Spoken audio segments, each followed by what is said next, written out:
picked Vice President Trump to be Vice President. Oh! But I think she's not qualified to be president. Let's start there. Number one. First question! Are you fucking kidding me? It's the first I think I'm a qualified person to run for president.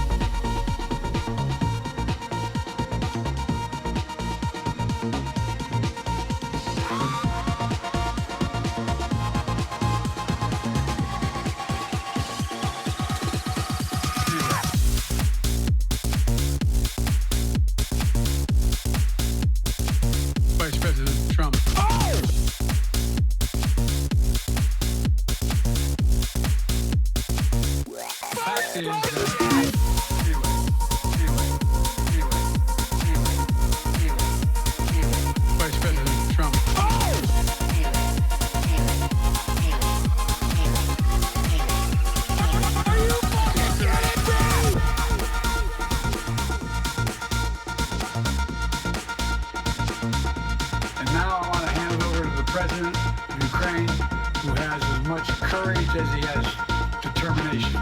Ladies and gentlemen, President Putin. President Putin. He's a big President Putin. President Zelensky. I'm so focused on beating Putin, we got to worry about it.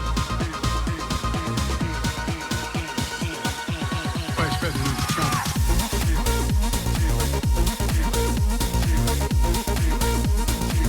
Vice President Trump.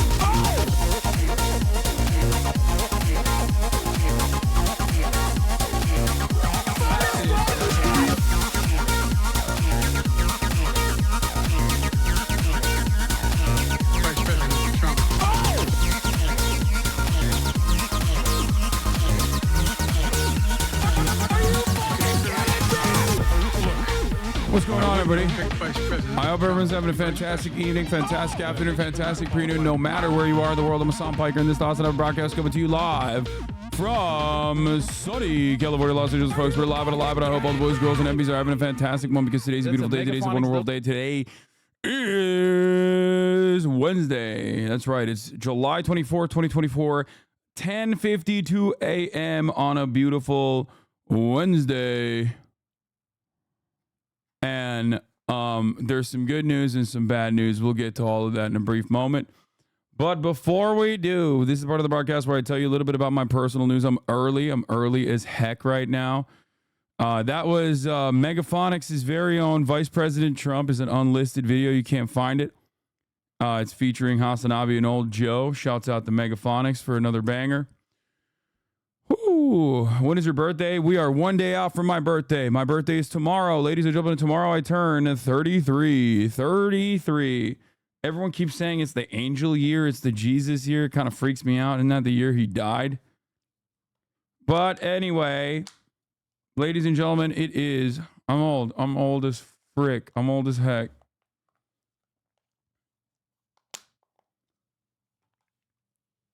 Yeah. Basically, a freaking senior citizen. Anyway, don't feel bad. I'm 35. Yeah. That doesn't make me feel good. That's only 2 years out. You know what I'm saying? Folks, this is the part of the broadcast where I tell you a little bit about my personal news about what's going on in the world of HasanAbi Piker. And let me tell you, in between the time period where I press the stop streaming button and press the start streaming button, about what is happening in the world of HasanAbi Piker. For all the parasocialists out there, I'm going to do a very quick one because obviously Israeli Prime Minister Benjamin Netanyahu, notorious war criminal Benjamin Netanyahu's arrest warrant application is supposed to be filed any day by the International Criminal Court, is about to speak to the United States Congress. So in terms of my own personal news, I didn't really do much last night. I ended the broadcast and I chilled. I watched, I finished. Finally caught up to My Hero Academia season 7, which is now subbed. I've been watching the dubbed version, season 6, and now we're officially in the season 7. Season 6's ending was kind of a dud, but very dark overall. Very much a fan. But yeah, as far as everything else that is going on in the world of HasanAbi Piker, not much has happened. Not much has happened in my universe. I woke up early this morning. I'm having some issues. Like I wake up at like 4:30 to piss every time because I'm like geriatric. You know what I mean? I'm just super geriatric. So as geriatrics do, I wake up at like 4:30 to piss, and then I can't really like go back to sleep. Or at least like once it turns 6 a.m., like around 5:59 or whatever, it's just like when it's around 5:59, I just wake up and I just can't go back to sleep. It's really fucking annoying. It's really, really annoying. But today I actually did it. I did the damn thing. I forced myself to go back to sleep until 7 a.m. And then I woke up at 7 a.m. because I feel like I can't keep up with the 8-hour streaming schedule when I'm not getting like a good amount of sleep, you know? Having said that, you know, worked out this morning, looked pretty fucking good. Posted that shit on my Instagram. You guys can see that on the Insta. I am officially slut boy summer.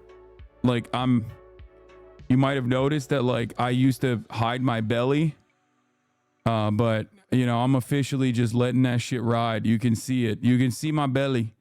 You can see my belly in my latest Instagram post where I posted my workouts. It's brass summer and it's also slut boy summer. You know? Great Star Wars episode. Yeah, I did 2 podcasts back to back that just came out. The Stavi Baby Pod. And also the podcast with Felix Biederman, Will Menaker on Chapo Trap House.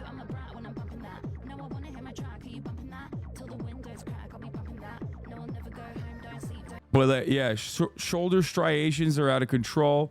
Isn't calling them hogs dehumanizing? It's the type of language used during the top of the hour. Dude, I'm 17 minutes in. You think I'm going to serve a 3-minute ad break right now? You're crazy.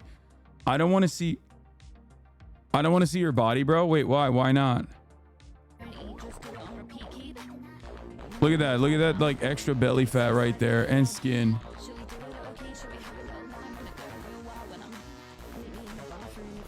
I mean, but the kids got it. Like, it's not like, it's not full 6-pack yet, but we're getting there. You know what I mean? Still won't get in a fucking tub with Austin. I'm not ready. I'm not ready. I want to see more of your body. Do it nude next, lol. I'm not fully there yet. It's not a fix your form. I mean, that was like, I did a shitty fucking giving the girls and the gays everything we want. Yeah, I'm just toned. I'm toned as hell. Ain't no one listening to that Taylor Swift song.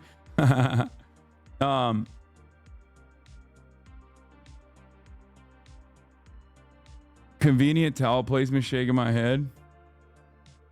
Yeah, I'm officially hitting like 2018 peak Hassan form. I'm gonna be honest. Like, we're getting there. We're getting there. Address the Greek allegations. Greek god allegations, you mean? Fucking got them.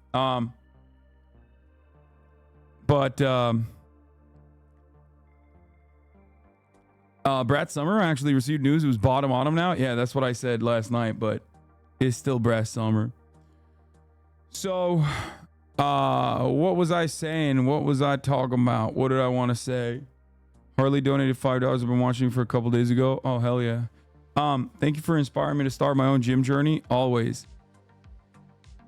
So, yeah, worked out.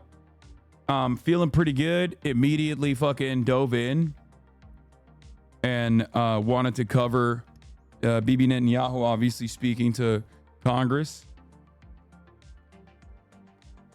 Loved you on Stavi's Friends. 65 minutes of unadulterated Balkan posting was just what the doctor ordered. Great guest calls too. Hell yeah.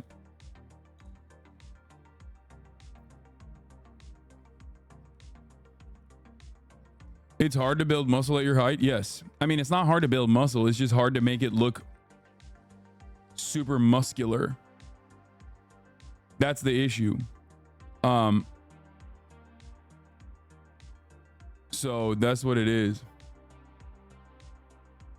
My favorite part of the pod, the advice you gave to the wedding question. I don't even remember. It's like long fucking time.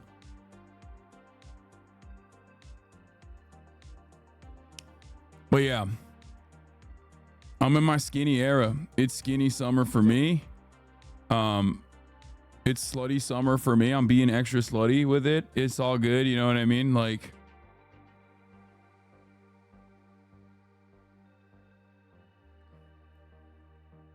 are you going to be open to doing an OnlyFans? Yeah. Just kidding. What is this? W-Unk? Yeah, we're nice. But, yeah. Hassan really, he chill. He's like Unk, like actual Unk though. You know what I mean? Like just a regular schmegular guy. Yeah. That gives life lessons. What life lessons did he give you? Nothing. But Yeah, I would that's think, what I I would thought. think that we get. I haven't heard Hode still. Chat thinks I need to hear it.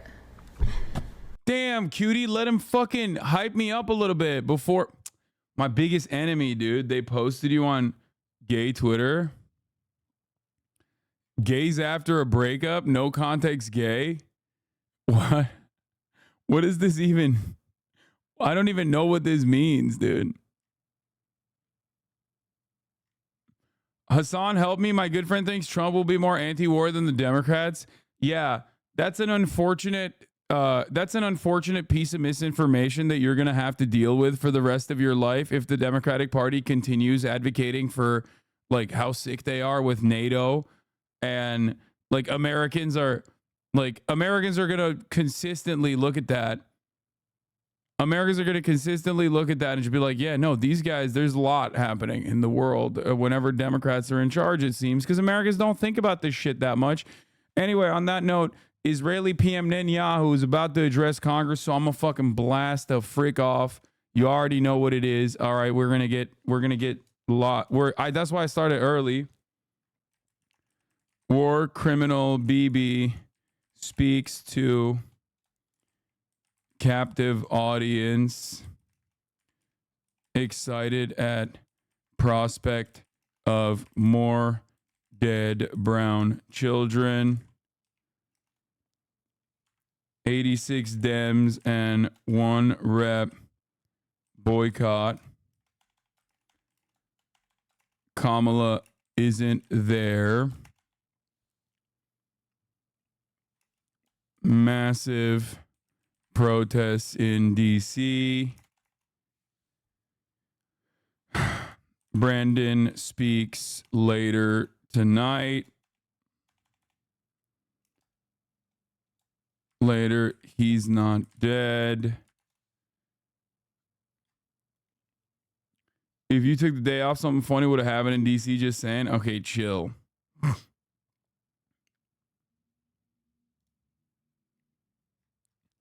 100+ Congress interns are boycotting Netanyahu's address today, citing constituent demands. The overwhelming demand is clear. Prime Minister Netanyahu must be held accountable for his crimes against humanity. It's our moral obligation, bro. They're interns. Like, come on now. Anyway.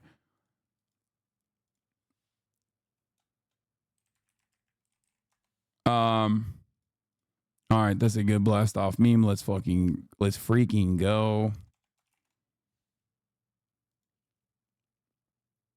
Feder bitch update. Yeah, Thomas Massey is also boycotting. Yeah, that's why I said 1 Republican and 86 Dems.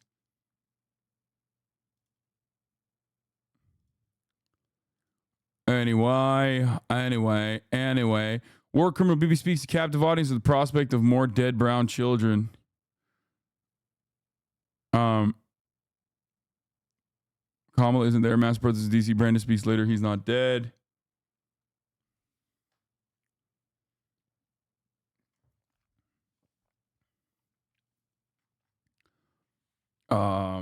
What else was I going to talk about today? There's a lot of stuff to cover today, dude. Ava Chris Tyson, weird text messages. I looked into it last night because I was like, the fuck is going on? Everyone apparently was yelling at me online on Twitter, because I'm specifically avoiding covering it, and not because insanely important things that are happening in the world. So of course we'll talk about that. Dude, stop drinking medicine straight from the bottle. Bro, I'm sipping lean. You know what I mean?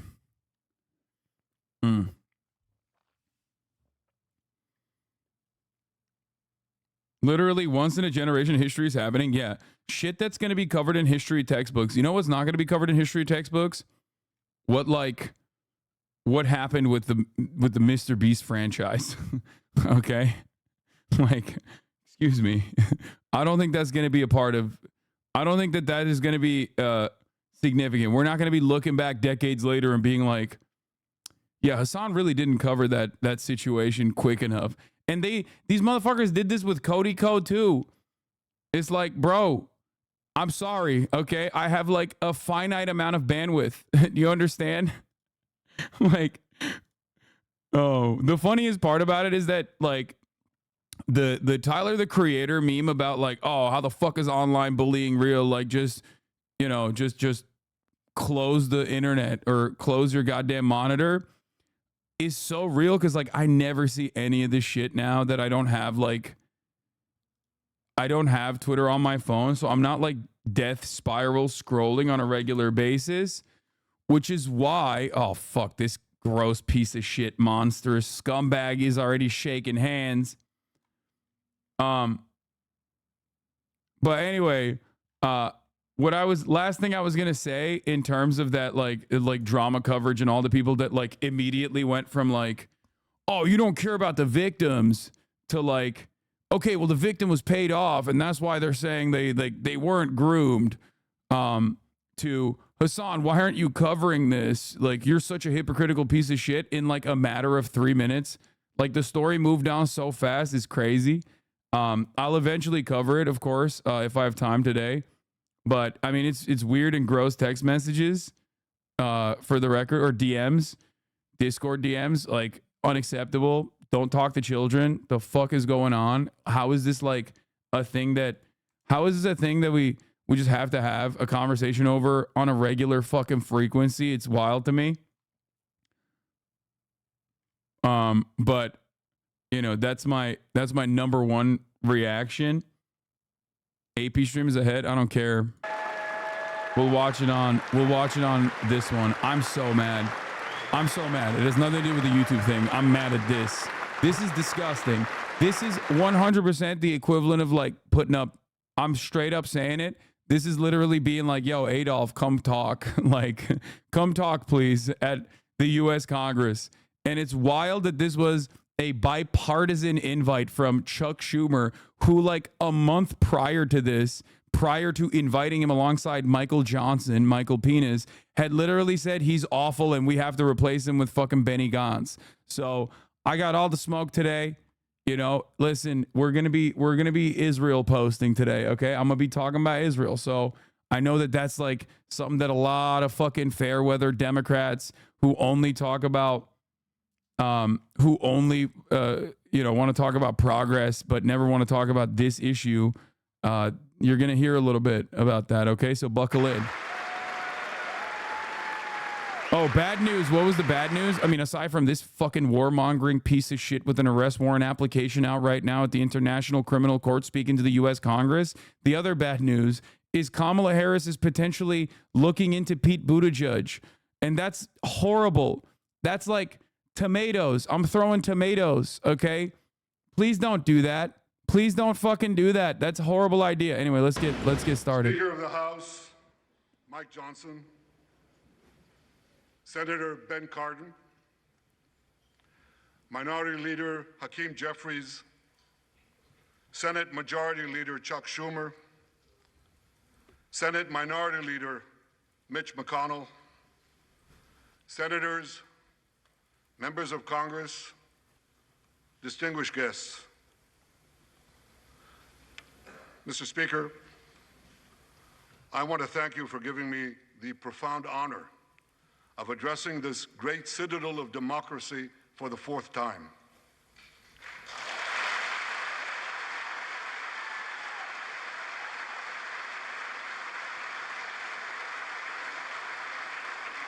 We meet today at a crossroads of history. Our world is in upheaval. In the Middle East, Iran's axis of terror confronts America, Israel, and our Arab friends. This is not a clash of civilizations. It's a clash between barbarism and civilization.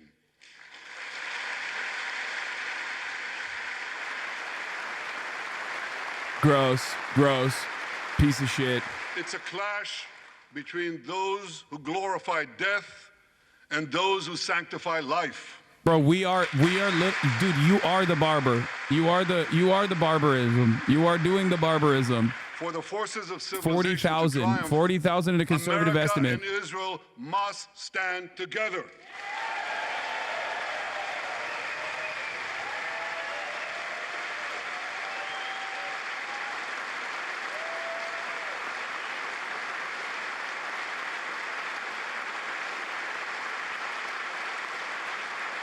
They're clapping for him! Because when we stand together, something very simple happens. We win, they lose. It's going to be so hard for me not to say terms of service violations right now. Like every fucking person, they're giving him a standing ovation the entire time.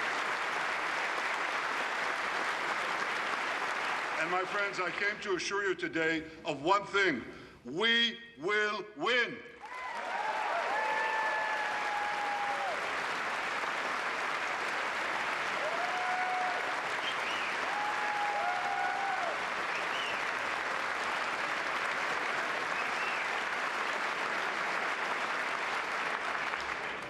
Ladies and gentlemen, like December 7th, 1941, and September 11th, 2001, October 7th is a day that will forever live in infamy.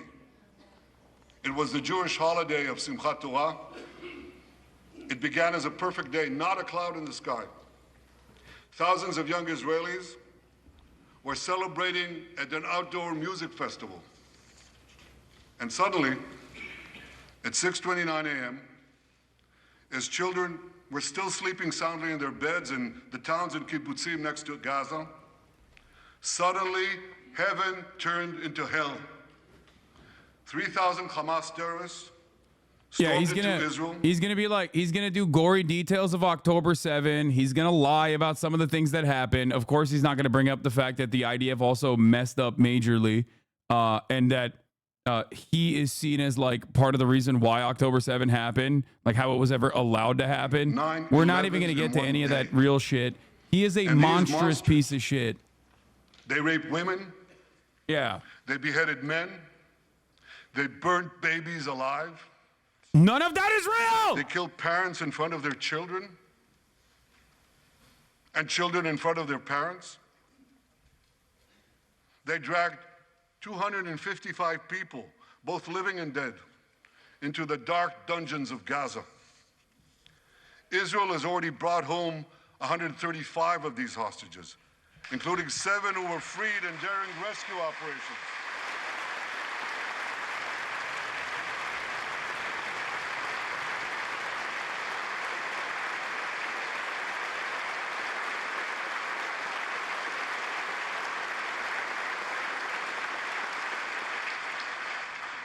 One of those freed hostages, Noor Gamani, is here in the gallery, sitting near my wife, Sarah. On the morning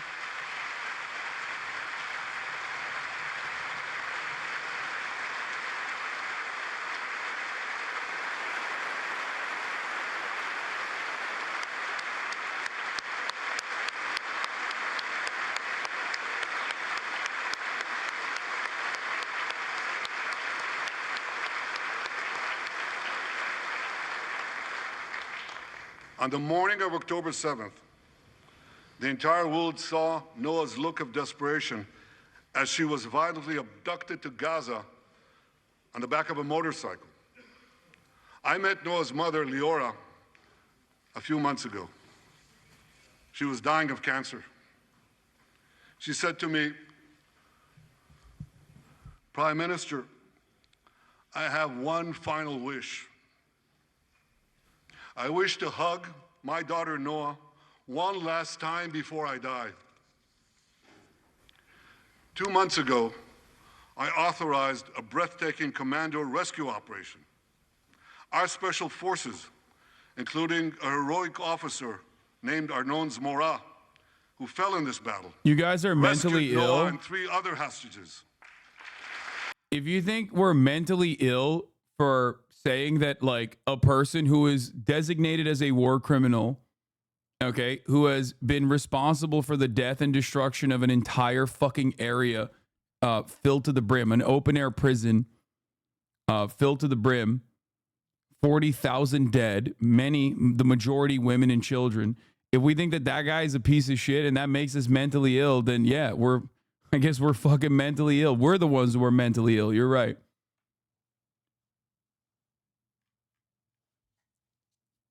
Like, this is equivalent to Adolf Hitler giving a speech and the American Congress giving him a standing ovation. Like, straight up. It's insane.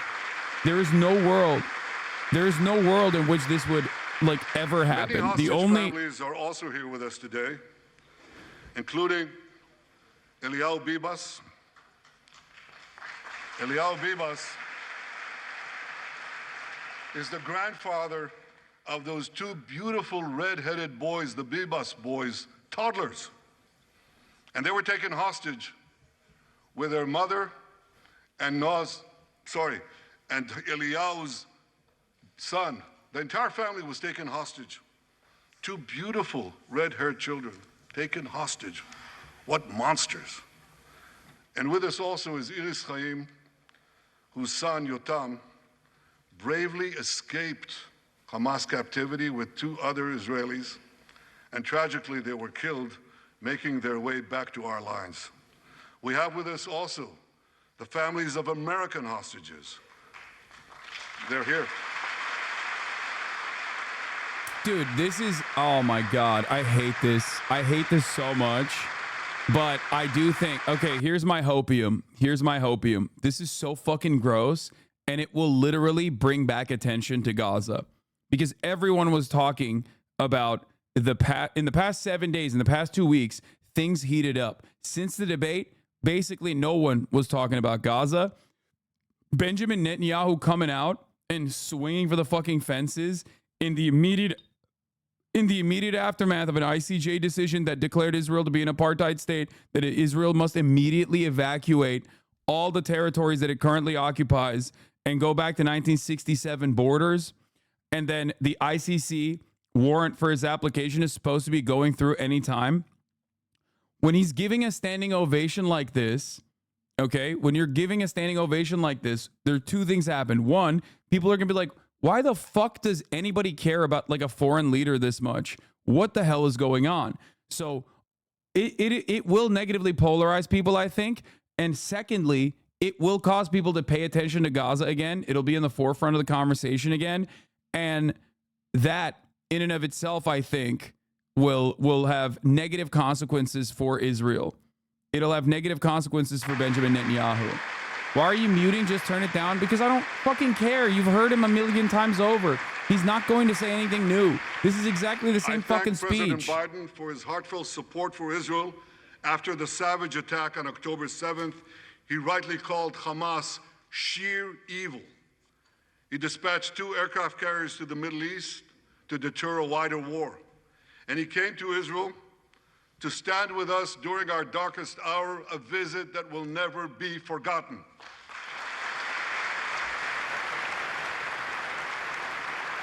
Like, the dark side of this, of course, is that this causes so much more people to be anti-Semitic. Like, this is how anti-Semitism festers, okay? Also, Nadler literally called Benjamin Netanyahu a piece of shit yesterday, and he's also giving him a standing O here today. So it's like, what are you doing?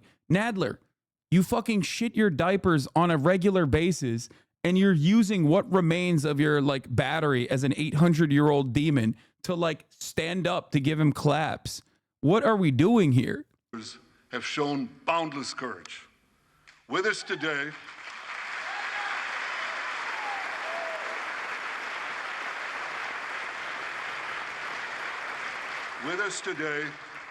is Lieutenant Avichai Reuven.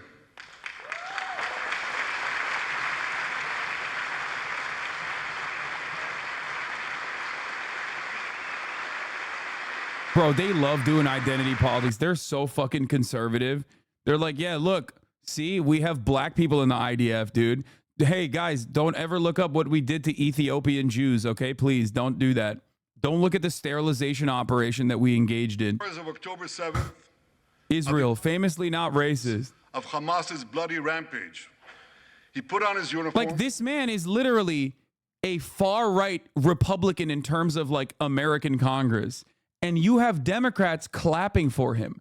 Even on partisan boundaries, this makes no fucking sense. It's like if Donald Trump set up the concentration camps and then put like a black Customs and Border Patrol officer in a fucking State of the Union address or a State of the Congress, and every Democrat was like clapping for the black Customs and Border Patrol guy. You know what I mean? It's so fucking gross. You heard that right? He ran 8 miles, came to the front lines, killed many terrorists, and saved many, many lives. Avichai, I think that's a reach. You think that's a all reach? honor your- Benjamin Netanyahu is a far right. He is a far right ultra nationalist piece of shit. He is literally more bloody. His hands are more bloody than like the average Republican almost. Okay, obviously not. America loves doing war crimes as well. But like he is, in terms of Israeli politics, a right-wing conservative. Okay, it's not a reach at all. This is identical. I'm using this analogy from American politics for all of the people who only understand American politics maybe a little bit and nothing about Israeli politics to literally comprehend what is going on here. You have bipartisan support pretty much for this fucking far-right conservative who is actively murdering children and women, okay, who is a war criminal by international standards, and he is basically the far-right conservative of his own fucking country, that where, you know, the only people to the right of him are just like literal Nazis, Jewish power party, like white power, okay, straight up, okay? And you have people wearing IDF dog tags in Congress. You have people giving him a standing O. Like the equivalent would literally be having someone from the like having Donald Trump talk about how wonderful it is that, you know, they're murdering all the migrants in concentration camps or some shit, and then have and then point to like Customs and Border Patrol officers that are participating in that project, and have Democrats go, "Thank you, sir. You're right. You really fucking restored this nation to peace and prosperity." He was wounded in battle while protecting his fellow soldiers from a grenade. He lost his right arm and the vision in his left eye. Look at this piece of shit. Oh, now he's in a fucking suit. I hate this fucking monster. Within a short time, Asa will soon return to active duty as a commander of a tank company.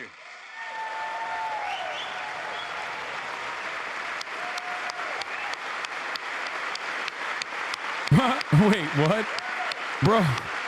Bro doesn't have one arm. What do you mean he's going to be a commander? Are they that fucking low on resources? That's crazy, dog. That's crazy, dog. I just learned there is a fourth hero here, Lieutenant Jonathan Ben Chamo, who lost a leg in Gaza and continued to fight. He's like, you guys don't understand. We literally are running out of people. We're running out of people. We're running out of tanks. We're running out of people. Please.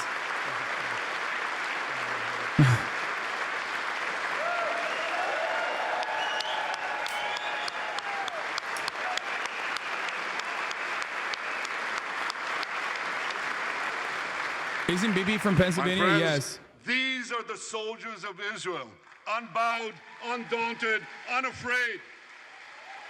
It's listen, you don't understand. He was bravely trying to snipe yet another child in the head, and then accidentally slipped and fell and lost his leg. As the Bible says, Am kelavi yakum. They shall rise like lions. They have risen like lions. The lions of Judah, the lions of Israel. Why are they clapping for any of this?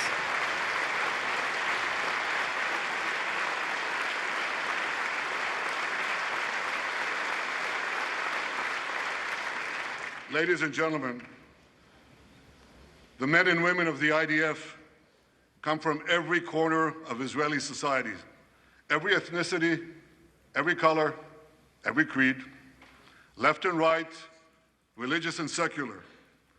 All are imbued with the indomitable spirit of the Maccabees, the legendary Jewish warriors of antiquity. With us today is Yechiel Leiter, the father of one of those Maccabees. Yechiel's father escaped the Holocaust and found refuge in America. As a young man, Yechiel moved to Israel and raised a family of 8 children. He named his eldest son, Moshe, after his late father. Moshe became an exemplary officer in one of our elite commando units. He served with distinction for 2 decades, while raising 6 beautiful children of his own. On October 7th, Moshe volunteered to return to combat. 4 weeks later, Dude. he was killed when a booby-trapped mine exploded in a tunnel shaft right next to a mosque. At his son's funeral, Yechiel said this: "If the state of Israel had not been established after the Holocaust, the image engraved in our collective I know the memory Leiter family would have been personally. the They're photograph settlers. of that helpless Jewish boy in the Warsaw Ghetto holding his hands up in the air with Nazi rifles pointed at him.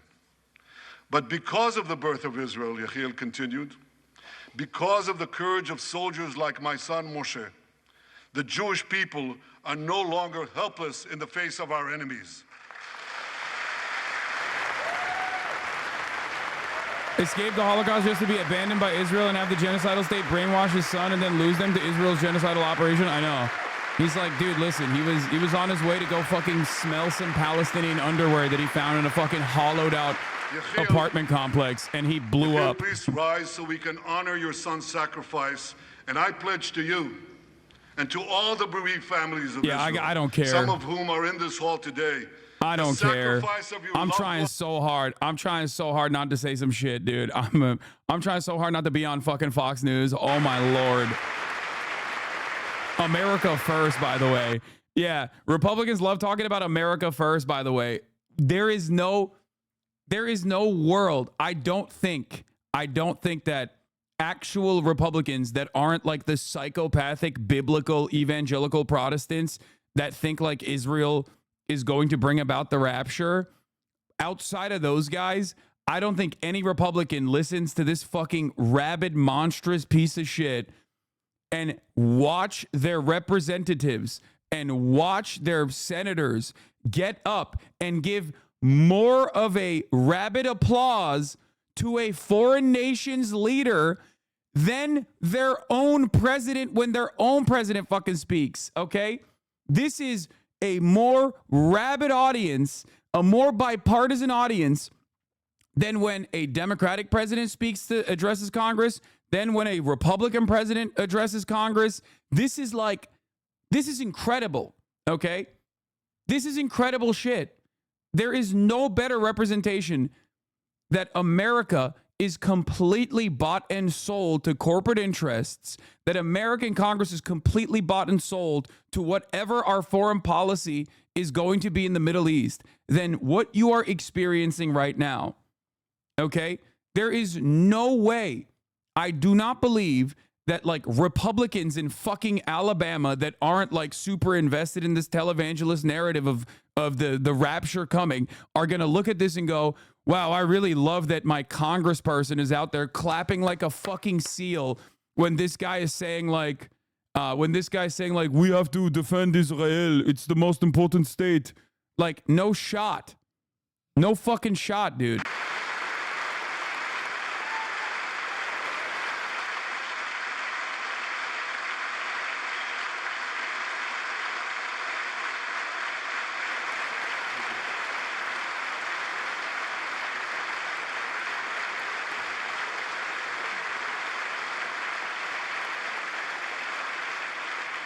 They refuse to make the simple distinction between those who target terrorists and those who target civilians, between the democratic state of Israel and the terrorist thugs of Hamas. We recently learned from the National Security Director, U.S. Director of National Intelligence, that Iran is funding and promoting anti-Israel protests in America. They want to disrupt America. Yeah. So these protesters burn American flags even on the 4th of July.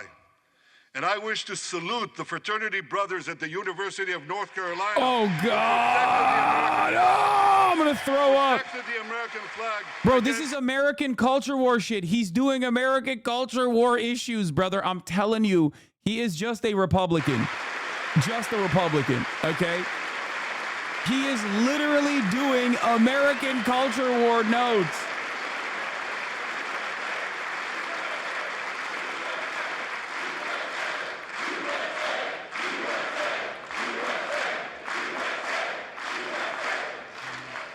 For all all we know, Yeah, Iran is clapping funding USA to Israel's prime minister is so fucking funny.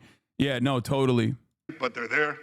And Hey throughout man, the I city- don't know how y'all do it in Israel, but we got a thing called free speech here, okay? It's motherfucking America. This shit ain't Israel, okay? You can't fucking complain and cry about what is done to the American flag. Suck my fucking dick. You have officially called the First become Amendment. Iran's useful Constitutionally idiots. protected too, bitch. Bitch ass. He's making me...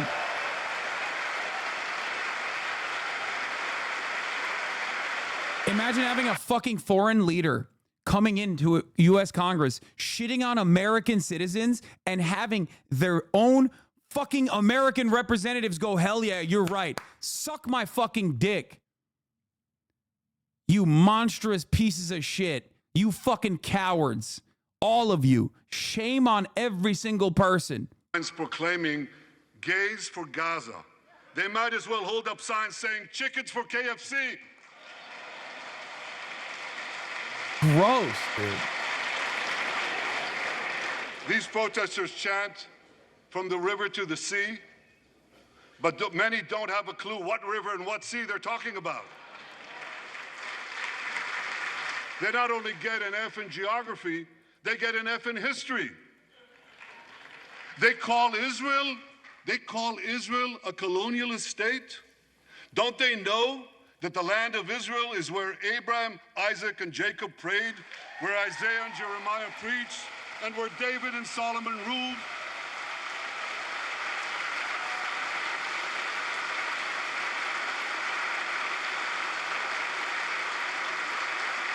Why is Hakeem Jeffries clapping at that?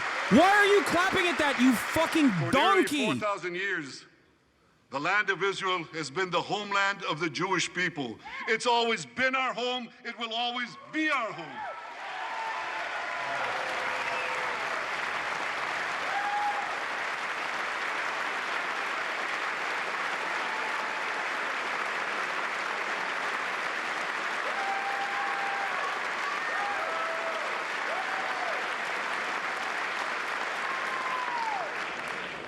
It's not only the campus protesters who get it wrong. It's also the people who run those campuses. 80 years after the Holocaust, the presidents of Harvard, Penn, and I'm ashamed to say my alma mater, MIT, couldn't bring themselves to condemn the calls for the genocide of Jews. You remember what they said? They said, it depends on the context. Well, let me give these befuddled academics a little context.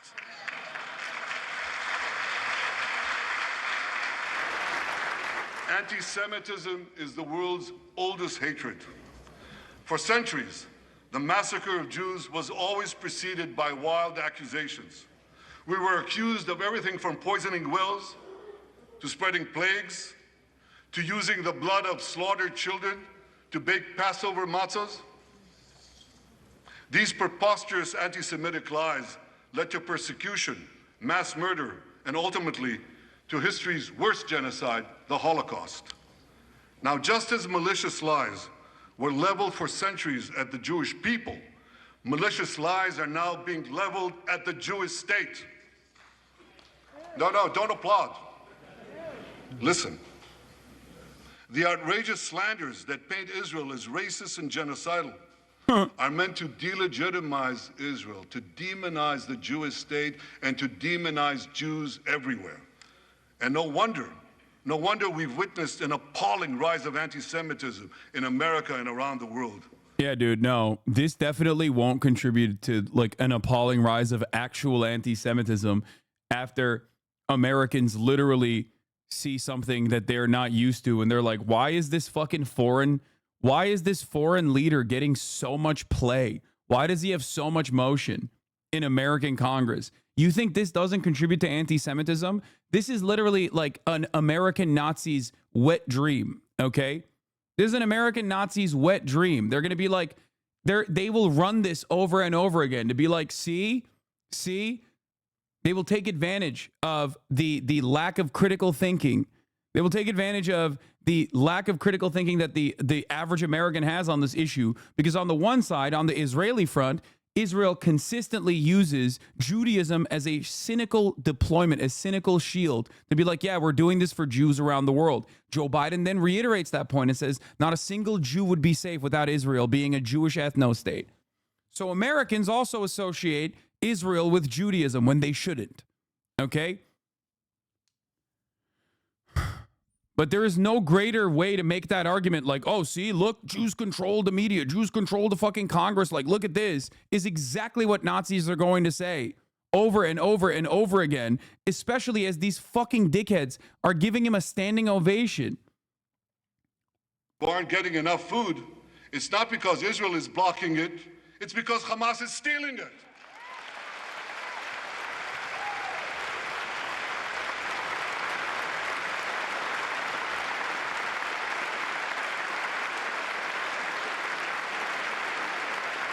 It's just, all of this is objectively a lie. Another. The ICC prosecutor accuses Israel of deliberately targeting civilians. What in God's green earth is he talking about? The IDF has dropped millions of flyers, sent millions of text messages, made hundreds of thousands of phone calls to get Palestinian civilians out of harm's way. But at the same time, Hamas does everything in its power to put Palestinian civilians in harm's way. They fire rockets from schools, from hospitals, from mosques. They even shoot their own people when they try to leave. Bro, he's literally just talking about Israel.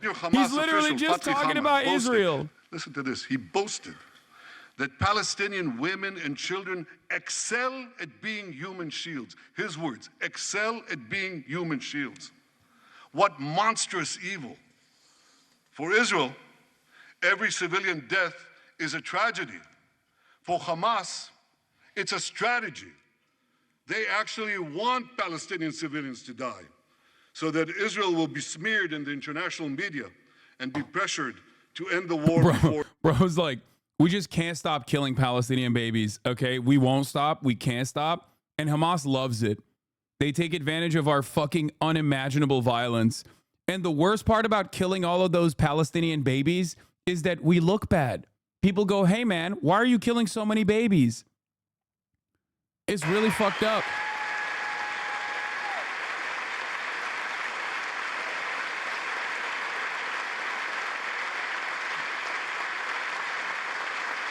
Virtually every single thing he has said has been the vast debunked. Majority of Americans Every single thing he has said is either pure projection, it's Israel doing shit that he's attributing to Hamas, or they've been completely debunked. Will they bring up a Trump-style interpreter on CNN to address all of the lies he has told?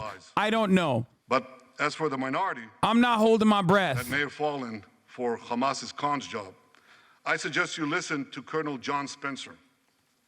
John Spencer is head of urban warfare studies at West Point. He studied every major urban conflict. I was going to say in modern history. He corrected me, no, in history. Israel, he said, has implemented more precautions to prevent civilian harm than any military in history and beyond what international law requires.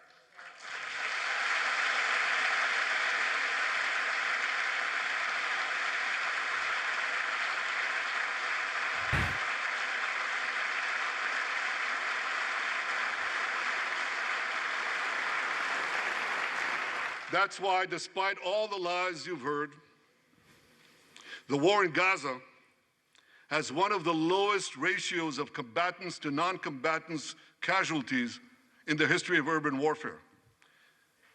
And you want to know where it's lowest in Gaza?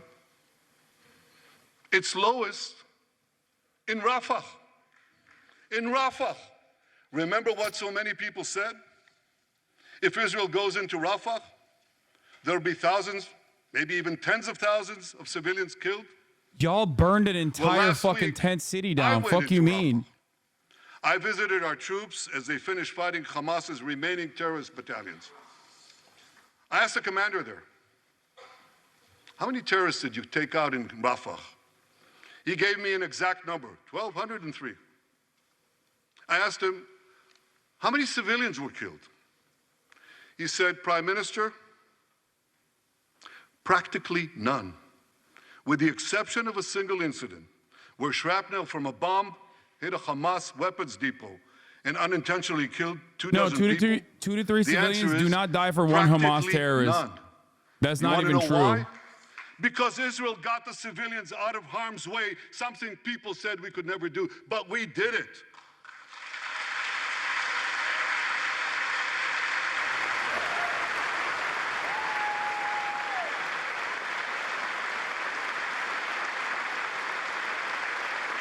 I know. The reason why Congress looks full right now, even though half the Democratic caucus is not there, is because they put seat fillers on. The war in Gaza, they should be commended for it.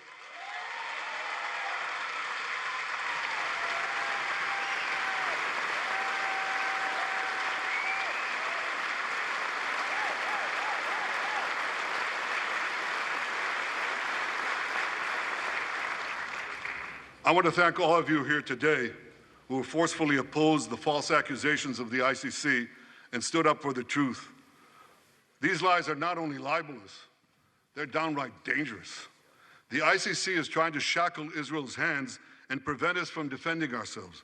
And if Israel's hands are tied, America is next. And I'll tell you what else is next. The ability of all democracies to fight terrorism will be imperiled. That's what's on the line. So let me assure you, the hands of the Jewish state will never be shackled. Israel will always defend itself.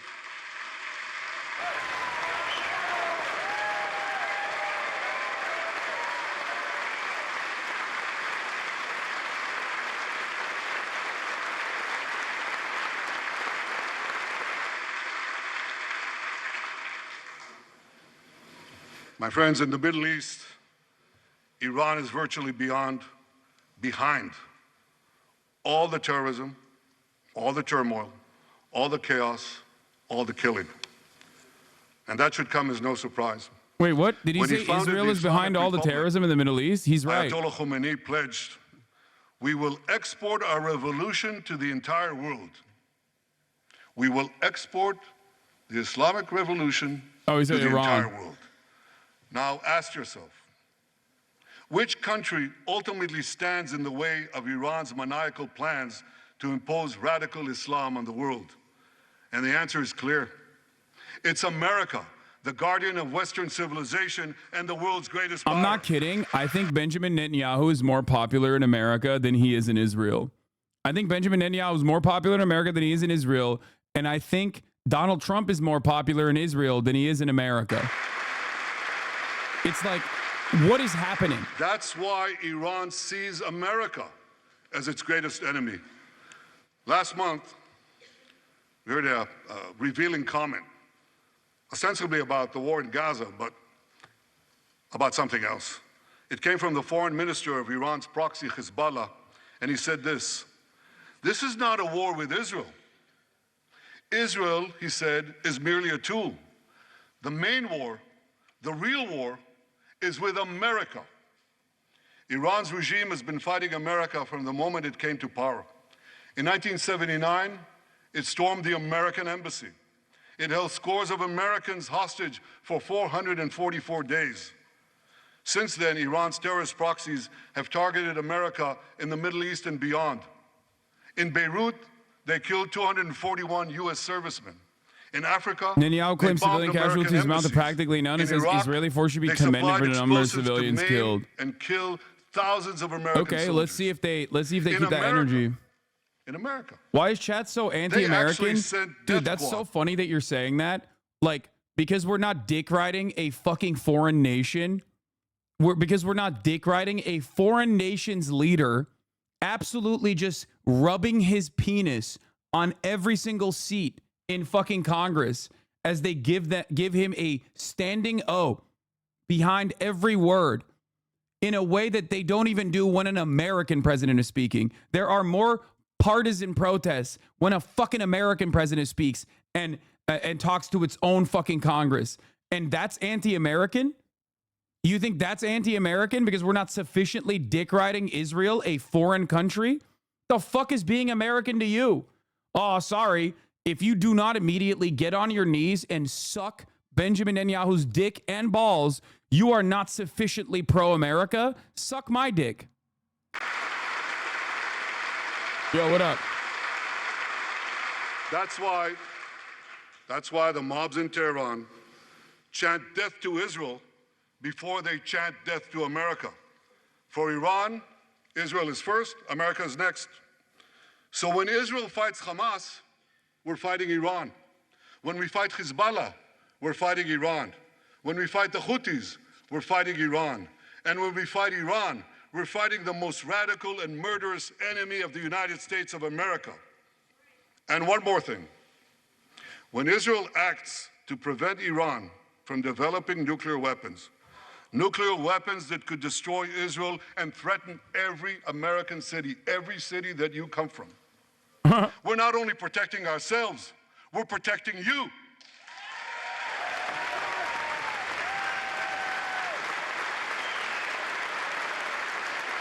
Yeah, Iran is going to invade America any day now, guys. Any day now.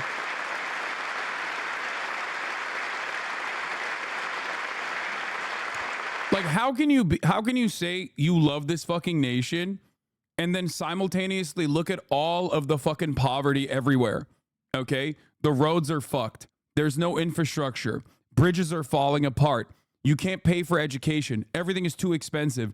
And this Congress is sending billions of dollars of weapons to a foreign state so they can actively murder more children and women.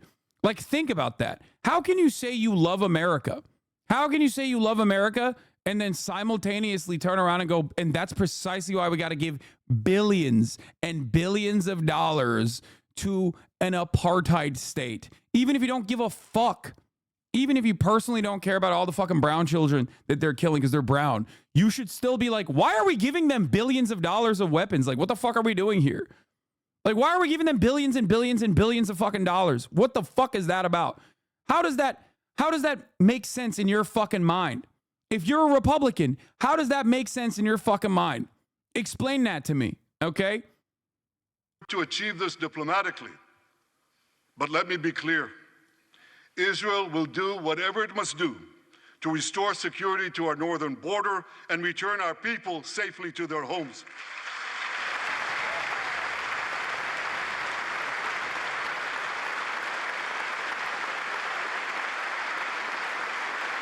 And before people start chirping about like, oh, see, America's controlled by Jews, you know who's getting fucking arrested outside of these halls right now? Jews, motherfucker. You know who got arrested yesterday? Jews. Jews for ceasefire. Not in our name. Okay? Jewish Voice for Peace. There are so many fucking Jewish-led groups that are anti-war and anti-Israel and anti-Zionist that are getting absolutely murked right now by American police because they're American Jews who say, not in our fucking name. Okay? And they get arrested by the hundreds. They are tear gassing the press outside right now. Okay? Without even a dispersal order given, mind you. And we're doing that for what? We're doing that for Israel. Okay? It's not for Jews. It's for Israel.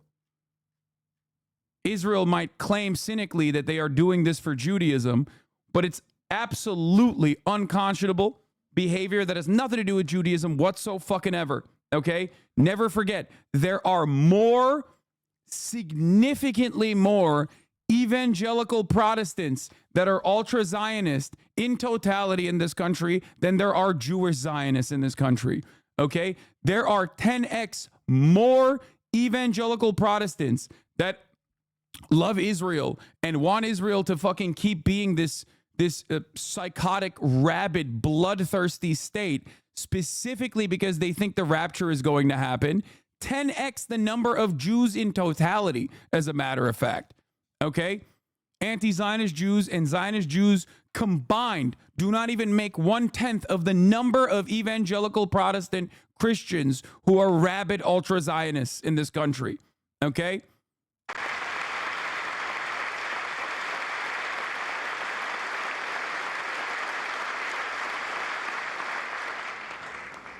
I deeply appreciate America's support, including in this current war. But this is an exceptional moment. Fast-tracking U.S. military aid can dramatically expedite an end to the war in Gaza and help prevent a broader U.S. war in the Capitol Middle Police East. arrest Jewish activists calling for In World Israel War arms II, embargo. This happened yesterday. As Britain fought on the front lines of civilization, Winston Churchill appealed to Americans with these famous words. Hundreds of them. Give us the tools and we'll finish the job. Today, as Israel fights on the front line of civilization, I too appeal to America. Give us the tools faster and we'll finish the job faster.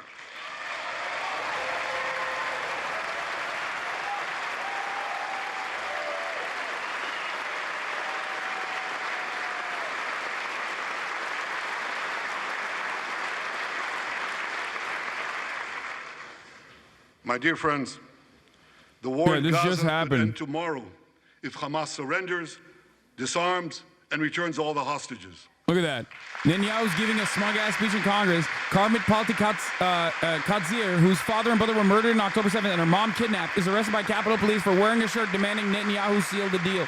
Like, there are Israeli... But if they don't, there are Israeli-American Jews who are literally there to protest Benjamin Netanyahu, whose fucking family members have been killed on October 7th, and they're protesting Netanyahu, and we're arresting them, okay? We are so fucking cucked, dude.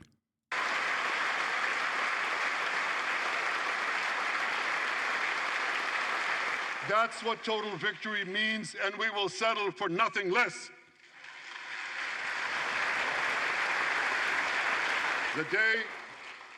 The day after we defeat Hamas, a new Gaza can emerge. My vision for that day is of a demilitarized and de-radicalized Gaza. Israel does not seek to resettle Gaza, but for the foreseeable future, we must retain overriding security control there to prevent the resurgence of terror, to ensure that Gaza never again poses a threat to Israel.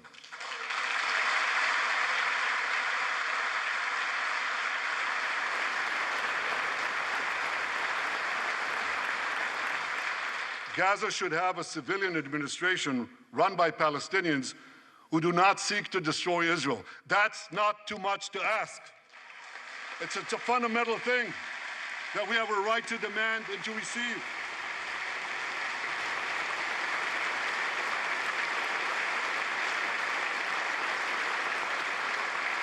A new generation of Palestinians must no longer be taught to hate Jews, open the gate, but rather to live in peace with us. And you can put the car in.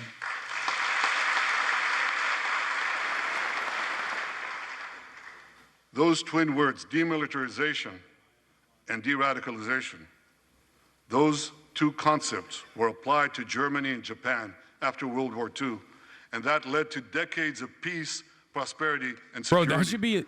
That is what has to happen to Israel, my boy. That's what happens to that's what needs to happen to Israel. Regional partners, the demilitarization and de-radicalization. I'm trying a regular diet Dr. Pepper for the first time ever, by the way, unrelated to everything that's going on. And peace. That's after yesterday's shenanigans. I got a regular diet Dr. Pepper.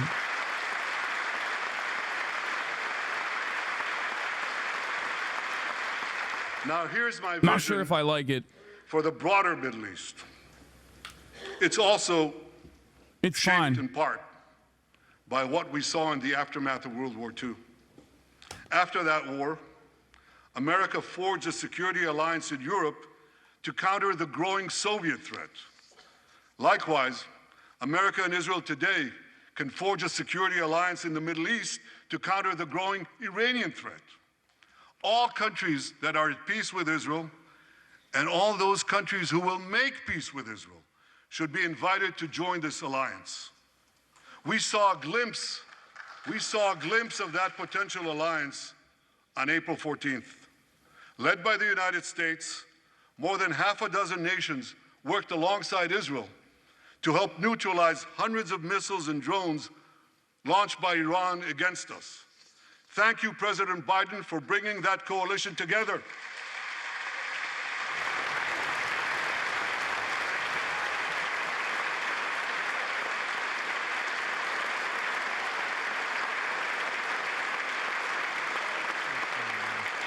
The new alliance I envision would be a natural extension of the groundbreaking Abraham Accords.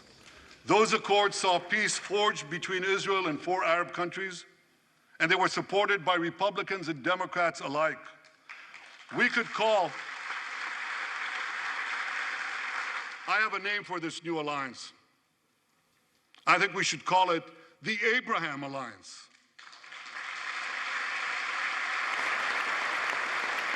I want to thank President Trump for his leadership in brokering the historic Abraham Accords.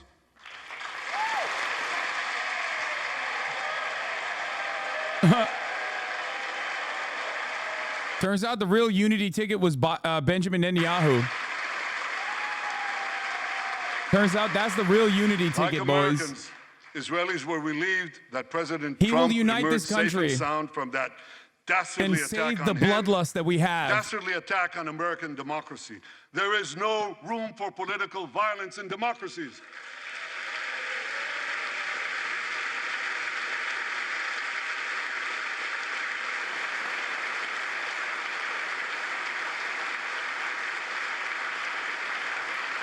I also want to thank President Trump for all the things he did for Israel, from recognizing Israel's sovereignty over the Golan Heights, to confronting Iran's aggression, to recognizing Jerusalem as our capital and moving the American embassy there.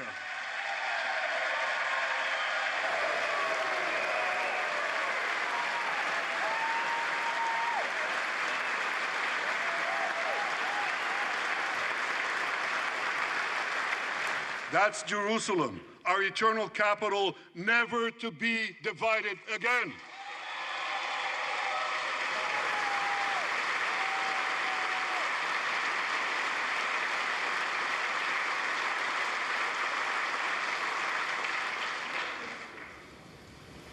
My dear friends, Democrats and Republicans, despite these times of upheaval, I'm hopeful about the future. I'm hopeful about Israel because my people, the Jewish people, emerged from the depths of hell, from dispossession and genocide. And against all odds, we restored our sovereignty in our ancient homeland. We built a powerful and vibrant democracy, a democracy that pushes the boundaries of innovation for the betterment of all humanity. I'm hopeful about America because I'm hopeful about Americans. I know how much the people of this country have sacrificed to defend freedom. America will continue to be a force for light and good in a dark and dangerous world. For free peoples everywhere, America remains the beacon of liberty its extraordinary founders envisioned back in 1776.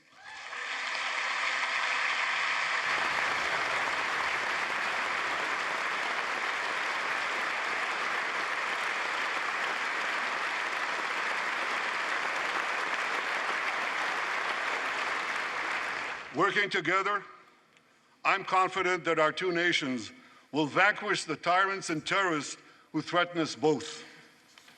As Israel's Prime Minister, I promise you this: no matter how long it takes, no matter how difficult the road ahead, Israel will not relent, Israel will not bend.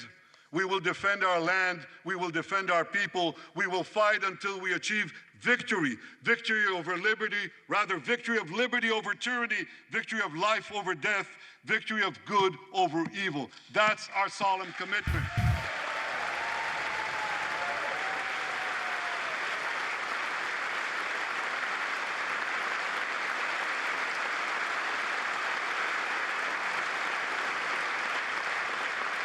And we will continue to work with the United States and our Arab partners to transform a troubled region from a backwater of repression, poverty, and war into a thriving oasis of dignity, prosperity, and peace. In this noble mission, as in many others, Israel will always remain America's indispensable ally. Through thick and thin,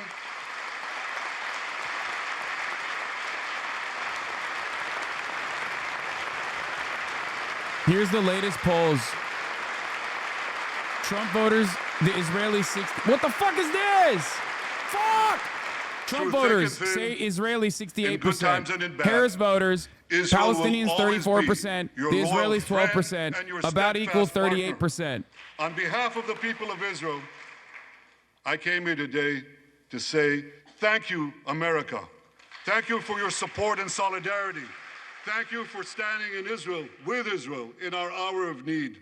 Together we shall defend our common civilization. Together we shall secure a brilliant future for both our nations.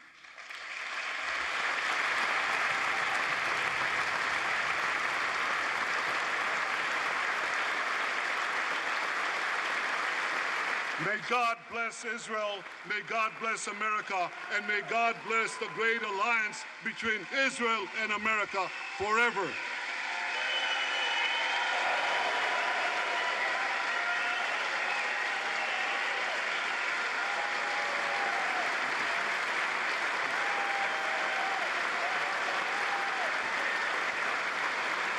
This is obviously vile, but I don't know, might have said enough to actually give cover for Dems to break on it, rebuff the peace plan, and glaze Trump on top of being a bloodthirsty monster.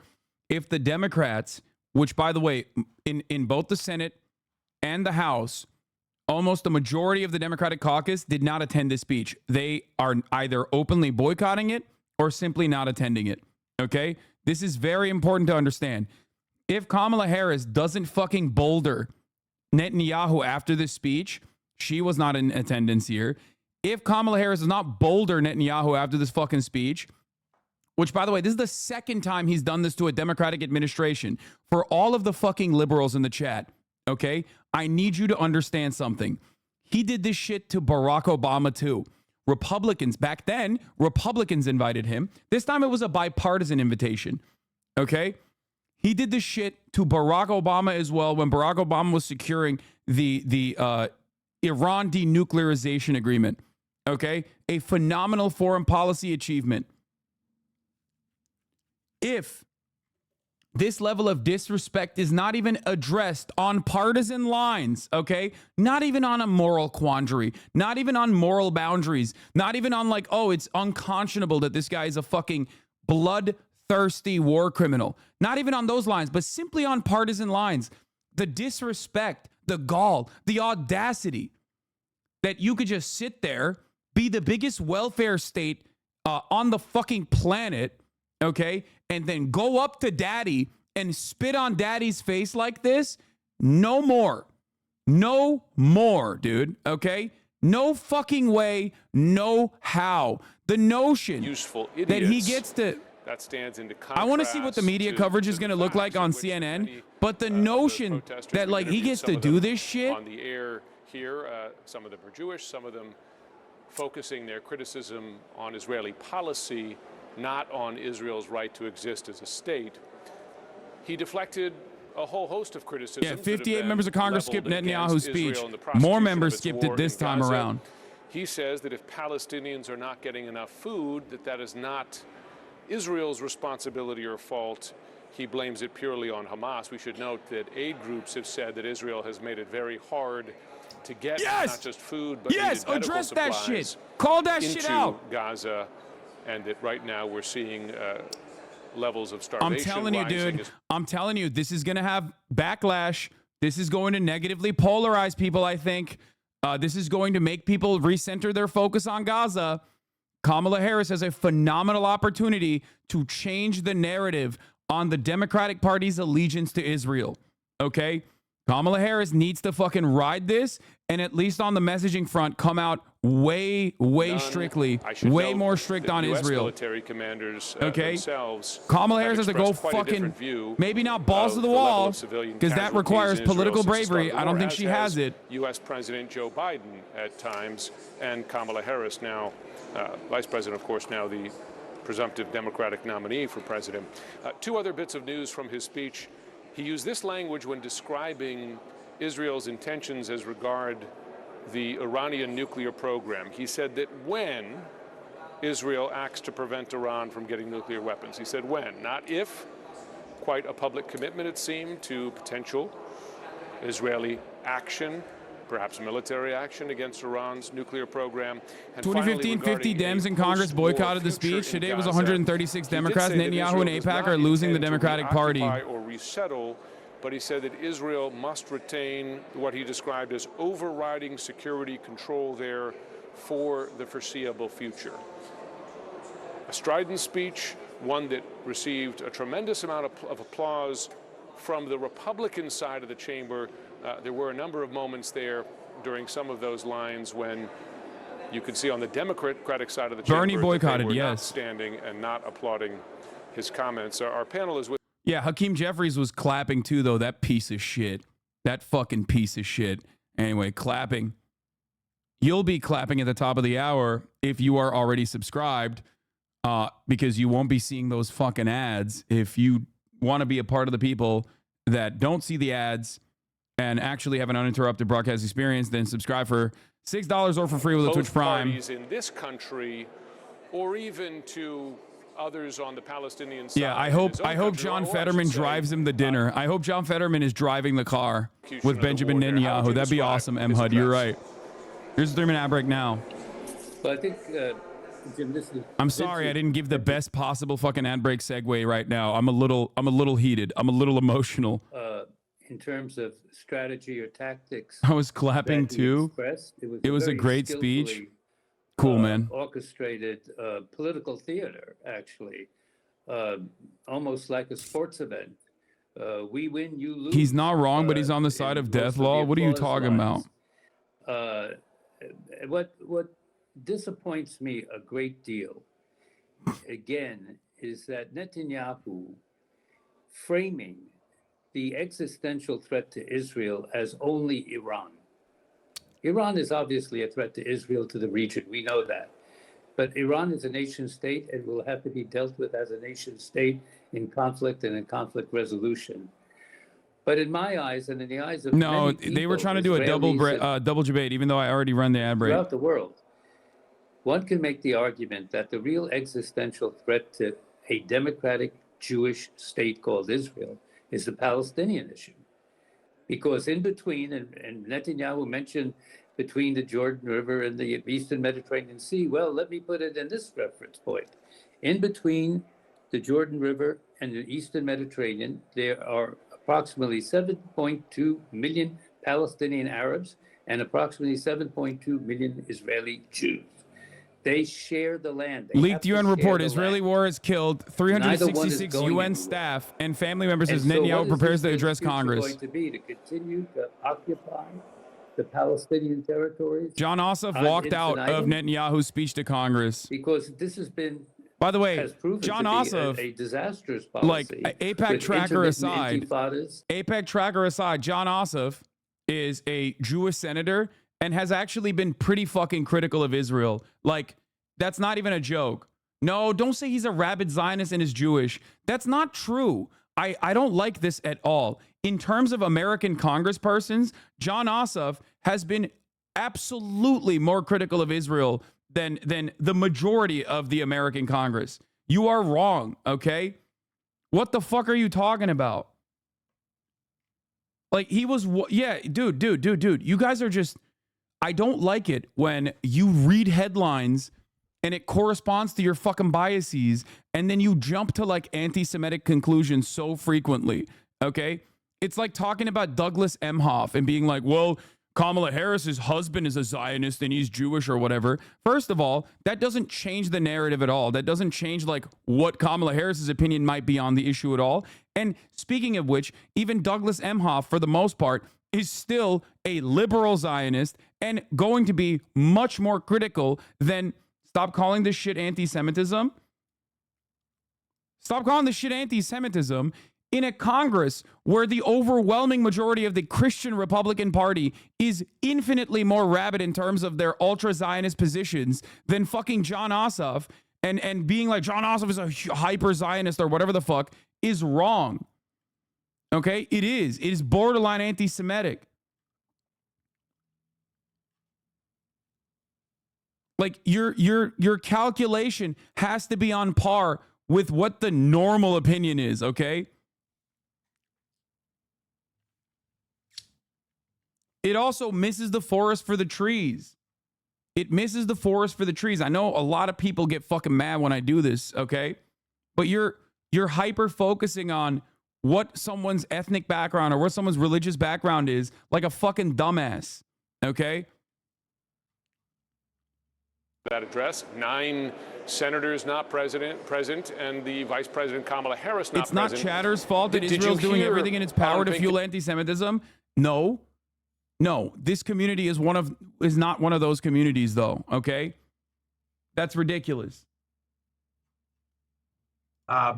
What you've seen is not the Prime Minister of Israel. You've seen the Republican senator from Jerusalem speaking to his colleagues on the Republican side.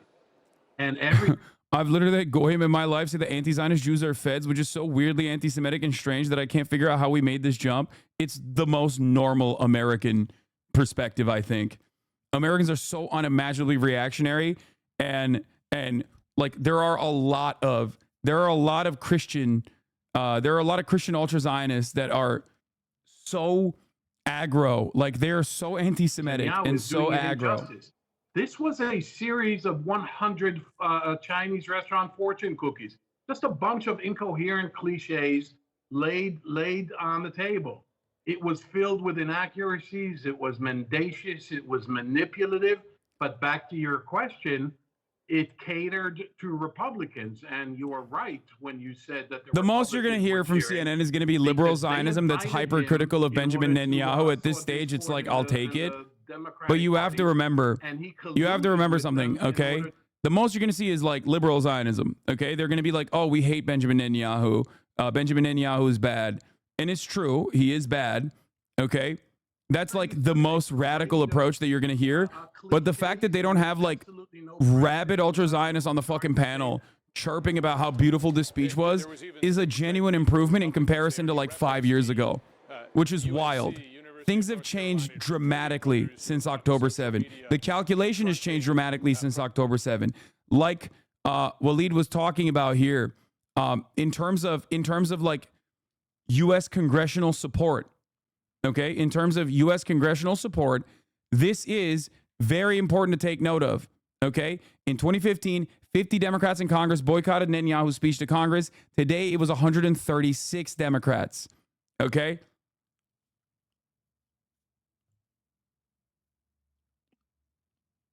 Isn't the left protesting anti-Semitic if they against Zionists too? I don't know. No, dude.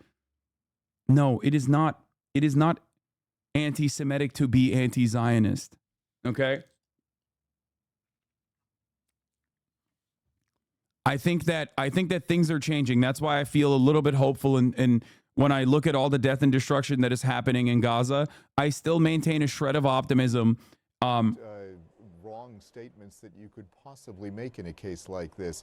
It is very clear, even though when you look at the statistics from Gaza, the Palestinians... 97% of Jews are Zionists. That's also not true. Do not differentiate between combatants and civilians. It is still very clear that thousands of women and children have been killed in these Israeli actions. And as a result of this, anytime you do something like that as a military force, you are definitely putting yourself at risk to be sanctioned by international legal organizations such as the International Criminal Courts or the International Court of You Justice. losers don't know what Zionism is? Trump is God. Very serious That's right. issue Hell yeah, for, baby. in this case, the IDF. And it is really essential, I think, Jim, that you're right, brother. Understand that everything that is being talked about here there's a real problem with some of the things that have been said, because the facts on the ground are quite simply these, that the Israelis have killed civilians, and there have been numerous casualties on the civilian side, not just a few, not just 24, as he mentioned in his That was crazy. He said 24 civilians. That's crazy. Military officers that he spoke to, but we're talking thousands here, and that is a serious problem. Before we go, Ambassador Derejian, the Israeli Prime Minister suggested the possibility of a broader regional alliance against Iran. He suggested the title, the Abraham Alliance, building on the Abrahamic Accords negotiated under President Trump. Now, there has been some tension in those diplomatic relationships in the months and years since, particularly since October 7th, given the conduct of the war. Do you see a basis for the kind of alliance that he was suggesting there? I think it's sheer empty rhetoric on the part of Netanyahu, because what Hamas did brutally on October 7th was to raise the price of normalization of Arab countries with Israel to the point where the top Saudi officials have said that normalization with Israel will now have to be predicated on, quote unquote, irreversible steps toward the creation and establishment of an independent Palestinian state. You cannot build a so-called Abraham coalition on sand. It has to be built on dealing with the critical land for peace issues between Israel and Palestine. And that's why this is empty rhetoric on Netanyahu. Well, you speak from experience, also, Jim, certainly. May I say, Jim, also, we all know this, but one of the reasons Netanyahu cannot utter these words in terms of possible agreements with the Palestinians for a state or anything of that nature is because of his coalition, his extremist coalition. If he utters that, he risks his coalition falling apart and his losing power. And we know that one of the reasons of this trip is for him to continue to stay in power. This is kind of good. They're panning it. They're panning it kind of hard. Like Ambassador Derejan, Alan Pincus, Cedric Layton, thanks so much for helping us. These are like Israeli, like these are ambassadors to Israel, okay? Like that is...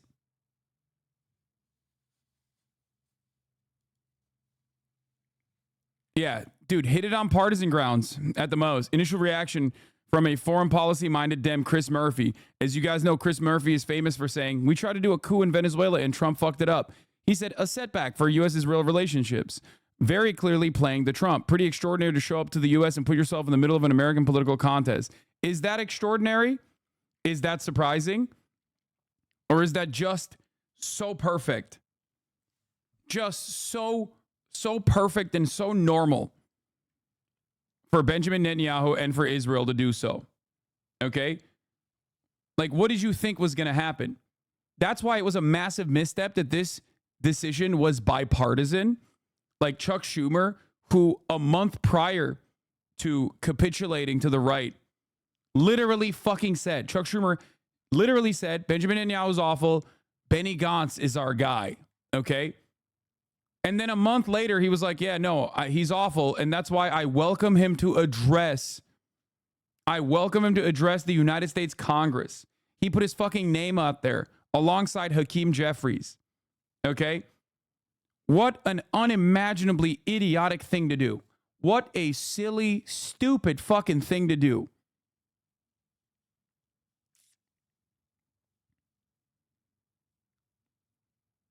So stupid. So stupid. But like I said, the possible upside of this, maybe I'm on too much hopium, is that this will cause people to pay attention. This will, one, cause Democrats, I hope, to at least react and get negatively polarized from a partisan manner. Okay? That's number one. And number two, this will cause Americans to literally pay attention to Gaza again, which will force the Democratic Party's hand into making a distinction between their unconditional support and loyalty to Israel and the Republican Party's unconditional support and loyalty to Israel. Okay?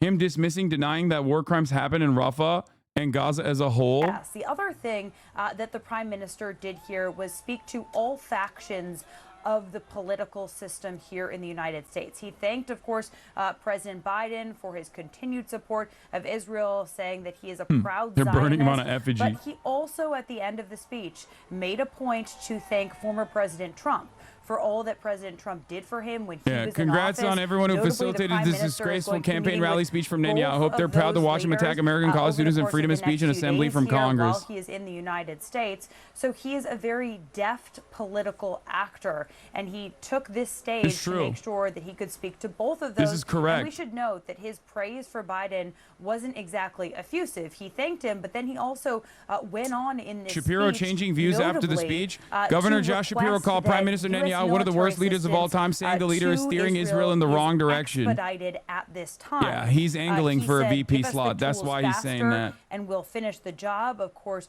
quoting Winston Churchill in World War II, making that plea to the United States at the time. This is from weapons. January. So that was a notable remark that he made. We'll have to. Never mind. He's not. He was saying that from January. That's when Chuck Schumer was shitting on him too. I think that's literally that. By the way, that's from January. So that's before he also came out and popped off against the college protesters in his own state.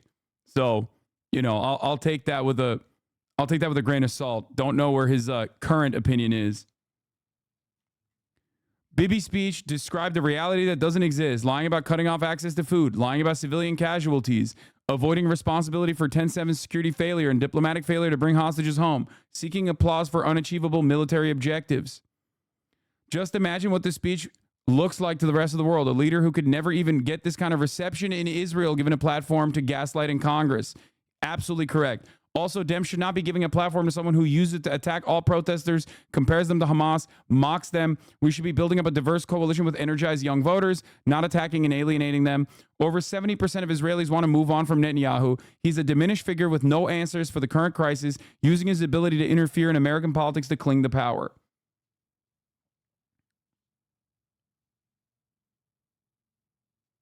And yeah, here's that wacko anti-Semitic framing you rightfully predicted. To everyone watching Netanyahu's speech to Congress, now you know who controls the United States and owns your politicians. There you go. Everyone is going to chirp like this. Every alternative media platform is going to be like, see, it's the Jews. It's the Jews over and over and over again. And I don't think people are thinking about this. I don't think the Democratic Party is thinking about this. I know that Benjamin Netanyahu doesn't give a shit if anti-Semitism rises in the United States of America, because that benefits him. That way, he can harden his position. That way, he can reiterate the position that like Israel has to be a Jewish majority ethno-state that can only be maintained through an apartheid, and that all Jews in the Western world must come back to Israel. That's his ultimate position. That's why he has, throughout his entire career that spans across multiple decades, has found himself aligning with overt anti-Semitic politicians like Viktor Orban, for example, who ran on a campaign of anti-Semitism. Okay? You need to understand. Gideon Lee, this is the most shameful session of American Congress ever. My fucking goat, Gideon. What do you think your Prime Minister is hoping to achieve by this speech in Congress back home? What monstrous evil for Israel. It's all about domestic politics. It's all about... I bet 70% of Americans don't know the difference between Jews and Zionists. Yes, those lines have been purposely blurred in an effort to control the narrative on Israel, in an effort to cynically deploy defense mechanisms of Israel. Oh, you're criticizing the Jewish state? You must be an anti-Jew, Jew hater, okay? But now the situation is dramatically different. Since 2021, when all of the human rights organizations, from Israeli human rights organizations like B'Tselem to global American human rights organizations like Human Rights Watch and Amnesty International, when they called Israel what it actually is, an apartheid state, something shifted, okay? Something in the world changed a little bit. And ever since 2021, ever since the month of April in 2021, when those decisions came out from global NGOs, okay? Hasan hates this one ethno-state. No, I'm a hater of all ethno-states. If you have an ethno-state, you are a fucking fascist. If you want to maintain an ethno-state, you are a fucking fascist. How dare you say such a stupid fucking thing when, as an American political commentator, I speak out against white supremacy on a daily fucking basis. I speak out against America's virulent white nativist sentiment expressed towards immigrants coming over the fucking border because some Americans want to maintain a white demographic majority. Okay? shut the fuck up. Following since 2022, you probably have fucking heard me say it a million different times, but you just want to cynically also deploy the, ooh, it seems like you just hate the Jewish ethno-state bullshit.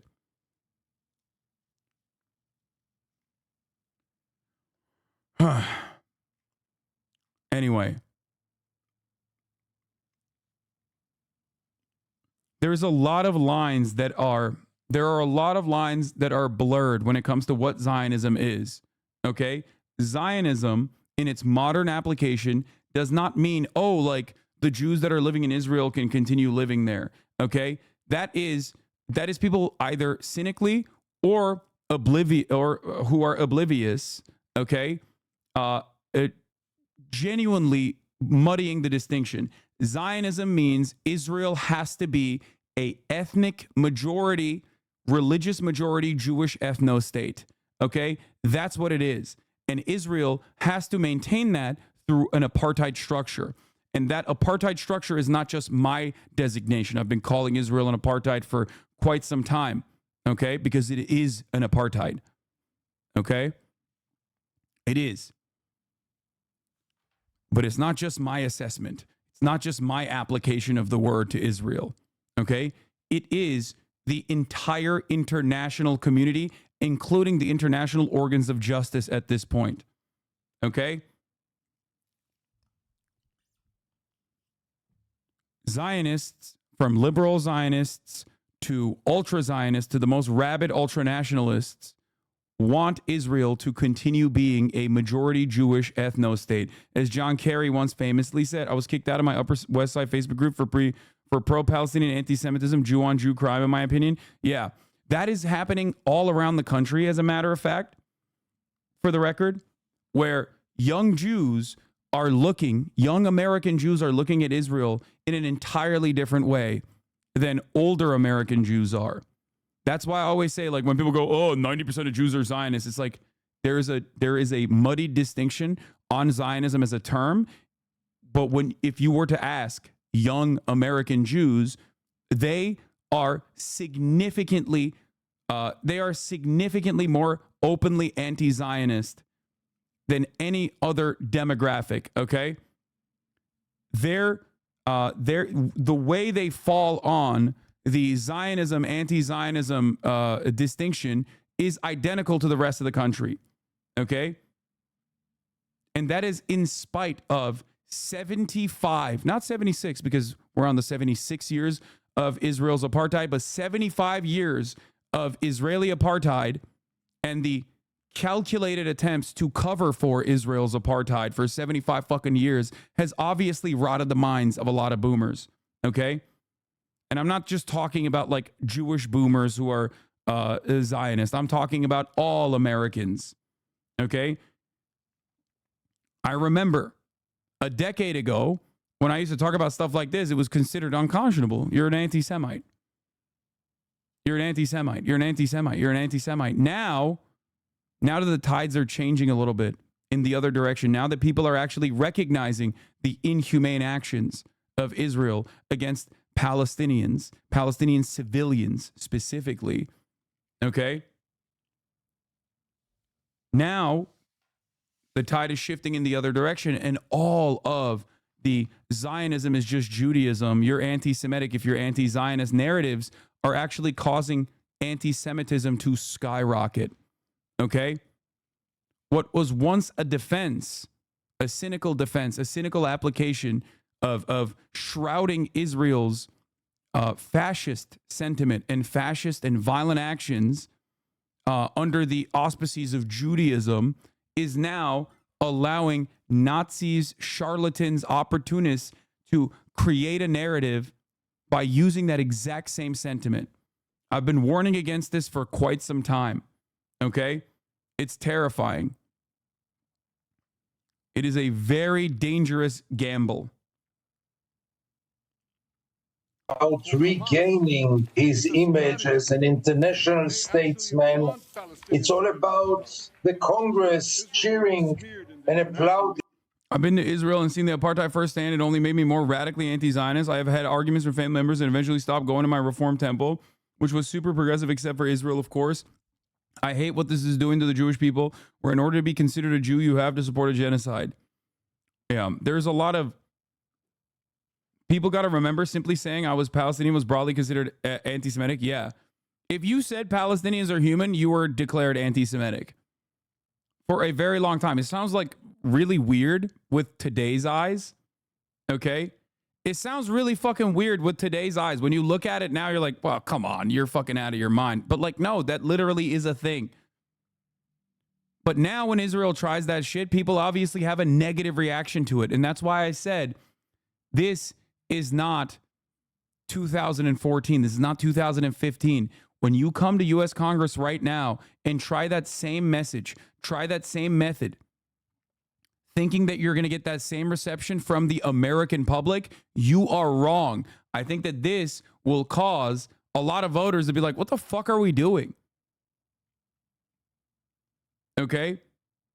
What the fuck are we doing right now? Note, had observed Senator John Ossoff walking out on Prime Minister Netanyahu's speech to Congress. I'm told Ossoff thought the Prime Minister had concluded his remarks and left the vote before going to a meeting. Coward.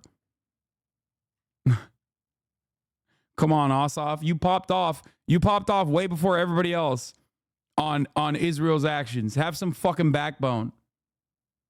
I've had the 90% of Jews are Zionists used against me. Where the fuck does that idea even come from? There are a couple different reasons for why that number flies around. Because some people cynically, and some people cynically, and some people in a way that is oblivious, say Zionism means this, Zionism means that. There is a lot of purposeful muddying of the waters in terms of what Zionism means. Okay?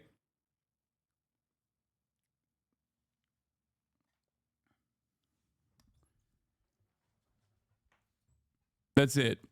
That's where that comes from. So some people who are very critical and even consider Israel to be an apartheid state will say that. Right? They'll be like, oh, well, everyone's a Zionist in my circle, or all Jews I know are Zionists, or all Jews are Zionists. Some of those studies are deployed in an effort to try and cynically weaponize the anti-Zionism is anti-Semitism narrative. Okay? And the reality is, one, and I've reiterated this position a lot. Even if 100% of American Jews were anti-Zionist, okay, America would still be firmly committed to the defend Israel at all costs narrative, okay? Both politically and as a mechanism for America's State Department agenda. Do you understand?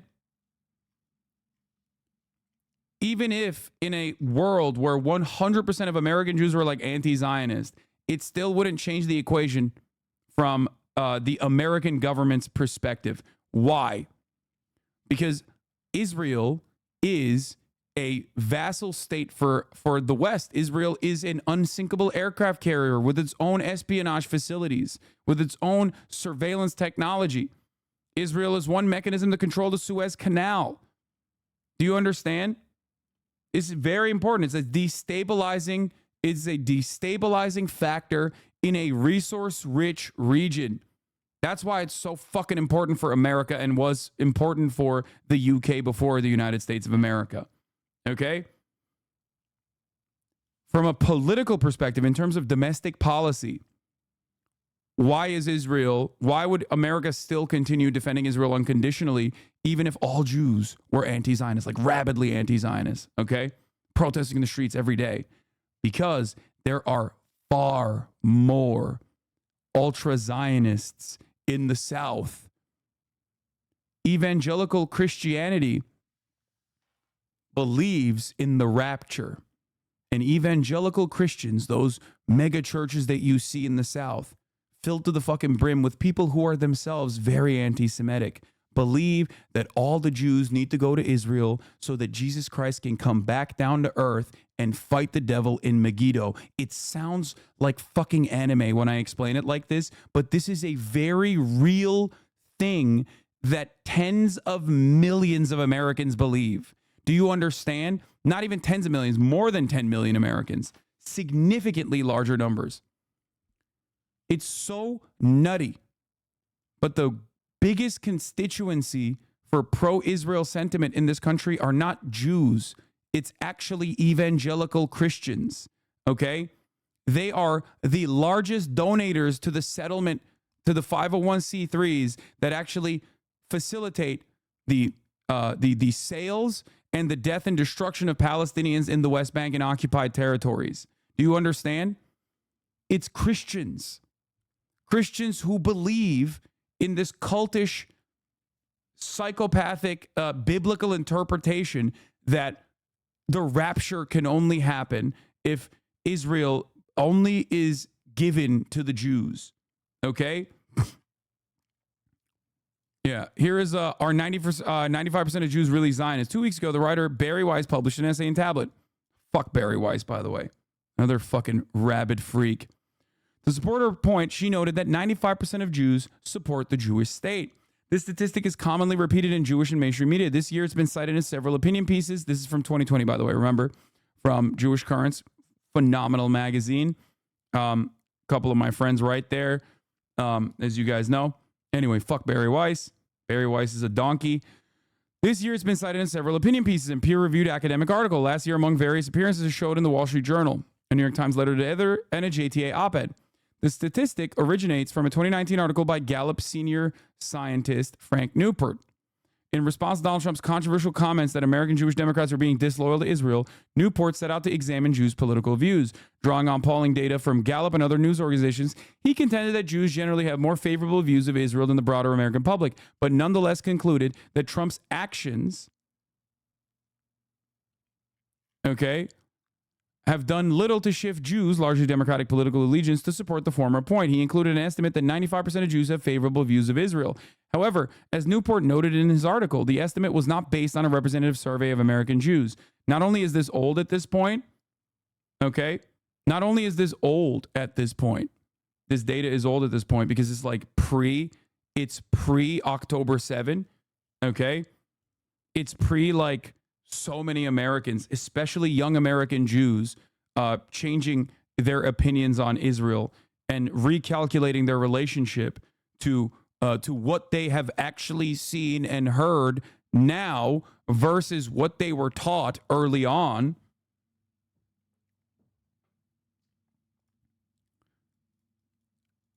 In an email to Jewish Currents, the Newport confirmed his methodology for reaching the 95% figure. He identified 128 people who described their religion as Jewish in broader studies and used that subsample for his calculation.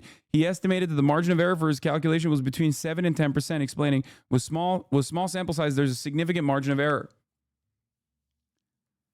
Yet the statistic is rarely described in its context as Newport's back-of-the-envelope estimate, based on only 128 Jewish by religion respondents over 5 years. Instead, it's regularly repeated as a truism. You want to know why? Because previous calculations would allow this, would reinforce the narrative that Israel is a Jewish state. That's why. There needs to be new studies conducted on the matter. And some have been conducted on the matter. Some studies have been conducted on the matter that show that, especially in the 18 to 35 demographic of American Jews, their loyalty to Israel or their criticisms of Israel are damn near identical to the rest of the country, with every other demographic in the nation.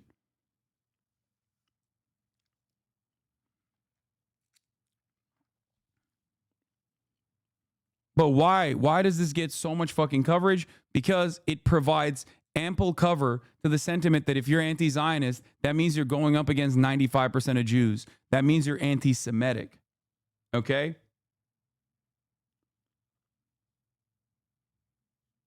Explain that to Ethan. He's spreading it. I don't care. I don't know why you guys keep doing this. Ethan himself has been very critical of the state of Israel and has even called it an apartheid state far before October 7. match your expectations. I don't know why you, like, of course Ethan is going to feel this way or repeat this without examining the fucking data when, like, everyone fucking from anti-Semites to pro-Israel anti-Semites and Jewish people alike use this as a fucking way to be like, well, I guess you're anti-Semitic if you're anti-Zionist. Okay? You have to remember, people have the capacity to be duped by numbers. That's the reason why this shit works so well. That's the reason why people spend a fuck ton of money on this. Okay?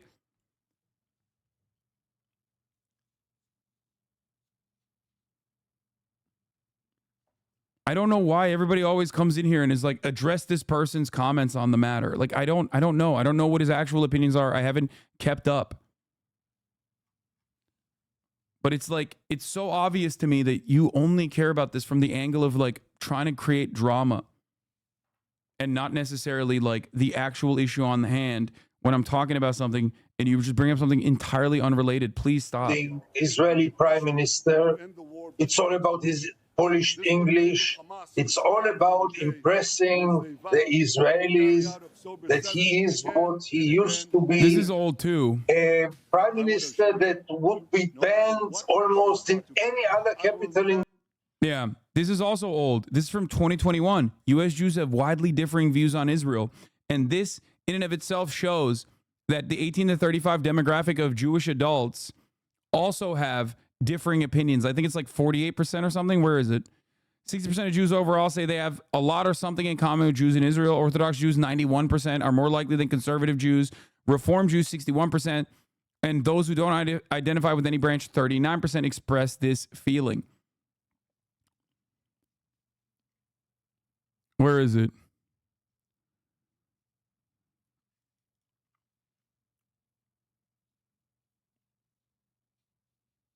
Press briefing is live. Television to make your first comments about that decision rather than make. No, I appreciate that. We've always had a protocol here. When the president's not here, we don't do a briefing. Anyway. Where is it? Oh, Jewish Americans look at age gaps. While Orthodox Jews tend to be relatively young and feel a strong attachment to Israel, younger Jews as a whole are less attached to Israel than their older counterparts. 2/3 of Jews aged 65 and older say they are very or somewhat emotionally attached to Israel, compared to 48% of those aged 18 to 29. And you have to remember, they also mentioned this, Orthodox Jews tend to be relatively young. And in spite of that, and I'm willing to bet that like the overwhelming majority of that 48% is Orthodox Jews that say they feel a strong attachment to Israel. And for the record, a strong emotional attachment to the state of Israel does not necessarily mean that they are like fucking pro-Israel's actions in Gaza or even pro-Israel being an ethno-state. So you have to remember that as well. So there is no like good, decent, recent polling on the matter.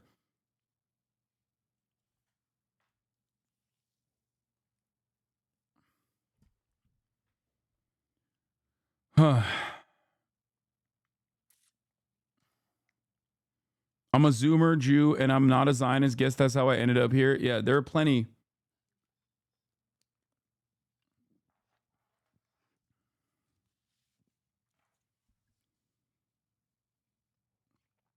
I talked about Chris Murphy already. Yes, Chris Murphy said it was a setback for Israeli-U.S. relations, Israel-U.S. relations. A lot of people are very critical of Benjamin Netanyahu's speech, understandably, and I do hope that they push this. They push this on partisan lines at the very least. U.S. Jews aged 18 to 34 divided over whether Israel's response to Hamas' October 7 attack is acceptable. Percentage of Jewish Americans who say the way Hamas carried out his attack on October 7 unacceptable. Percentage of Jewish Americans who say Israel's carrying out his response to attack is unacceptable. 42% to 52%. Wait, where is the rest of this? I want to see like the actual data broke down. Oh, 18 to 34. Ages 18 to 34, 42% say unacceptable, 52% say acceptable. This is in April.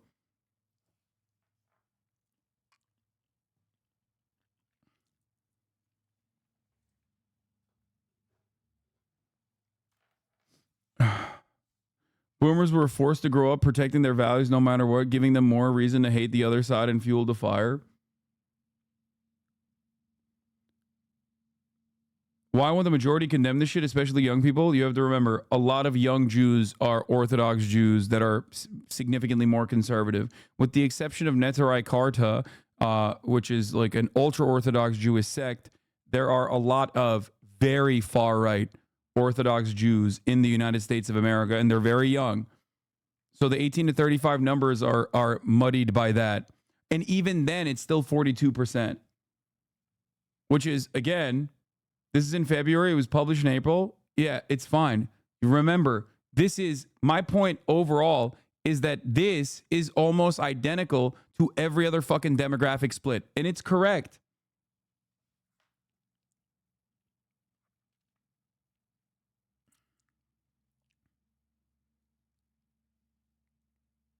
Southern evangelical Baptists often import Israelis to preach in their churches, all for rapturism. I live in the Deep South in a town with 70K with over 100 evangelical Baptist churches. It's scary as fuck to be Palestinian here. Yeah. Netarei Karta are good on being anti-Zionist Jews and nothing else. It's true. Yeah.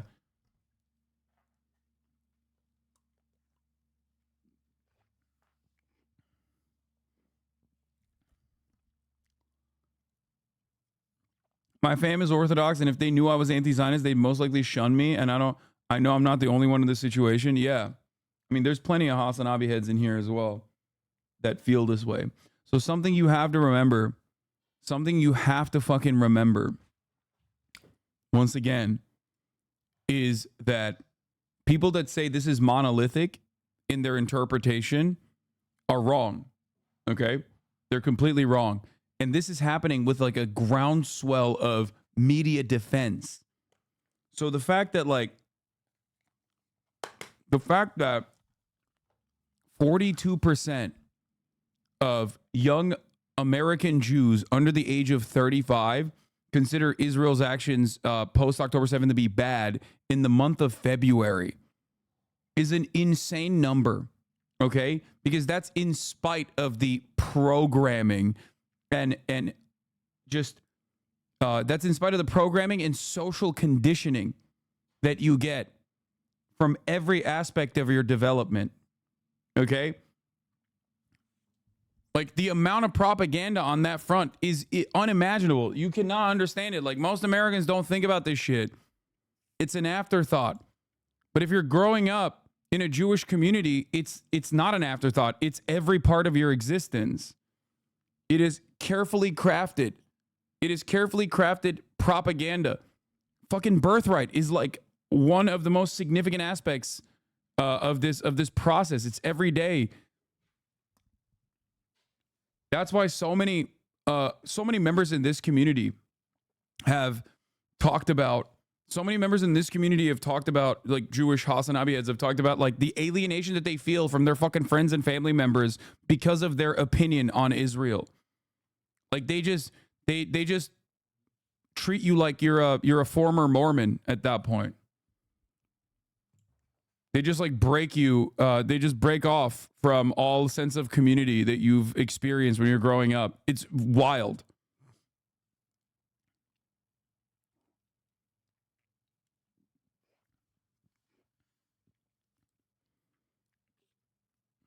I'm part of a Reformed Jewish congregation who does volunteer work with other Christian groups, and they're always riding for Israel way harder than any of the Jewish people in my congregation are. It's honestly kind of weird. Yeah.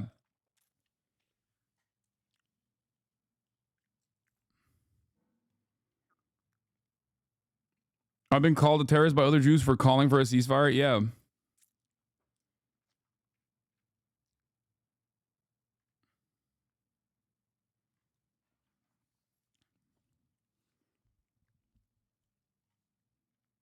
I went to Jewish summer camps type thing, and they made us talk to IDF soldiers. It's in every aspect. It's in every aspect. Abi Türkçeyi nereden öğrendin? Türkiye'de öğrendim abi. Türkiye'de büyüdüm. 18 yaşına kadar.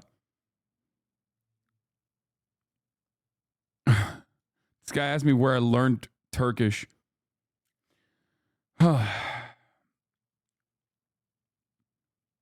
I feel so isolated as an anti-Zionist Israeli. Seeing all my friends join the IDF is fucked. I lucked out so I'm disabled and didn't have to. Yeah, there's also There's also a big constituency of anti-Zionist Jewish Israeli HasanAbi heads as well. Like pretty much every single one. But you know, to be fair to them, I don't think they can get a lot of anti-Zionist coverage inside of Israel at this point, considering that fucking Al Jazeera was banned too. So this is the only way that Israeli Jews can ever watch Al Jazeera coverage.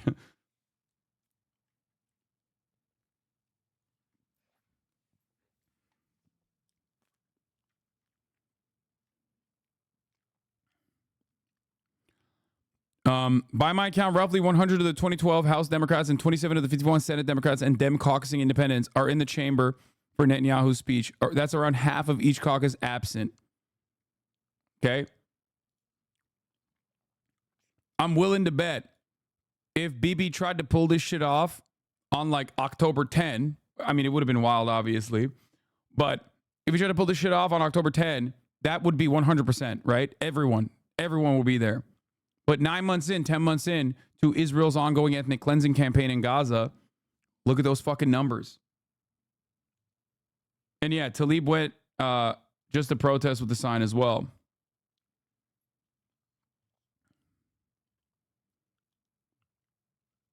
Terrified of being the only pro-Palestinian Jew in my extremely Zionist family, and I have a wedding to go to this year where my cousin in the IDF will be there. My family treats me like I'm disowning them. Genuinely, what do I do? Just remember that you have support here. You have support in other communities. Like there are plenty of anti-Zionist Jews. There are plenty of anti-Zionists in general.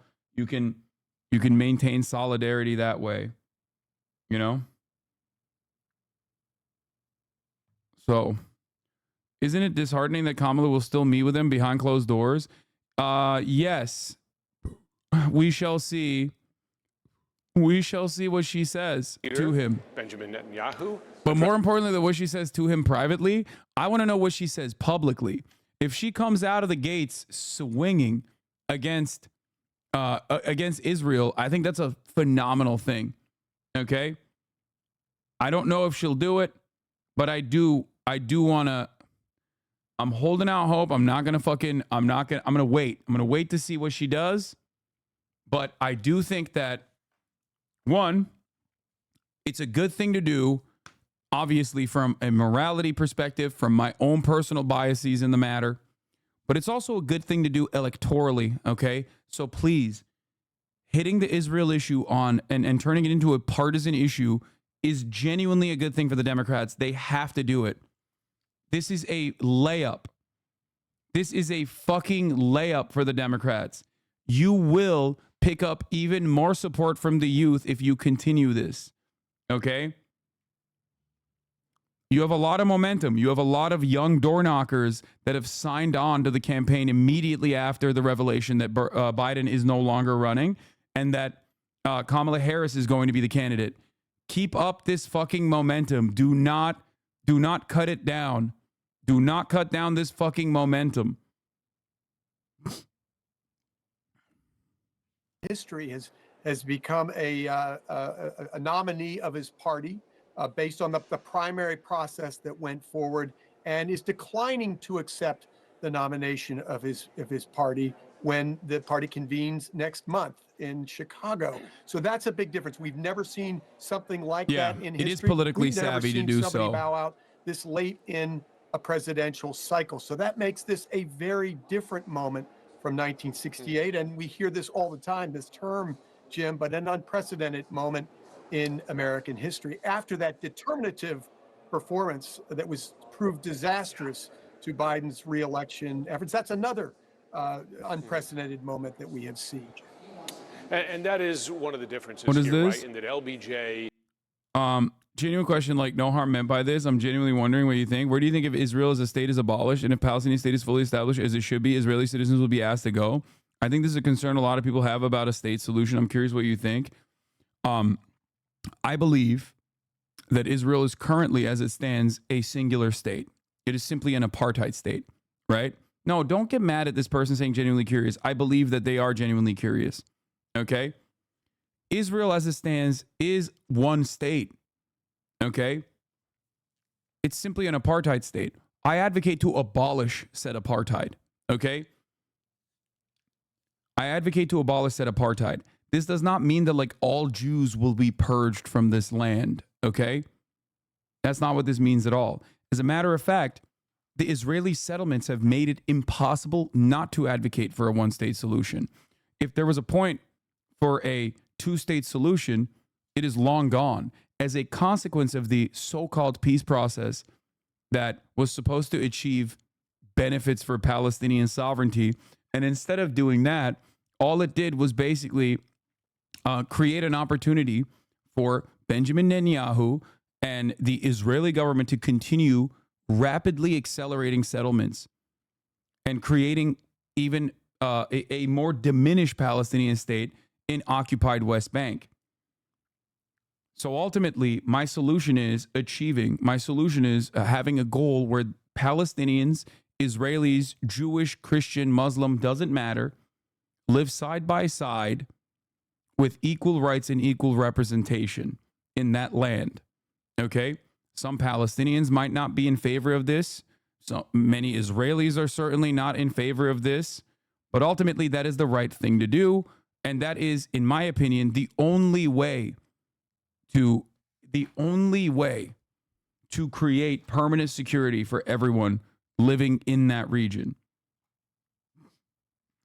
Because the alternative in a two-state solution for 1967 borders, as was declared just by the ICJ this past week, didn't get a lot of coverage in the media because we were all hyper-focused on the obvious domestic clown show that was occurring. But the way to create two states on 67 boundaries would imply the expulsion of 750,000 Jews from the West Bank. Okay? Children, men, women. That, in and of itself, is also going to be a very violent process. Okay? Now, you might say, tough titties. You know, you shouldn't have fucking built there. You shouldn't have settled there. But I'm thinking about this as a realistic solution. That will never happen.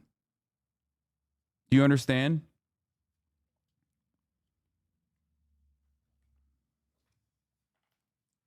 In spite of the illegality of said settlement process, it still doesn't change the calculation in terms of 750,000 people being moved from one location to the next. That can only happen in uniquely brutal ways. Israel did it in 1968. Or not in 1968, sorry, in 1948.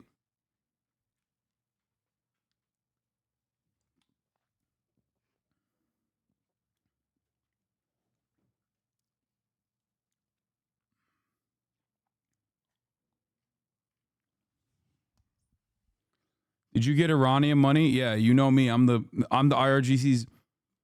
We can't do to them. Caprice on Poppy, who is Palestinian, says we can't do to them what they did to us. It would be extremely cruel.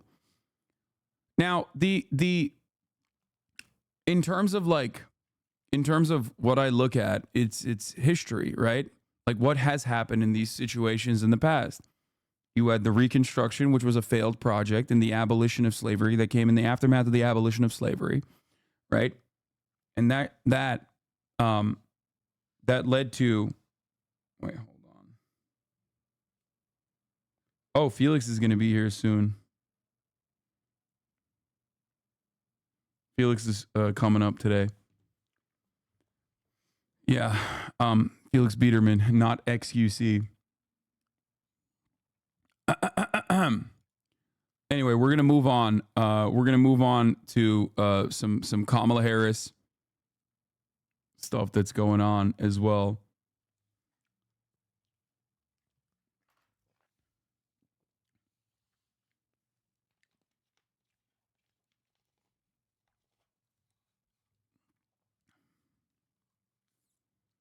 Do you think Israel would ever give up land to create a contiguous Palestinian state and make up for the West Bank land stolen? No, absolutely not.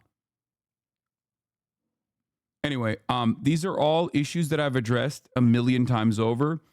just go to my YouTube and search Israel, Palestine, or Gaza, okay? And you will find hundreds of videos on the matter.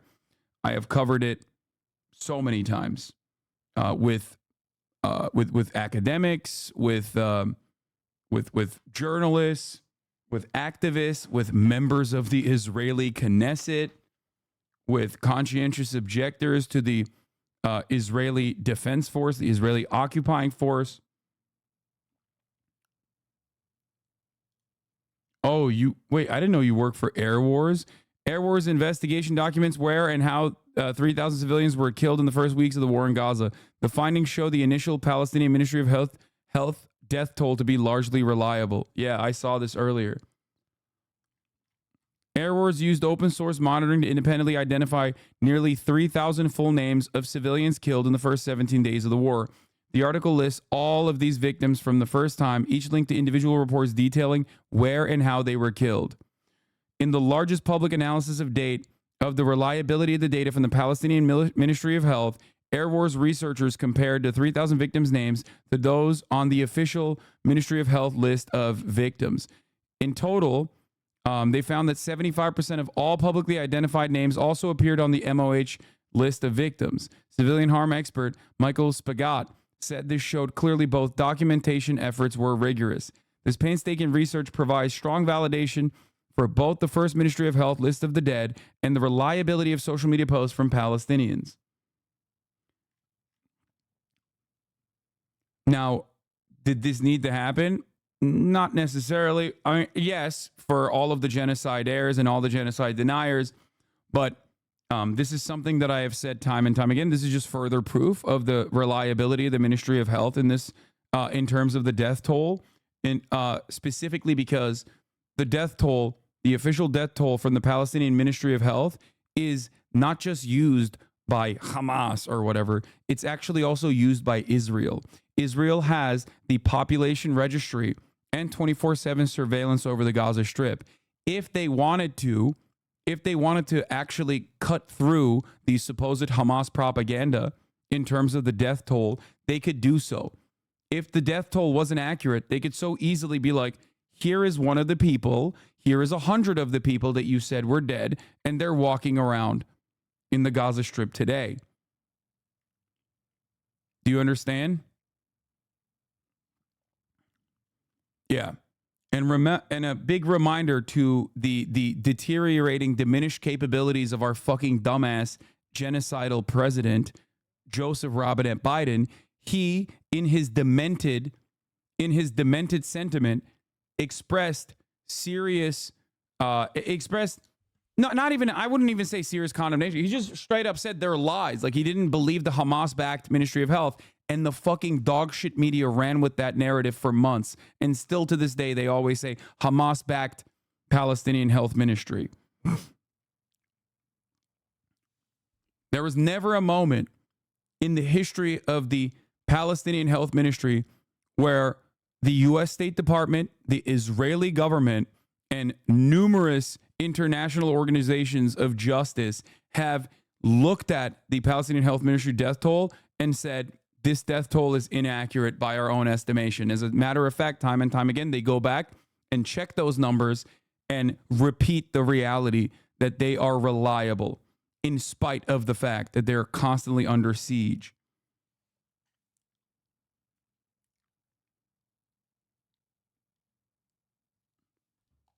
That, paired up with the lies about like setting babies on fire with kerosene, babies and mothers on fire with kerosene, have caused irreparable harm. Conciliatory language, right, to the criticism of civilian casualties. He spoke about the conduct of operations in Gaza, claiming that there were virtually no civilian casualties there. There have been consistent questions about the amount of food, humanitarian aid getting into Gaza. He says it is not Israel's fault, that it is entirely Hamas's fault. So deflecting that criticism, and then, as you say, this is a country right now that is quite publicly debating its relationship with Israel and the conduct of the war, most visibly with those public protests that we're seeing taking place just outside the Capitol here today. But he goes all in and accuses all of those protesters who, we should note, having spent time among those protesters that are quite a diverse group, but saying all of them are Hamas supporters and all of them, in effect, are doing Iran's bidding. So that is his reaction to it. That's me. Paula, you and I have He's covered talking him about for me. Backed by the IRGC. You know what I'm saying? That way I can gift subs at the top of the hour to everyone that wants to experience an uninterrupted broadcast experience. You know what I mean? Yeah, anytime somebody's gifting subs in here, know that it's probably backed by a mullah. It's probably a mullah themselves. You know? At the top of the hour, there's a 3-minute ad break. If you no longer want to see those ads, all you need to do is subscribe for $6 or for free with a Twitch Prime. King Leopold Blotto Deal IV gifting 20 gifted subs from the IRGC. Penzias with 5 gifted subs from the IRGC. Use a 3-minute ad break now, by the way. Pray to Allah if you want to get an Iranian mullah to gift you a sub. Spitting Nichols, Lifey, thank you for the 5 gifted. Not exactly KB, thank you for the 5 gifted as well. The Israeli side, with some doubts expressed about how invested the Israeli prime minister is in those talks. So it is expected that President Biden will give him a push to get that deal finished before the end of Biden's term. Kamala Harris, perhaps, I don't want to say a difficult meeting, but Kamala Harris, one of the first senior officials in this country, Democratic Party leaders, to come out publicly and criticize the conduct of the war in Gaza for the large number of civilian casualties. So you can expect that that won't be entirely a warm embrace. And then Donald Trump. They've had their personal differences, but they have also, and as you heard from Netanyahu, Concubine, they give the 5 gifted subs. Relationship. Netanyahu praising Trump for instance, moving the U.S. embassy from Tel Aviv to Jerusalem, overturning a long-held U.S. policy, and also for his steadfast support for Israel. So I think you could see the potential there for them perhaps burying the hatchet and moving forward. But it also shows the difficulty for an Israeli leader. There's a quite contested U.S. election coming up, and based on the results of that election, you would have a different approach to Israel. Not an end of the relationship, certainly not an end of the alliance, but perhaps with a Democratic president, more of a willingness to criticize Israeli policy. Yeah, we will see how he fares in the next few days, as you said, especially as he gears up for those meetings. Jim Sciutto, really appreciate you having on board there as we parse the This reaction. is once again a unique opportunity for Kamala to when there is so much interest in what she is going to do, when there's so much momentum, so much youth mobilization, okay, it is very important for Kamala Harris not to fuck this up, okay? This is a perfect opportunity to even talk about it from a partisan framework. The fact that she did not attend this meeting is good, okay? The fact that she did not go to the speech is good. It's bullshit, like, oh, she had to go to a fraternity meeting or whatever. That's silly. That's like somewhat of a cowardly way to boycott it while still boycotting the speech, right? Well, not boycotting, but like refusing to attend the speech. No way she's saying like free Palestine though. No, I'm not. That's not my expectation. Once again, I'm always setting my expectations to what like the position is by the broader American Congress. Has unfolded, trying to not only just defend the conduct of Israeli forces in Gaza, but really going beyond that, not even acknowledging some of the errors, mistakes that the Israeli military itself has acknowledged. And doing so, we should note, to overwhelming applause from U.S. lawmakers. The Israeli prime minister, at several points, tried to push back on key criticism. You're grading on a curve in Israel? Yes, I am. I am grading on a curve when it comes to like support or criticism of Israel. Yes. Arrest warrants for the Israeli prime minister, accusing the Israeli government of starving people in Gaza. And while the Israeli prime minister threw out a bunch of numbers about the number of aid trucks that have gotten into Gaza, What he didn't talk about is the clear and convincing evidence that humanitarian aid organizations talk about on the ground, which is that Israel simply has not allowed enough aid in, hasn't done enough to provide safe routes for those aid trucks to actually get in, to deconflict those routes with Israeli military activities. And we've also seen the ways in which Israel can turn on and off the spigot of aid depending on the political moment in which it finds itself. He also tried to claim that Israel is effectively has one of the best civilian to combatant ratios in the world, citing this expert, the only expert that he's ever cited on this issue, a man named John Spencer at West Point. I can tell you I've talked to a number of military experts in terms of civilian casualties in warfare, and they all say that it's very clear that that Israel simply does not do as much as most modern militaries do to reduce the number of civilian casualties, that the number of civilians killed per strike in Gaza is far higher than when you compare it, for example, to the U.S.'s bombing campaign in Syria, which was not viewed as a positive from a U.S. military point of view.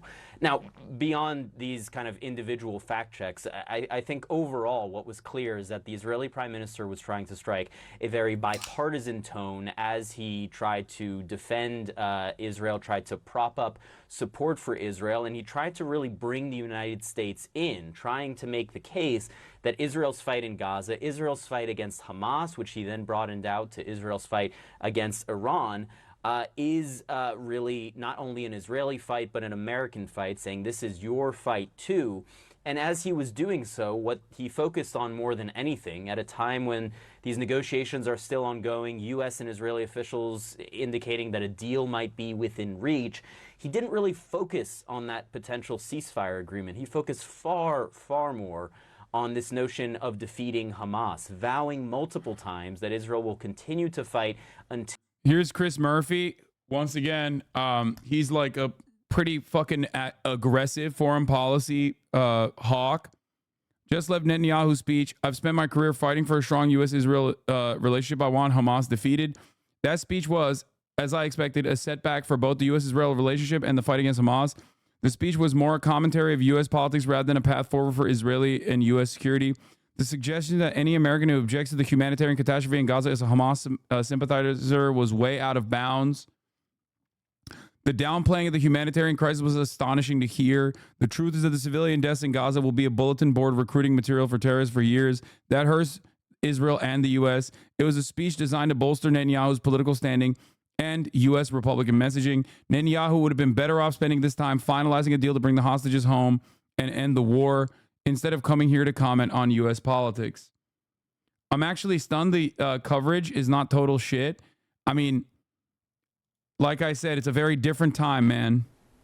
It's a very different time. To be with you, Paula. I think that there are two main themes here. On one, it is conciliatory, and that is that that Netanyahu was extremely careful to stay out of the American political context right now. Bullshit. He was equally positive, equally thankful to both Republicans and Democrats, very carefully. Come on, bro. He hyped up Donald Trump. Get out of here. So that that he avoided the pitfall of getting dragged into this American presidential election period.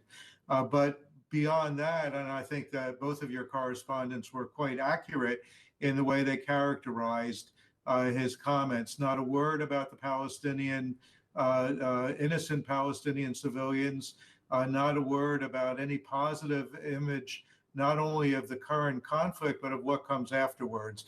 His only talk was about a Gaza that's disarmed and de-radicalized, he said, but still under constant Israeli security control. Nothing about what happens afterwards, nothing about anything that's positive. Some of the things that he said were clearly not true.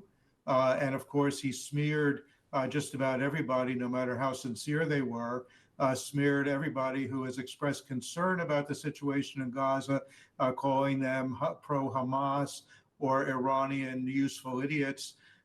This is not a way to build up support, nor is it a way that he's going to bring Americans together in support of where Israel is right now. Yeah, and notable, in fact, that some of those protesters are not just Jewish. Many of them are just peace activists who want Hamas to release the hostages and equally would like the suffering to end for those in Gaza.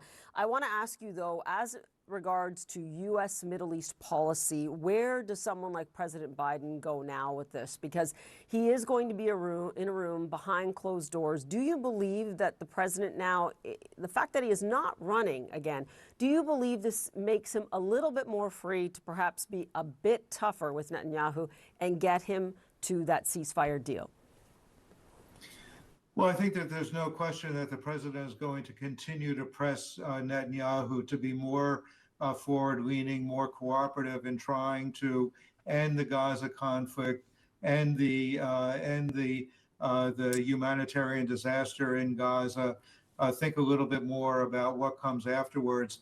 For the president, it's not only a question of his own legacy, but it's also understanding that, particularly within the Democratic base, he needs to bring people along because their willingness to vote for Kamala Harris is going to depend an awful lot on whether they think that he's doing what he needs to do, not only to protect Israel, but also to do something favorable for the Palestinians. So he's going to continue to press. Whether or not he's ready to really put his foot down with Netanyahu, and whether that means anything to Netanyahu is an open question. And what do you believe will come of the meeting with Donald Trump? I mean, at this point in time, this is, I have to remind anyone, a very close election that is upcoming. He definitely went out of his way, Netanyahu, to praise the Trump administration and the former president himself. What do you believe will be the contours of that meeting on Friday? Well, it's going to be very interesting to see because, as your correspondent pointed out, even though Donald Trump was probably willing to go much farther. Biden is addressing the nation tonight. All right, we're going to move on from this. Let's get to Lindsey Graham talking about Kamala flunking the first test of being president. Here with reaction, Senator Lindsey Graham, the great state of South Carolina.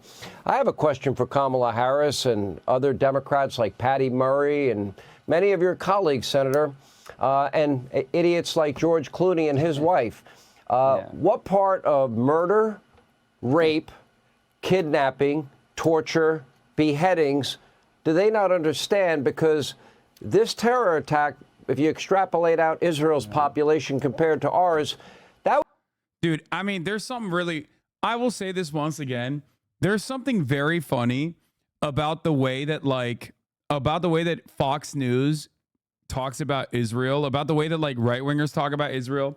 Like, there's a lot of content creators online who try to be as edgy as they physically possibly can be, including, content creators who are basically, Nazi adjacent. But, when it comes down to it, in terms of my sentiment against Israel, those guys who are literally aligned with Nazis, who, hype up Nazis, will turn around and be like, HasanAbi, I can't believe how anti-Semitic HasanAbi is because he said Israel is doing a genocide. It's like, bro, you can't posture like a 68-year-old neocon while simultaneously every other thing you're doing is so edgy and, ooh, you're being attacked for your free speech. It doesn't make any sense. It doesn't make any sense whatsoever. You see that from so many dudes online that try to present themselves as free speech advocates that are constantly under attack by trans activists or whatever the fuck, who then turn around and posture like the most hysterical social justice warrior when it comes to the issue of Israel, right? It is so unimaginably inconsistent where they just immediately turn around and go, oh, dude, what are you saying? What are you saying? This level of anti-Semitism cannot go on. What the fuck? It's so hilarious to watch. Personally, I think it's very funny to watch because, once again, it is a clear-cut demonstration that absolutely zero people have full-blown free speech principles, with the exception of maybe 5 people. Nazis on Twitter think that this doesn't go hard. What? Okay, I don't care about that. Yeah, edgelords crumble when you reveal them as snowflakes. But yeah, literally, there's all these people. I remember there was that one alcoholic dude who is like constantly on the verge of offing himself. What's his fucking name? He's like Mutant Monster Groiper or something. I was reminded of his account's existence by Edinger Mentum the other day, who like posted specifically about like Kamala Harris getting owned by Donald Trump. Like, it'll be so exciting to watch like a black woman get fucking destroyed or whatever. Like, just, you know, repugnant racist shit, right? But like that guy, including like the Red Scare people and whatever, like that guy, including like the Red Scare people, are always such pussies. Like, they try to present themselves as like edgy contrarians when it comes to white supremacist nonsense. But then immediately on the issue of Israel, they turn into like the biggest fucking soy social justice warriors.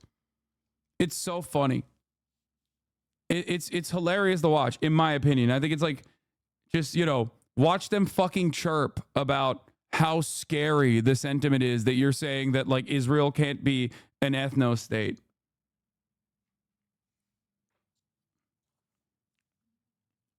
That would be the equivalent of 40,000 dead Americans in a day. What part of that is this wing of her party missing?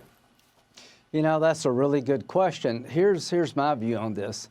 Everybody who wants to kill the state of Israel and all the Jews and wipe it off the map. Dude, Lindsey Graham is my favorite Israel dick rider because he is so ferocious, okay? Like, he loves bouncing on that dick up and down. He loves contorting himself. It's not even blowing bubbles at this point. It's far beyond blowing bubbles. Like, we're not even talking about guzzling. Remember, Lindsey Graham famously said that he trusts the Israeli Defense Force more than he trusts the American military. Like, that level of dick riding, that level of dick eating, the throat goat himself. And no, I am not being homophobic because Lindsey Graham is a secretly in the closet gay man. I'm just simply using this as a term of reference in terms of his defense of Israel. Okay? Yeah. Lindsey Graham still can't get married in Israel. Okay? Israel.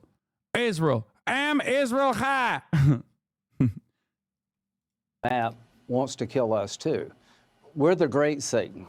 So I don't understand why we would pick a group of people who would actually want to kill us. Now, she's the de facto nominee for the Democratic Party in 2024. This is an astounding bad decision not to appear behind BIBI as Vice President of the United States.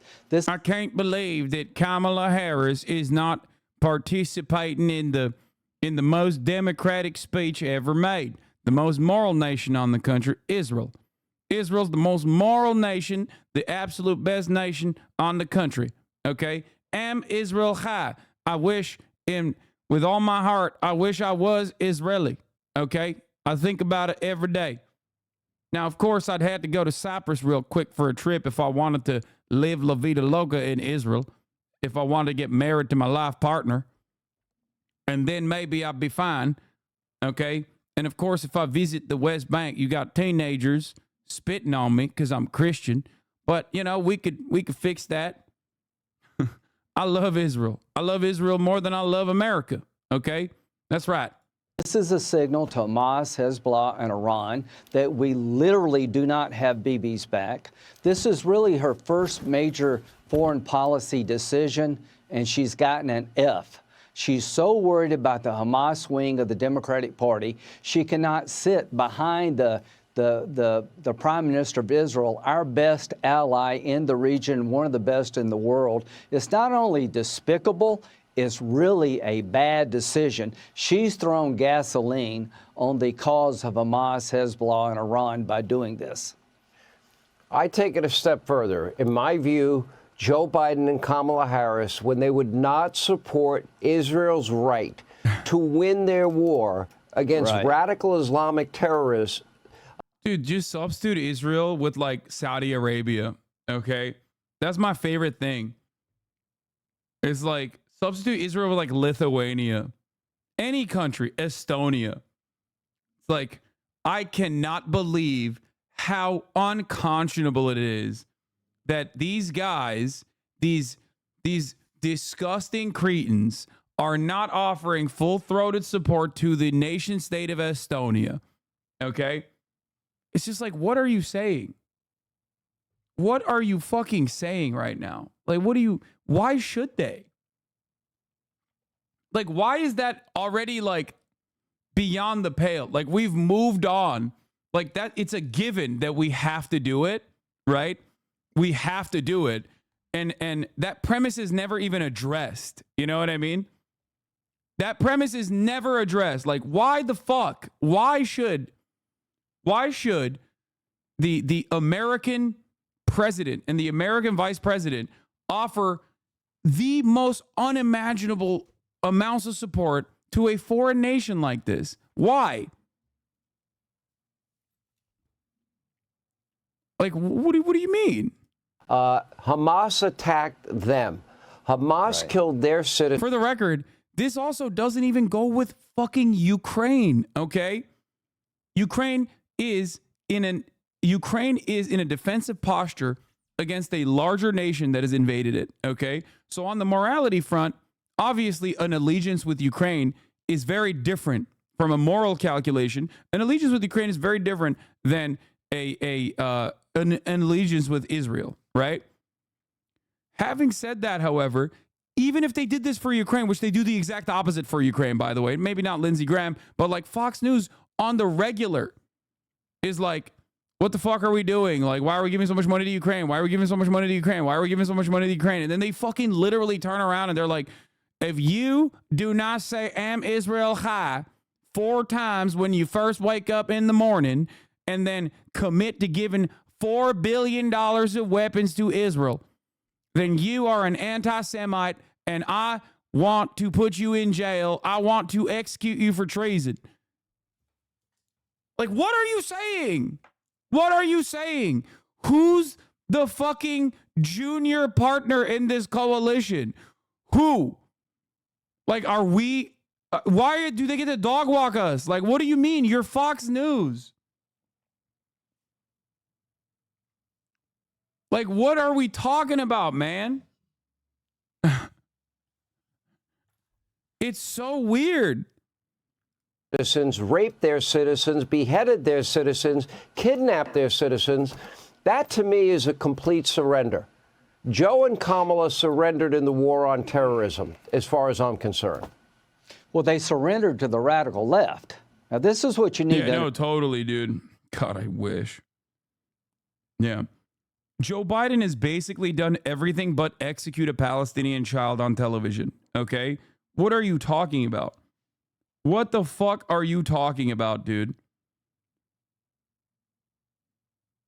Joe Biden has done everything, okay? Like, there is not a single thing that Joe Biden is not... There's not a single moment where Joe Biden hasn't been, like, unconditionally Israel's most loyal soldier. And it's not even just like this iteration of Israel's brutal campaign in Gaza. It's like throughout the history of Israel. Joe Biden was alive when Israel wasn't a thing. Okay? And he has always kept up this energy in terms of his relentless dick riding of Israel. Understand. I wish everybody in America could watch her show. She's the most liberal senator I've known since I've been in the Senate. She's the most liberal person in the history of America to ever receive a party's nomination for President of the United States. She signed up for the Green New Deal, Medicare for all. There's no liberal horse that she won't ride. So she's picked the radical left Hamas wing of the party. She's afraid to offend them. She's more afraid of them than standing up for our friends in Israel. This is a chillingly bad decision. It empowers the enemies of Israel. It makes America weaker in the eyes of our allies. I cannot tell you, she flunked. Yeah, this argument is so funny because it's like, yeah, what do you think makes America look weaker? Okay? Not being able to fucking rein in their goddamn attack dog as the most arrogant, entitled piece of shit on the fucking planet gets to come to America in the eve of an ICC decision that has declared him under the Rome Statute countries a war criminal that must be apprehended instantly. Like, he couldn't give that speech in Germany right now. You understand? Germany loves dick riding Israel too, but he would not be able to give that speech in Germany. He would not be able to once the ICC application is processed, he will not be able to go to any European country. Okay? And he's so comfortable fucking dog walking American leadership while Israel as a nation would cease to exist without unconditional American support. My tax dollars are funding Israel's security, man. What are we talking about? As an American citizen, I find that abhorrent and unconscionable, okay? It's ridiculous. And every American has a right to say, no, fuck that. We're not invested in this. What are we doing here? The first test of trying to be president of the United States by picking the Hamas wing of the Democratic Party, pleasing them more than standing behind the Prime Minister of Israel. This is a chillingly bad decision. Let me ask you this. I know that Prime Minister Netanyahu will be making his way down to Palm Beach and meeting with President Trump at Mar-a-Lago. There's never been a president more supportive of Israel than Donald J. Trump. You know, he moved, obviously, the embassy from Tel Aviv to Jerusalem. It's proper home. On every single level, he supported them. And I'll even go a step further. I don't think Hamas ever would have attacked Israel. I don't think Iran would have fired missiles into Israel had Donald Trump been president. One thing I can tell you is that, you know, I don't care if it's China, Iran, North Korea, Russia, they never feared Joe Biden. They did fear Donald Trump.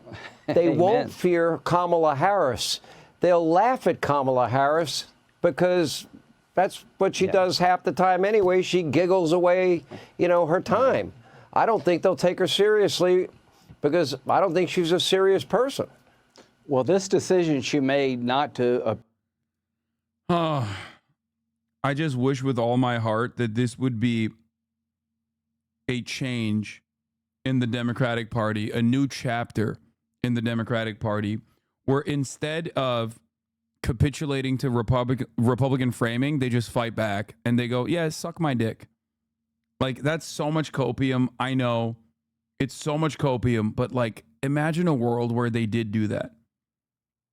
Like Andy Bashar talking about LGBTQ rights in the state of Kentucky. Okay? Just think about that. Now, Nancy Pelosi said this. Benjamin Netanyahu's presentation in the House chamber today was by far the worst presentation of any foreign dignitary invited and honored with the privilege of addressing the Congress in the United States. Many of us who love Israel spent time today listening to Israeli citizens whose families have suffered in the wake of the October 7th Hamas attack and kidnappings. These families are asking for a ceasefire deal that will bring the hostages home, and we hope the Prime Minister would spend his time achieving that goal. Like, these are fucking relentless Israel dick riders saying this shit, okay? This is political posturing in the good. This is political posturing in a good way.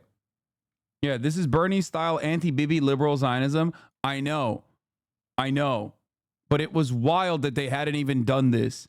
There was a brief moment when Chuck Schumer did this a couple months ago, and then immediately turned around and invited Benjamin Netanyahu. Just like such a... Oh, God, I can't even get over that. I can't get over that.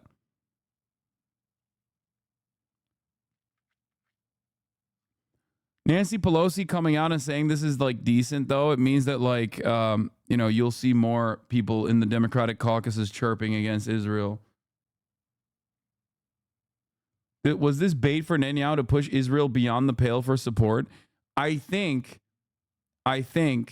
that ultimately Israel has one fucking speed, and through 76 years of sheer arrogance and unconditional support that they've gotten from the Western world, they just don't have any way of stopping themselves and like really reconsidering their actions and how those actions are being seen by the rest of the world. Okay? Like, that's it. It's like the Republicans, right? Which, you know, you could obviously make a argument that the Republican Party and the Israeli government are aligned on a lot of ideals, specifically fascism. Okay? The thing is, it's just like the Republican Party having a hard time changing their narrative around Kamala Harris. Okay? The Republican Party keeps calling her like a black woman, an inferior, and a whore, or whatever the fuck. Meanwhile, Mike Johnson's like, please stop saying that. Okay? Please stop saying that. Please just stop. We can't keep fucking saying Kamala Harris is an inferior black woman and a whore, because that's going to make us look really bad.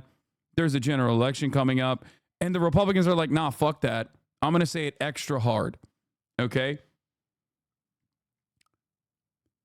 That's kind of what's going on with Israel, where like there are some liberal Zionists who are like, maybe we should dial back the fucking ethnic cleansing stuff. Like, I don't know, we're going to like lose all the support from the Western world at this rate. And everyone in Israel is like, nah, fuck that. Nope. Because that's all they know. That's all they know. They've lost the plot entirely, and they don't recognize that they're being cast aside as like a pariah state, okay, where the calculation is very different. Can you explain how the Republicans are fascist? I mean, easily. If you personally believe in a project,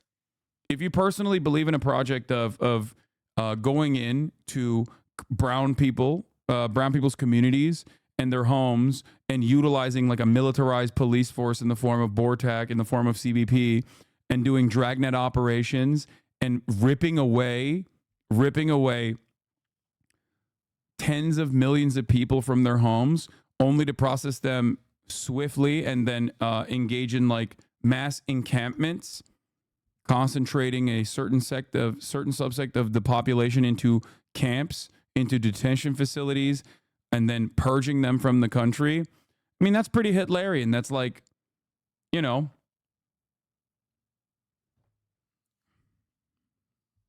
it's literally the most Hitlerian thing you can do.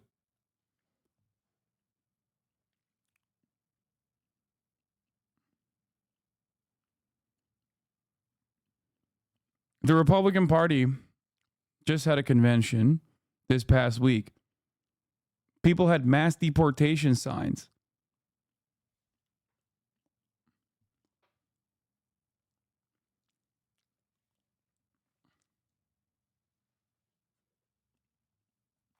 Like, what do you think is going on?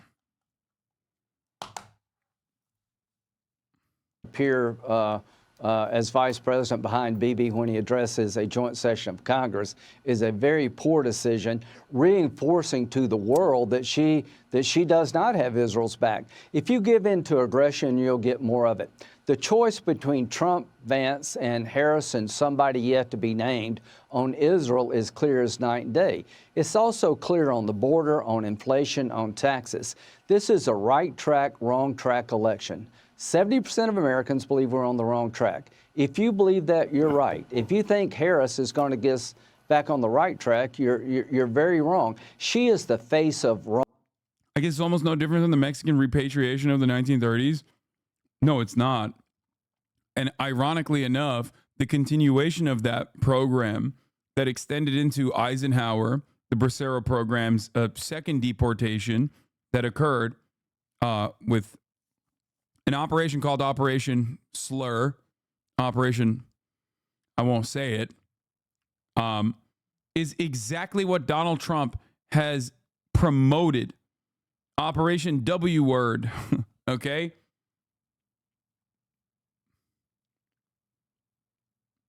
That literally is what Trump is hyping up. He keeps saying it was awesome when we deported 1.3 million Mexicans, some of which were Mexican American citizens, by the way. Okay? Like he keeps saying it's awesome and it's great and we should do that. Like that's what he keeps repeating.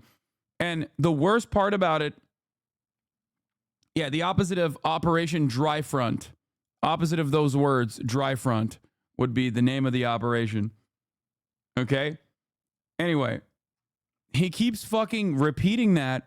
And it's wild that like no one in the media or no one in the Democratic Party has been like, hey, I don't know if you know that, but like that was a dark part of American history. Like that's actually, like pretty wildly racist that you're trying to do that again.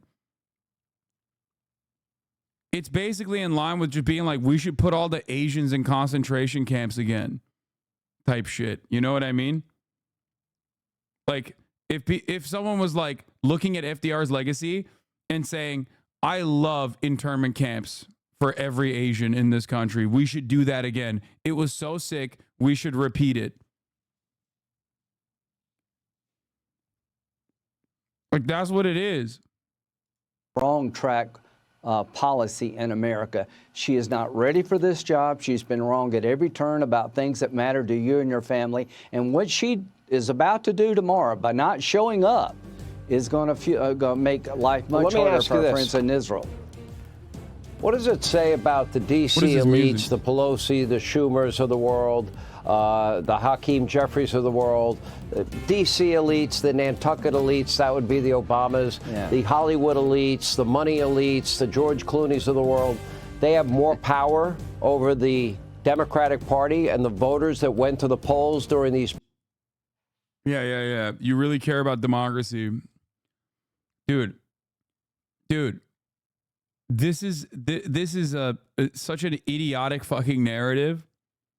I'm skipping the rest of this. Like, it's just, I've addressed this so many times, but like, it's such a stupid narrative, especially because one, the democratic process will take place in spite of the Republican attempts to abolish it time and time again in the month of November. That's number one.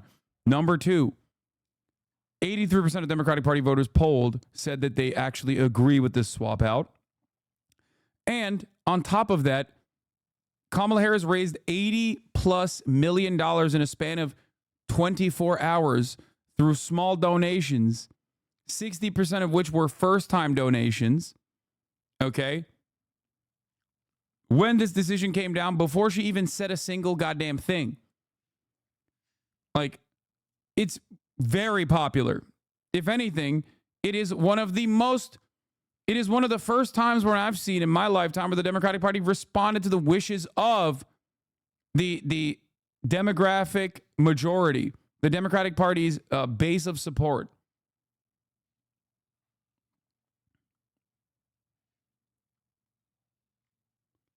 Anyway, we're continuing. VP Harris ripped for ditching Netanyahu's address. Okay.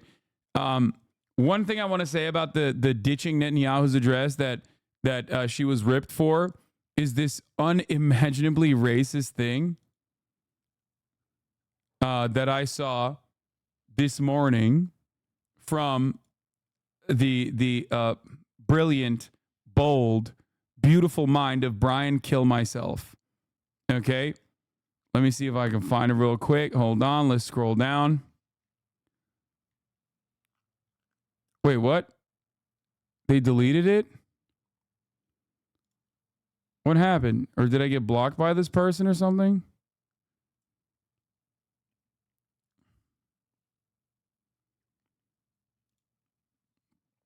Compare him to President Biden, who was muddling his way through speeches. People know he couldn't go more than better, right? Yep, couldn't go more than 15 minutes. She's very good on the prompter. No one even doubted that. She had 3,000 people there. Why are they there? A lot of them have to do with, hey, I'm a Democrat. I thought we were going to go down in flames. Now we have a shot. But the problem with Kamala Harris, number one, she has not had a record exploited heavily. Let's see. Some people are saying he said colored. Some people are saying he said college. Maybe he said college. I'm open-minded. As you know, I'm a big fan of Brian Kill Me. I say his name all the time on this broadcast. Okay. I routinely bring up his name on this broadcast because, you know, it's a very fun way to say something while avoiding the terms of service violations. Because people thought and marginalized her. Even in the Democratic Party, they said, wow, what a bad choice Joe Biden made. Number two is she hasn't sat down for an interview. When she sits down in an interview and says, do you want to fund ICE? Where do you stand on Medicare for all? Why didn't you show up? JW Grimy, thank you for the 75 gifted subs. God damn, son. Thank you, thank you, thank you. The most recent decision, already you got a question. She will not show up for the Prime Minister's joint session of Congress today. She'd rather address in the summer a sorority, a college sorority, like she can't get out of that. So that's her decision, and that's her decision.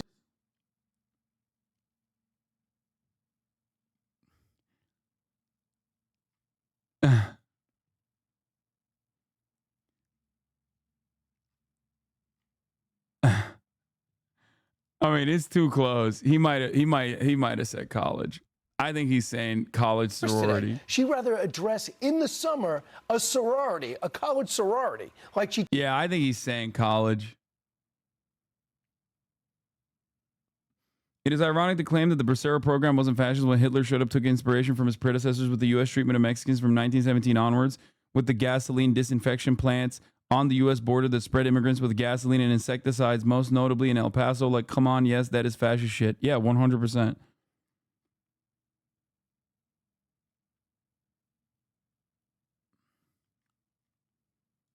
Yeah, I think he said college sorority. But I'm happy with either interpretation from chat. You know, I'm fine with it. I don't give a shit. But I do think he actually said college sorority. For fuck's sake. Fox News guest, the MAGA influencer Alex Lace calls Kamala the original HOGWATCH girl. Oh, that's awesome. And there's the DEI press secretary telling you that the DEI vice president is the future of the party here. And so the future. Bro, just substituting the N-word for DEI is so obvious. Come on, dog. The DEI press secretary for the DEI vice president. Yeah. The DEI, like, it's like weirdly woke. It's weirdly woke that they just like have to self-censor and not say the N-word while simultaneously very obviously saying the N-word. Come on, man. Just say what you truly mean.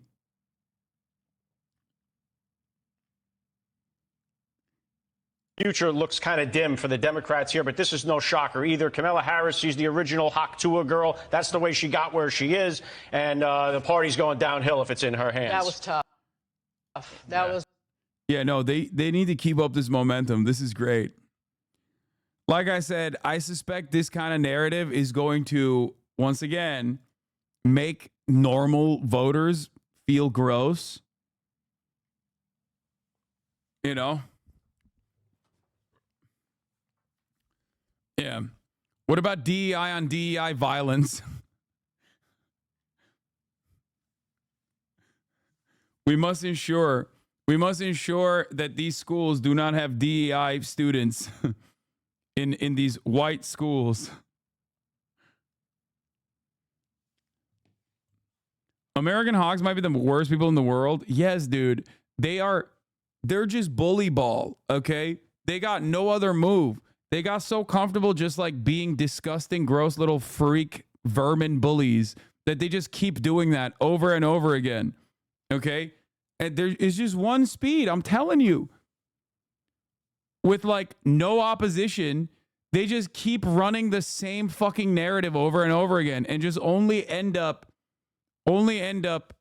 coming across like awful people. As you guys know, in this community we joke about like you, yes, like me.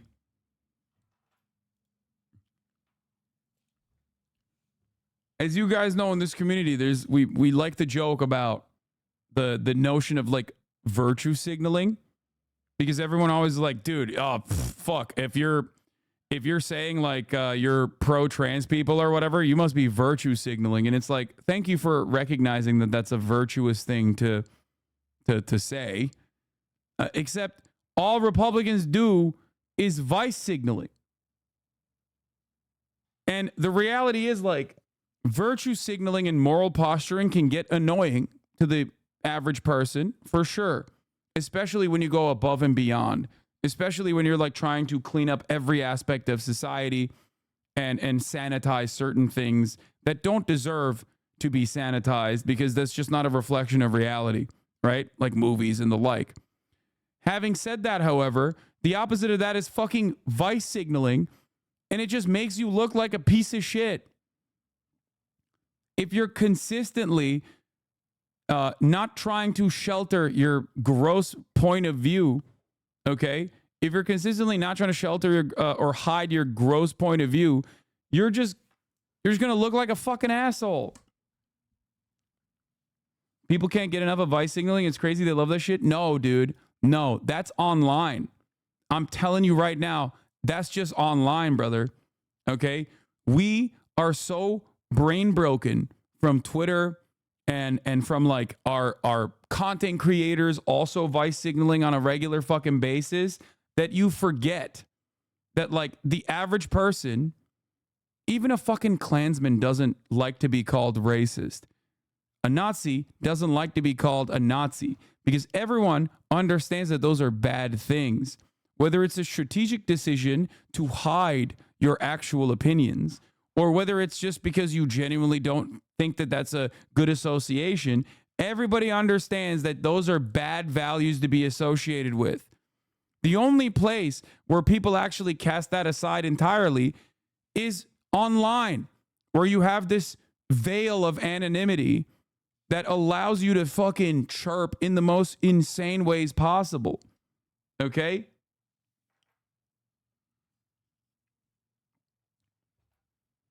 I disagree, bro. There are genuinely people IRL living with their Nazi racist bubbles being proud of being called that. The representation of people like that online are significantly more overrepresented than the representation of people like that in the real world. Okay? You're so wrong if you think that like normal Republicans that live in like the fucking Pennsylvania suburbs, okay, are just actively going, we need to do skull measurements on Kamala Harris to figure out how fucking inferior she is. Okay? No, they don't want that. Okay? They just want to think about it. They're the type of people who absolutely fucking lock their doors when they see a black person walking near their car. Okay? But they don't like the idea, they don't like the association with like old forms of virulent racism that they know is a bad thing. Okay? They want to say the N-word? No, not even. No, that's another fucking aspect of this conversation. Like here, I'll give you the greatest example. Something that happened to me personally, right? On Reddit, on certain subreddits, the notion that me, a white guy, saying cracker was like the most racist thing that anyone could ever do was prominently displayed. So much so that like this AstroTurf mobilization caused Twitch to take action, right? And they banned me for like 7 days. Okay? That's not a real thing in the real world. Like absolutely zero people would look at that and go, yeah, it's really fucked up. Your anti-white racism is out of control. That's not a thing. Like in Florida, race people call themselves the Florida crackers. Like, what are we talking about? But if you're trapped in this echo chamber, or if you're trapped in a certain part of the internet, and you never really have a lot of interactions with real people in the real fucking world, okay, you might be left with this false notion that like, no, people are actually very upset about anti-white racism, specifically a content creator getting fucking banned. Why double down on this? See, he's doing it again. There are still people who do this, okay? Like this person unironically thinks that in the fucking real world, there are people who would be upset with the notion of being called a white person, calling other white people crackers. Okay? Like, this is the most not outside person on the planet. If you legitimately think that this is doubling down and not me, obviously fucking reiterating something so unimaginably stupid as an example, you have to literally go outside and touch grass immediately. Okay? I'm prescribing you a grass touching session.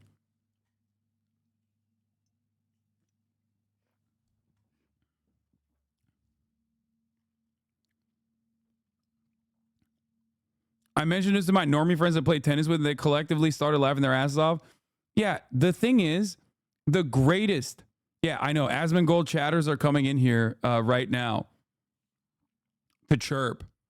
But the proof that this was such a non-issue in the real world is that a fucking Nabisco company, Wheat Thins, literally sent me a cracker pass. Okay? Like, it is so a non-issue that it is something that a company could use to market their product. Okay? That is how trapped in your own bubble you are if you legitimately think that that is a real point of contention or a severe infraction. Okay?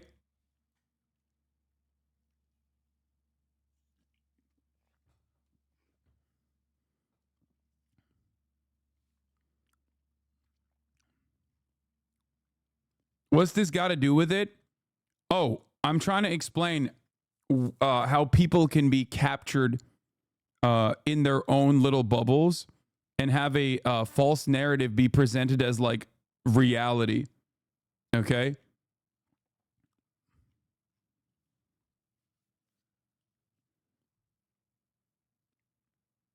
Yeah, Ludwig said it in Connor stream several times and no one gave a fuck about it. Yeah, it's also most people who were trying to claim that this was a horrifying act of racism against white people also simultaneously are advocates for white people saying the N-word. And it's about the hypocrisy of the two. That's it.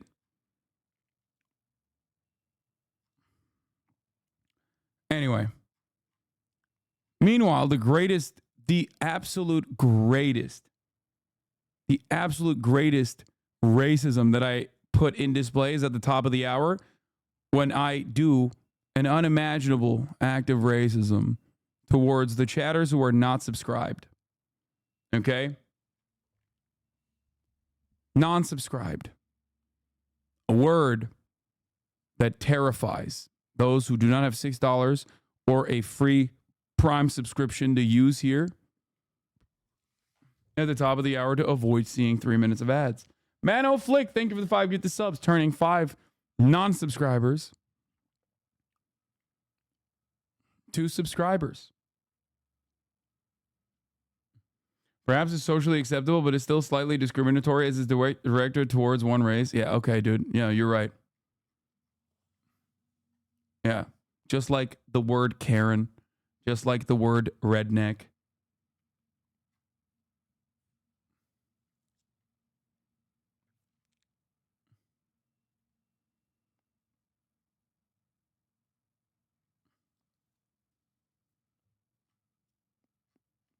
It's like the term hillbilly, yokel, honky.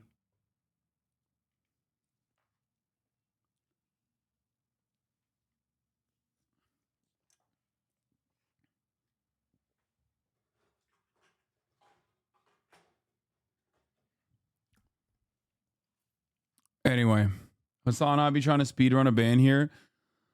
Oh my god, dude. Yes, I am. Here's a 3-minute ad break now. Yeah, I'm trying to get banned here for anti-white racism again. Yeah. Let's bring in Dove Hyken, founder of Americans Against Anti-Semitism. Dove, good morning to you. These protests obviously raise massive security concerns, and they are expecting tens of thousands of more people to show up today. What do you think about this? Look, longer it's list than amazing. expected. These protesters are being applauded today by Hezbollah, by Hamas, Islamic Jihad, Iran, Sinwar. That's really what they're accomplishing. Sinwar is thrilled to see what's going on in America. Yeah, I can't listen to this, man. Oh God, fuck this guy. All right. Well, here's Harris improves on Biden's performance against Trump. Okay. Here it is. New polls are coming out since the swap out, and it's been looking pretty good momentum wise. Tim Walz pro ceasefire. Vote going to uncommitted, and we've seen that already in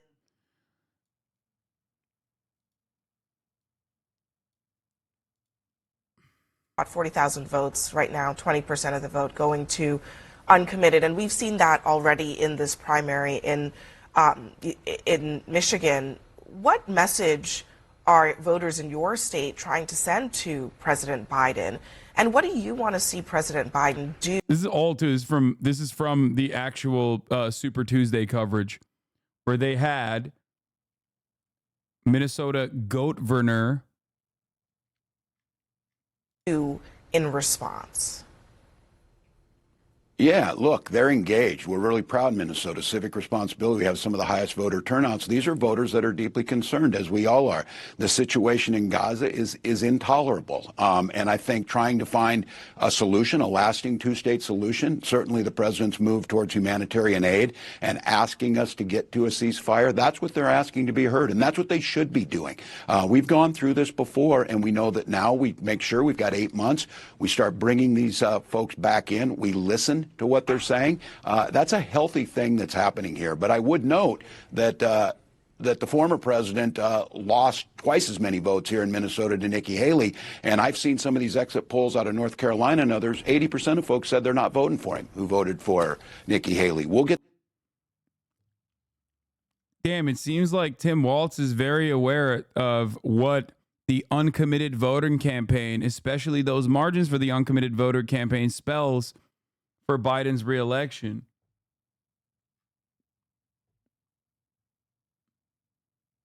You made a great point earlier or yesterday that uncommitted is a material undercount because non-voters aren't represented. Yes. It's a point that I made on this day as well. And a lot of people tried to not talk about that or just avoid examining that reality because they were hopped up on fucking copium. Whenever I talk about Israel-Palestine, people immediately assume that it is because of my own personal biases such as seeing Palestinians as human beings and not just collateral damage or rabid barbaric terrorists. But it's not just the biases that I have, okay? There is also an electoral consequence. Minnesota, Wisconsin, and Michigan are 3 must-win key states for the Democratic Party. Beyond Pennsylvania is the most must-win state. But these 3 states have shown significant numbers of active Democratic Party voters participating in the primary process to demonstrate their distaste with the Biden administration's actions in terms of in terms of our allegiance with Israel. Okay.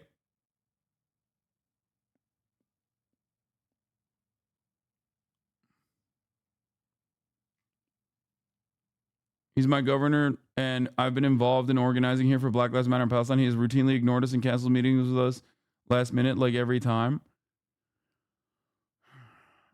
Listen, I'm not saying he's fucking waving the Hamas banner or some shit, okay? Yeah, I saw the Twitter leak, the protected users leaked API. I saw.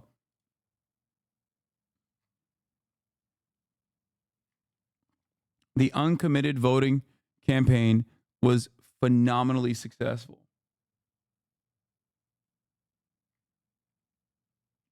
It was.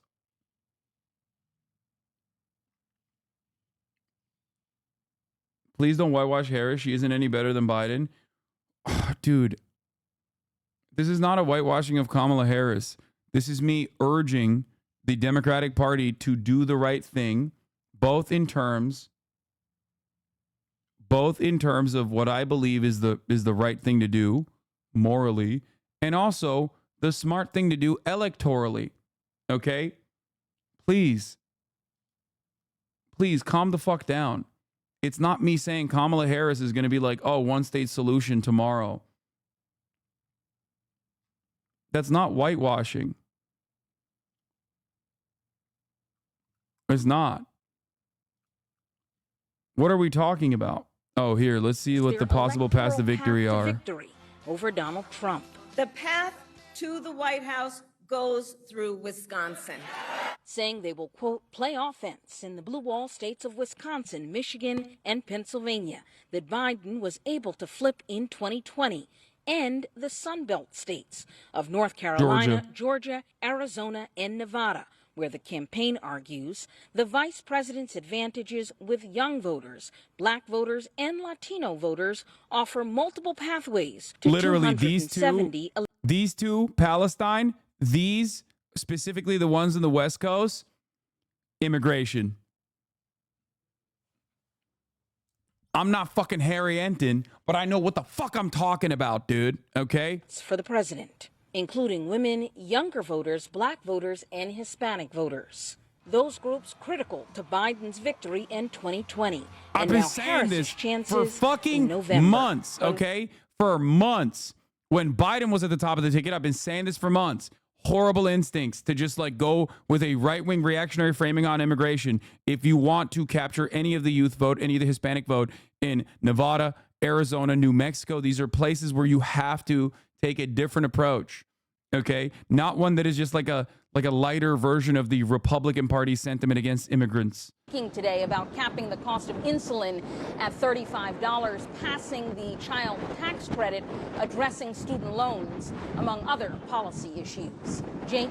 All right, Ava McCann in Indianapolis, thanks so much. Let's bring in former Democratic presidential candidate and former DNC chair and former Vermont governor, Howard Dean. Governor, good to see you. I first want to ask you about President Biden and his address to the nation this evening. What do you expect him to say about leaving the 2024 presidential race and about Vice President Harris's presidential run? I expect him to explain what his thinking is, which I think is fairly clear. And I expect him to thank the American people. And I expect him to explain why Vice President Kamala Harris is the right person for the job. And I think that's pretty straightforward. The Democratic National Convention is less than a month away. Do you think President Biden will give a primetime speech? I suspect so, but I have no inside knowledge of that at all. But don't forget that we're going to nominate Kamala Harris probably sometime in the next 10 days because of the chicanery that's going on in Ohio, insisting that we have the nomination settled. Are you live until Biden's address? Yeah, it's in 3 hours, dude. Yes, I will be live at 5 p.m. Pacific when Biden speaks to the nation. Real grassroots campaign in 2004. Given that and given your time as the chairman of the DNC, what do you say to the Democratic voters out there who voted for Biden in the primary and are disappointed that the party is picking the nominee through delegates and not through direct votes? Well, as far as I've seen, there's almost no disappointment whatsoever. Our delegation here in Vermont, which is a pretty liberal state, voted unanimously in favor of Kamala Harris after the president withdrew. So if there's disappointment, I haven't heard any of it, except the stuff that Trump says, and who obviously doesn't care about democracy anyway. A new CNN poll gives an early glimpse into a likely Harris-Trump race. There's no clear winner between them. He's up a few points, but it's within the margin of error, 49 for Trump, 46 for Harris. That's closer than it was in a poll last month between Biden and Trump, when Biden was behind Trump by 6 percentage points outside the margin of error. When a Harris-Trump race is broken down by political party in this new poll, independents, 43% for Harris, 46% for Trump.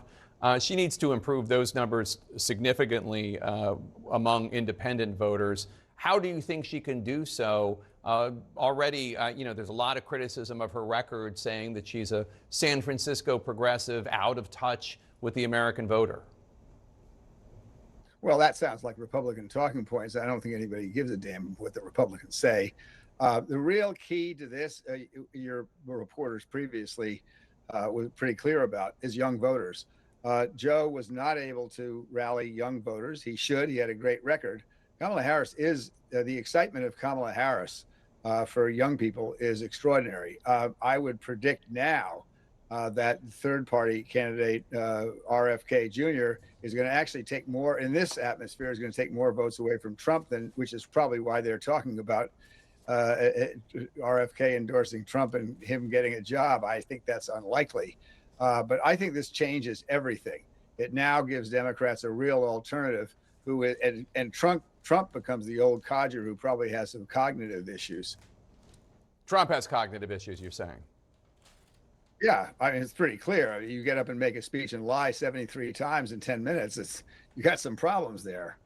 This new CNN poll also shows Vice President Harris doing better than President Biden when it comes to... You got to be so mad if you're Howard Dean and your campaign imploded because you fucking yelled weird, and now Donald Trump gets to do like motions of coming at every fucking campaign rally.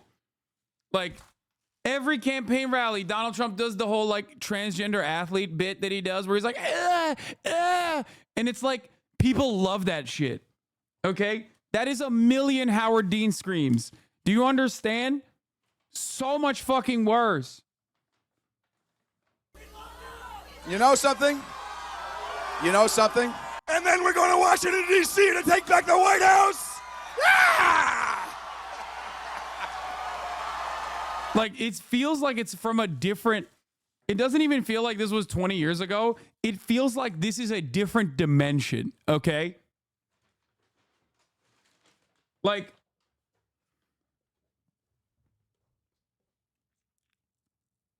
Like, think about that. When this could cook you, when this could fucking cook you, it unironically feels like we are not living on the same, like, we are not living in the same reality. Okay? Like, Republicans literally post the Donald Trump going, at every fucking campaign rally, like it's an own, like it's awesome. Okay?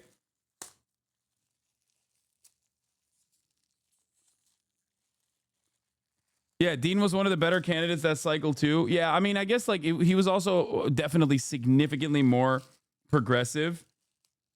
That didn't help him for sure in the media landscape. He was one of the OGs in the blogosphere. Had like a lot of independent media backing him. That probably didn't play a big role. That probably didn't play well in terms of the media coverage on him. But it's like people asking like, why did this doom him? It's like, dude, because it was a different time, okay? When, guys, we're talking about Joseph Robinette Biden ran for president, okay, in 1984. That was the first time he ran for president. And when he ran for president, he had to resign from his campaign in disgrace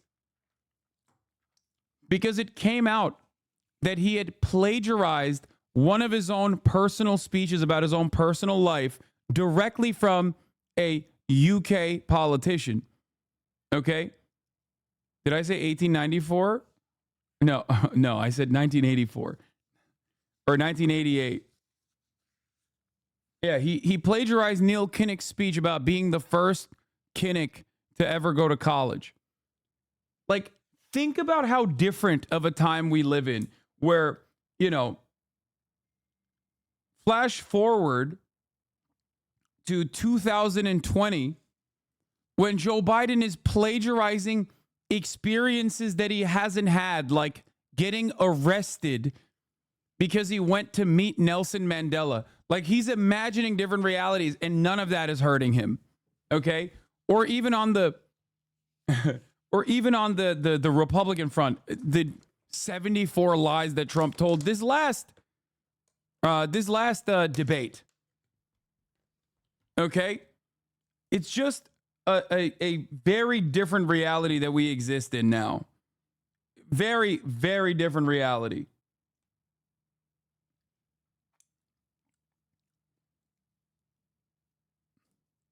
It genuinely feels like we are just not in the same reality now as we once were.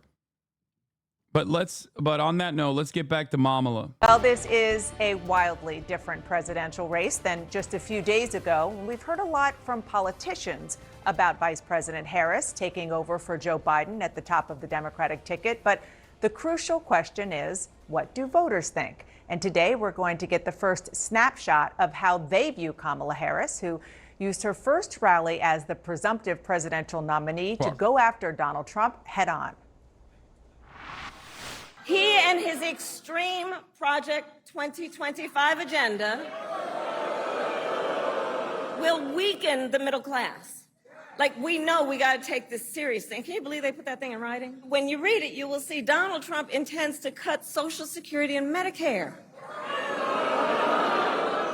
He intends to give tax breaks to billionaires and big corporations and make working families foot the bill. America has tried these failed economic policies before, but we are not going back.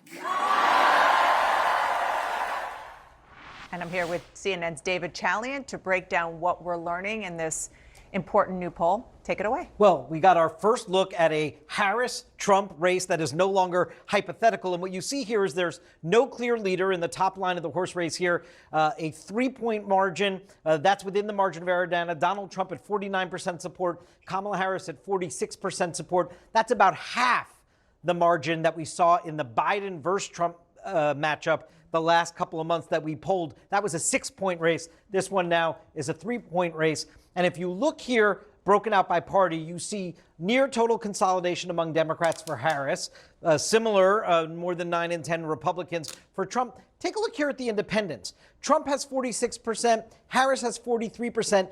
Biden was losing independents to Trump in the last couple of months, according to our polling, by roughly 10 points. Now Harris is just losing them by 3, though remember, Biden won them by 13 points in 2020 when he won that election. Now let's talk about the coalition. What the president, now former candidate for re-election, Joe Biden, really struggled with was holding the Democratic coalition together. Where is Kamala Harris on that? She's definitely making up ground with some of these key core constituencies. If you look here, this is a poll that we did with SSRS, contacting people we had polled in April and June, right? So you can actually track the movement. And you see here, young voters, it was a 7-point advantage for Trump in the spring over Biden.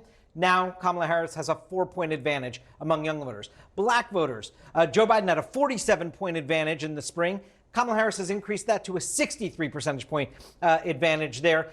Hispanic voters, Harris narrows Trump's advantage, but I just want to note again, Donald Trump numerically ahead among Hispanic voters within the margin of error. That was a key group in 2020 that Biden won overwhelmingly, so still work there to do for the Democrats. And among female voters, you see that Harris has increased the lead where they were tied among women when it was Biden on the ticket. These numbers are fascinating, especially given that important piece of information you just gave us, which is that these our polling company, our colleagues, went back and talked to the exact same people that they talked to earlier. Okay, let's talk about what voters want from their presumptive new nominee. One of the numbers that just jumped off the page when the poll came back, Dana, was this is among Democrats and Democratic-leaning independents. Do you want the next Democratic nominee, her name is Kamala Harris, we know, to continue Biden's policies or take the United States in a new direction? 53% say continue Biden's policies. 47% say take in a new direction. And for the record, this doesn't fucking mean, like, this, I suspect, means exactly what I've been saying, perhaps because I'm biased. Okay. But it means do something different in terms of the least popular aspects of Biden's election chances, Gaza, and immigration, and continue the most popular aspects of Biden's policies, which is social progress, defending, and championing abortion, ensuring that women have bodily autonomy, and also at least like the advocacy for socially or fiscally progressive policies as well. Okay? Like the litany of many economic policies that Biden has unveiled that are objectively popular and well received.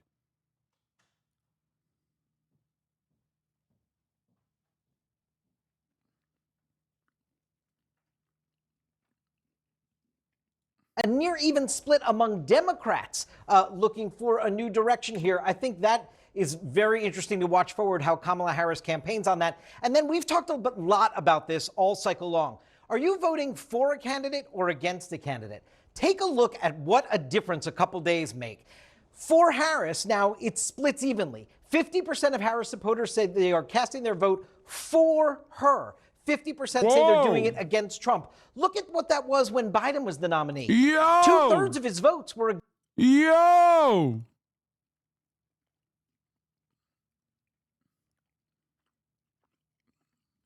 This has not been a thing since 26. Not even. This has not been a thing since before 2016. Last time Democrats had percentages like this was Obama, dude. That's crazy. It's been damn near 20 fucking years since Democrats have actually said they're not voting against insert Republican, usually Trump. Unfortunately, it's been Trump the last 3 times. That's crazy. Against Trump, only about a third, 37% were for him.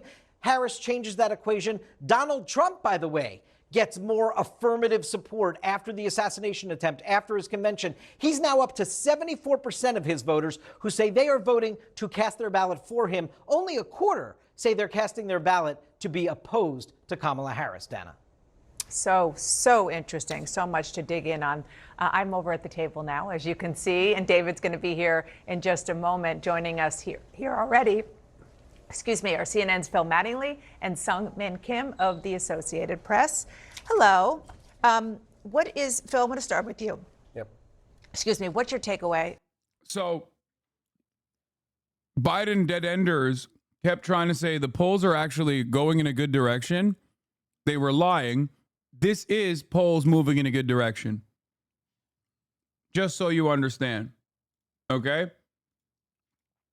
This is exactly what it looks like when polls are moving in a positive direction. Okay? Of what David just laid out. That last data point is the one I'm most fascinated by. Nerding out on some level, probably going a few layers deeper than maybe most people will be at this point in time. But I think what that shows is what I think a lot of us have picked up over the course of the last 36 hours, 48 hours, which is if you want to know what a collective exhale of an entire political party looks like, look into these numbers, both in the affirmative support of the vice president, 50%, where I think Joe Biden was at 37%, as David was just showing through. They are excited about a candidate when they weren't prior to now. Because of that, you are seeing many of the groups that form up their coalition, as David was running through, start to come back home, which was always the pitch from the Biden team. They'll come back home eventually. They'll have to come back home eventually. They weren't coming back home. They may have, but they weren't up until the last couple of days. They are starting to now in the key demographic groups. I think that's critical. I think the big question right now is, I don't know that this changes what we would have assumed would have been the dynamics of what we knew was going to be a very, very close race. At all on that front. It's just a matter of, can the coalition continue to come home in its entirety? And most importantly, those kind of 100 to 150,000 voters in those 7 critical states, where are they? And I think that's always going to be the question now that things seem to be aligning how Democrats and Republicans expected them to. Yeah, and that's obviously, this is a national snapshot. It's important for us to see this. It's going to be those battleground states, wherever they are at this point, that will tell us who is going to ultimately become president next time around. But just on that question of coming home, a phrase that you just used, let's look at another way to approach our new numbers that we're just getting out. The question, the choice for president, basic question. Right now, Trump is still up 3. Again, this is a margin of error situation. But back just a couple months ago, if you look from April through June, up 6. So football's coming out. There is a slight shift in the direction of the Democrats. and a slight shift because of the numbers that David pointed out, that so much of the key parts of that Biden-Harris coalition in 2020 are energized and excited for their Democratic nominee again. And, you know, just going back to Phil's point, when, you know, the Biden campaign's whole theory of the case is that we want to, once you put Joe Biden up against Donald Trump, people are going to remember what they didn't like about the Trump White House and then come home to the Democratic Party. But kind of politics 101 is you do have to be excited for your party's candidate. And it's just this level of enthusiasm that we're seeing for the Democratic Party is nothing that we saw on the scale of what we saw on Joe Biden's behalf for so much of the last year and a half. And another number that I was just so struck by in the poll, where it said 90% of Democrats approved of Biden's decision to end his candidacy. I mean, we knew that that tells you his staying in the race was going to be an unsustainable situation. And just whether that energy of the Democratic Party right now, you know, bleeds into those independent voters that are so critical that President Biden won in 2020, that, you know, former President Trump is doing better with right now, yet to be seen clearly. But I think that, you know, I don't know if Democrats could have had a better 48 hours. The latest on the race for the White House, Vice President Kamala. We've been talking a lot about Biden's progressive economic policy, but the material conditions where most Americans aren't getting much better. Biden has almost done nothing to mitigate this, and according to a lot of people, has only made the issue worse. To me, defending Biden only makes us fools and idiots and will cost us in the long run. Could you point me to some sources to support your claims? Everything that I'm talking about is what Biden is campaigning on in terms of like a rent cap. As far as like what Biden has done in terms of like the infrastructure bill, that's good. Those are objectively good bills that he passed that have opened up new facilities that are unionizing. The IRA was good. I mean, it was obviously not as good as what it was supposed to be, but it was still good.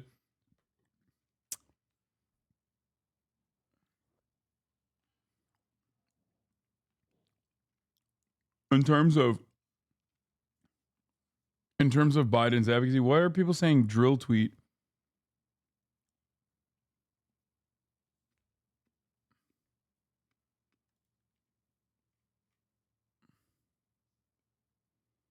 What is this?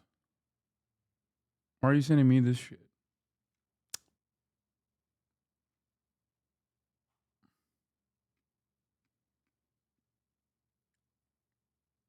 Anyway.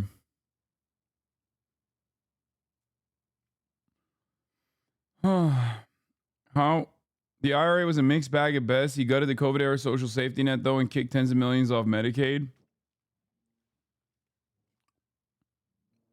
Ultimately, infrastructure spending is broadly popular and a good thing.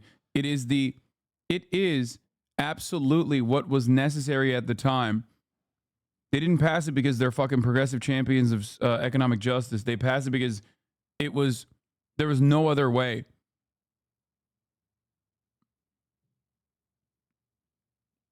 I do not like you. Fuck yourself. Oh, I'm sorry.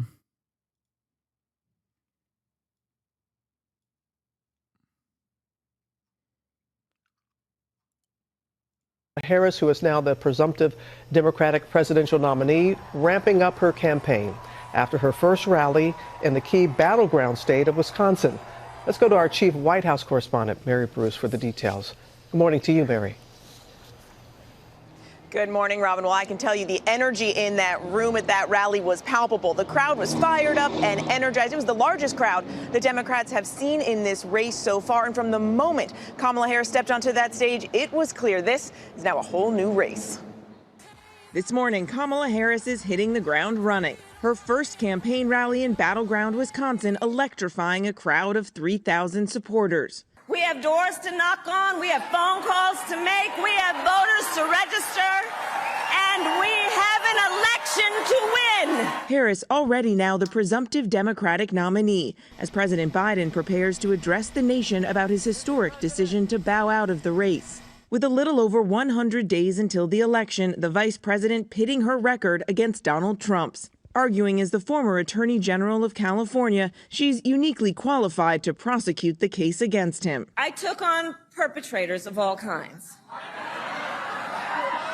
Predators, who abused women, fraudsters who ripped off consumers, cheaters who broke the rules for their own gain. So hear me when I say, I know Donald Trump's type. And she's wasting no time getting at the issues that will determine this race. We who believe in reproductive freedom will stop Donald Trump's extreme abortion bans because we trust women to make decisions about their own body and not have their government tell them what to do. But also leaning into the economic issues at the top of mind for so many voters. America has tried these failed economic policies before, but we are not going back.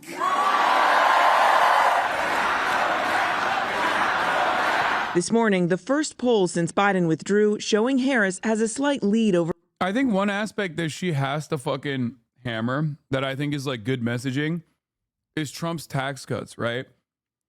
I would just say, like, look, this guy fucking lied to you, okay? This guy lied to every American that's making less than the top marginal tax rate every year. He turned around and he said he was going to cut everybody's taxes, and all he did was make permanent tax cuts for the mega wealthy in this country, permanent tax cuts for corporations in this country, and then your tax cuts were slated to sunset. Okay? I want to restore that. Like, I want to restore that process. I want to, like Joe Biden said, no tax cuts for those no tax increases for anyone making less than $400,000 a year, but tax increases for those making more than $400,000 a year. What does sunsetting mean? It means like it goes away. So all the tax cuts that the poor people saw, which was already marginal to begin with, is completely gone. They expire.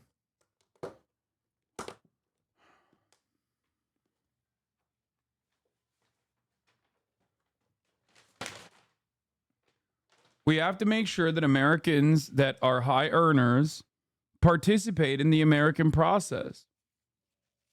Like, it's the most patriotic thing you can do. Fixing the fucking roads, funding public education, making this a better country.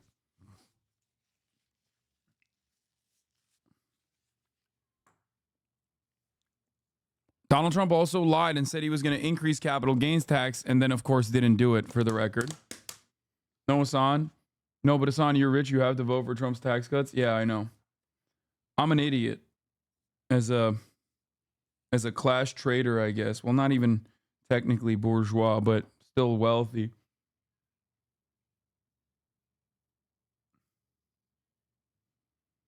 Well, you were on the floor, house floor sobbing, "Oh, Netanyahu, sir, kill me next." I was checked into the Ritz-Carlton sampling exotic Oreo flavors.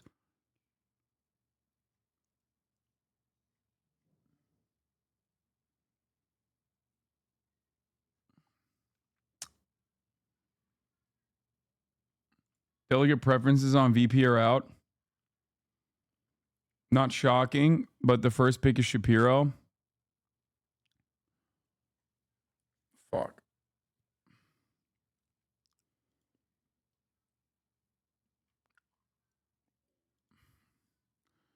I mean, Shapiro is the safety pick. Shapiro is to make sure that you win Pennsylvania. That's why a lot of people are doing that.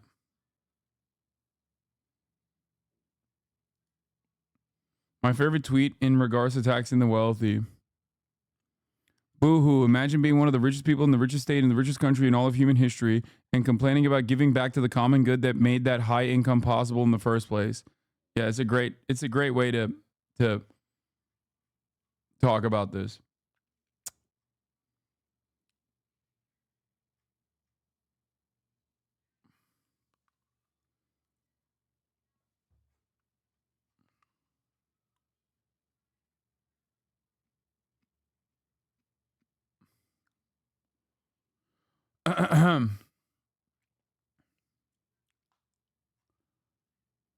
For the record, the tax cuts for the wealthy, the top marginal tax cuts stay. Those are permanent.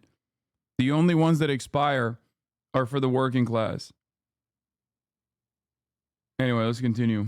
Over Trump, a lead that doubles if third-party candidate Robert F. Kennedy Jr. is in the mix. But this race will come down to a handful of battleground states where Trump has been leading for weeks. And that's where Harris's pick for a running mate could come into play. Sources tell ABC News vetting has already begun. For now, at least 4 names on the list. Josh Shapiro, the popular governor of must-win Pennsylvania.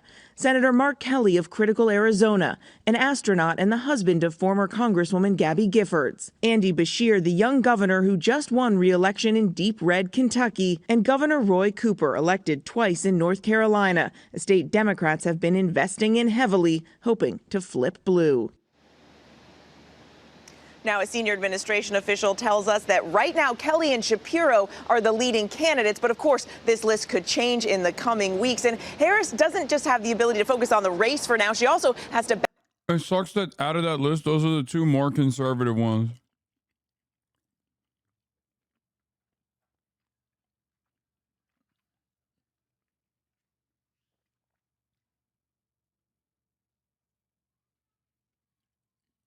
It's just like kind of balance this new role with her official duties. And today that includes a speech in Indiana, and tomorrow a meeting with the Israeli Prime Minister Benjamin Netanyahu back in Washington. Robin. That's right, Mary. Thanks to you. When it comes to Harris herself, a few years ago, you were running in the Democratic primary against Harris. You believed that you were best positioned to beat Donald Trump. Why do you think Vice President Harris is the best candidate to beat Donald Trump now? Well, I think we've seen it even just in the last 48 hours, the speed with which she has brought the party together and the energy with which she has, not just, as she sometimes says, prosecuted the case against Donald Trump, but also begun to lay out the kind of vision that is going to make Americans better off. It's a phenomenal contrast between President Trump, who is consumed by his own past, and Kamala Harris, who is talking about our future. I also really admired the focus on freedom.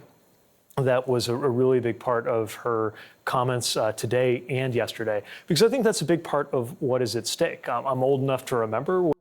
We're just chatting out like him. He's a careerist. He's dangerous. He's a dangerously neoliberal individual who is literally like the classic bicoastal elitist archetype. I mean, he worked at fucking McKinsey. You're just homophobic? Yeah, I'm homophobic. That too.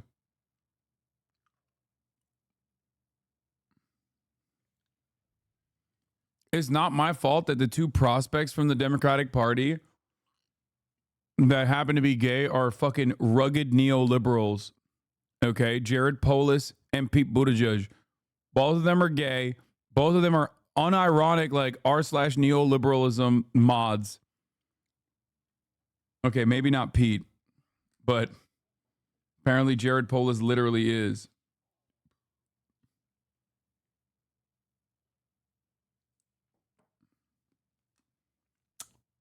He's easily the best orator in the Democratic Party. Stop hating Hassan. Bro, what are you talking about? Look at Donald Trump, man. What are we talking about? Oh, he's the best orator. Like, that shit's not enough. He reads this fucking phony. Okay? He is super captivating for everyone with a globe emoji on Twitter, everyone with a Ukrainian flag in their bio on Twitter. And that's like 150 total people, okay? He's a great orator in the same way that JD Vance is a good orator. They're both like utilizing this TED Talk style of speaking. It matters not how you feel about it. It matters how everyone else reads his fucking, everyone else reads his character. When freedom was something you usually heard talked about on the Republican side and among conservatives. But right now, I think we have many, many examples why Americans will experience more secure freedom under a Kamala Harris presidency than under a return to the chaos of Donald Trump and the systematic reduction of freedom, starting, of course, with Donald Trump following through on his promise to end a woman's freedom to choose and access abortion rights in this country. Well, and Donald Trump said today that he does want to debate Vice President Harris, maybe more so than once. One of the issues that only after backing out of the debate he already agreed to, though, right? Today he has an issue with doing it with ABC. Right, but he didn't when he agreed to it in the first place, right? I mean, I think the interesting thing about this is what changed from when he said he was ready to do an ABC debate and when he now says he's not. ABC didn't change. Donald Trump didn't change. But there's a new candidate, and clearly he hesitates to debate her on the exact same terms that he thought so you think would he's be okay. Scared to debate her? Yeah. Why do you think so? Because I think she is going to be so effective, and she's going to lay bare his inability to talk about anything but himself and his past. I think what you'll see is two things that I'm excited for Americans to see. Yes, the contrast, the way, as she laid out very powerfully, she, as a prosecutor who has defended people from people like Donald Trump, is going to remind everybody about that record, but also a contrast in governing records. She's going to be, I think, very effective in reminding Americans that on issue after issue, they already agree with us. They already agree with her and Democrats. Americans agree with Democrats and disagree with Donald Trump on taxes and his agenda of tax cuts for the rich. They agree with Kamala Harris, Democrats, and disagree with Donald Trump on his removal of the right to choose in this country. And gun violence, marriage, you can go on down the list. Former Mayor of South Bend is literally the most hilarious qualification for a presidential candidate. The fact that he was handed the transportation job is ridiculous. Is it, though? I think they are straight up propping him up to be the most CIA adjacent president that the Democratic Party could ever put forward.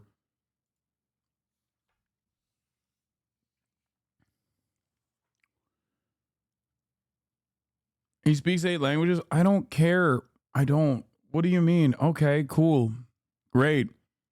He's a fucking nerd, okay? Shut up. I hate how fucking corporate he is. Listen, man, Mitt Romney is also this like brilliant corporate guy. Okay, look at the way the American public perceived him. They're posting him up to give him a higher profile. He can't win a single seat in his state. Yeah.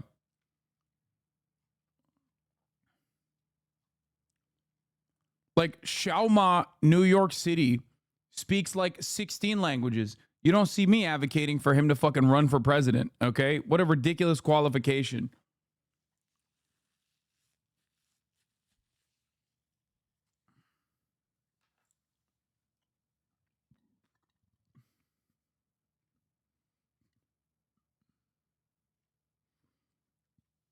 Obama just said Kamala can't beat Trump. Dude, what's up with these fucking weirdos, dude? You're reminded that Andy Bashar's children go to public school and have for years. Don't get Kentucky facts from this Ron DeSantis fanboy. Yeah, he's so pro-public education that he sends his kids to private school.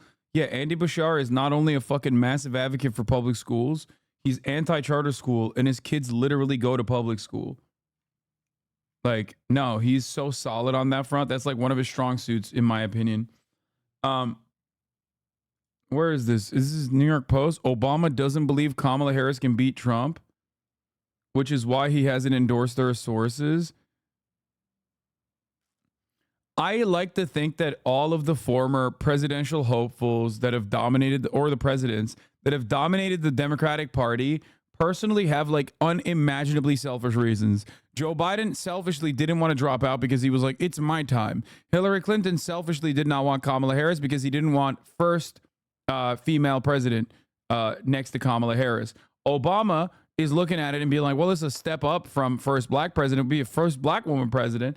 And now I suspect, now I don't trust the New York Post, but in my head canon, I like to think that that's the real reason why. It's their ego. Okay? It's their personal ego. The same Obama who forced the Pod Jones to apologize to Joe Biden for speaking the truth.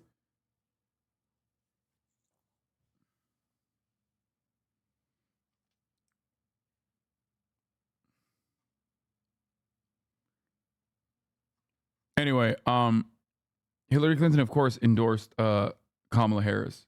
I know. Obama's very upset because he knows she can't win. The Biden family source told the Post. Oh, okay, dude. Shut the fuck up. Shut up. God damn it. Sure. Like, even if he thinks that, there's no fucking world in which he would say that out loud, okay? I already think it's annoying that he hasn't endorsed her.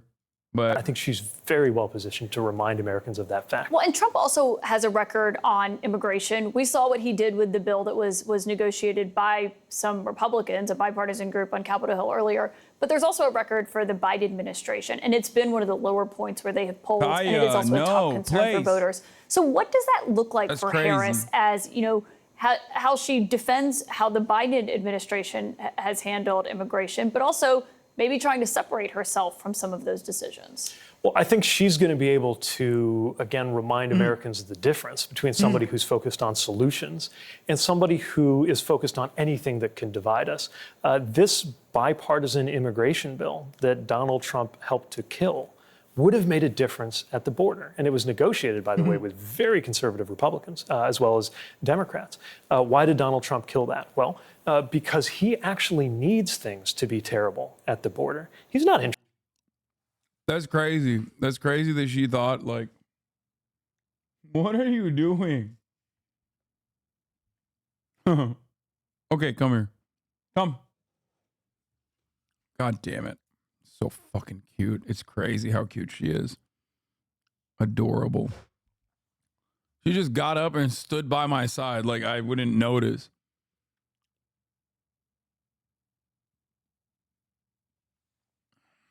I can't resist her. She's the best. Yeah, I hate this narrative surrounding the fucking right-wing immigration bill that we're considering a bipartisan immigration bill. It's just a right-wing immigration bill. It's just being passed by Democrats with the worst instincts possible. Like, hypocrisy baiting on this front is so unimaginably brain dead. Okay? It's so unimaginably stupid. It's just like you are gift wrapping fascism, both in terms of policy and politics, to the right. Interested in the immigration issue or the border issue becoming less chaotic. Chaos is his oxygen. He is for anything that will make it more chaotic in this country, which is why, again, he went out of his way to intervene in a congressional process and block that compromise from happening. Yeah, but if she's pressed on, after that was sunk, you saw President Biden sign an executive order cracking down on asylum seekers at the border and what those limits look like depending on how many people are crossing the border each day. If she's pressed on an issue like that, does she defend it? Does she say that it was the right move at the right time? Or is there room for her to stake new ground on something like that? Well, you know, we'll see how she speaks to that and how she wants to lead the conversation on that. But she will already be in a position to talk about an administration, the Biden-Harris administration, that made tough choices to help with this issue. And someone like Donald Trump, who has gone out of his way to make this issue worse, because the worse it is for America, the better it is for him. There's a new Marist poll out today as we're in this search for a running mate. It actually is you at the top of it. Also, Governor of Michigan, Gretchen Whitmer, both are on 21%. That's among Democrats and Democratic-leaning voters. We've heard a lot of governors being on this list. Do you believe that a cabinet secretary with a residence in Michigan who's from Indiana should be on that list? You know, it's day 2 since President Biden made his decision. What I know is that, nobody's more of an expert, other than maybe Joe Biden, nobody's more of an expert on the vice presidency and on how that process should work than somebody like Kamala Harris. I know she's going to have a process and make a decision that makes sense for her, for the party, and for the country. Yeah. Have you had any conversations about it, though, or? I've had one conversation with her, and it was on Sunday, and it was about how excited I am for her to lead this party and the fact that I was going to support her. The ticket did not come up. Okay, so nothing on the ticket there. Donald Trump said today that he doesn't regret picking J.D. Vance as his vice presidential nominee in this process, despite the fact that it happened before he knew that Harris was going to be at the top of the ticket, as we believe. Do you think that there's someone she could pick as her vice president that would make him regret that choice? Well, again, that's going to be her call, her process. But what I will say is that the choice of J.D. Vance is a regrettable choice because he's somebody who was at his most convincing and effective when he talked about how unfit for office Donald Trump is. And he is not. God, Pete is such a fucking piece of shit. He's so good.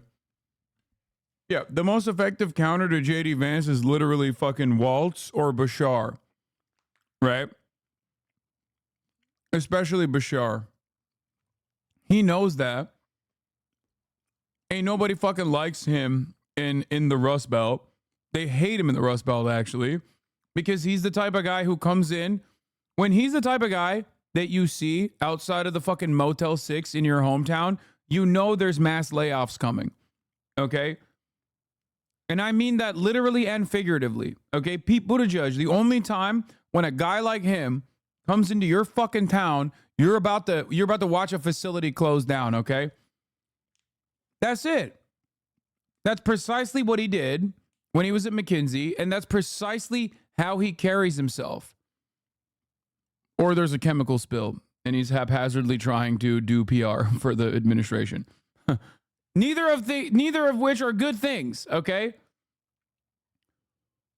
He is like a plague rat. His presence is unsettling. Bashir, on the other hand, and Waltz, on the other hand, are fairly popular, if not very popular, governors with a long track record, well, not long, but like a decent track record of fighting and winning good progressive policies and good progressive legislation for their constituents, not even just their constituents, but everyone in their states. Okay? So those would be the two perfect foils. I mean, one's Kentucky. Both could claim Appalachia to a certain degree. Both can claim Rust Belt to a certain degree. They're good. They're popular. And those would be the perfect foil to J.D. Vance. If anything, I suspect Pete Buttigieg would be the worst possible pick for J.D. Vance because him and J.D. Vance are cut from the same cloth. For example, they're both gay. Just kidding. Only J.D. Vance is gay. He wears guy liner.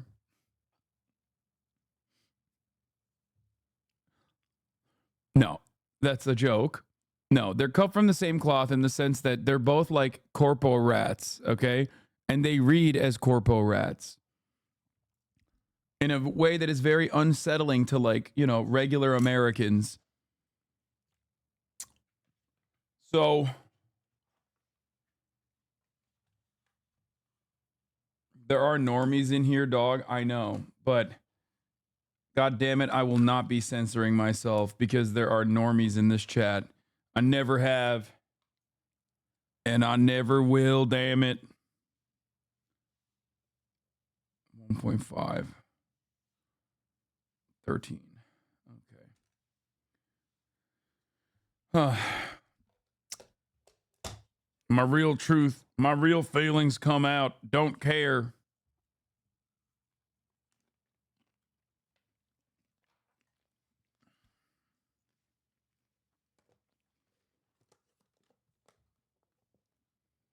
Anyway, there's a lot of talent in the Democratic Party. Pete Buttigieg is not one of them. Not explained any reason, other than, of course, his obvious interest in power, why he would have changed his mind on that. Remember, J.D. Vance's whole identity is that he is connected to Appalachia, a place that is being hurt so profoundly by the opioid crisis. So the fact that he didn't just refer to Donald Trump as an idiot, though he did, didn't just say all kinds of things about how he was terrible, but compared Donald Trump to opioids. That is literally the darkest, most negative thing someone connected to Appalachia could possibly say about a politician. And that was in public, right? In private, he was comparing him to Hitler, reportedly.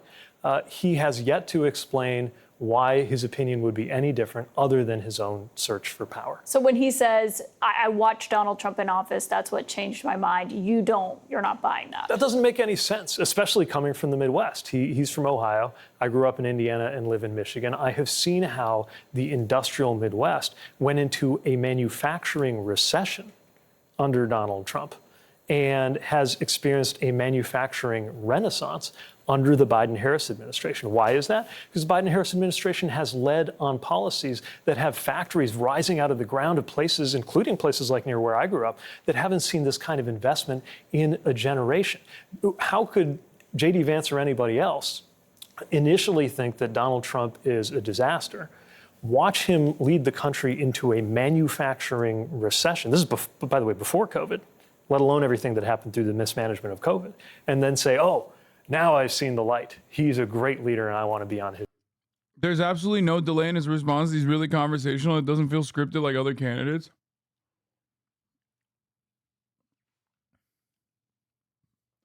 Fucking hate this community, dog.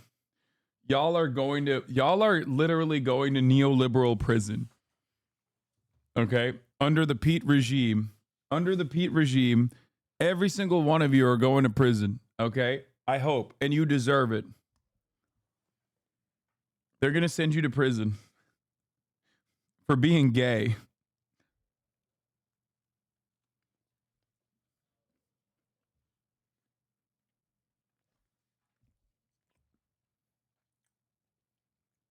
Make him press secretary.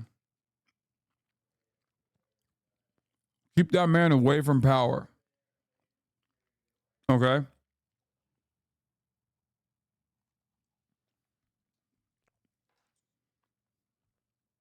His team. I think we all know why J.D. Vance changed his mind. Do you think Harris will be able to appeal to those, skeptical working class voters in a Michigan, in a Wisconsin, in a Pennsylvania? Those are voters that Biden had real crossover appeal with them in 2020. Do you think Harris will be able to have that outreach to them? Yes, and I think the reason is, again, that most voters where I come from agree with her on most issues. We talked about taxes, right? The Republican Party, whether we're talking about Donald Trump or J.D. Vance, despite the kind of faux populism, they are about tax cuts for the rich and for corporations. One of the few promises that Donald Trump actually kept was the one to cut taxes for the rich. That's what they're about. And by the way, they're also against things like the minimum wage, against labor unions. J.D. Vance got, I think, a 0% rating from the AFL-CIO. You compare that with Kamala Harris, who is a distinct leader in her own right, but also part of an administration that is the most pro-union in modern American history.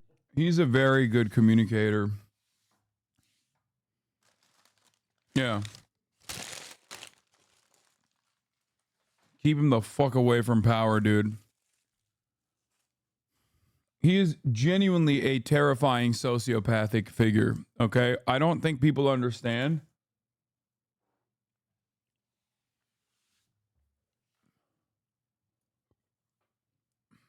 He is very good on paper.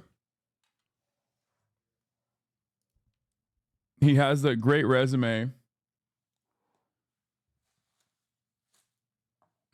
And I think he would lead America into like a second Thatcher style neoliberal regime, like Ronald Reagan.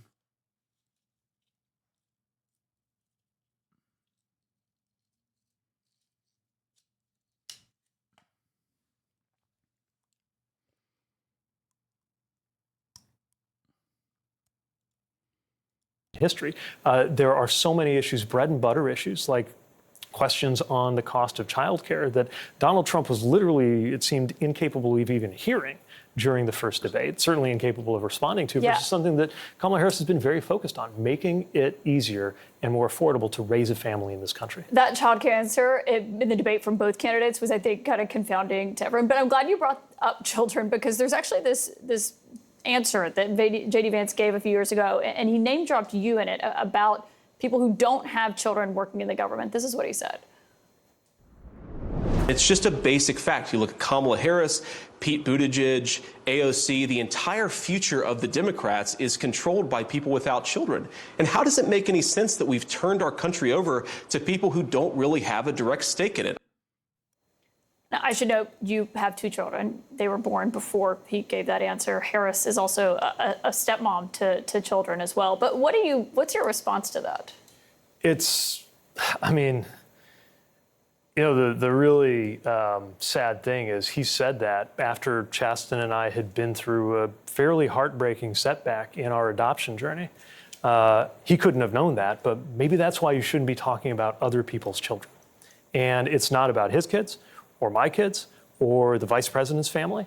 It's about your family, people's families whose well-being will depend on whether we go into a future led by somebody like Kamala Harris, who is focused on expanding the prosperity, the freedom, the well-being of our families. And by the way, especially if you have kids and you're worried about climate, choosing between a party that has a plan on climate that creates jobs and a party. He's literally so Patrick Bateman coded. I don't know. I don't know how else to describe it. Like, it's very clean. It's very calculated. There's not a single fucking emotion beyond anger behind those eyes. He is a perfect consultant. Nothing more dangerous than a balding gay man. This is what Mitch McConnell sounded like as a young man, probably. I don't know. I mean, Mitch McConnell was a young man in like 1930s, so.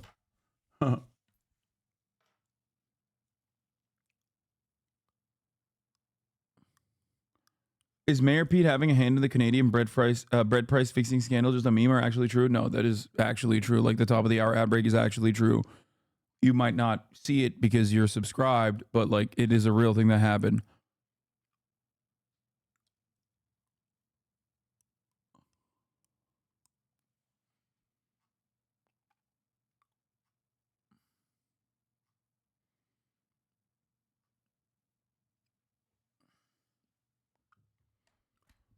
He's a great attack dog for the Democrats. Put him as press secretary. I'm perfectly fine with that. He probably wouldn't take that position because he has higher aspirations, but anyway, top of the hour ad break is still here. What is this? Mayor Pete reminds me of?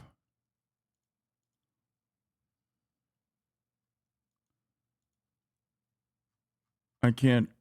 There's no audio. Or am I? Why is there no audio?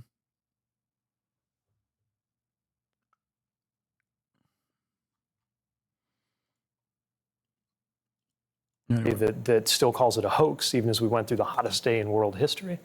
Or do you want your children to grow up in a country defined by a return to the chaos and recrimination and cruelty that was the hallmark of the Trump era? We're going to talk about Donald Trump stepping up his attacks on Kamala Harris as he hits the campaign trail for the first time since President Biden dropped out of the race. Rachel Scott is covering the Trump. Hi, I'm Clint Webb, and I'm running for Senate. I have a short cropped haircut, a pretty enough yet accessible looking wife, and a newborn baby that I've dressed in a suit to prove to you that I mean business. For the last 15 years, I've lived my life in such a bland, uncontroversial, and repressed manner that it's almost unnatural. I still don't really see what your issue with him is, other than his high selective position so far as mayor. Have you ever heard of the term, like, we should never make someone who really wants to be king the king? Like, it's not a term, but like the statement that, like, you should never get someone who really wants to be president to be president. Colloquialism. That's a pretty solid warning about Mayor Pete. Okay, Mayor Pete has been angling the presidential position since he was like 12 years old. Okay, absolutely. He is basically an empty vessel filled to the brim with neoliberalism, but he will hide those worse elements of his policy prescriptions by trying to dance around the issues. He is hard to pin down on policy prescriptions.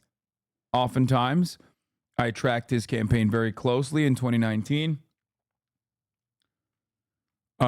His record as the mayor of South Bend, Indiana, was abysmal in terms of like refusing to refusing to do something about the white supremacy that was going on in his police force at a time when Black Lives Matter was in the forefront of the conversation. So obviously that played a pretty major role against Pete Buttigieg.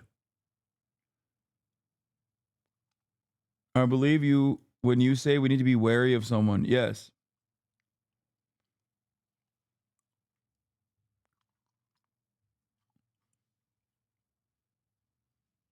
In South Bend, Indiana, his revitalization attempts were also utterly abysmal, very much neoliberal. It's the classic, like, let's turn South Bend, Indiana into Silicon Valley type shit. That's your metric? Someone wants to be president equals bad? You can't be serious?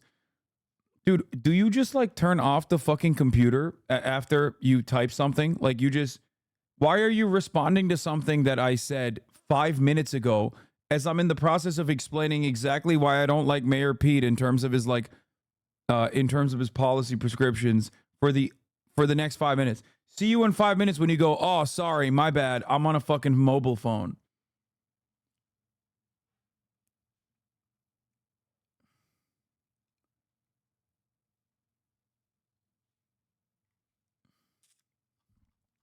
Anyway.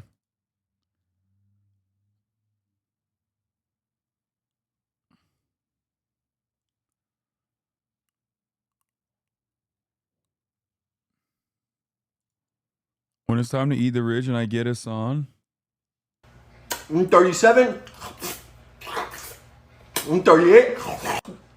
I'm sucking on it and I realize, look at my arm compared to this. This thing is as thick as my hand, dude. Jesus Christ. 68. Or 69. Can I have some? There's not enough. No. Nice.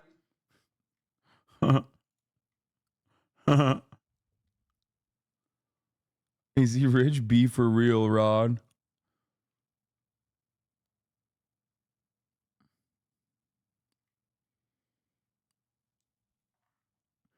I understand what you're saying. I just don't agree with it. I don't get that vibe from him at all. Oh my God. Oh my God. Bro, you cannot be for real right now. Okay, give me the fucking bread prices clip. Give it to me.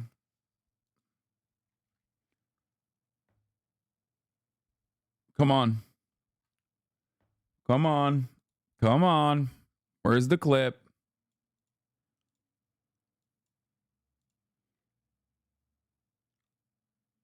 What is happening with Twitter clips? I can't hear shit. Twitter is so broken, dude. What is happening? What is happening with Twitter?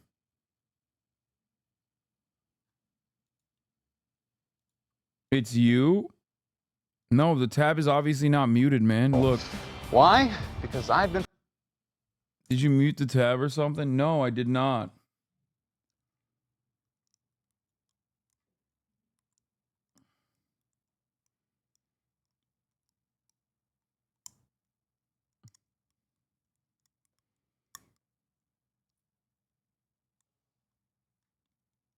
What is it? That's only You've had direct experience of many of the things that make a lot of young people very angry. No, we need like the OG one, man. Organization needs to cut costs, then that can involve layoffs. Another of your clients, Loblaws, the grocery chain, has since said that it was involved in the price fixing of bread during the time that you were analyzing grocery prices for them. I'm curious first, just did you analyze the price of bread for them? Was that part of your remit? Not in any detail. So basically the way my job worked was they have about 50,000 items that they sold, and I was creating and then crunching a database. And what we would do is we would figure out, based on a year's worth of sales, if they tried to cut a certain percent off their prices across a certain number of hundreds of stores, what would the impact of that be? So bread was probably one of the UPC codes in there, but I didn't pay attention to one product over another. Mm-hmm. When you were working at McKinsey, did you understand the company's purpose to be exclusively maximizing its own profitability? Did you understand the purpose of the companies you worked for to be exclusively to maximize their profitability? Well, many of my clients, as you know, were public sector and nonprofit, so obviously their function was not about profitability. Yeah. But yes, I worked for a company a for-profit company.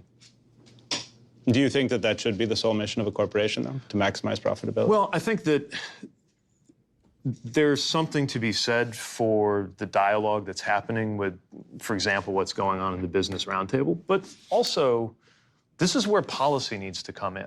We can't expect corporate America to spontaneously change what. Damn, by the way, he lost so much hair. Big dog, you got to get on minoxidil pronto. Hey, yo. That New York Times journalist owned him so hard, he started looking like him.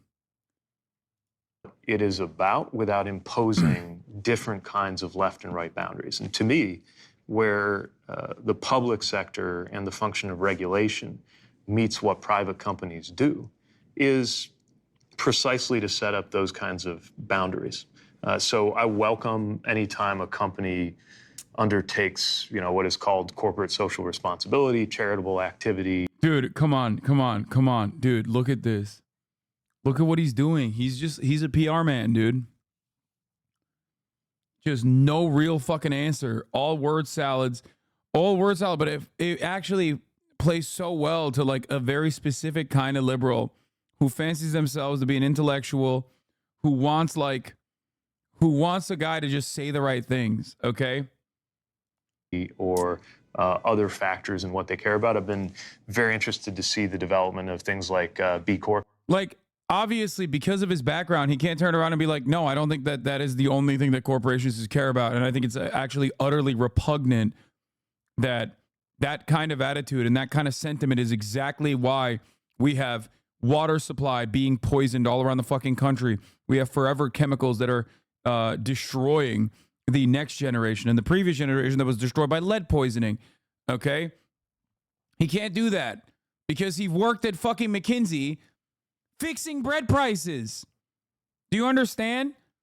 But a lot of you look at this guy and go, ooh, he's fancy.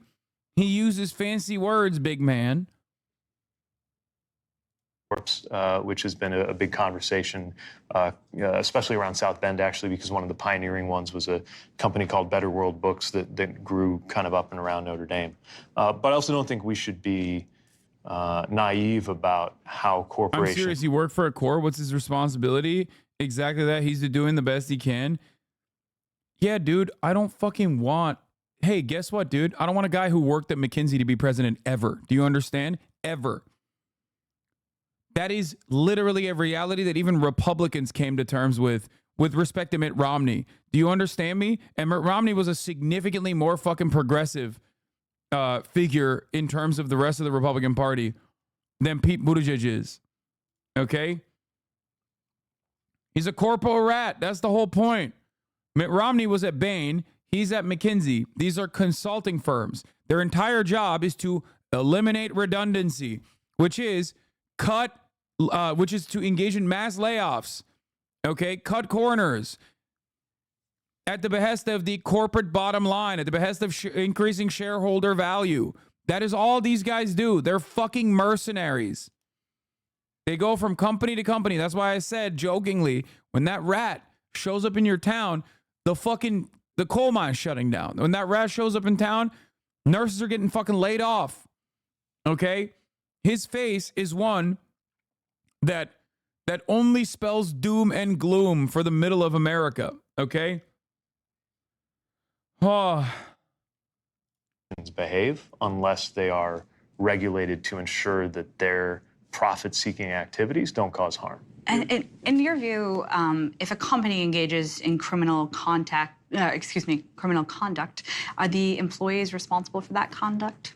Well, obviously, there's a whole theory in law about how liability works. But yeah, if somebody undertakes illegal behavior, they are, as a general rule, liable and should be. But bring that down to the practical level then. If you're working for a consultant to a company that's engaged in a massive price-fixing scheme, what's your responsibility? Well, if you have anything to do with any wrongdoing, then you're responsible. You have criticized some of McKinsey's more recent. This is my favorite part. Is coming right now. He's locked in. He's locked in. He's like, I'm going to kill you. after this interview is over, I am going to assassinate you by drone strike. Engagements with clients. Do you think that something fundamental has changed about the company since you left? It's difficult from the outside looking in to gauge whether they have, whether this reflects some kind of systemic shift or whether they just have a failure in terms of their guardrails. When I was there was a lot of talk about values, firm values. Now, a lot of that was around impact and making sure that you put the client's interest first. There's one story that they were proud of that I remember was part of our training where they had gotten some big contract to decide to help a large multinational move into China, and it was going to lead to tons of work. But in the initial analysis, while they were doing their first round of work, the conclusion they reached was that God, where's the company that you work for? A company work with the Saudi work, where you just some of those objectives are reassess. So, analyst point presentation consultant and tell us. I think first to choose, speaking of whistle and not divulge classified information, is between 40 and 70%.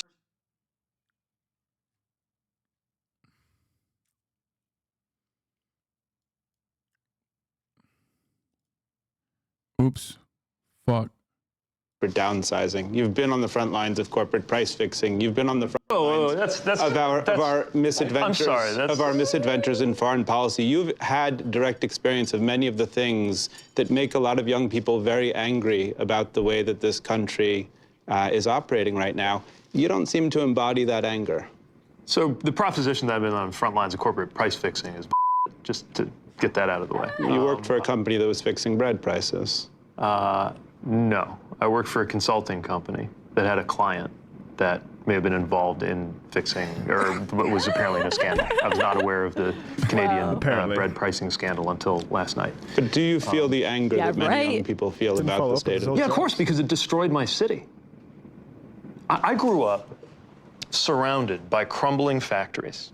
Dude, it's like, it's so ominous. The switch up is so ominous. This is why I'm saying, like, pure bloodless sociopath. Only emotion you will ever get out of him is anger, okay, and resentment. Just like it's phenomenal. This is one of the best clips to perfectly demonstrate. This is one of the best clips to perfectly demonstrate how he operates. And I thought, what do I need to put on my resume to? My city lost 30,000 of its 130,000 people, largely before I was born. So I'm under no illusions about the problems that are present in American capitalism generally, and were unleashed beginning with the Reagan era specifically.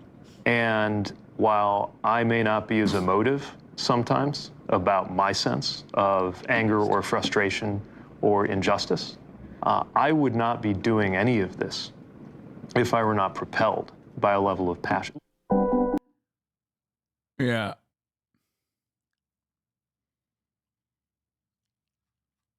Exactly. Oh, it's obviously, I'm obviously passionate. I'm trying to be president.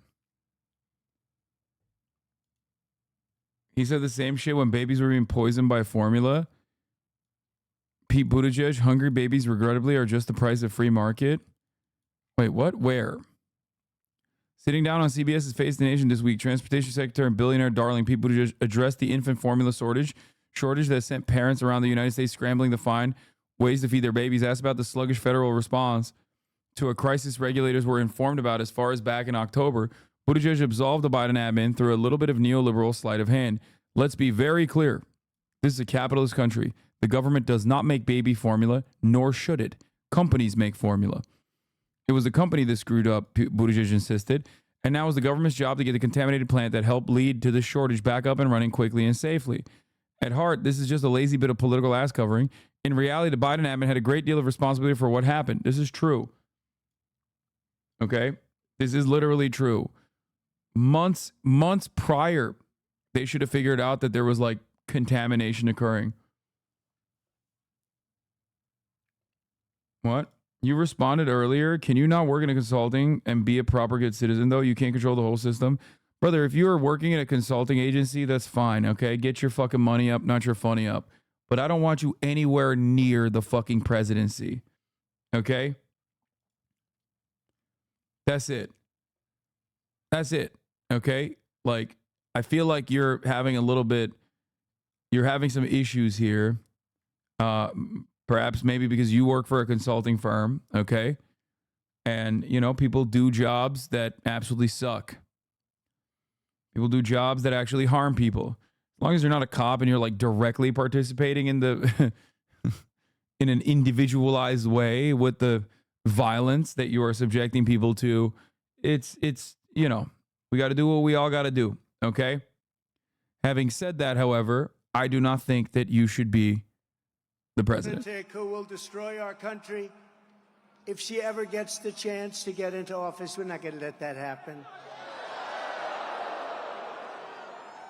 You know, I was supposed to be nice. They say something happened to me when I got shot. I became nice. No one said that. They were saying maybe you'll be like that. And when you're dealing with these people, they're very dangerous people. When you're dealing with them, you can't be too nice. Sorry that we not all can be streamers. Brother, if you think I think a Twitch streamer should be president, you are more delusional than most Twitch streamers, myself included, okay? I never said a Twitch streamer should be fucking president. I don't know why you literally just heard me say, listen, we all got to do what we got to do to make bread, okay?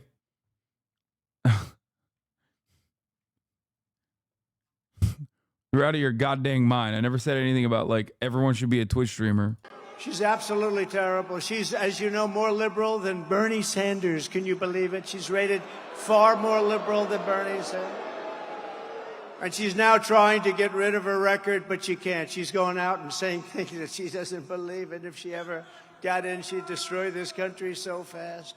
So she was the border czar, but she never went to the border, right? She was appointed by this horrible president. So you can never work for a company and then run for president? All right, everybody shut up. This guy got to be president in his basement. I love and I welcome all the new people into this community, but that doesn't mean that we're going to do the classic Twitter dynamic of like, I said I like pancakes, so I meant everyone who eats waffles should be murdered. Shit, we're not doing that, okay?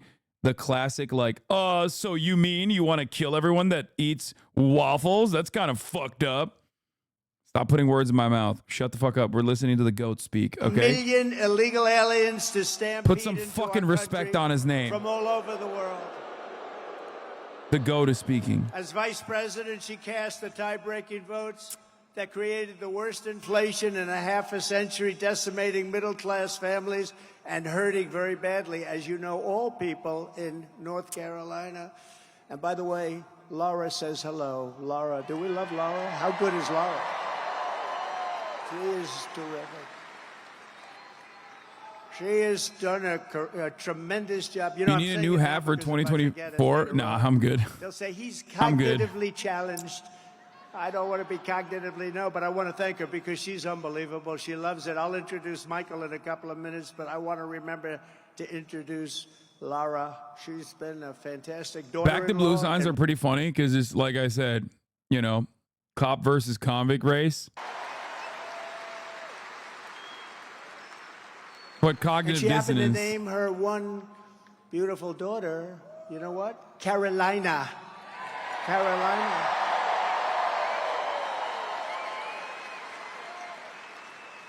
I said, which one? Which Carolina? She said, well, North, of course. No. Let's call them both. Do you mind if I call them both? Boo. It's been great, frankly. And when Kamala Harris was sent to Europe to deter Russia, what a joke that was, from attacking Ukraine, how did that work out? Russia answered by launching the invasion just 5 days after she left. Putin laughed at her like she was nothing. She is nothing. She's so bad for us. Everything Kamala touches turns into a total disaster. She's destroyed San Francisco with her policies. Check out San Francisco. 20 years ago, it was the greatest city in our country. Today, it's not a livable city. She'll destroy our country if she's elected, so we won't let her be elected. We can't let that happen. Unbelievably, despite all of the damage she's caused, radical liberal Kamala Harris now wants a promotion to deliver 4 more years of chaos. We've had the worst 4 years. You know, I say about Biden, if you took the 10 worst presidents in the history of our country, added them up, they won't have done the damage that crooked Joe Biden has done. But this November, the American people are going to tell her, no thanks, Kamala. You've done a terrible job. You've been terrible at everything you've done. You're ultra-liberal, and we don't want you here. We don't want you anywhere. Kamala, you're fired. Get out of here. You're fired. Yeah! He said the line. He said the line.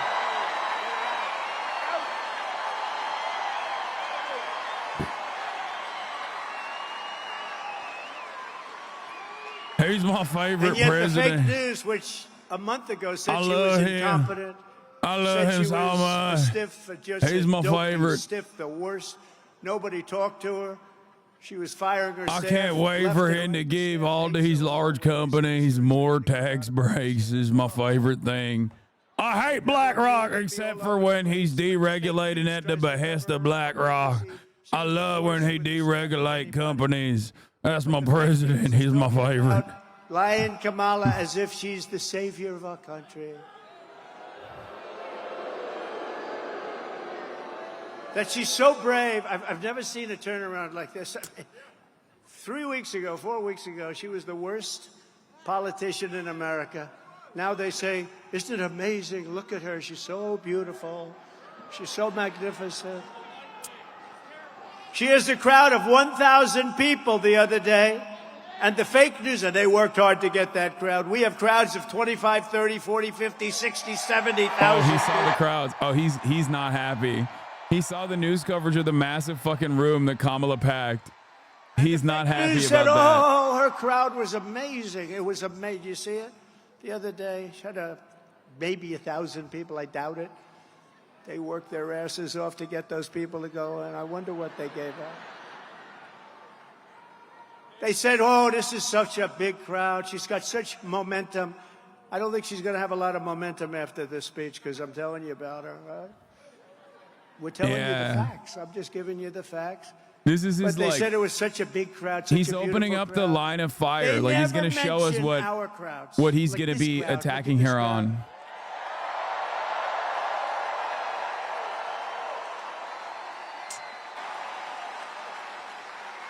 You can multiply her crowds times 20 and 30, and she Still wouldn't get talking about the crowds. Oh, you know he doesn't like that. Oh no, that's danger for him. Oh We're no. up in New Jersey. 82,000 in South Carolina. 82,000. And by the way, we would have had a number here that would have been through the roof. But, you know, we are confined. As beautiful as this arena is, I just met the owner. He said it's an all-time record. Because, you know, they have basketball, hockey, but with basketball, hockey, you can't fill up the floors, right? So we set the all-time record, and he's a very nice gentleman, great family. But we set the all-time record. And if this thing were twice as large, it would be filled up with the people outside. 68,000 people in the great state of Alabama, 68,000. And then we did one in the South Bronx, and that can be a rough place. But we did one, and it was like a love fest. This was an amazing thing. Like We had a love 25,000 fest. people in the South We Bronx. brought every cop from Staten Island to the Bronx. They had to leave early because they're afraid of the dark. Crowd like Kamala, assuming she had 2,000 people, which I don't think she did.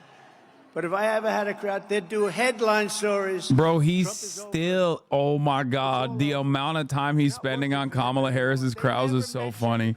Oh my God, dude. Cameras back there. Look. And I always say, but they never do it, turn the cameras around to show them the crowd, but they never do it. They never do it. They never want to do it.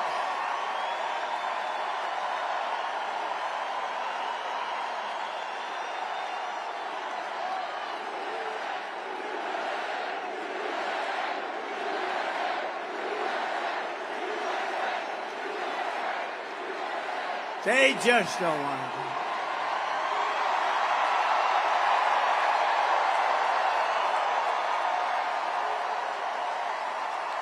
They don't want to do it. I don't know why. Even the semi-friendly camera, they don't turn. You know, I used to think it was a physical thing with the camera. You know, the steel, you can't turn, you can't turn. And in 2015, it started right from the beginning, these big crowds. But now I have to tell you, there's more spirit now. We won in 2016. We did much better in 2020, but it was rigged. It was rigged. But this is bigger than 2020. This is bigger than 2016. And I think the reason is you like me a lot, but you know what you really like? When you look at the incompetent administration that we have with the inflation, with the Afghanistan, with all of the things they've done wrong, everything, the borders are. When you look at how bad they are, you say, you know, I like Trump, but now I really like Trump because we don't want to go back. Front row Joes. Front row Joes.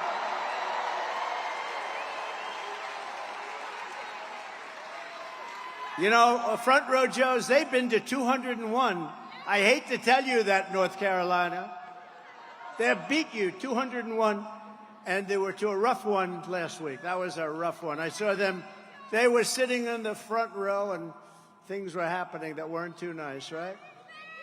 Amazing, right? But they were there, and they didn't move. You know, amazing. Nobody moved. When a bullet goes off, this is a freak thing, but a bullet goes off, crowds always run, they call it a stampede. Nobody ran. And we had 55,000 people. Nobody ran. What? Bro said 55,000 people in a town that's population is 13,000. And there were not, bro, we can see the crowds, man. It's one of the most televised speeches that you've ever given because he got shot at. There was barely 5,000 people there. They were like this. How about the guy right behind me in the black with the green hat? And he's looking like this. At least this happened to him so he could fucking change his like type 5 a little bit. He's reworking it. They've only played that clip about 5,000 times. They see it every day. It's over and over. But you see how brave. Normally when something like that happens, everybody but Richard will leave. Richard will stay. He's a tough cookie. But no, everybody scrambles. They run.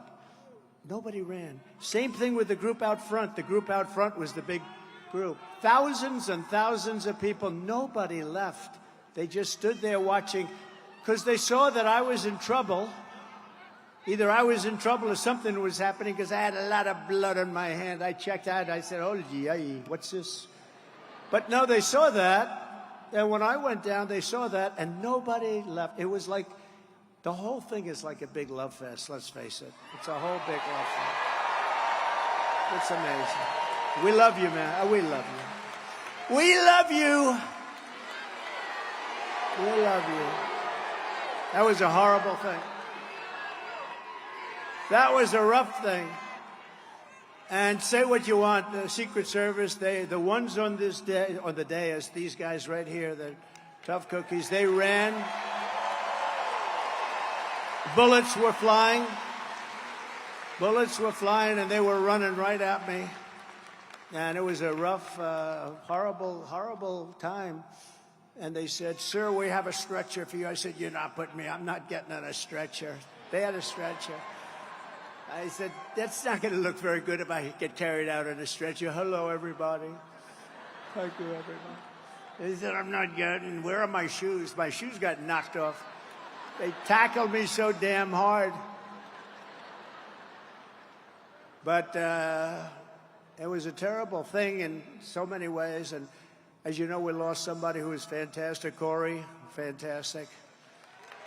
His family is fantastic.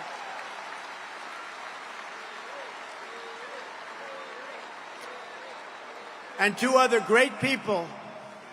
These are great people. I got to know their families a little bit. And, you know, the public has really been generous to them, too. They opened up their hearts to, I won't even tell you, the numbers are so incredible. But they opened up their hearts to the three of them. And these two were hurt very badly, but they're both now in pretty good shape. They'll soon be in very good shape. So, but I just looked down here at Front Row Joe's, and it just reminded me of that incident a week and a half ago, right? You were right there watching it. You saw it. And you guys, by the way, weren't moving either. I saw you. You didn't move. You were just, they were standing just like they're standing right now. They were standing. They're great. They're great. And yeah, as someone who believed Donald Trump when he said he's never going to tell this story ever again because it's too emotional to tell, I'm personally shocked that he has retold the story at every single media opportunity he's gotten since the shooting. Let me tell you, I'm flabbergasted. I'm a little shocked. It's confusing because how could he lie to me like that at the RNC? show that clip, which will be as soon as you get home. They'll show it about 30 times. They show it every day over and over. But watch the people behind. They always stampede. If a bullet goes off or something happens at a soccer stadium or a stadium, and we had more people than most of those stadiums would have, everyone runs. Nobody ran. They stayed, and you have to look. The one guy, he just was so angry. He's looking. I gotta meet him. There's something about brave people that I love, right? People that love our country. He's out there. He's like up there. No, they're great. They're great people. And we had a great convention. We had a convention that broke all television ratings. How good was the Hulkster, right? Oh. And Kid Rock called. He wanted to be a part. He was fantastic. But they were all fantastic. It was the greatest. It was just a flawless convention. It was great. And the television ratings were record-setting ratings. You all read that. They were record-setting ratings, and it was just an honor. The stadium was beautiful. Milwaukee was beautiful. Wisconsin's promised me they're all going to vote for me now because we put $250 million into their economy. So we're going to win the great state of Wisconsin. But Milwaukee was great. They did a great job. The stadium is new. They built it for the basketball team, which is excellent. You know the Greek, right? The Greek. He's a good player. But they built it for the team, and it was like new. And it was one of the most, I think it was the greatest. I really believe it couldn't have been better. It was the greatest convention that anyone's seen thus far, Republican or Democrat.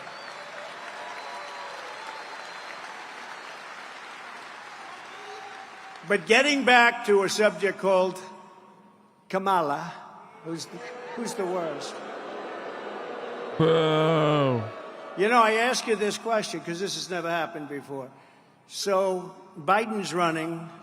I wouldn't say his debate performance was one of the best, right? Do you agree? That's where it all started, with the debate. The downfall started that night with the debate. The debate was like, that was a rough debate. He said, yeah, I had a bad night. No, he had a bad night. He had a bad everything. He had a very bad night. But it started really with the debate. It was all, the game was up. They say the jig was up. And it was indeed up. But it started with that. And then it only got worse. And we were leading him by 11, 12, 14, 15 points. And then he decides to get out because the bosses said, we're not going to have you. He didn't want to get out, but they told him, you're getting out. They said, you're getting out. You're getting killed in the polls. You can't win. You saw that. You can't win. You're getting killed. So now they bring in this one who's worse than him.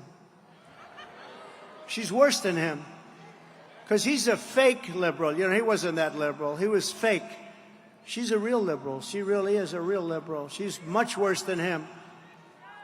Now, if we start beating her in the polls by 10 or 15 points, are they going to bring in a third candidate? It's like, Trump is killing this guy. All right, out. Let's bring in a new one. Out. And then maybe at some point they get one right, but when will that stop? And the guy had 14 million votes. So much for democracy. They talk about democracy. Yeah. He had 14 million votes, and they said, we're going to give it to somebody with no votes. She had no votes. In addition to her horrendous record as vice president, Kamala Harris has also been caught red-handed perpetrating the biggest scandal in American political history. For 3.5 years, Harris shamelessly lied to the public to cover up Joe Biden's mental unfitness, claiming that Crooked Joe was at the absolute top of his game. I don't think so. I don't think so. I wish him well, but I don't like him. He's not a nice person. I mean, he's not a nice person. He's trying to put me in jail. Why would I like him, right? That's the first time. No, first time. And she's the one behind it. And she's got a new line, you know. She's going, I'm the prosecutor. She's one of the worst prosecutors in history. She destroyed San Francisco. I'm the prosecutor, and he's the convicted felon or something. A radical left judge in an area where every one of these cases, every one of them is brought by them. So think of it. They get me to that position, and then their campaign says, I'm the prosecutor, and he is the convicted felon. That's their campaign. I don't think people are going to buy it. And we won our big case. You know, we won the case in Florida. That was a big one. We won that one. And I got out by beating their Justice Department. And he got out of the same case, except his was far different because he had 50 years of documents, right? He got out by being incompetent. The prosecutor said he had no memory. He basically said he's incompetent, so he shouldn't stand trial. Can you imagine? He can be president, but he can't stand trial. What's that about? But it was all headed up by her because she's a prosecutor, a really bad one. If Kamala will lie to you so brazenly about Joe Biden. He's trying so hard to slap Joe Biden and Kamala Harris together. It's just not going to work. She can never, ever be trusted. She can't be trusted. It's tough. To be fair, it's tough. And it's just tough like to do. crooked Joe Biden, Kamala Harris is unfit to lead. She's unfit to lead. She'll destroy our country. In a year, this country will be destroyed. A vote for Kamala is a vote for 4 more years of dishonesty, incompetence, weakness, and failure. Other than that, she's doing an excellent job. A vote for Trump Vance. How do you like? How do you like it? J.D. Vance. How do you like him?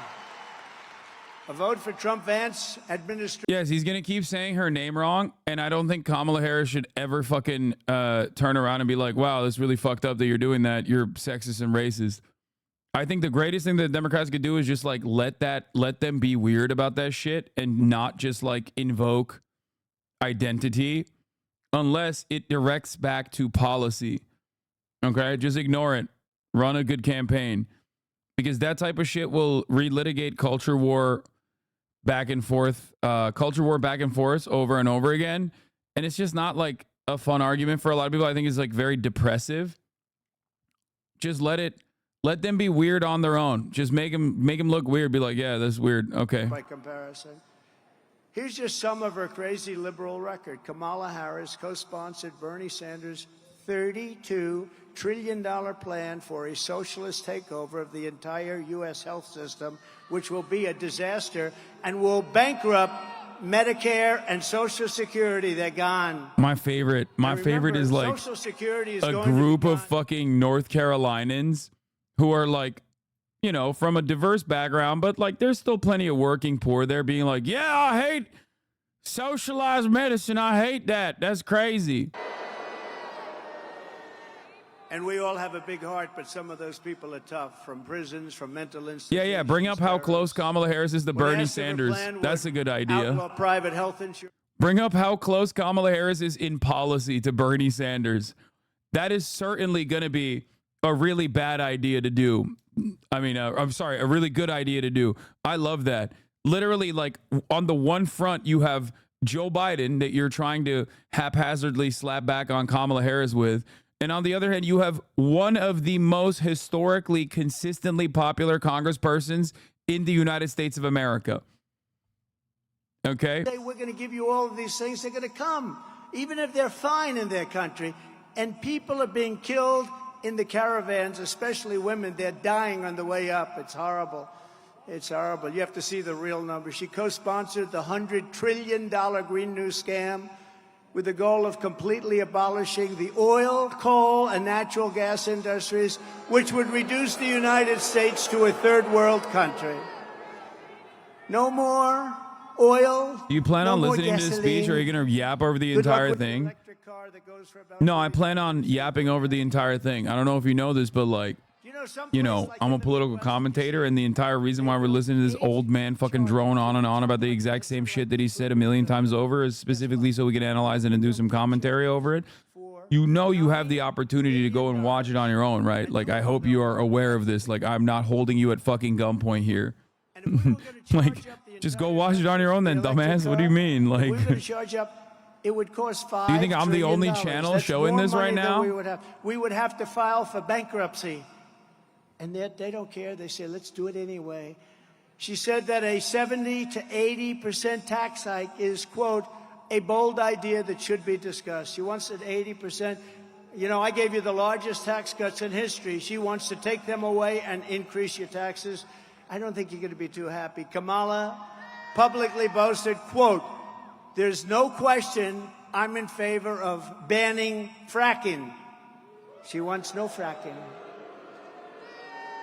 Now, that pertains to Pennsylvania, Texas. It pertains to Oklahoma. It pertains to a lot of other places, more so than you. But it pertains to you where your wallet, because you're going to be paying a lot of money.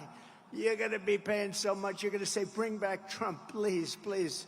Please bring back Trump. We want Trump. We want some common sense, please. She supports mandatory gun confiscation to rip firearms out of the hands of millions of law-abiding gun owners. She wants to take away your Second Amendment, which we need. Lion Kamala is also a total radical on a word called, do you know this, right? A word called what? Abortion. She's a radical, crazy person. When you compare my position on abortion to that of Kamala Harris, my position is 8 points higher in the polls, and that's because she is so radical. She wants abortions in the That's awesome. This framing is not going to work, dude. right up until birth.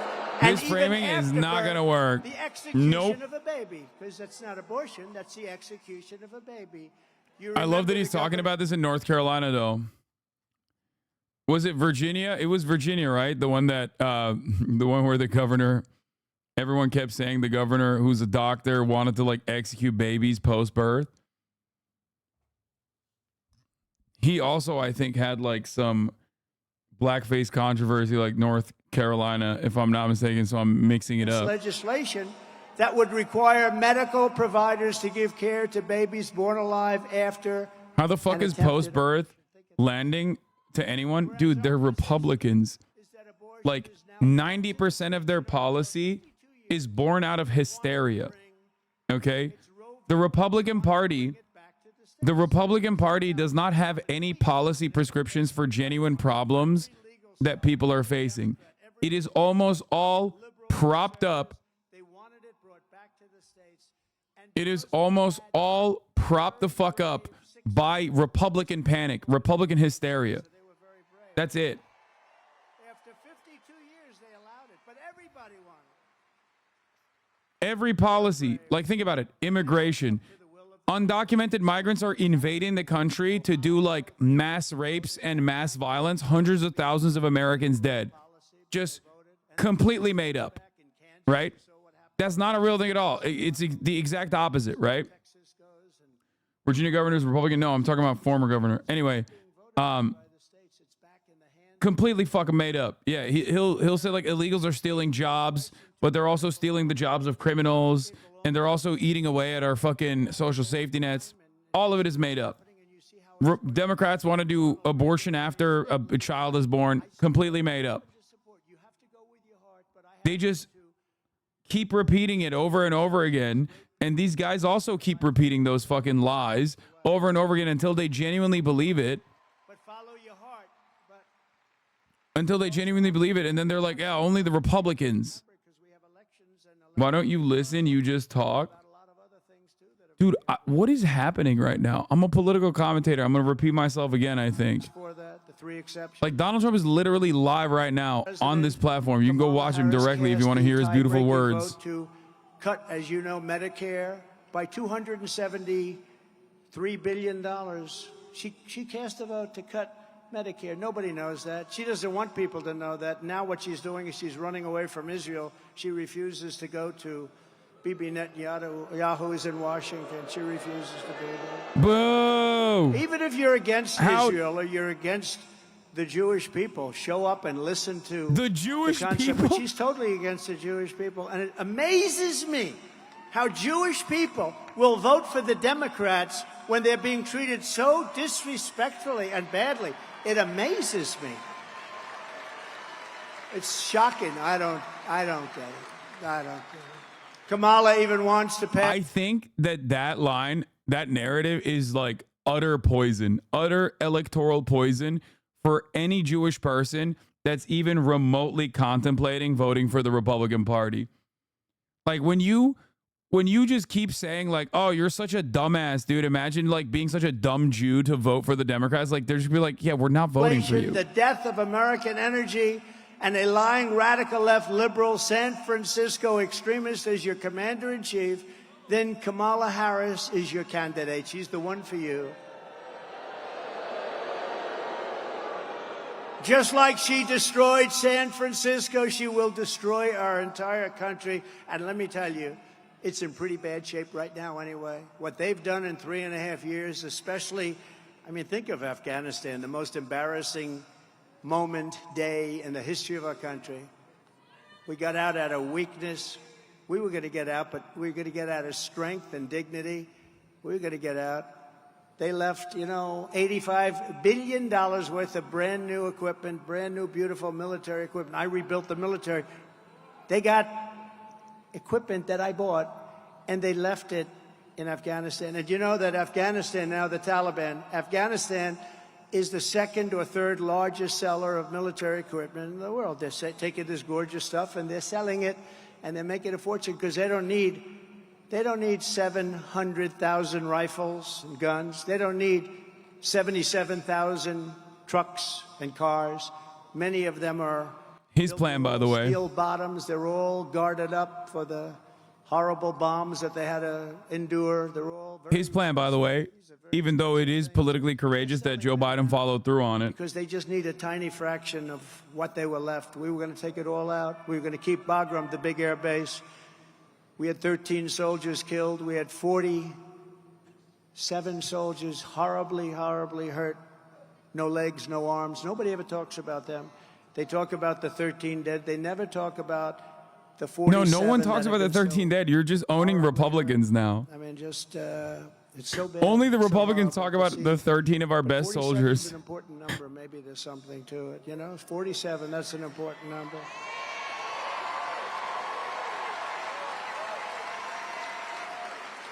And basically, she's a very bad person, and she shouldn't be running for president. She is a threat to democracy, a true threat to democracy. She'll destroy our nation. But if you want no inflation, low gas prices, how about $1.87? And we had it actually lower than that. If you want energy independence, and even now energy dominance, we're going to be dominant. You have to see the chart. And my favorite chart of all, of course, some of you would understand what I mean, was the immigration chart. Because I looked over and I said, look at that chart. Does anybody know what I'm talking about? It's my all-time favorite chart. Man, am I lucky to show that chart? I said, let me see that chart. Let me see that chart. Pull it down. Such a fake friend to China if he's talking about gas prices. It's like, it's bullshit. It showed how great we did on immigration. My last week in office, we had the lowest number of illegal aliens that we ever had coming across our border. I was very proud of the chart. You see it go like this, and then it goes like a skyrocket. But forget that. I like it for other reasons, too. I will sleep with that chart for the rest of my life. But if you want the greatest economy in history again, and freedom, if you want freedom, real freedom, because we're going in a very bad direction, then you must vote for a gentleman named, perhaps you've heard of him, Donald J. Trump. Perhaps you've heard.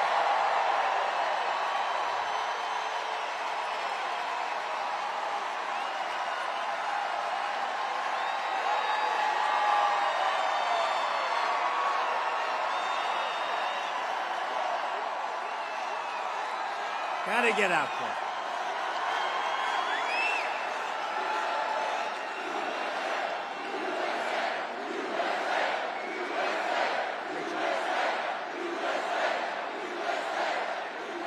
Kamala Harris's California socialism would kill the American dream forever. You know, you don't hear about the American dream anymore. We're going to bring back the American dream for our children. Under Trump-Vance administration, and he's The American dream for our children is to lower the loosen up the law so that, like, loosen up child labor restrictions like we did in Arkansas, so that our beautiful children can work in the coal mines as well. Okay, the children yearn for the mines, and they must work there. They must learn the value of a dollar and the value of hard work. You get into Yale without any connections, that's pretty good. And he was a great student. Then he met his beautiful wife at Yale, two smart people. It's really an amazing story. Amazing. Became a senator from the great state of Ohio. Ohio loves him. So She's locked in, bro. He's exactly what we want. And he's a very common sense guy. But we'll bring back that American dream bigger, better, and stronger than ever before. Bigger, better, and stronger. And remember, there's no issue on which Kamala has We're going to been make more the children unhinged work. than her No more wild expansion of the pursuit child tax credits. We're not doing that. Children need to learn the value of a dollar so they can subscribe to the HasanAbi broadcast with their own hard-earned labor at the top of the hour, folks. There's a 3-minute ad break. Used to be 1 minute. Now it's 3. Brand inflation, folks. Made the subscription $6. But we'll do it. The children will work hard and long hours, get black lung, strengthen those lungs. Don't fight uphill, me boys. Top of the hour ad break is upon us. Here it is. And she was a top player. She said, I've never seen a ball come at me like that. I played volleyball for a long time since I'm a little girl. I've never seen a ball, Richard. Richard, she said, I've never seen a ball come. What about race car drivers? Do you want to have a couple of transitioned race car drivers? Maybe that's okay. Actually, that could work. That could work. I have a good one for you I'd like to recommend. That could work, maybe. But she said, I've never seen a ball come. Or the weightlifting records. You see what's happening there? Yeah, do a little bit of For transphobia. 18 Come on. years, they had a record. 18 years. A quarter of an ounce and a quarter of an ounce on the barbells, right? A quarter of an ounce. Little tiny thing. And she goes, Olympic tryouts. Mom and Dad are in the front. And I hate to do it. You know, my wife says it's so unprecedented when you do that. Can you believe it? So I'm embarrassed. I used to give it a big push, but now I'm embarrassed. You know, I know I'm embarrassed to do it. She said, darling, your speech was wonderful, but please do stop with the weightlifting and the swimming. It's so unprecedented. You know, she's a class act. But I said, but people like it. People like it. That's his type 5. Remember, we were She just looked good talking 2 about weeks it? ago coming into. We were just talking about it with the Howard Dean scream. Remember? Oh, he's going to do it. He's going to do it. Yeah, turn off your cameras for a second, okay? Boy, that's a lot of cameras. Man. No, they get it up and they can't quite do it. Oh. Mom, I'm sorry, Mom. Oh, he already And did. the I guy missed comes it. out for the tryouts. He comes out. Have you lifted before? No, I haven't really tried it. Oh. Well, give it a shot. Also, the trans panic on athlete. Oh, fuck, I missed it. Wait, Right? How crazy is it? I'm going to run it back. Or the swim. I'm going to run it back. Well, give it a shot. Bing, bong. 12 years. And she's beautiful, beautiful, strong. And she looks left and she sees all the girls. The trans athlete panic is also just completely made up. Like the Olympic lifter literally lost. More than anything else. But he didn't quite have the courage to put that pedal to the floor like a couple of your competitors that we know so well, right? So instead he said, hell, I'm going to own the cars and I'm going to make a lot of money. This is too much for me, right? He had Dale Earnhardt. These guys were going around the track and Richard's driving. He said, I don't know. I can't do that. I understand. That's the way it is. But he became the best at what he did. And some others, too, that I know that are friends. It's a great, by the way, that's a great sport. That whole thing is great. How you do it is amazing. It's so amazing. We should send you into, I've always said, get some of these guys. I have a lot of friends in that world. I don't know. I think. Are you that dumb or you just don't see how unfair it is? Where's the guy that said that? I missed it. No, I'm that dumb, dude. Talent. I said, let me use these It's the guys. most, dude, hey, listen, Trump, Joe Biden, Kamala Harris, doesn't matter, okay? Life is going to be unaffordable for you for the rest of your life. You will never achieve the American dream. You will never be able to own a house, okay? But guess what, dude? Keep up the momentum against like random trans athletes, which represent a whopping 0.0000001% of athletic competition happening in the United States of America and around the globe. And, you know, if you keep thinking about that over and over again, maybe one day you will be able to afford a home. You won't be. Nothing will change materially in your life, but you'll be just an angry and resentful person for no fucking particular reason. We're watching my goat right now. Is he live? Yeah, he is. But he's actually not that good. He's tried his like new stuff on Kamala. He's talked about being shot. He's in the swimming Have you ever contest. had Dr. Pepper strawberries and cream? It's pretty meat is good. a big I've had the deal. strawberry one. And she's a little nervous, but she's going to break that record. And they say, He's on your really mark, feeling set, bad go. about Vance. He's And she really goes, like, and she I goes, and fucked she goes, up. but she got, as you know, very badly injured. This is what it's like You know when what you it was? commit to a Wind burn. like a She got 3-stack burned with by the people wind. who He aren't went that so good. fast by her. And you're like, it'll go by She quick. suffered massive No, it wind won't. burn. We had to take her out of the pool. Massive wind burn. No, it's so crazy. Men playing Where is in he? women's sports. I'm trying to It's judge by demeaning. the people Who in the could North want this? Carolina. Who could want open borders? I wouldn't Who have could guessed want that. high taxes? That Who woman could has a want very high Pennsylvanian look to me.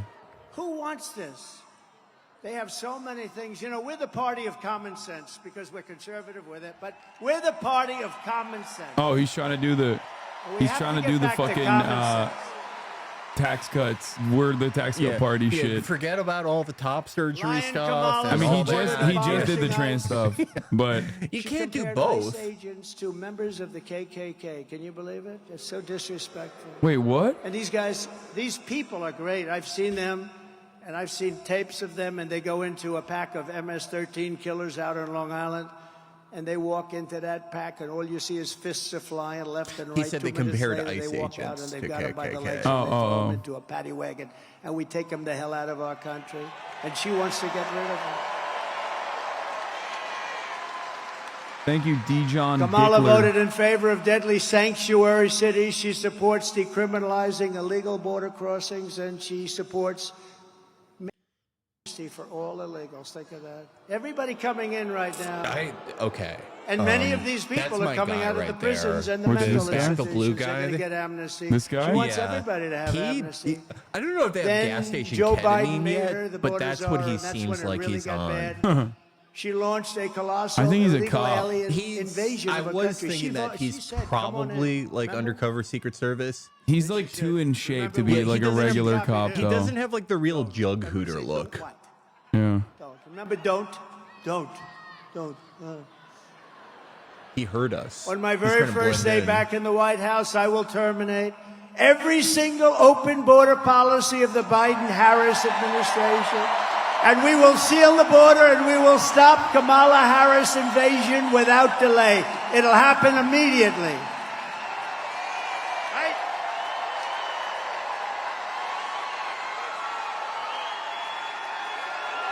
Oh man, you know what I realized was the problem with the Trump campaign even before they scared the Democrats into like just baseline competence?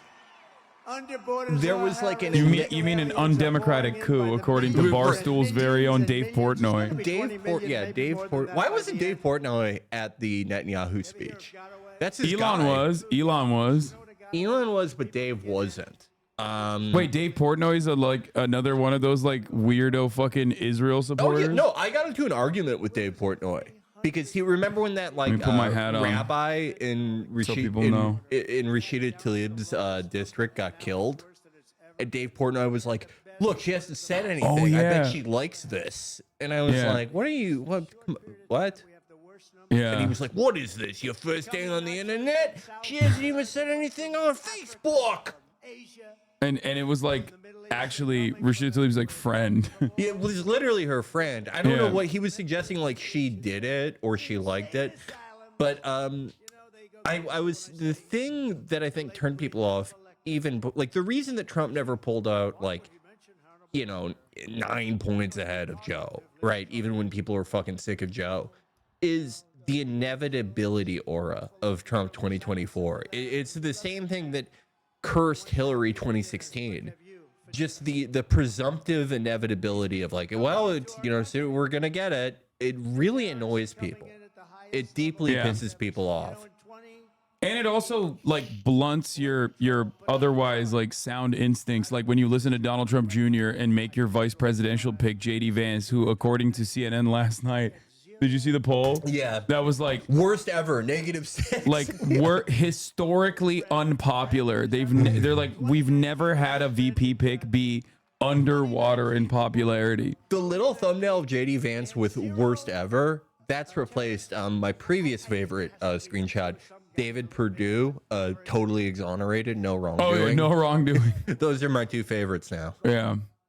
Now we have hundreds and thousands of terrorists coming into our country, coming in from all over the world. Meanwhile, our crime rate is going up, despite the fact that they like to say it's not. Come on. Oh, well, crime statistics. It's a lot. Yeah, the FBI is woke and gay. That's why they're lying about the crime stats. Are taking their criminal elements and they're bringing them into the United States of America, and they're dumping them in our. We're a dumping ground.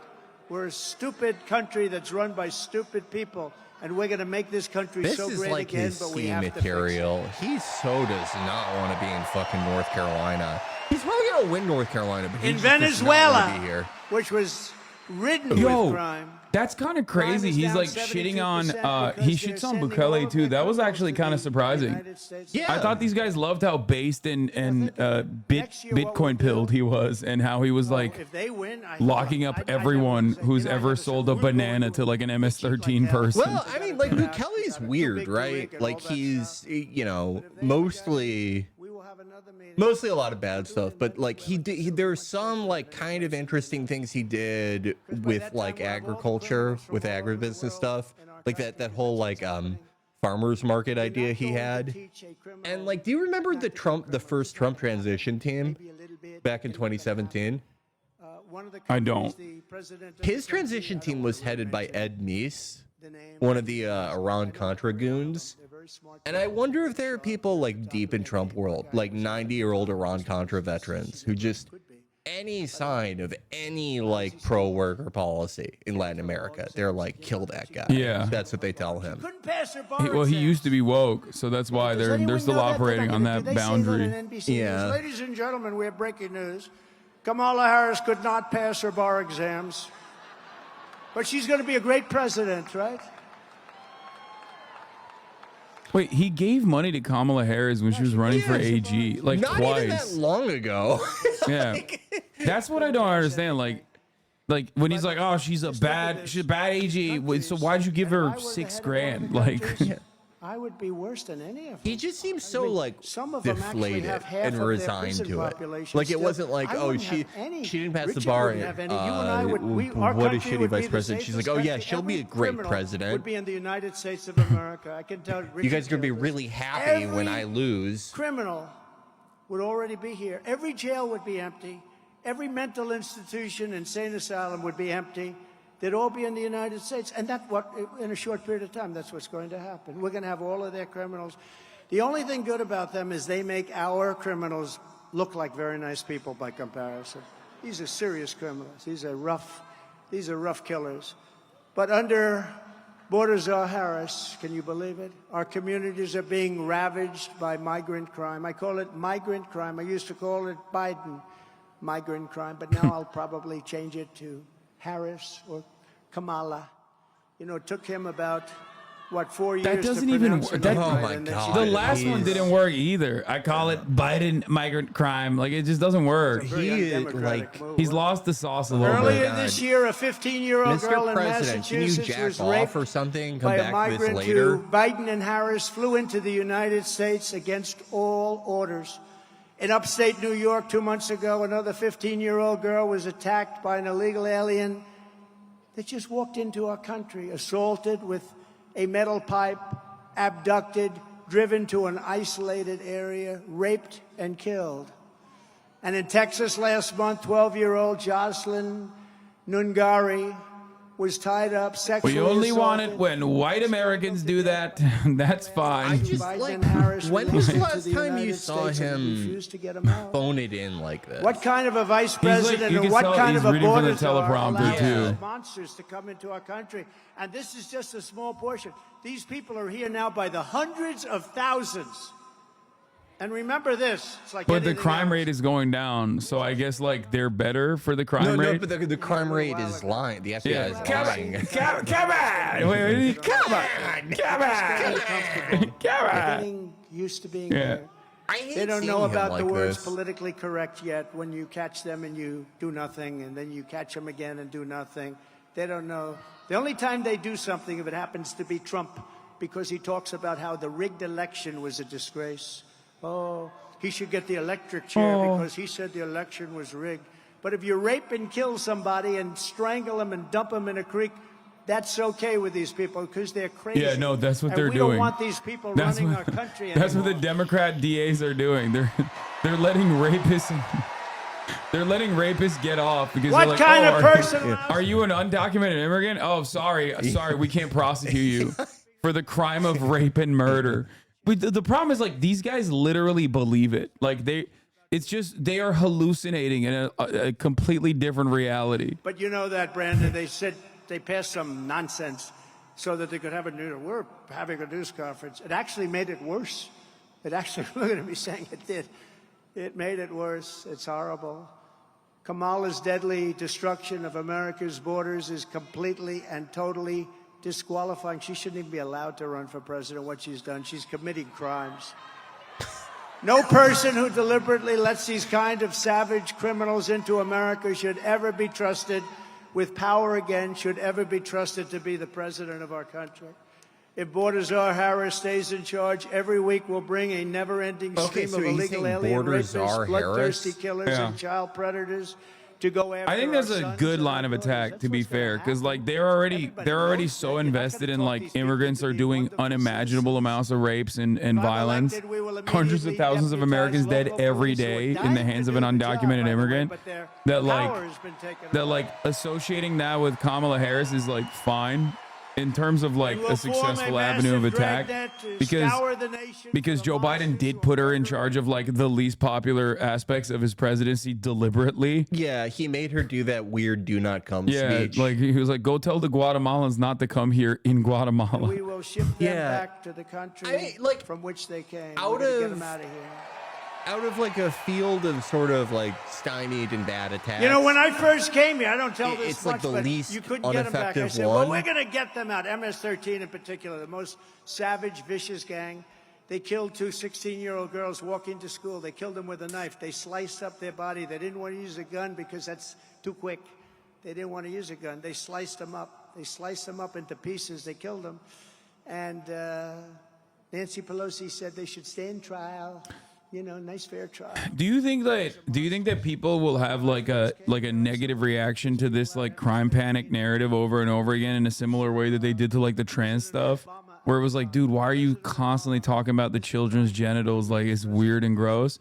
I feel like Americans are far too fashy and far too like far too draconian when it comes to criminal justice to ever let loose on this, like ever get negatively polarized against this kind of narrative. I mean, it's hard. Like, it's hard to say because like immigration is one of the few things in like the GOP social policy toolkit that it's not as much of a double-edged sword as other social issues, right?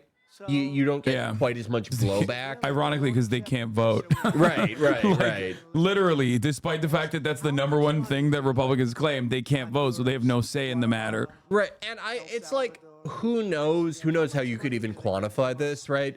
But I think that like it upsets people. Like, I still think like on the whole, you're probably taking away from your electorate when you like 3 times in 5 minutes are talking about like a brutal rape or abduction in your campaign speech. I still think that probably does more harm than good if I had to guess, but I don't think it quite turns people off as much in the same way as like hyper focusing on like the one like trans collegiate swimmer in America or whatever, right? Riley Gaines. Like it's weird. She was robbed, folks. You got 5th place. Americans are just so weird on immigration. How much money? 750. Inform them that dude, they're so fucked on immigration. I always go back to the same thing, but like amnesty for DACA recipients is like 90% approval rating. So much so that even Trump couldn't like actually get himself to fully like abort or fully deport these people. Beyond that, though, historically, we are at the highest level that we've ever seen in terms of like crowd reception to like majority reception to like mass deportation. Yeah, that's what I mean. It's at like 60%. But also the very same people I remember during the early Trump years, you would ask Trump voters directly, what do you think about like amnesty for people that have like lived here, conditional amnesty for migrants that have lived here for an extended period of time? And that was like a broadly popular policy. So Americans literally on the issue of immigration, because they live around undocumented migrants, because like every American knows like at least one undocumented migrant, no matter how sheltered they are, no matter how like segregated their communities are, they have met an undocumented migrant. There's like 10 million plus undocumented migrants in this country, right? They're not all just like living in trailer parks and working at the chicken factory. Like they're barbacks. They're working at restaurants. They're working all around us. So for that reason, Americans also simultaneously have this attitude where they are very receptive to amnesty for undocumented migrants in the same breath while they advocate to deport all of them. Right. No, yeah, that's what I mean. Like on some ways since like 2012 or 2014, the average American view on immigration has drifted more. It's become more like the average like EU view on it, like a bit more restrictive. But at the same time, certain individual policies with sets of actions are so far beyond, like so far to the left of even what like the center left position in like an EU country or the UK. Yeah, that's the one aspect of like American society that has like been fairly I guess quote unquote progressive woke in comparison to Europe. Yeah, no. It's weird. I mean, do you remember like the day that the night that the Muslim ban like went into effect, right? In 2017. Yeah. I felt like that was kind of like that kind of set the tone for the Trump presidency of like not being able to do a lot of things, because it was like out of the people that had like any response to it, like I never felt like his base had like that strong of a positive response to it, but there was such a strong negative response to it, and there was such like instant mobilization, whether it was like I was at JFK the night that happened. It was like an insane crush of people like I've never seen before, like at the almost instantly. And it only added on with the DACA one as well, or even with like even with Obamacare. Like like it was a weird moment where I think the Republicans, even like Republican voters, were not all too hot on like destroying certain aspects of Obamacare, because like it was objectively good, like being able to be under your parents' insurance until 26, and like and the insurance companies not the insurance company restrictions, like not being able to give you health care if you have some kind of condition. It's one of those things that, like, there's a lot of things with policies, I feel like, that polls cannot tell the entire story, right? Because at the end of the day, it's mostly like a binary choice, or sometimes like a set of choices, like strongly agree, very strongly agree, no particular feeling, etc. But you can't really qualify, somewhat. You could get like the balance would be like 55 are in favor of this thing, like the Muslim ban or something like that, and like 45% are like there's a coalition of like against to no opinion. But the 45% are so much like the strength of their opposition is so much higher than the strength of like the passive approval of it, that it's kind of like it's a wash. You get such little benefit from doing it and get such a dramatic blowback from doing it. And the poll really didn't tell the full story of that. I think a lot of immigration things are kind of like that in one way or another. Yeah. Well, I think like that what you're describing is literally what happened with abortion. Even though it was like a 40-year project for the Republican Party, like them finally following through on that was like a major misstep, because it was much easier it was much more politically sound for them to continue dangling in front of the evangelical base, instead of like actually fully committing to it, because there are far more people in this country, like objectively far more people in this country that are going to be upset and have their lives disrupted by this policy change, that like they're always going to be reminded of it anytime they see something about it anytime they see something like that on screen in like in the media, like they're going to be reminded that like the Republicans did that. And I think that is a legitimate problem with the Republican Party now, is that they just kind of won so much for so long that they believe that they are more popular than they actually are. Like they believe that, talking about how Kamala Harris doesn't have a child and therefore is not invested in this nation's future is like a good narrative to run on, because they think like, oh, well, people on Twitter think that that's a good narrative. Wait, what I've been so fascinated by is, in a lot of ways, this both 2022 and now 2024 have been replays, like mirrored replays of classic Democratic fuck-ups, right? And with 2024, what I think is so amazing is they went through all the trouble of like acquiring Twitter, of Elon Musk acquiring Twitter, something he ultimately did not really want to do. Yeah. And going through all that trouble, and their ultimate upside for that, right, is that they can finally make like the timeline like reflective of their views.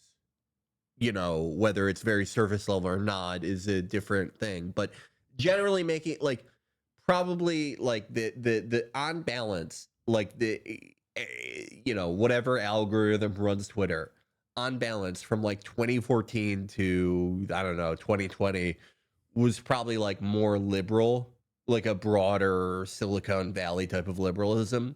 And now it's more conservative. Like if you click on your For You tab, I get some Manuals, Manual accounts, but I mostly get, Patriot Deborah. And she's like, Kamala's the Hawk 2 candidate. You want to know something crazy though? Like actually not being on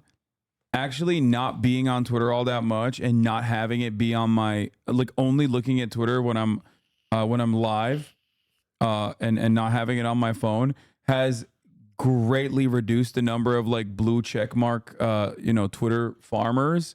I still get the occasional Ben Shapiro tweet crying, as you can see here, about like the American flag being burned or whatever, but beyond that, it's just mostly people that I interact with. because the doom scrolling, I think, is like greatly boosting. Yeah, no, yeah, that's what I mean. Is like for hyperactive users, the like For You or trending, you know, before For You existed, that trended more like Silicon Valley liberal. Now it's like weirdo Silicon Valley right winger mixed with 100 other things. If you're like a very active user on the mobile app. But what I think is so interesting about that is they literally, one of the big problems with Hillary 2016 and the Kamala 2020 primary campaign was this, or Warren especially, Warren 2020 especially, was this problem that left liberals had where they thought the timeline was broadly reflective of reality. And they would go out there and realize no one had any fucking clue what they were talking about. Yeah. Conservatives went through the trouble of buying Twitter to make the timeline reflect their thoughts and then forgot that they did that. And we're like, well, everyone on fucking Twitter agrees. I bet everyone will love it when we talk about how this stupid bitch doesn't have any kids and she blew everyone and if you get an abortion, you're a murderer. Everyone will love it. It gets a lot of retweets. That is also so like unappealing to broad swaths of the population that they unironically are not even they are like, people are leaving the platform. You know what I mean? Like people are like, Twitter has lost 74% of its revenue since Elon's takeover. Like a shit ton of users, shit ton of active users. The entire platform is like botted to oblivion. And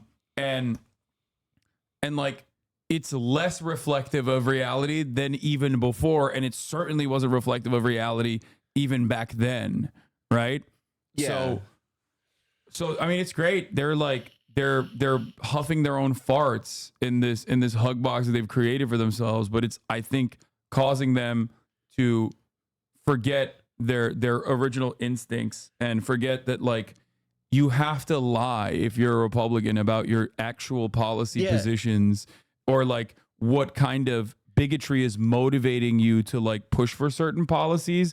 Like, they forgot the Lee Atwater quote, which was at the heart of like Republican strategy, which is like, you can't say the N-word no more, so you got to say welfare queens. You know what I mean? And now you go on Twitter and it's just like the N-word. Most racist shit, like openly. Bro, there was a tweet. There was a tweet on the one about the Mr. Beast with the N-word. Did you see that one? Yeah. No, I think. Wait, hold on. It was like, dude. There was a tweet with like 60,000 likes that I saw. One of the accounts that I follow posted it. Yeah, no, literally. There was a tweet with 60,000 likes, where it was just a gif of Mr. Beast like doing a live stream, and it said like millions N-word with a heart are dead, and they were like, "Oh, dude, this is if Mr. Beast was based." Yeah, and it had 60,000 likes. It was like fucking insane, dude. Yeah, no. Is this the one? Hold on, let me see. That account violated the rules. I've noticed they've been moderating a lot more lately. Do you think? I don't know. I feel like he's getting scared. Like the thing he said about giving Trump $45 million a month, that was crazy, because usually, like, I expected him to walk it back, because he has a long history of like committing to things and not doing them. But like, he said that like a week ago. Like, he usually waits a little bit to totally walk it back. Oh, the post went away. They deleted the post. Yeah, no, because this tweet was going crazy for some weird reason, and then they like finally banned it. But it was an account that straight up, it was an account that had a GIF of Mr. Beast, like a fake. It was a GIF from like a fake live stream of like Mr. Beast celebrating like 100 million, I think, subscriptions, and it said like 100 million dead N-words with a hard ER, and it had 60,000 likes. MasterCard is coming back any day now. Yeah. To Twitter.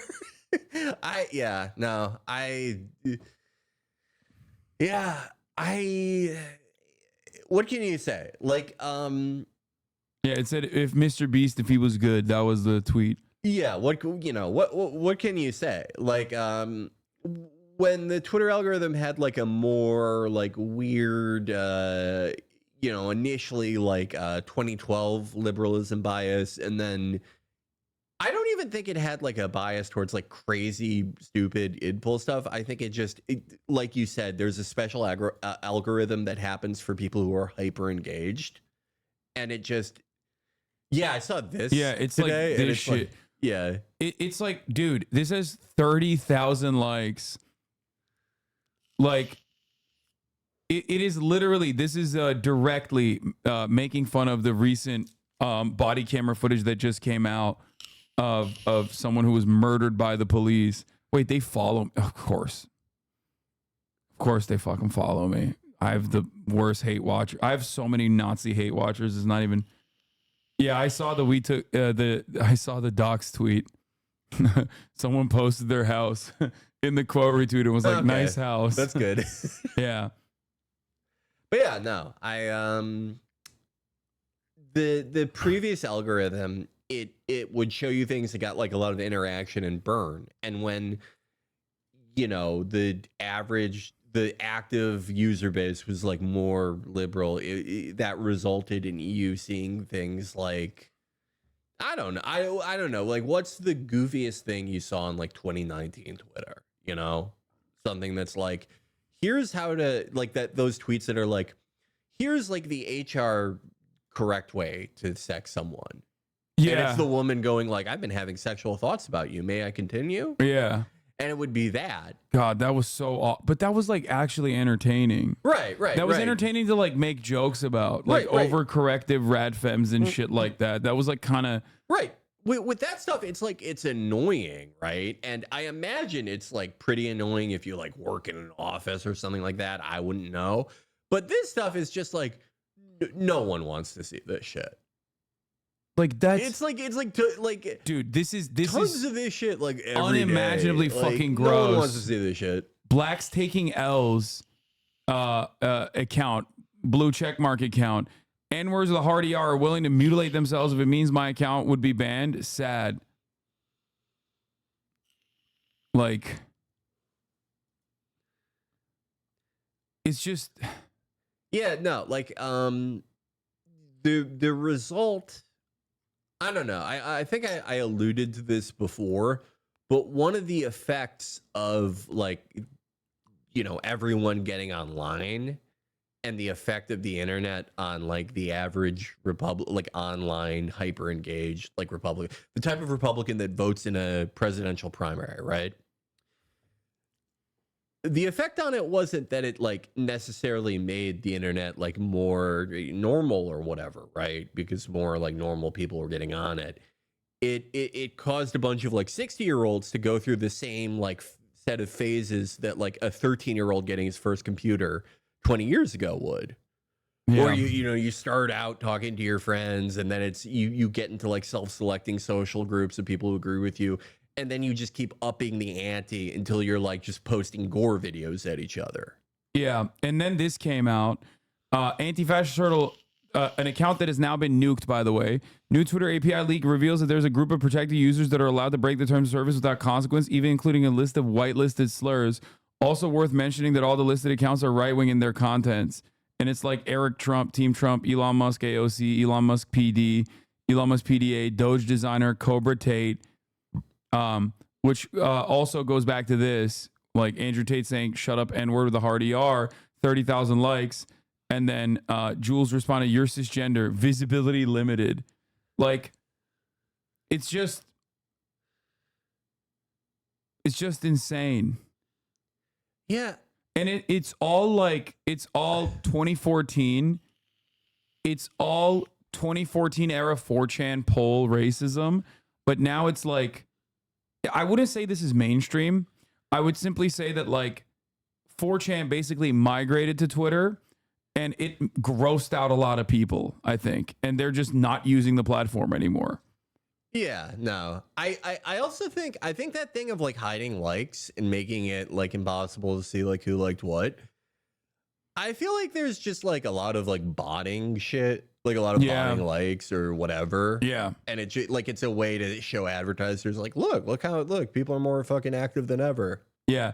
My funniest thing, anecdotally for me personally, was like watching a lot of these like in the like leading up to the 2020 election, all these like power farming accounts on Twitter that used to be like reposting other people's like jokes and shit and memes have all recognized like what the platform ideological shift was and immediately started being like right wing. Yeah. Like that Kira account who used to like post about Black Lives Matter and stuff. I bet that account is like that's probably like the top follow for like Guantanamo Bay guards. It's just like if you work in like a federal prison that's been like sanctioned by the UN, that's probably your #1 account. Oh, apparently he blocked me. I didn't even realize he had blocked me, but I think he posted about me and Pokimane the other day, and he was like, "These are the two most hypocritical streamers." I saw that, and it's got like 200,000 likes. I'm like, "There's no fucking way, dude."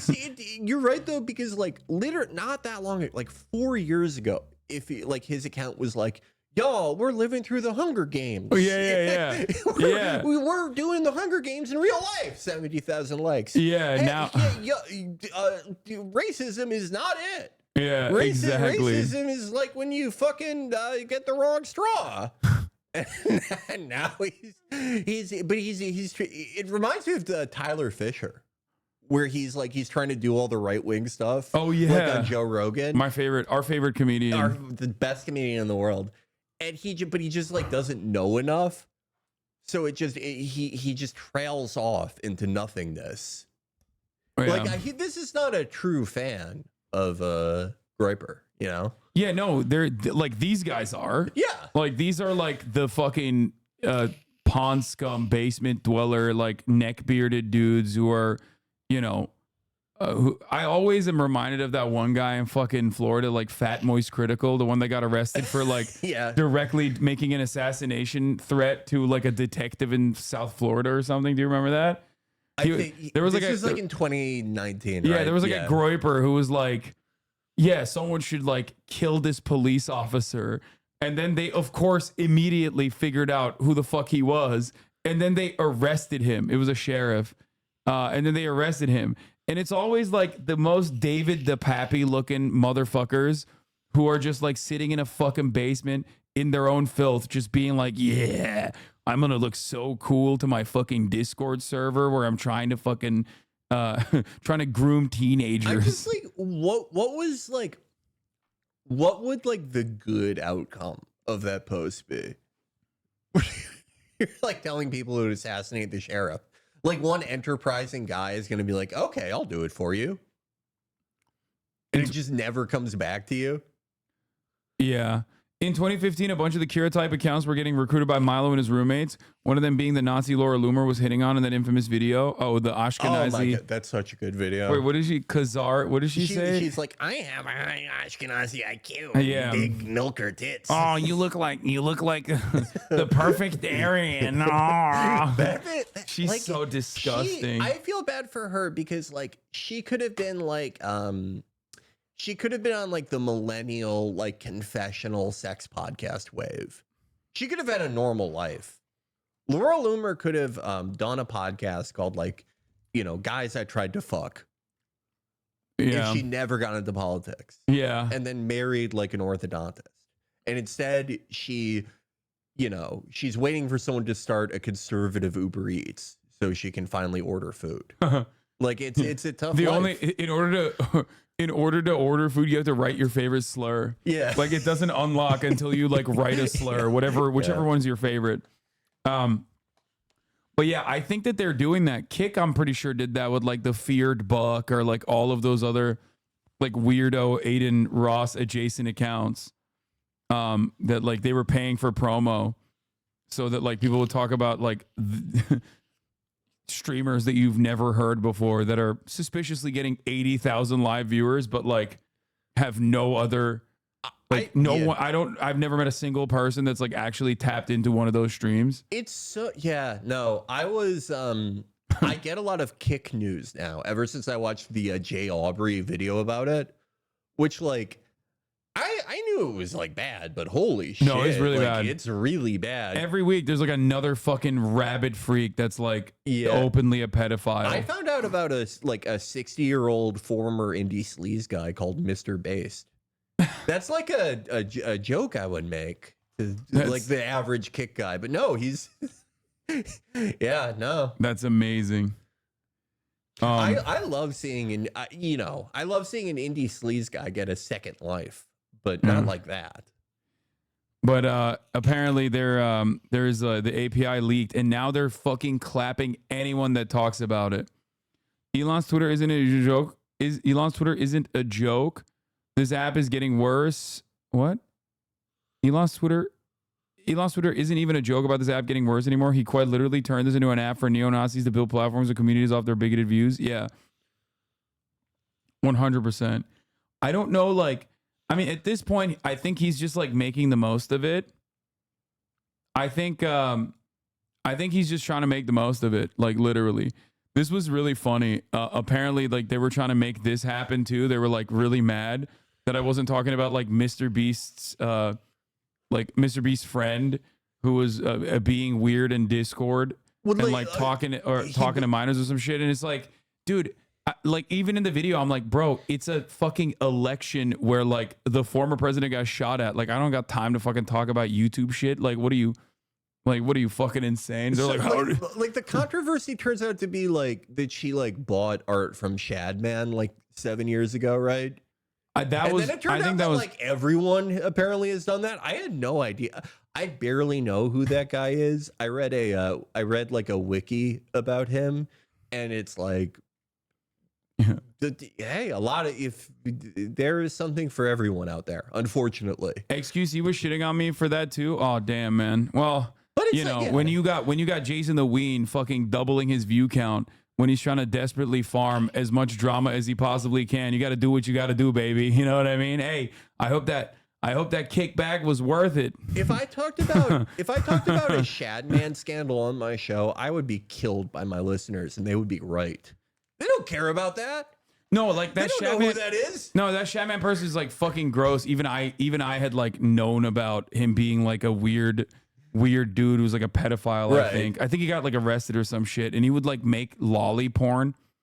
But ultimately, like it's just like the thing that they immediately ran to wasn't like, oh, this person is like in Discord talking to a 13, 14-year-old. I think it was a 13-year-old or 14-year-old, which is weird and fucking gross. And in my opinion, completely unacceptable. Just don't do that. I don't know how the fuck people do that. Right. But beyond that, they were like, this is how trans people are. And it's like, bro, Dr. Disrespect is a 35-year-old man with a wife and a child at the time who was trying to fuck a minor, openly admitted that, okay, said inappropriate messages or whatever. And literally no one was like, this is how every white guy is like. You know what I mean? Like, what the fuck are we talking about? And that like the like guy that she bought or commissioned art from, I'm not really sure, but like someone did a thread, like apparently like tons of weird YouTube people I have not heard of who are all over this thing, like loved that guy. There was like a mega thread. Yeah, it was of Shadman interactions. I had no idea he was like that popular. It's fucking weird, dude. I don't understand it. But what I do understand is like both Mr. Beast and Ava as well, like way back in the fucking day, were edgelords. Like they straight up were. Obviously, things change over the course of like a decade, but they 100% were like. I mean, I remember like seeing old videos before Ava realized that she was trans, of like them both making attack helicopter jokes and shit. You know what I mean? Like they were classic like edgy white boys on the fucking internet. Like that was the way that they were operating for the most part. Of course that wasn't a problem back then, and it's like now they're using it to be like, oh, see these guys, because like Ava is trans and Mr. Beast stood by her, that it's like now it's a problem, even though like the guys that are fucking doing that are like defending Dr. Disrespect in the same fucking breath. It's very weird. You can just say it's weird and gross, you know, it's okay. Yeah, and without trying to like connect it. How much coverage do you have to do about it? Yeah, like Jesus Christ. The funniest part was like there was like the person who's 20 now, right, being like, oh, I wasn't groomed, like it wasn't like that. We're in a Discord, we were saying inappropriate and edgy shit to one another. It's like fucked up, I get it, but like everyone's saying like I was groomed or whatever, and then every response was, "How much did Mr. Beast pay you? You fucking idiot! You fucking bitch!" It would be funny if Mr. Beast bribed you, but he did it in the style of his videos. Yeah. All right, I'm gonna pay you off, but you have to live in a Costco for a year. Yeah, it's just like there's some weird Mr. Beast clips coming out about him joking about buying black people and shit has gotten so weird. Yeah, no, like that's what I mean. Like he was fucking edgy white boy doing that kind of shit before he became like this fucking powerhouse. This is the problem with everyone. And they're doing cancel culture to him because he was like because he stood by his trans friend for. Like they're trying to punish him with the same exact fucking. They're trying to punish him in the same exact way because they were like, "You didn't kill your best friend who's trans when we demanded you do so. So fuck you. Now we're gonna fucking cancel you with like all your old videos." People have just such like deliberately short memories too, because it's like I feel like my timeline, like the recognized timeline of like how things were on the internet, I feel like it's pretty easy to understand, right? Like, you know, let's say middle or end of the second Bush administration into like 2015. Like have you ever seen those old like Neil Patrick Harris, any old celebrity tweets? Michael Ian Black, Neil Patrick Harris, any of them? Oh yeah. Where it's like you go to any post that a celebrity made, a certain type of celebrity made in like 2011, and it's like you know what people think Eminem songs are like, where they're like, I'm gonna rape my dog, and that was 100 retweets. And then around 2014 you start like, you know, people were like, okay, we hate that, and now you I don't know, you have to do videos about conspicuous maliteracy. And then that was the thing for a while, and then it got rolled back. But like, I thought it was like a recognized thing that a lot of these people had like an edgelord, or not even edgelord. That was just like the norm. It was for a while on the internet. For the record, like I was around back then. I thought it was gross back then too. You know what I mean? Like I just like it was. It doesn't mean that like people weren't thinking that this shit was like weird and like inappropriate to say or do even back then. It was. It's just that like people grow out of it.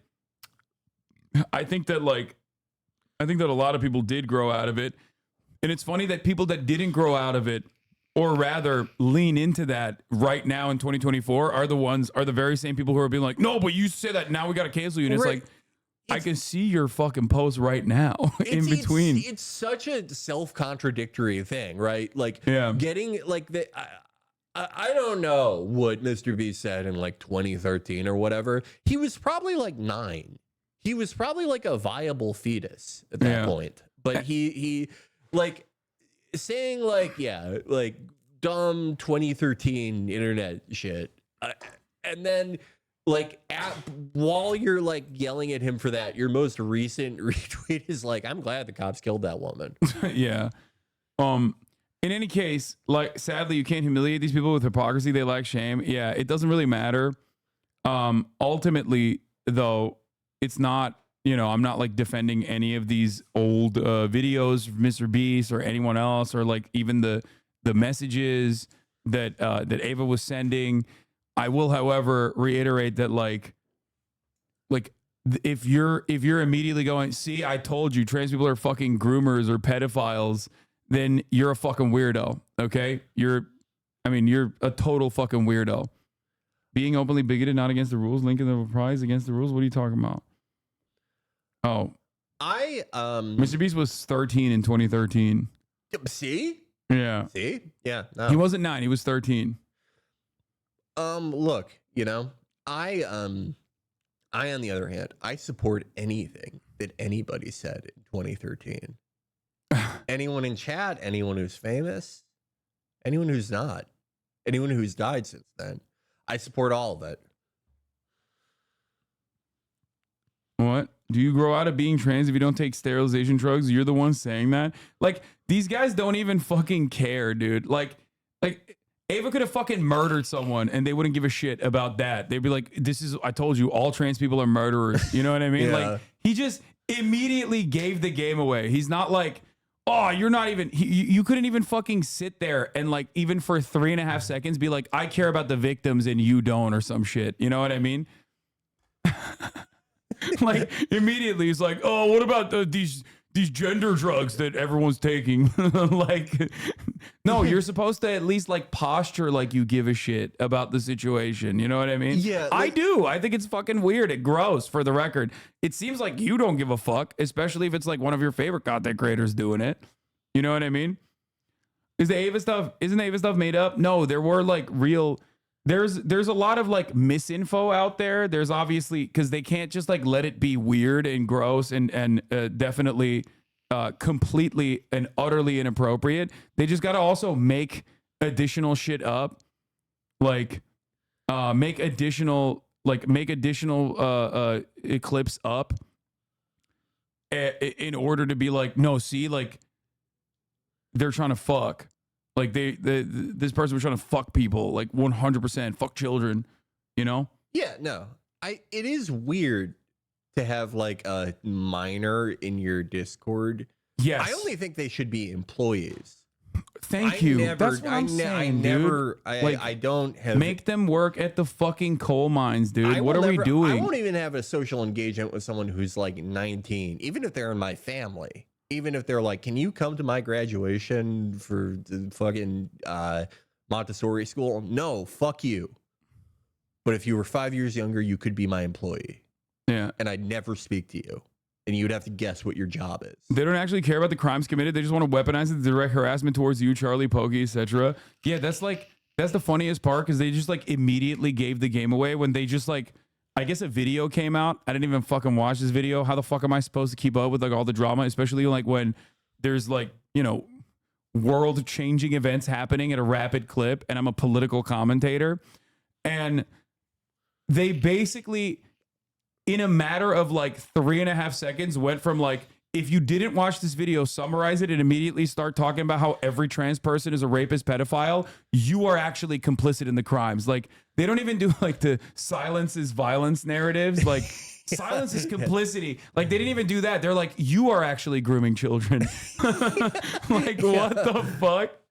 Like, what are you talking about, dude? Like, there is also like, do you remember those guys who were campaigning for Lee Zeldin in New York? Yeah, the ones that go crime. That's what they're doing. I always thought like, don't get me wrong, Kathy Hochul, horrible candidate, terrible. Put her in ADX Florence with Matthew Miller. But like, I always thought that like that must have like turned people off of Zeldin, because it makes it seem like you're happy that crime is happening. Yeah, like you're cheering. You're like, go crime. It's making this fucking Kathy Molecule lady look bad. And it's the same thing here, where it's like they're happy, like they you know, they thought someone got groomed and they're like happy about it. Yeah, like in your mind, you're looking at a situation and you're like a minor was predated on, okay, and your immediate reaction is not to like look at the situation, see what the actions were or whatever. And your immediate situation is like, this is really gross. And a lot of content creators are not talking about it because I made up my mind. They're all in on it. And it's like, I know XQC was one of those people like, yeah, they're too afraid to call out a trans person. Like they immediately invent like a narrative in their minds too. It's like, no, man, I don't like, there's no cover up or conspiracy. You're fucking delusional. All those weirdos on Twitter can't help but turn drama into a team sport and act as everyone's taking sides. Yeah, I know. Like, there's never been a moment in my life where I've seen, like, I don't know, someone get shot at, right? Like, Donald Trump gets shot at, and I immediately go, oh, like Brianna Wu, immediately go, oh, how can I make this about my least favorite content creator? Yeah. She did that with me. She was like, I don't know who Trump got shot at. And like 30 minutes later, Brianna Wu was posting about how like I'm responsible for Trump getting shot. I thought that was so crazy because the guy Thomas Crooks, the guy who shot at Donald Trump, he actually shot at Trump because he made a mobile game. And he was the same guy who tried to snipe Brianna Wu. in 2015. It's the exact same sniper. Yeah, he's that is the he just hates mobile games. Yeah. That guy cannot stand them. Don't try to sell him a mobile game. He'll freak out. I love that he was like, next time I'm tagging y'all, and all the dorks in the replies bragging about having the balls to tag y'all. Like there was some nose. I didn't even see that. Is that a tweet? Is the XUC made a tweet? Anyway, Donald Cuck Trump got shot. Time to blame Hasan. Yeah, exactly. This is a wild thing. Do you think Biden's going to talk about the mass amounts of bird flu? No, Biden's going to talk. If Biden doesn't address the Mr. Beast drama, he's complicit. Biden is actually doing this to address it. Like, just let him do it. Try to tell him what happened and see what he says. Yeah, it would be so fun for everyone. I think it would like unite everyone. We need more things that like unite America. Yeah. Oh, the other person was drama alert. When Trump got shot, they took my reaction to it and were like, Hasan Piker, low IQ political streamer, thinks that Donald Trump staged his own assassination. I was like, I'm not saying that at all in the clip. Like, why are you fucking claiming that? And you put the full clip there. I'm not saying that at all. And then, like, how is this your first like thing? How is this your first reaction? I was thinking today that Keemstar is like, he's the closest thing we have to like a modern and real like Charles Foster Kane from Citizen Kane. Who? Keemstar? Yeah. Oh my God. Do you remember that video that we watched like 2 years ago where it was like covering, I forget what it was even covering, but you were involved.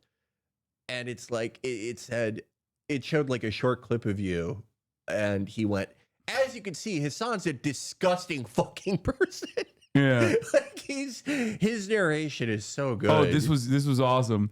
He said, he quote retweeted and said, if you support Hasan Piker, unfollow me. I don't F with any of you people at all.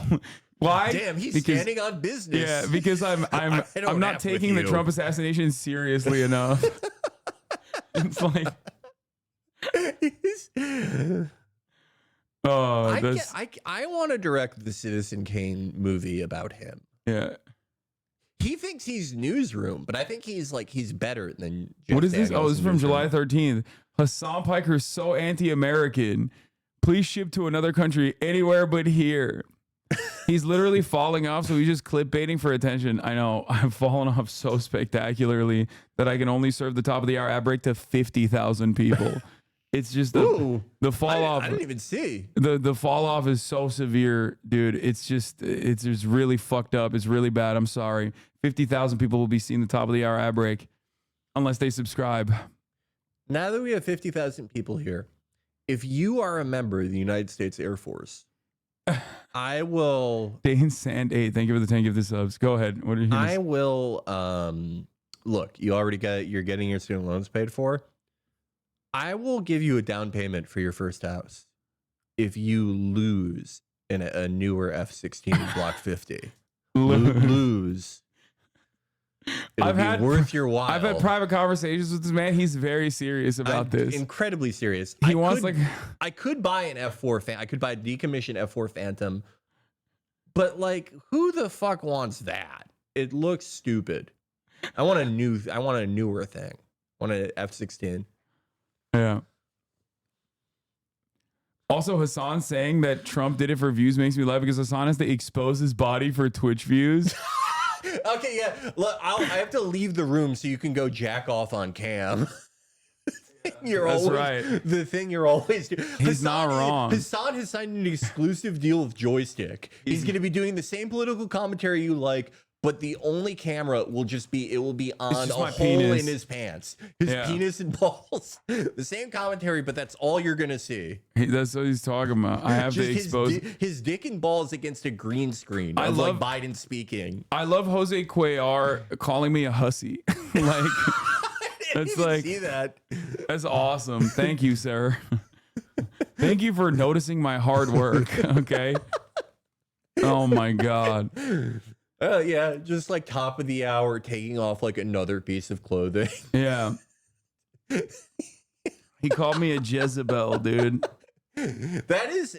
That has to be like a 74-year-old man. That's what the whatever the grandma in Ballarat settlement says. That's what she calls America. This is exactly how the grandma in Shadow of the Erdtree talks about America. The strumpet, the floozy.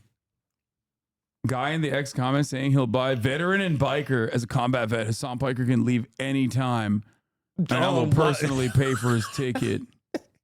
Well, as a combat vet and biker, I thought that was going to be like, oh, I'm going to kick his ass.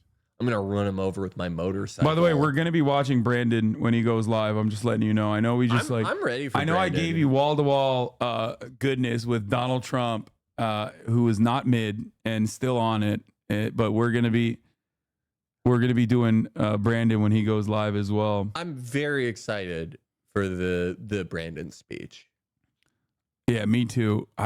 Dude, I don't know. His phone on the phone, he was dynamic, like he's never been before at the Kamala Harris announcement. I think that was Frank Biden. I think they got his fucking brother who just looks like him. I really do think that. Because he on that phone call, he sounded like, I haven't heard him sound like that since 2019.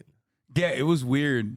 It was weird, dude. It's a clone. I think he's cloned. Clone or Frank Biden. Hassan Piker thinks Biden is cloned. Man. Who's this guy? Hey, got enough pictures? What are some other similarities between? He's our Tom Fitton, dude. The Democrats need a Tom Fitton. Okay. I think the Krassensteins are kind of like Tom Fitton. From the Oval Office, the president's historic decision to withdraw from the race for the White House, his goals for his remaining 6 months in office, and his message tonight to a divided America. ABC News live coverage begins right now.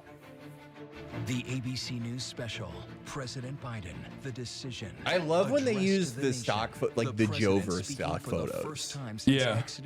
Oh my God. What if he announces, I'm actually not doing that. Now reporting. Yeah, I don't know what happened. I don't know what happened. Why are people saying this? That would, if he does like an Elon. I never said that. For the first time, he will speak to the American people about his very personal and likely wrenching decision to withdraw from the race for the White House.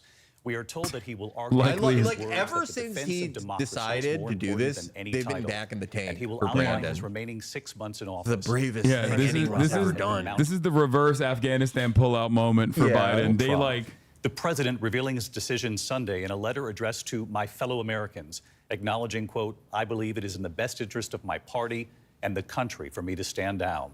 Tonight's address, a defining moment in his presidency, passing the torch to Vice President Kamala Harris, now the Democratic Party's presumptive nominee.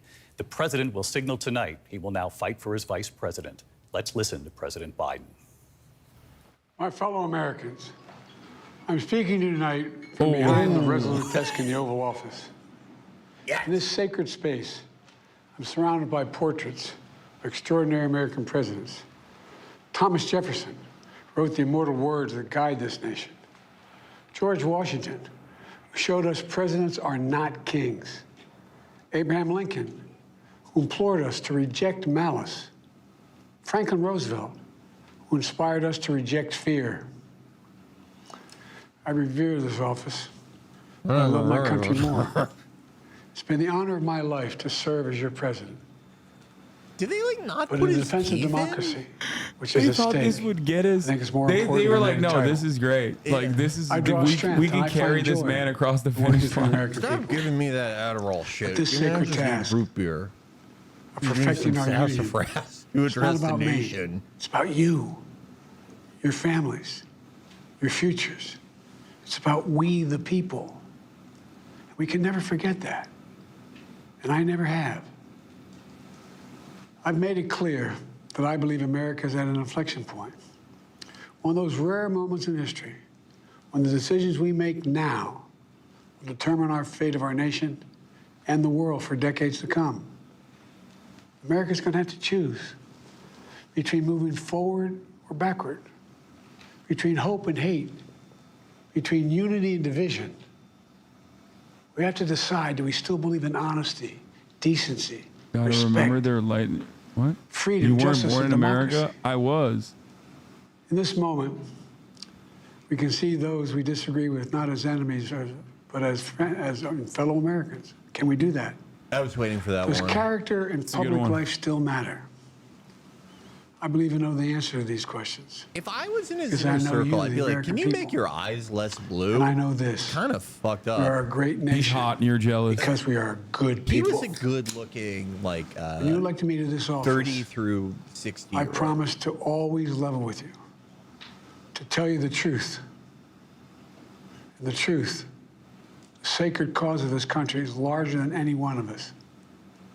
And those of us who cherish that cause, cherish it so much. A cause of American democracy itself. Must unite to protect it. You know, in recent weeks, it's become clear to me that I need to unite my party in this critical endeavor. I believe my record as president, my leadership in the world, my vision for America's future, all merited a second term. But nothing can come in the way of saving our democracy. That includes personal ambition. So I've decided the best way forward is to pass the torch to a new generation. That's the best way to unite our nation. You know, there is a time and a place for long years of experience in public life. There's also a time and a place for He's new had voices. it more together than the fresh voices. immediate Yes, younger voices. speech after Trump got shot. That time and place You know, is now. when he said seriously injured and former For the Trump. next 6 months, I'll be focused on doing my job as president. That means I'll continue to lower costs for hardworking families, grow our economy. I'll keep defending our personal freedoms and our civil rights, from the right to vote to the right to choose. I'll keep calling out hate and extremism. Make it clear there is no place in America for political violence or any violence ever, period. I'm going to keep speaking out to protect our kids from gun violence, our planet from climate crisis that is the existential threat. And I will keep fighting for my cancer moonshot so we can end cancer as we know it, because we can do it. Oh, I forgot about that. I'm going to call for Supreme Court Trump reform. brought it back at the RNC, I because think. this is critical to our democracy, Supreme Court reform. You know, I will keep working to ensure America remains strong and secure and the leader of the free world. I'm the first president in this century to report to the American people that the United States is not at war anywhere in the world. We'll keep rallying a coalition of proud nations to stop Putin from taking over Ukraine and doing more damage. We'll keep NATO stronger, and I'll make it more powerful and more united than any time in all of our history. I'll keep doing the same for our allies in the Pacific. You know, when I came to office, the conventional wisdom was that China would inevitably surpass the United States. That's not the case anymore. And I'm going to keep working to end the war in Gaza, bring home all the hostages, and bring peace and security to the Middle East and end this war. We're also working around the clock to bring home Americans being unjustly detained all around the world. You know, we've come so far since my inauguration. On that day, I told you, as I stood in that winter, we stood in a winter of peril and a winter of possibilities. Peril and possibilities.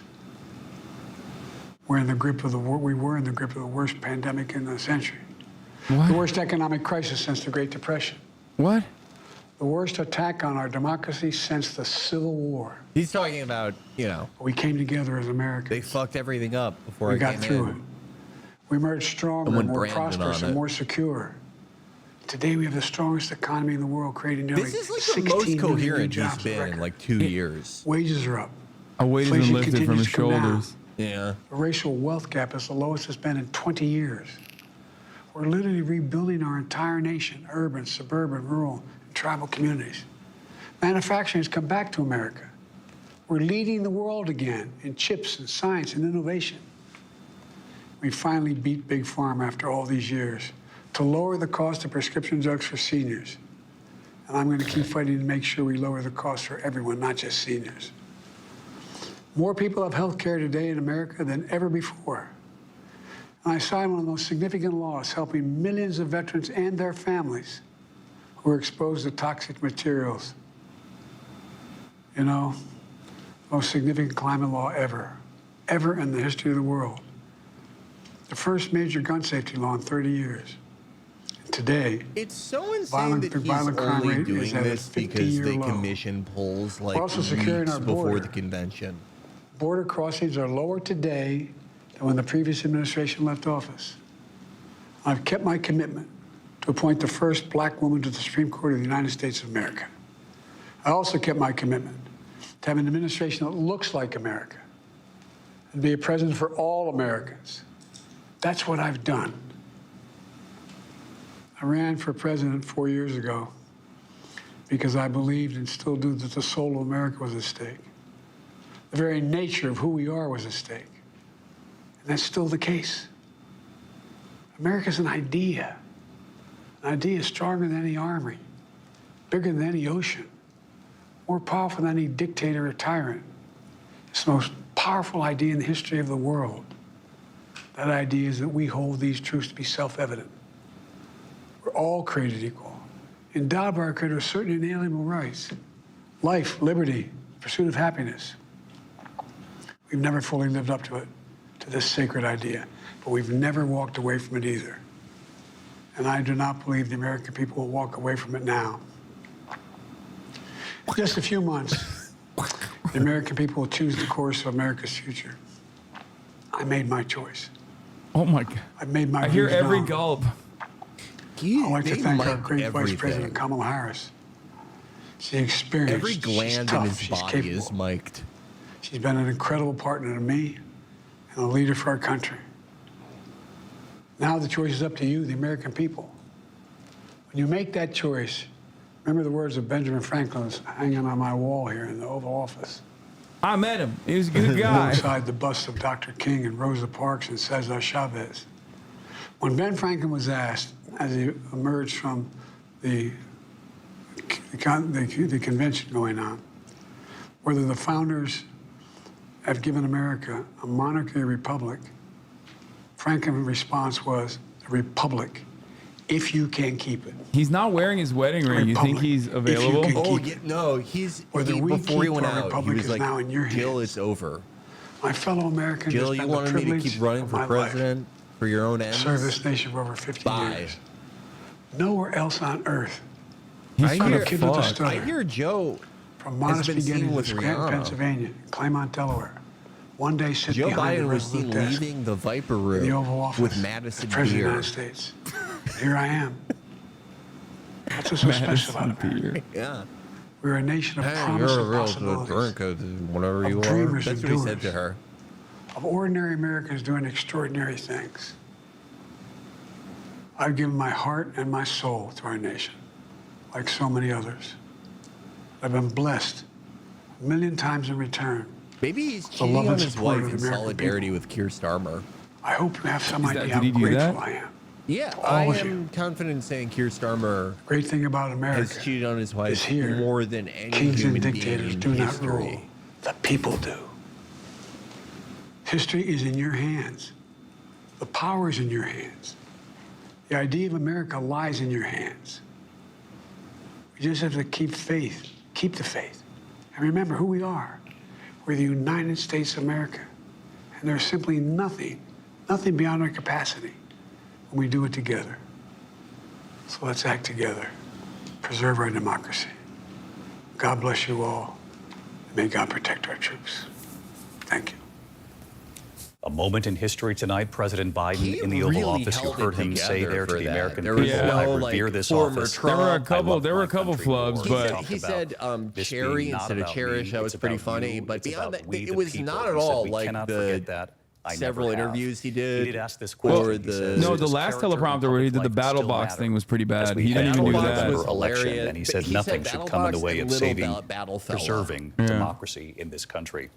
We do have our entire powerhouse political team here tonight. Let's get right to ABC's chief White House correspondent, Mary. I don't know who Mary, this you guy had is. reported that this was a deeply personal David decision. It was Muir or closely something? held. I love him. I He's feel like so serious. he is like a newsman in like Independence Day. I believe in him so he really makes me feel good about the news. He's so serious when he's talking about Biden. I want him, like, he should give He is all the Biden updates. Yeah, he's a 50s era news guy. All right, let's see. I love him. Let's see the Glaze session in action now. I think it was powerful and poignant. If I'm David Axelrod, I would be posterizing Van Jones every day. I'd be putting my nuts on the table and being like, remember when I told you guys Biden should have dropped out? Even though he's being such a pussy about it.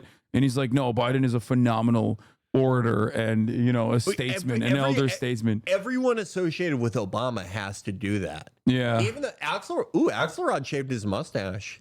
Oh, that was a long time ago, dude. I don't fucking watch You don't watch. CNN. You don't watch I my. don't watch my guy on ABC, the You don't- real newsman. You don't watch big homie Axelrod? Ever since he got snubbed by Obama for his birthday party so that Obama could bring Jay-Z during the COVID restrictions, I've been team Axelrod. Well, I thought that, that was kind of fucked up. But he's leaving. Yeah. Forget the 3.5 I don't weeks. like He's done an Anderson Cooper. unnatural thing. He just makes me Very feel rare bad. in That the ABC guy, though. I stepped feel away like from I'm in power. I feel like I'm in the and he movie did The it in the interest of the Conversation. country. He's so Yeah. serious. I love him. I think this will. I think history will look kindly on Joe Biden, and I think people will look differently on him tomorrow than they did a week ago, and they will maybe see his achievements and his commitment to this country more clearly. Anyone I associated think one of with the things Obama that was so has to be compelling like about really this nice is it to had the Joe and the emotional media, though. heft of a Because concession speech. Joe and all he his was laying family out think a that path Obama forward, hates not just him. for the next 6 months of his presidency, but also kind of laying down a challenge to the country. Who do we want to be? And where do we want to go? And the other thing that struck me while I was listening to it, as somebody who's worked for him for a long time, worked with him in 2019, 2020, how much of the thematic was the same as I heard from him in 2019 when he was running for president, when he wanted to take on Donald Trump because he believed Trump posed a 'cause he threat to wrote that democracy and that speech. Trump was tearing us apart. Just like in 2019, he certainly wrote both speeches. And so, like, even competent, vibrant, younger candidates don't fucking write their own speeches. Like, they have no say in the process. Joe doesn't know his ass from his elbow. Like, so why much of are what they he was trying to saying analyze was this so with seriousness? They're to why he rewarding, got like, into this race in the first place. In And that, exchange for him, like, doing showed me that the bare even as I minimum know of this was recognizing incredibly that he's like hard a for him to catastrophic do. This would be candidate. hard for anyone to do. It 2021 feels, again. Glaze session almost is on. unnatural for someone to have achieved, the thing that they have been working toward their entire life, and then say, the CNN best just thing, makes me feel like is I'm for me at to a step fucking aside. airport. It really just Even knowing beats how the life hard out that of was me. for him, I think hearing those important themes come through, I think he was shining a light for the country moving forward over the next 3.5 months through a really perilous election. He said America's at an inflection point. He asked the questions, do we still believe in honesty, decency, respect? Does character in public life still matter? And he said, I hope you have some idea how grateful I am to all of you. He asked the question, does character still matter? Well, it does tonight. Oh my God. The kid he's choking up again. He did good. That's a Can good you man. stop crying, He fell on the man? sword. He's such a bitch, Fell on the dude. sword. Oh my God. You used to Most be a heroes, Maoist. they fight to the bitter end. You should be figuring fell out on how the to fit sword. K's into Joe Biden's name He's in an Maoist old standard English. Guy. But the heart's still there. The words aren't as clear. I can't stand But the him. love is as clear. The heart is still there. And I've never seen Illegal. any people Flag need to- on the play. No, this is too much dick riding. Okay, He's too much doing- glazing. You he's can't do that. doing backflips on it. He can't. You can't. He's gyrating. He He's did the gyrating. McCurry counter on it. Even when the people vote for you, get out Pressed the chair. O Get at out the the right chair. time and grabbed it. And you He's got somebody vibrating sitting in on that it. same chair, showing that character does matter. Have you ever heard Showing anyone that praise you can have grace on this low of You a can't bar? put the people first. You can pass the baton, and you're a bigger person for it. You're going to be more loved for it. So you've got two examples now of what men with power do and how they act at the end. And you couldn't act any better than Joe Biden. That kid with the stutter grew up. He did a great job for this country. The and he's doing a donors great job rebelled, tonight. and I love that. they man. realized it was mathematically impossible for him to win. Yeah. After he exhausted every option, he did the right thing. After Nancy Pelosi said, I'm going to personally come to your house and put a pillow over your head. Yeah, Nancy, they needed to call up a member of the mafia and Nancy Pelosi. Nancy Pelosi had to go on TV. Nancy and be Pelosi was like, I'm going to do the Antonin Scalia to you. Yeah. he was ready to take him out. Nancy Pelosi went on TV and was like, I don't know, maybe he has fucking Parkinson's. That was awesome. That was amazing. Like they had to break out all the classic, tricks from the Irishman. Back when both parties were the mafia, when things were better. Yeah. All right, I am bigger than the country, and I think that the contrast is Biden very took off his striking. wedding ring because he's with Van Jones now.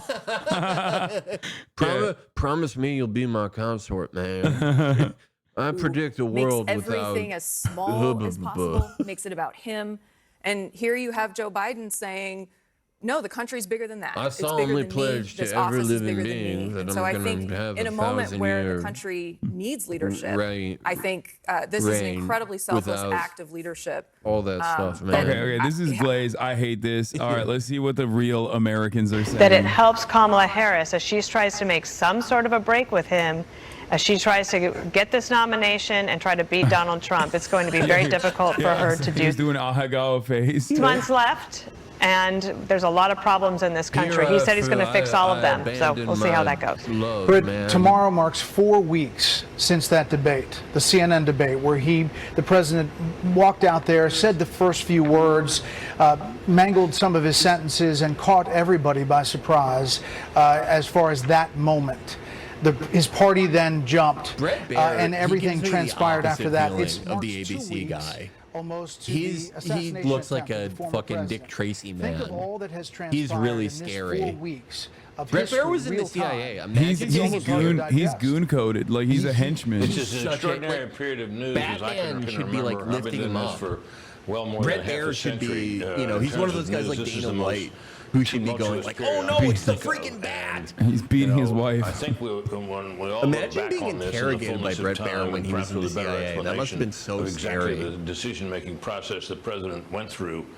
It will be seen as inevitable once that debate happened that he would have to step aside and that someone else would have to come forward. We now know who we think that person is because the signs are all aligned for her to become his successor, at least as candidate for president. Brett So I think that's Hume where we are, Brett. he's The like debate a, happened and everything what else are those flowed guys in Elden from it Ring, except for the one thing, and Tibia that was the Mariners. attempted murder of Donald Like Trump. he's 3/4 into death Harold, right quickly, now. will they He's campaign so together? freaky. Just about 20 seconds here. And They how brought much him will back. we see the president after this? Well, I think the lead-in from Brett with the idea, or should say the reality, he had the scrambled jets to fend off a Russian effort there. You're going to see a lot of the president. But I think right now the real issue for me, Martha, is that he and This is the Kamala- Fox News like serious commentary lineup, so you're not going to get a lot of juice from them. You got to wait for Laura Ingraham for like the unhinged Zanny mom posturing. Yeah, I want Laura. I want Hannity. Hannity, yeah. my friend. Harris I to love participate Hannity. in a debate. That event will God, take Brett, place did they, September like, fucking 17th in Pennsylvania. turn down the sharpening We on have Brett offered to Baer's discuss face. specifics Jesus with the two Christ. campaigns. We're open to negotiation over an exact date, format, location, as well as whether there would be an audience or not. All of those things still to be figured out. We have a long way ahead to November, and we'll cover you all the way. Next stop is the Democratic Convention in Chicago in a few weeks, but history in the making tonight. Thanks for watching our special coverage of President Biden's address to the nation. Yeah, they didn't want to Jesse fuck up Waters the bag by Prime Time is letting next. Jesse Good night from Waters the White say some House. dumb shit. So they were like, we are a serious news broadcast. They We were got to getting- put our serious... Oh, there he is. Jesse Waters immediately like, what is this guy, Chinese? To polish his legacy in what's looking like damage control for a failed presidency. Yes! He started off at the top saying he would always promise to tell us the truth, and he didn't. He didn't tell us why he changed his mind. He didn't tell us really why he was stepping down. I hope. He didn't explain what happened this weekend. And he didn't really instill confidence in why he can still execute the duties of the presidency. He did at one point allude to the fact that he was doing this because... Oh, fuck. He's too Our good. Waters is buffering? He's too good for the airwaves. Well, they're conspiring against him. Yeah, they don't want us to see what juicy shit he's gonna pop off with. Elon is in the Capitol. Yeah, no, he went to. What do you mean he won't say why he's there? We know why he's there. He was literally sitting in Benjamin Netanyahu's box. Yeah, why would a defense contractor go see the Prime Minister of Israel speak? Yeah. Who knows, you know? But he kind of beat around the bush. And then he said, oh, okay, I'm passing the torch to a new generation. That's going to unite the country. That's not what the issue was. The issue was never Joe Biden's age. The issue was Joe Biden's competence.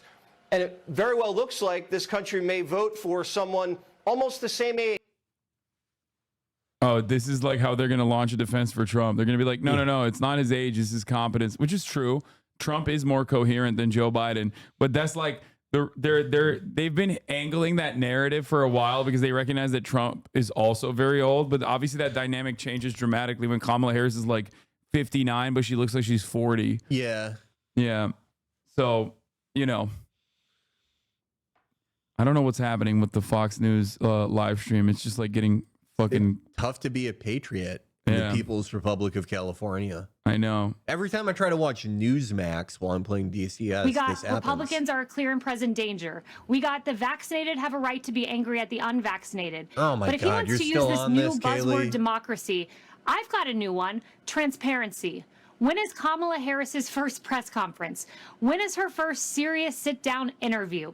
We've heard from Kamala in these buzzy little kind of... Wait, she assumed the role of the presidential nomination 48 hours ago.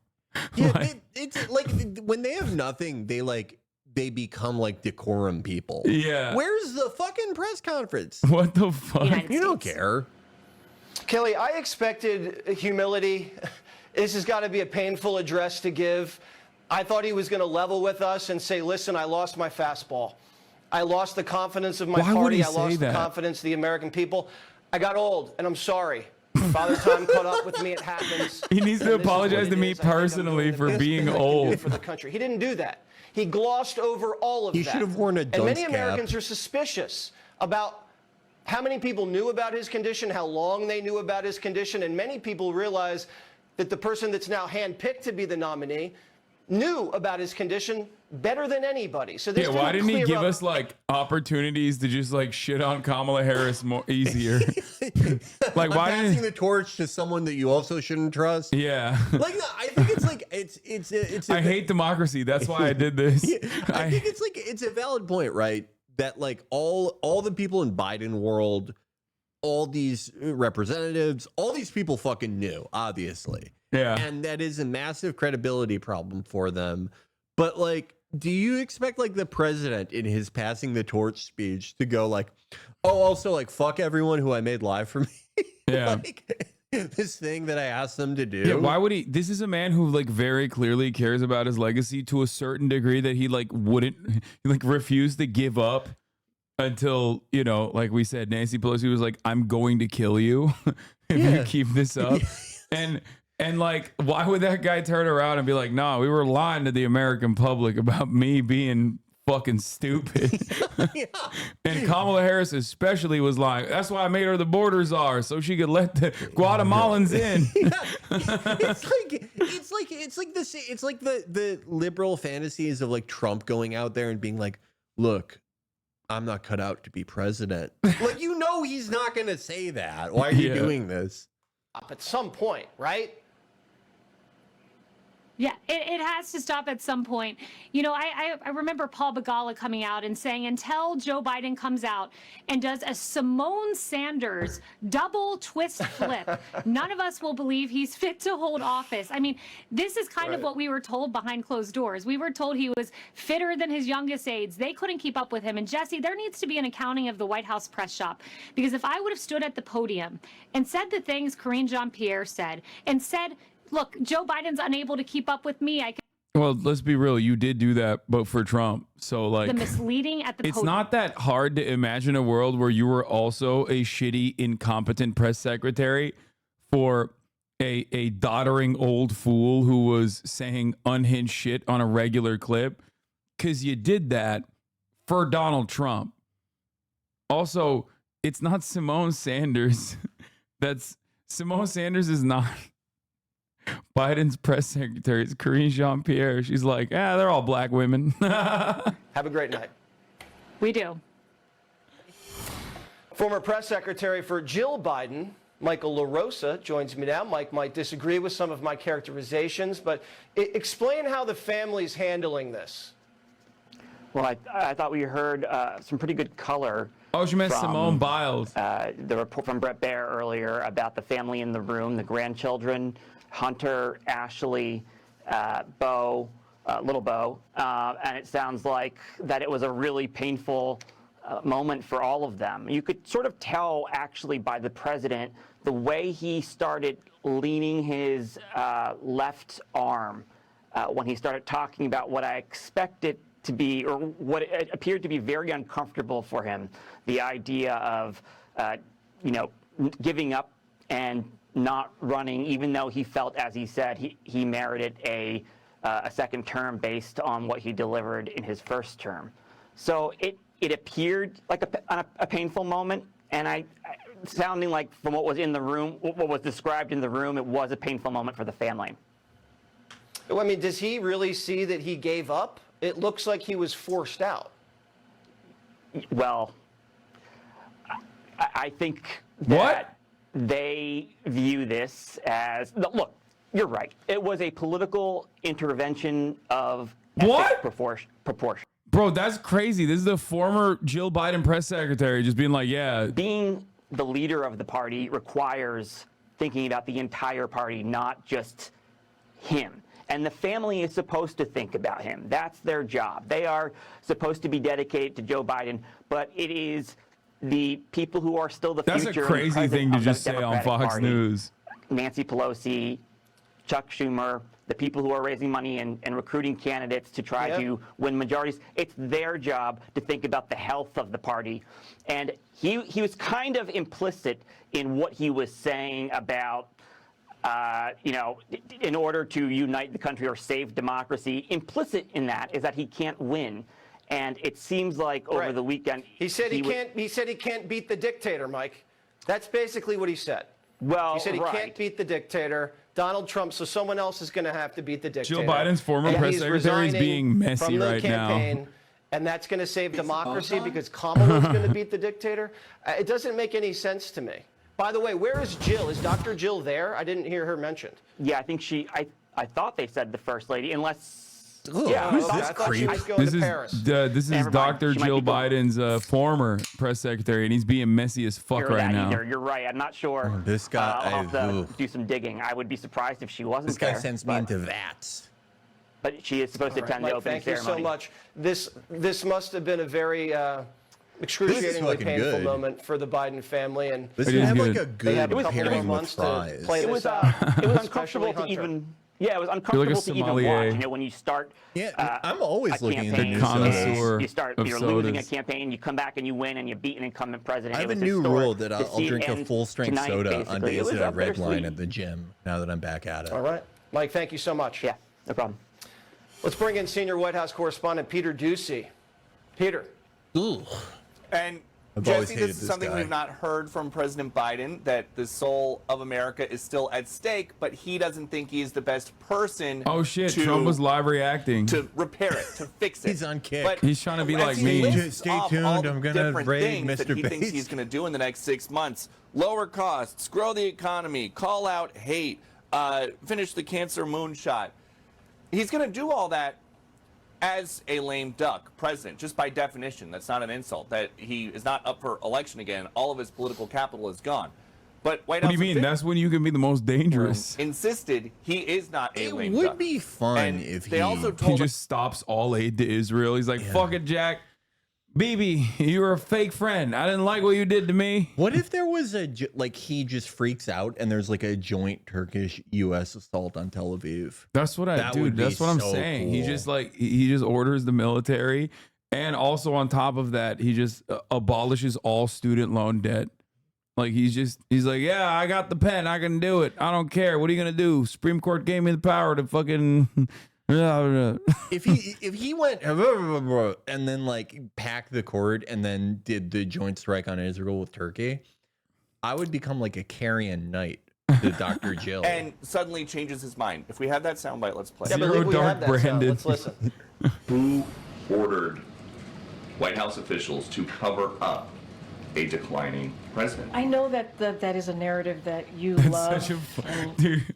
I love this line of questioning. Like, God, Douchey is so sick. I love him. And these leaders. Like, wow, thank you for the news reporting. I know that is the narrative that you all want. Like, you It is can't not. operate on a premise like that. That's crazy. Instead, Like, it's not a cover-up. there's no prior reporting on this. You can't just like make up new shit. Like, I get why you would ask a question like that, and it's a valid question to ask. But when you ask that as a question, you have to have some reporting attached to it. You can't just be like, yeah, who decided that no one is allowed to speak about Biden's cognitive decline? Like, We'll try to get some more details about who what hid the exactly truth? happened. Tell me. Because they teased ahead to this speech, and we still have some questions, Jesse. It's going to be a fun lame deck press room for the next couple of months. Thank you so much. He said lame Peter deck. Doocy. Let's now bring in nationally syndicated radio host Dana Lash. Dana, so he's not saying he's a lame duck. I He's haven't going to seen her in a cure while. cancer. Looking great. He's going to cure cancer. He's going to lower I missed costs. He's her. going to bring peace in the Middle East. Is anybody buying that? No, Jesse, I think you hit it right there. Nobody's buying it because he didn't do it. He's not going to deliver on it. He's not running for re-election Chris Loesch is not based gay. on He he did like so a much that he just fucking exerted crazy all of his look. energy. He's That's not running gay. for re-election because the The gay to numbers ride hit him a in the face. unicycle He like Chris couldn't Loesch does? win. No. It's disastrous. I mean, aside from the obvious thing that the entire nation has seen that they've all covered up, including the vice president, now the Democrat nominee for Democrats for president, they all saw it. It's all covered up. His cognitive ability. I mean, it's we're just stating fact. But he has no record to run on. Jesse, what is his record? He's got military disasters, foreign policy disasters, economic disasters, to say nothing of what we're dealing with domestically with all of the problems at the border. There is nothing that he can run on. And so this is ultimately the new Democratic Party emerging from the husk of Joe Biden, for the lack of a better way to put it. But he's leaving because he would get beat. This is not a brave thing. And the same people who are lauding his bravery and talking about how courageous it is that he's stepping out, when Democrats lose to Trump in November, they're going to blast him for that. They're going to blast Kamala Harris. They're going to blast Joe Biden for waiting until this like Ruth Bader Ginsburg moment of leaving when it's way too late. And they're going to blame them for costing the election. So they're only liking him right now because he finally Ruth caved Bader to doing Ginsburg what they didn't demanded. leave. She died. Because you know what most weak Was the main presidents thing, do? her not They leaving. have someone challenge them in a primary. Sometimes that makes them more competitive. Sometimes you get a new nominee. That's what's called healthy. Right. Or if you know you're down in the polls, as sometimes happens with incumbents, they work harder. They fire their campaign manager. Dude, are you working with Biden? Like, what do you mean? This analysis is so stupid. Who is this for? Yeah, like they're so like nakedly upset that they can't run against Biden anymore. Yeah. It's like unbridled panic. I mean, you guys said yourselves like he might die before the next election. You didn't have any plan for this? I don't understand how you can set this up. And it's like genuinely something that was more likely to happen than any other prior presidency because of Joe Biden's obvious age. And yet they did not fucking figure it out. They did not set up anything for this. So now they're just like, oh, democracy. It's like, bro, there's still an election that's gonna happen. You know what I mean? Like your guy is running in that election. How about you fucking, I don't know, campaign for him a little bit? Reuters White House correspondent in Jeff this Mason. situation, the two things Jeff, you do can have do any are details have a about, primary or work harder if you're Biden. Ignoring the fact that working harder would literally kill Joe Biden. And you'd still have Kamala. Yeah. Like, why? What is the point of having a vice president if you can't just do this? That's like kind of the reason they're there. And I can tell you behind us here in the Rose Garden. Harris less than 2 weeks away from naming VP pick. Big cheers who collected themselves there for a viewing party and a watch party. Think how gross it would be if she picked like Andrew Yang. He got a lot of applause and a lot of cheers, and apparently ice cream was served. It was kind of a valedictorian speech for this president. I imagine it was sad for a bunch of the people in that crowd, even though they were cheering for him when he came out, because this is someone. Did you talk about the Hamas protesters vandalizing monuments in D.C.? Is the question that I? No, dude, no. The D.C. monuments were vandalized. Oh, you have to cover. You have to cover so much, dude, or you're a bad person. Yeah, yeah. No, we're interrupting. No, I was more so focusing on the fucking active war criminal getting his dick sucked across the aisle in the most bipartisan fashion I've ever seen in my entire life, as he talked about how, you know, the Israeli military must be celebrated because they are not killing enough civilians, and how what else did he say? He said the like leader of Americans that are protesting, like American students are of themselves. American students that are protesting Israel and not sufficiently sucking Israel's dick are also like, you know, he said they're they should Iranian. be ashamed of themselves and they're Iranian agents. Yeah. I would not let any fucking Israeli say that about any of it. If an Israeli said that about like an RFK voter, I would be like, fuck you, take that back. Yeah. I don't care, like, much less people I agree with, you know. Well, that's why he brought up RFK voters, because he agrees with them the most. Yeah. We love cranks. We're friends. We're fans of cranks. Yeah. I love RFK. I think his voice is relaxing. It's what I listen to go to sleep. That's the reason why I didn't like Biden, because his voice was too coarse, and it looked like he was dying, which is why I'm voting for RFK. With a voice that is objectively not of a dying man. It's like really so horrible to listen to. Like, no one will say it because everyone's being nice, but like, holy shit. Oh, that's funny. But yeah. What did they do? What did they even do? Oh, they wrote on the fucking monuments? No. It sound like they burned it down. No, they wrote "fuck Israel, stop funding genocide, free Palestine" on the bell. If they painted a big fucking Israeli flag on the Liberty Bell, you people would love it. Free Gaza, all Zionists are bastards, Puto, long live the resistance. This is really fucked up, man. This is, oh my God, they wrote on it with marker? Yeah, no. This is so sad. No, we gotta, you know what we should do? We should give $8 billion more to Israel. Yeah. And we should also kill these people as well. Fuck it. There should be, this is an attack on American sovereignty. Let's go back, let's force them to bow to the foreign leader committing a genocide who's giving a speech, who made John Fetterman wear shoes without Velcro on them. Dude.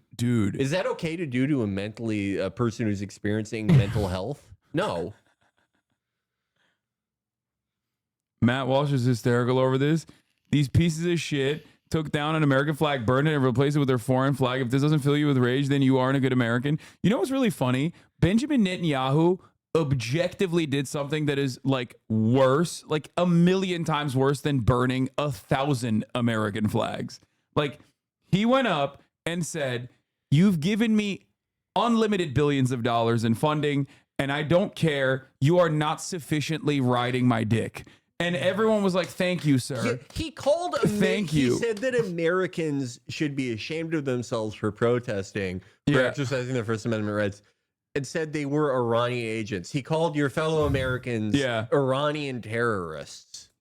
Like, it is crazy to me to like try to act like you give a single fuck about like American dominance or American superiority, America first. Like, no, man, get the fuck out of here, dude. Oh, I'm so mad they burned the American flag. Let me tell you something, okay? What Benjamin Netanyahu did today is a million times more disrespectful. It's like there is no world in which like a person that you have propped up, a person that you've given unlimited funds to, a person whose like entire existence is because you've like helped them, comes back to you and spits on your fucking face and says like, you know, give me more, fuck you. And also you're not sufficiently riding me. And you just sit there and you take it. That is so much more disrespectful. I've never heard a country who's received so much demand so much, and not just demand it, but yell at you for not giving it to them quickly enough. Yeah. Like, Jesus fucking Christ. But all these people hate identity politics. All of them. Yeah, no, definitely. Like Elon today saying that the Democrats are the official party of anti-Semitism because like half of them didn't go to this fucking speech. Yeah, and still gave them unlimited fucking money. Like 2 months ago. Yeah, someone said, can you imagine if like Ukraine did that? Like Zelensky coming in and being like, "Where's my fucking money, bitch?" And like even in that situation, they got invaded. They got invaded. You know what I mean? They got fucking invaded. And if Zelensky were to have the audacity to come and deliver this speech to American Congress where he's like, those people that are not like sufficiently on board, fuck all of them. Like they can suck my dick. You would be arrest the them. Republicans would be up in the Republicans would kill him before he walked out of that fucking room. Okay. If imagine he went out and he literally does that though. No, he doesn't. He's such a little fucking no. He is. He's all he says is like, give us fucking storm shadows faster. Yeah. So we can. I can't believe you say he literally does that though. Like Zelensky is never like, he's never gone like, here's these Americans, you should kill them.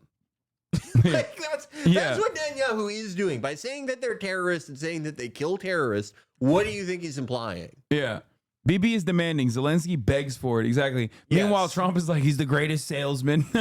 like Trump owns him and shit. Like, but God forbid he says anything mean about Benjamin Netanyahu, even though Benjamin Netanyahu is also literally going to Mar-a-Lago to talk to him personally, which is another massive fuck you to the Democratic Party. He's like so obviously rooting for Trump to be president. Like, and these fucking stupid Democrats that went, like Hakeem Jeffries was clapping when Benjamin Netanyahu was saying all this shit.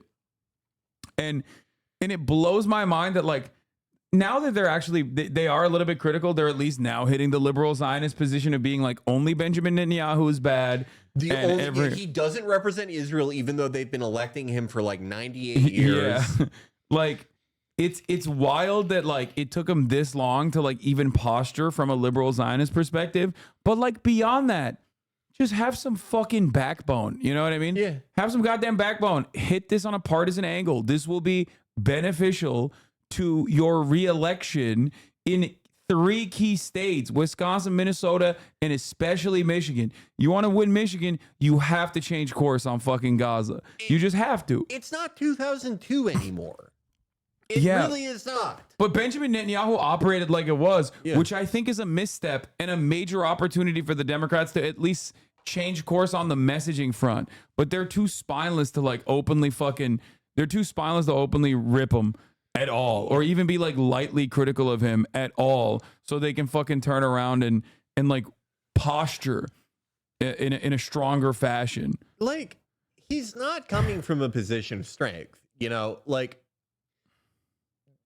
whether people in Western media will frame it this way or not, the fact is that like Ansarullah now has loitering munitions that are capable of piercing Israeli air defenses, which is pretty fucking huge.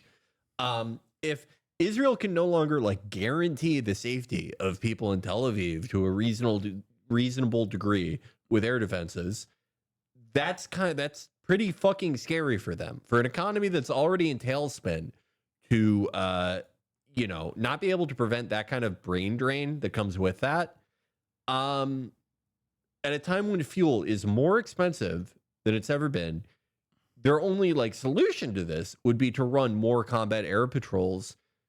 But like, you know, they've phased out a lot of their cheaper F-16s that are cheaper to get in the air and keep in the air with F-35s that are more expensive to keep up there. And fuel is much more expensive, and they are currently radioactive to the petroleum exporting Gulf nations. There's obviously still like back channels between them, and they're aligned on a lot of things, but it's certainly not like Abraham Accord season. My point is they're really not in a position of strength here. They need stuff from us more than ever, and it's easier than ever to tell them no. Yeah. Like you have every ability to enforce your will on Israel. There's never been a moment in American political history where like you didn't have that ability. But right now, more than ever, you could just literally tomorrow be like, no, 67 borders, actually. Go fucking forcibly expel every fucking West Bank settler, and Israel would have to be like, all right, I guess we're doing that. Like, they have nothing. Their radio... They don't have fucking tanks, bro. They don't have tanks left because dudes in busted-ass fake Adidas are just like dumping grenades inside the tanks over and over again. Those videos are deceptive. They're not really hitting the tanks. Yeah. They're out of fucking tanks. Yeah, that's like, how did that happen? Because of deceptive editing. Yeah, they deceptively edited all the tanks out of existence. Yeah, they're always doing fake. They're always doing fake editing. That's all they're doing. When meanwhile, like, you know, everyone in the fucking Israeli occupying force is too predisposed with like trying to murder the next baby with a sniper rifle.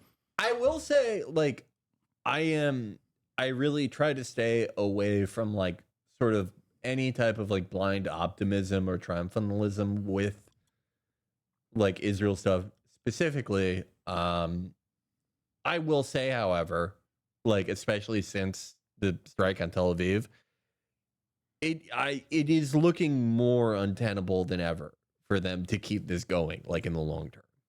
That is, I will say that. Shame on you. What was this guy doing here? Shame on you. No, they're probably memeing. Shame on you. Am Israel Chai. I like doing that with Lindsey Graham. Whenever Lindsey Graham's on, I'm like, I love Israel. Israel's the greatest nation on earth. Am Israel Chai.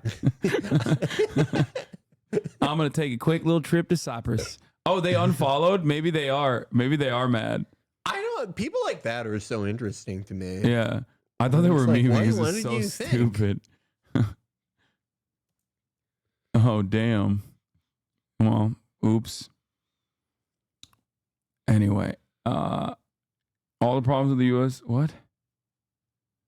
Okay, dude. Where were we? I mean, this is beautiful photo, Mr. President. I do. He probably has so much fun in that plane. The Trump plane. The amount of McDonald's consumed in there is crazy. Can you imagine how good it would feel to be like, imagine like the worst domestic flight you can think of. LA to New York or vice versa. Anything where you're going through LAX, right, is the worst. But instead of that, you just drive to a big Boeing with your name on it. It's got like your name and your face, and you're making a big smiley thumbs up on it. And you get to sit, you get to just like lie down and eat McDonald's. Yeah. That would, and you could vape on that. He doesn't vape, but like he could. Yeah, that's why he's running for president again. He wants to keep the dream alive. It makes me so happy to just imagine what that would be like for me if I had a plane I could vape on. Thank God Hunter was right there watching. By his side. That's tough, man. That's tough. Okay. Yeah, well, look, I mean, I think ultimately Joe Biden made the right, and also I think everyone would agree, maybe Scott wouldn't agree, but I think most people would agree, selfless decision to step down. And I think, to Alyssa's point, yes, speaking in binaries is hard, but to suggest that somehow the Democratic Party has been opaque about this, when what ultimately happened is Democrats had a very public, painful What is the deal with discussion. JD Vance and couches? I think there's like, is there an excerpt from his book where he fucked the couch or something? I don't know. I don't know. I really don't know. It wouldn't surprise me. I think the more incriminating thing is that Garden State thing from his blog. Oh, when he's like, I felt gay or something. It was something. It was like, I saw Garden State and I couldn't stop crying because it reminded me of Ohio. Yeah. This is Peter Thiel answering a question about Israel. Clip. That was debunked, but I think that people should keep saying that he fucked couch cushions. I mean, why not? Say whatever you want about that seems JD great. Vance, honestly. Especially because he looks like a couch fucker, to be honest. Yeah. So what do you think about the use of artificial intelligence or lavender by the IDF in identifying Hamas targets? Oh, and no, secondly, it's do in you the agree back. with Elon Musk about that the population We're decline never getting a job at Palantir now. is a risk for humanity? That's the bravest thing a person can do. I'm not even remotely joking when I say this, because Peter Thiel is a real life villain. Yeah. Okay. And he's also notoriously vindictive. So like the fact that this person was like straight up, this couch fucking is the misinformation that dude said you were spreading. Oh my God, stop. Yeah, New York Times. The fact that this person had the bravery to literally openly question Peter Thiel in broad daylight is shocking. Yeah, no. I wouldn't do like. Oh God, this is so creepy. I'm not. Without going into all the I'm not on top of all the details of what's going on in Israel because my bias is to defer to Israel. It's not for us to second guess everything, and I believe that broadly the IDF gets to decide what it wants to do, and that they're broadly in the right, and that's sort of the perspective I come back to. And if I fall into the trap of arguing you on every detailed point, I would actually be conceding. He needs baby blood again. Yeah, yeah. Get this man a new twink to suck the blood of directly. He's so the broader issue that if I was in this issue, like she is brave. Why is he so nervous? I don't know. Do you think there's like something about him that's gonna come out? Yeah. What the fuck? It's so weird, bro. This is like. He's panicking like, Israel's got him on the ropes. Like he's like, oh fuck. If I say anything mean about Israel right now, I'm so fucked. Yeah, like, I don't. Yeah, do they have like something on him? What the fuck? The Middle East should be micromanaged from Cambridge, and I think that's just simply absurd. And so I'm not going to concede that point. He was kind of like this whole talk. Like he's always been tweaking. Well, no, not always like this, but like this whole conference or whatever the fuck this was. He's kind of weird. Didn't he like debate David Graeber like on libertarianism or some shit before? Like you mentioned you wouldn't be supporting Donald Trump. Would that change if he selected J.D. Vance as his vice presidential candidate? Man, I'm always tempted to go back. I am so determined to try to stay out of it, but they pulled me back in. He's so like shiny. I think I'm not going to make an announcement of my political intentions here at Cambridge today. So, Peter, I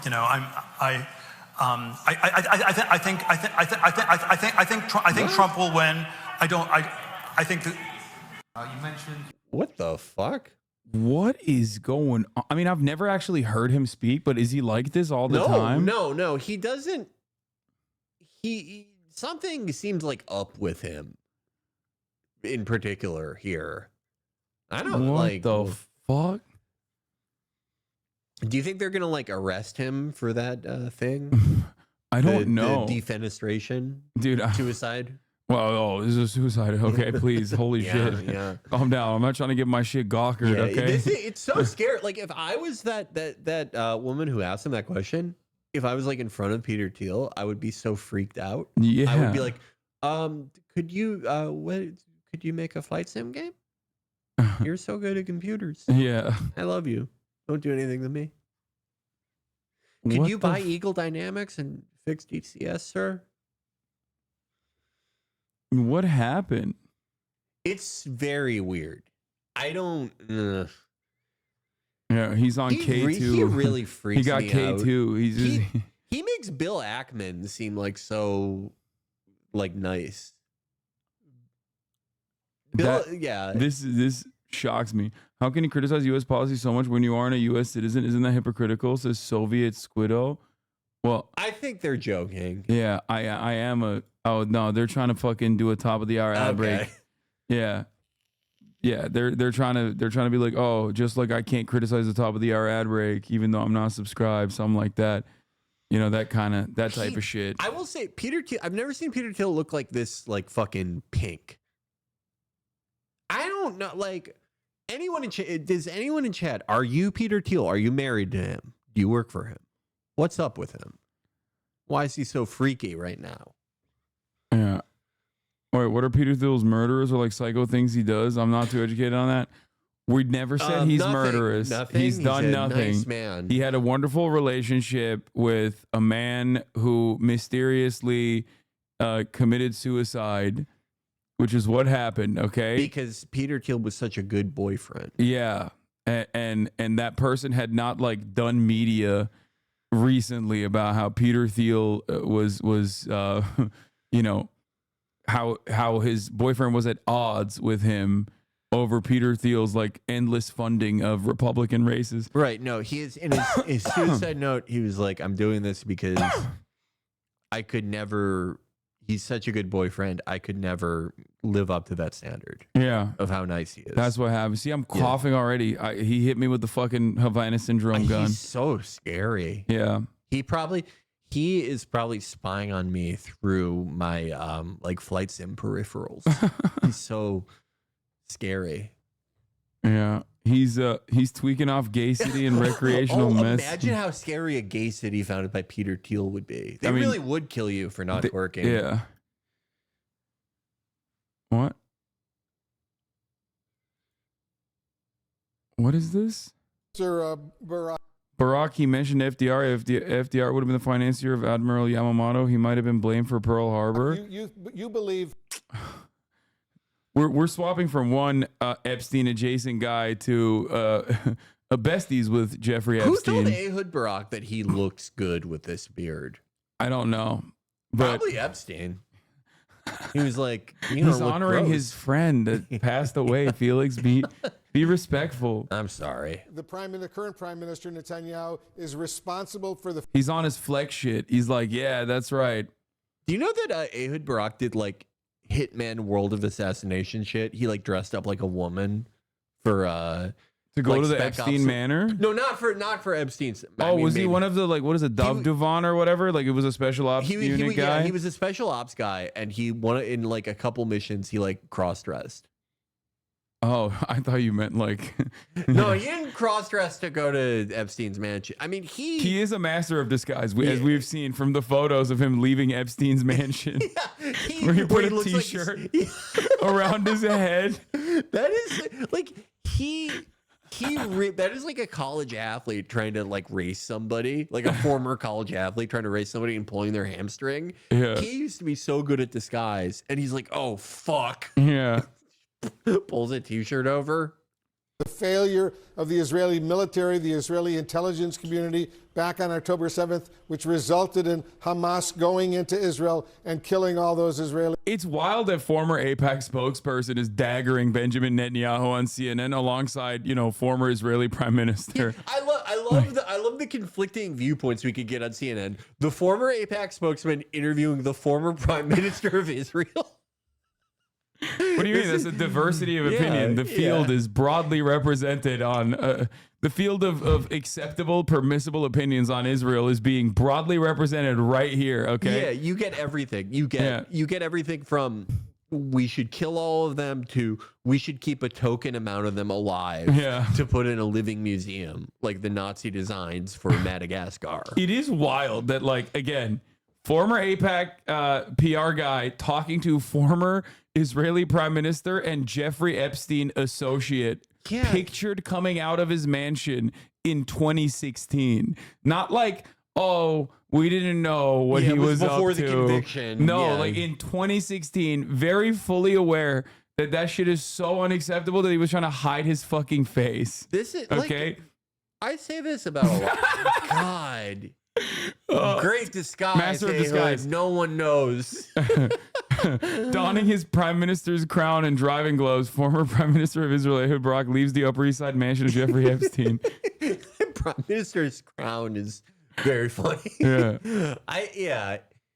Man, it's just so strange. Who amongst us is not visiting our convicted international sex trafficker, possible Mossad, possible CIA agent friend? It's so wild that, like, people will call you crazy if you're like, yeah, this was probably a blackmail op, like run either under the aegis or, in part contracted to Mossad.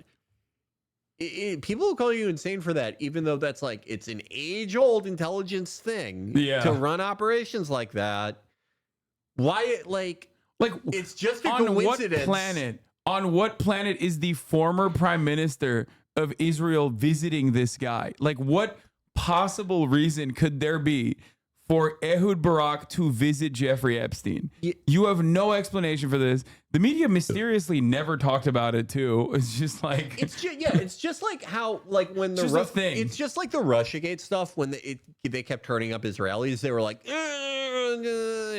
actually, we don't like talking about this. Yeah, it's just yeah, I know. The greatest foreign adversary that's like consistently manipulating the outcome of American democracy. It's definitely not Israel because they get to do it openly. Yeah. No, like it's just a coincidence. All the Robert Maxwell stuff, just a crazy coincidence. Yeah. And you know what it is? If you would make note of these verifiable things, it's blood libel. Yeah. Jesus Christ. He was at the wrong mansion. It was an accident multiple times. Someone He's in like, the chat what the fuck? Someone in the chat said maybe he privately wanted to fuck kids. Like, leave him alone. Maybe it had nothing to do with Mossad or anything. Like, he just wanted to, he was privately into that sort of thing. God. He is the white hat pedophile, just like Donald Trump. His like security guy is so creepy too. I really hate him. Yeah.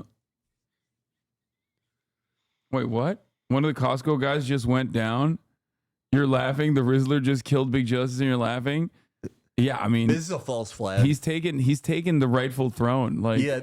This is a real Ottoman shit. Yeah, where the sons of the Sultan compete for succession. Exactly. Rizzler has. I don't even know if he's a son. I think Rizzler is. Wait, Rizzler isn't a son? Rizzler is like Vlad Dracula Tepish. Like they brought him in. They brought him into the family, but this time he actually killed Mehmet the Conqueror, and now he's the rightful heir. That's what happened. It was It was one of those like child hostage situations. But he grew too powerful. Who did Mr. Boom conquer that he took Rizzler, their son? Yeah. Mr. Boom like killed somebody in his neighborhood and was like, "This is our house now." Boom. Yeah, no, I'm taking your son's gonna be a ward of the Boom household. Yeah, the Boca Raton Protectorate now belongs to the Rizzler. It's his for the taking. Wait, is Rizzler really not his son? I don't know if he's his son. Kid? He's a ward, dude. Dude, I when the first Costco video happened and all these people were like shitting on it, I like defended them. I was like, this seems nice. This is like a goofy dad and his son. And now I find out that they're like adding new members and there's the it's got way too fucked up for me. The grandma, there's like a grandma. I think he's literally someone else's kid. Yeah, no, he doesn't. He has Chad epigenetics. Okay, he has the wartime physiognomy. He has like Brock Lesnar. That's what Brock Lesnar probably looked like as a little kid, like the Rizzler.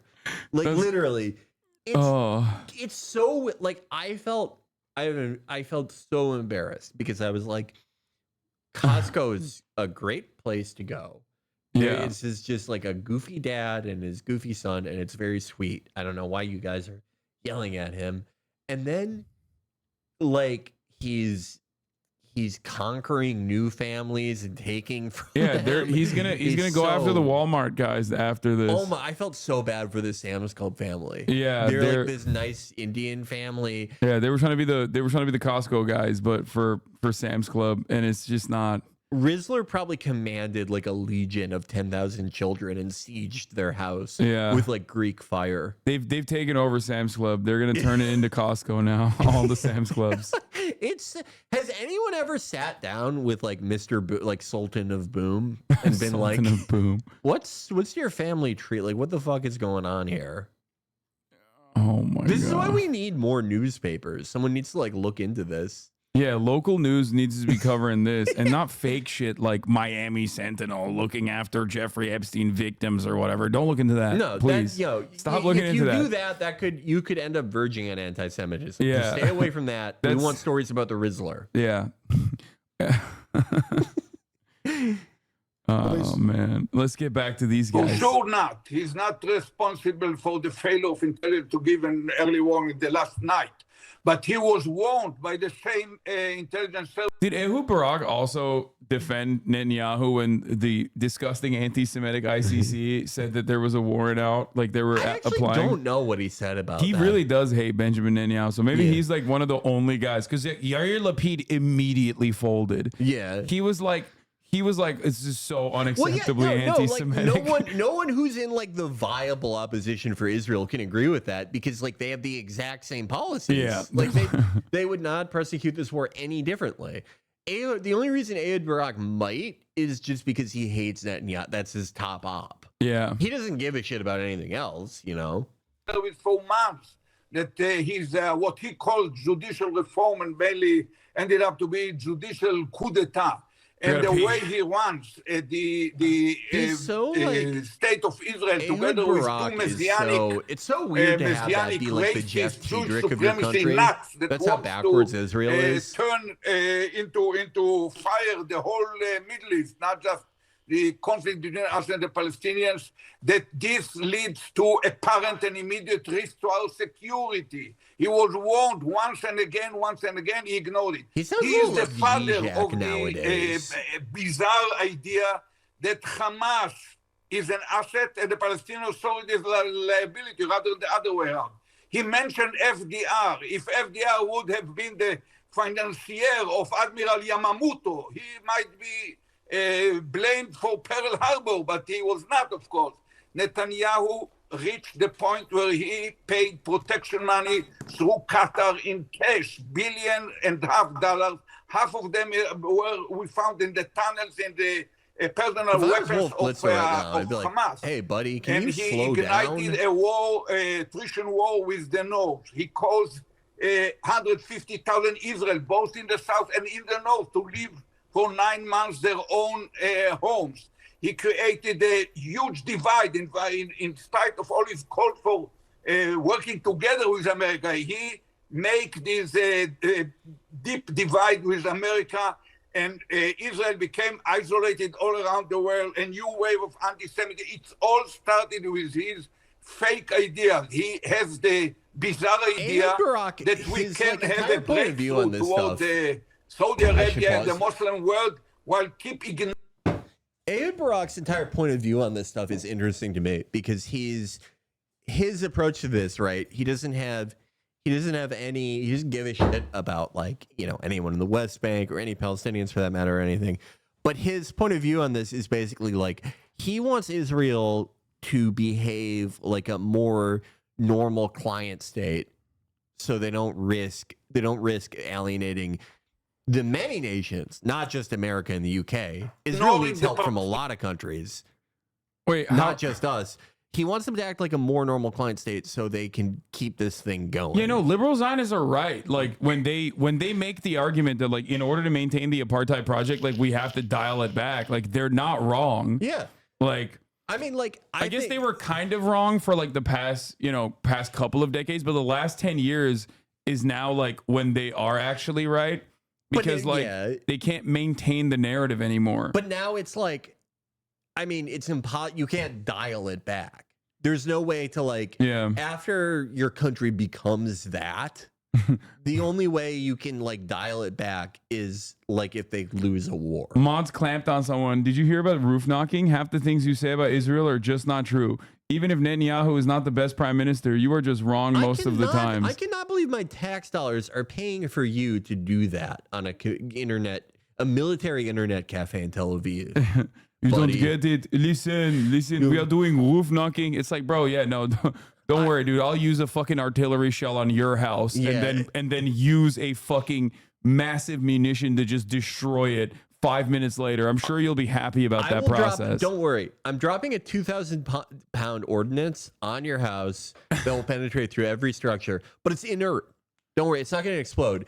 It's just a 2,000-pound fucking iron bomb dropping through your entire house. It's fine, though. That blows my mind that, like, but this actually unironically shows, like, how fucking captured and how, like, echo chambered the average Israeli like sentiment is on the matter, where they unironically, after like 40,000 deaths, like that are, 40,000 confirmed deaths, with numbers slated to increase dramatically over the course of years, these guys still think like they could just come in here and be like, but they were roof knocking. They were warned. They were warned. We warned them. You don't understand, Hassan. You are Hamas. And if you go beyond that, they have the exact same arguments as like Holocaust deniers. Yeah, 40,000 exactly immediately on the money. Yeah. 40,000 dead terrorists. Yeah, if you see, whenever you're like, you know, who knows what number of families where every member is going to, who knows what that is up to now. But the last time I saw that brought up, I saw, how could someone even find that out? How would you even know? Yeah. What are you telling me that the health ministry keeps records of who's related to who? I don't think so. It's either we warned them or we did it and it was good. Yeah. Like no. I really hate like the Hasbara posters because I don't know if you've ever run into like the equivalent for Saudis. But I they're have like, not. They're like funny. I think they're like fun. Of course, I think. Well, I mean, Saudi Arabia aren't the equivalent for Saudi posting just also still Hasbara agents? I think there might be some overlap now, but like it used to be.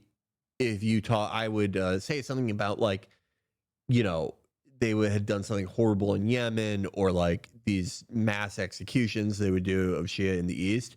And you would get a guy, you know, Lion of Saud, bunch of numbers. And he'd go, it is internal affair. Fuck you. And I always thought that was like such a funny thing to say. But there's no fun Israeli version of that. Don't get me wrong. Both bad.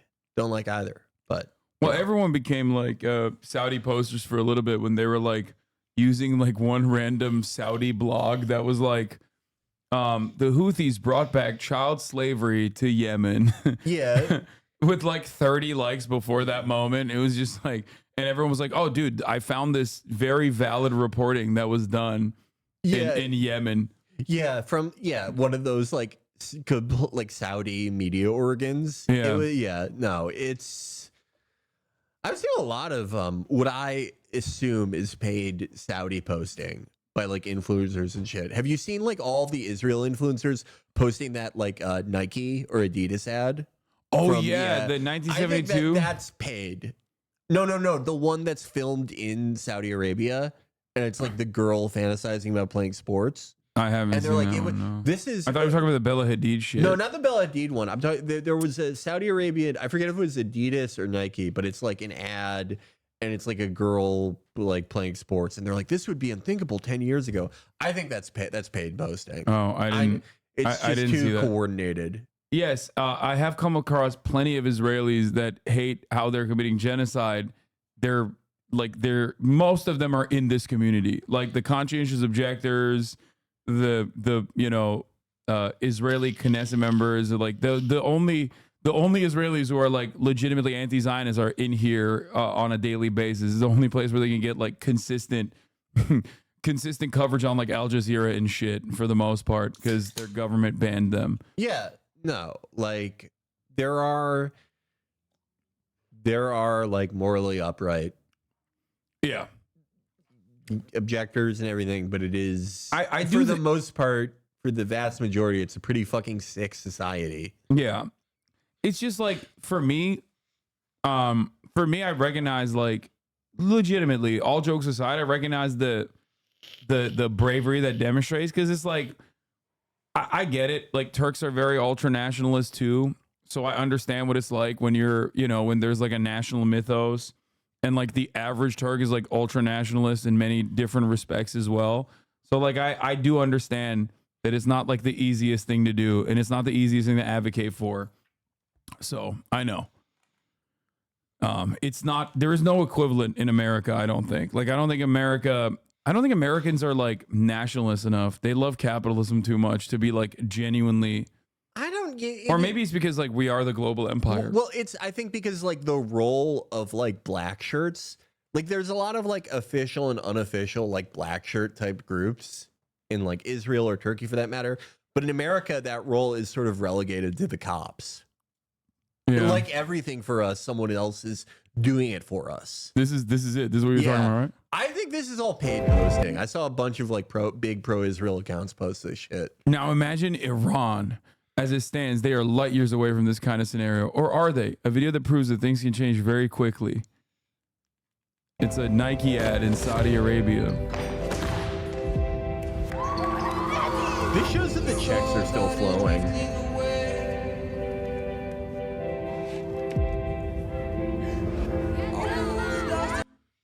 I love all the totally real replies. This is great. Brilliant. This is an amazing advert. Good for Mohammed bin Salman. He's doing great things for his people. Oh my, yeah. No, this is, you can tell when someone's getting paid. This is that Nio Berg lady or whatever the hell her name is.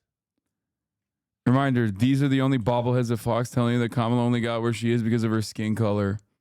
Wait, why'd you put Rainbow on there? Poor guy.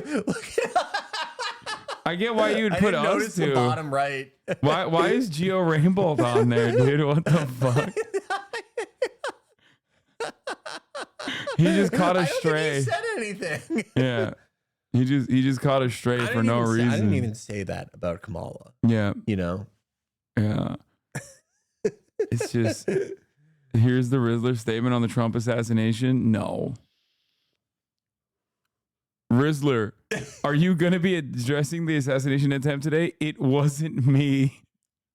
No one was saying it was Rizzler. What are you trying to say? Yo, that's weird, man. Now I'm starting to think different. Maybe the two shooter conspiracy is real. You know what I mean? The Rizzler is playing Palace games. Man, this is so much like the Assassin's Creed that takes place in the Ottoman Empire. Brotherhood or whatever the fuck. One of the last good ones, if people know what I'm talking about. Has Rizzler ever... Where are his parents? We don't know. He does not need parents. Well, yeah, he has Mr. Boom, you know? Yeah, Mr. Boom is... I'm telling you, he's Mr. Boom's ward. Yeah, Sultan Boom. They took him over when they conquered Boca Raton in exchange for, protection over Boca Raton. He was like, listen, I'm giving you assurances. We're going to teach him the fine arts. We're going to teach him poetry. Okay, we're going to teach him about chicken bakes. What is the most charismatic man saying about Kamala Harris? I love that this is now the angle. They're like, Kamala Harris is the most liberal. He's really radical. She's trying everything. I like that though, because like I guess now they're finally remembering like how to run a campaign. Yeah, but I still they tried to do this with Joe for like 3 years. Yeah, I they don't tried think to it paint worked. Joe as like a fucking crazy radical, and it never worked really. I was very worried because I was worried that Republicans, we were overconfident, that there was an air of celebration. And listen, there's a time to celebrate after the election, but we got a lot of work to do. Manipulated media. And the media is getting ready to spend billions of dollars building Kamala up, telling the American people she is a combination of Mother Teresa and Oprah and Gandhi. And that's weird. Dangerous. I haven't seen a manipulated media thing on a post in a while. Strategy with her. They're going to lock her in the basement. Matt Taibbi's on it, dude. He's gonna do he's gonna do Twitter Leaks Part 15. Oh, guess what this post is? Yeah. Guess what it's like? It's like crossing the Rubicon. Thank you, Matt. In TV ads and trust the corporate media to create a fake image of her. It's dangerous, and it means all of us need to focus on her actual record. She lied about Joe's cognitive decline. She lied and said the economy, inflation was transitory. She lied about the border, said the border was secure. She's lied about basically every issue. She's extreme on abortion. She's extreme on the environment. I have to she see supports Hannity the like new Green this. He Deal. seems She so doesn't deflated. want fracking. She doesn't want drilling.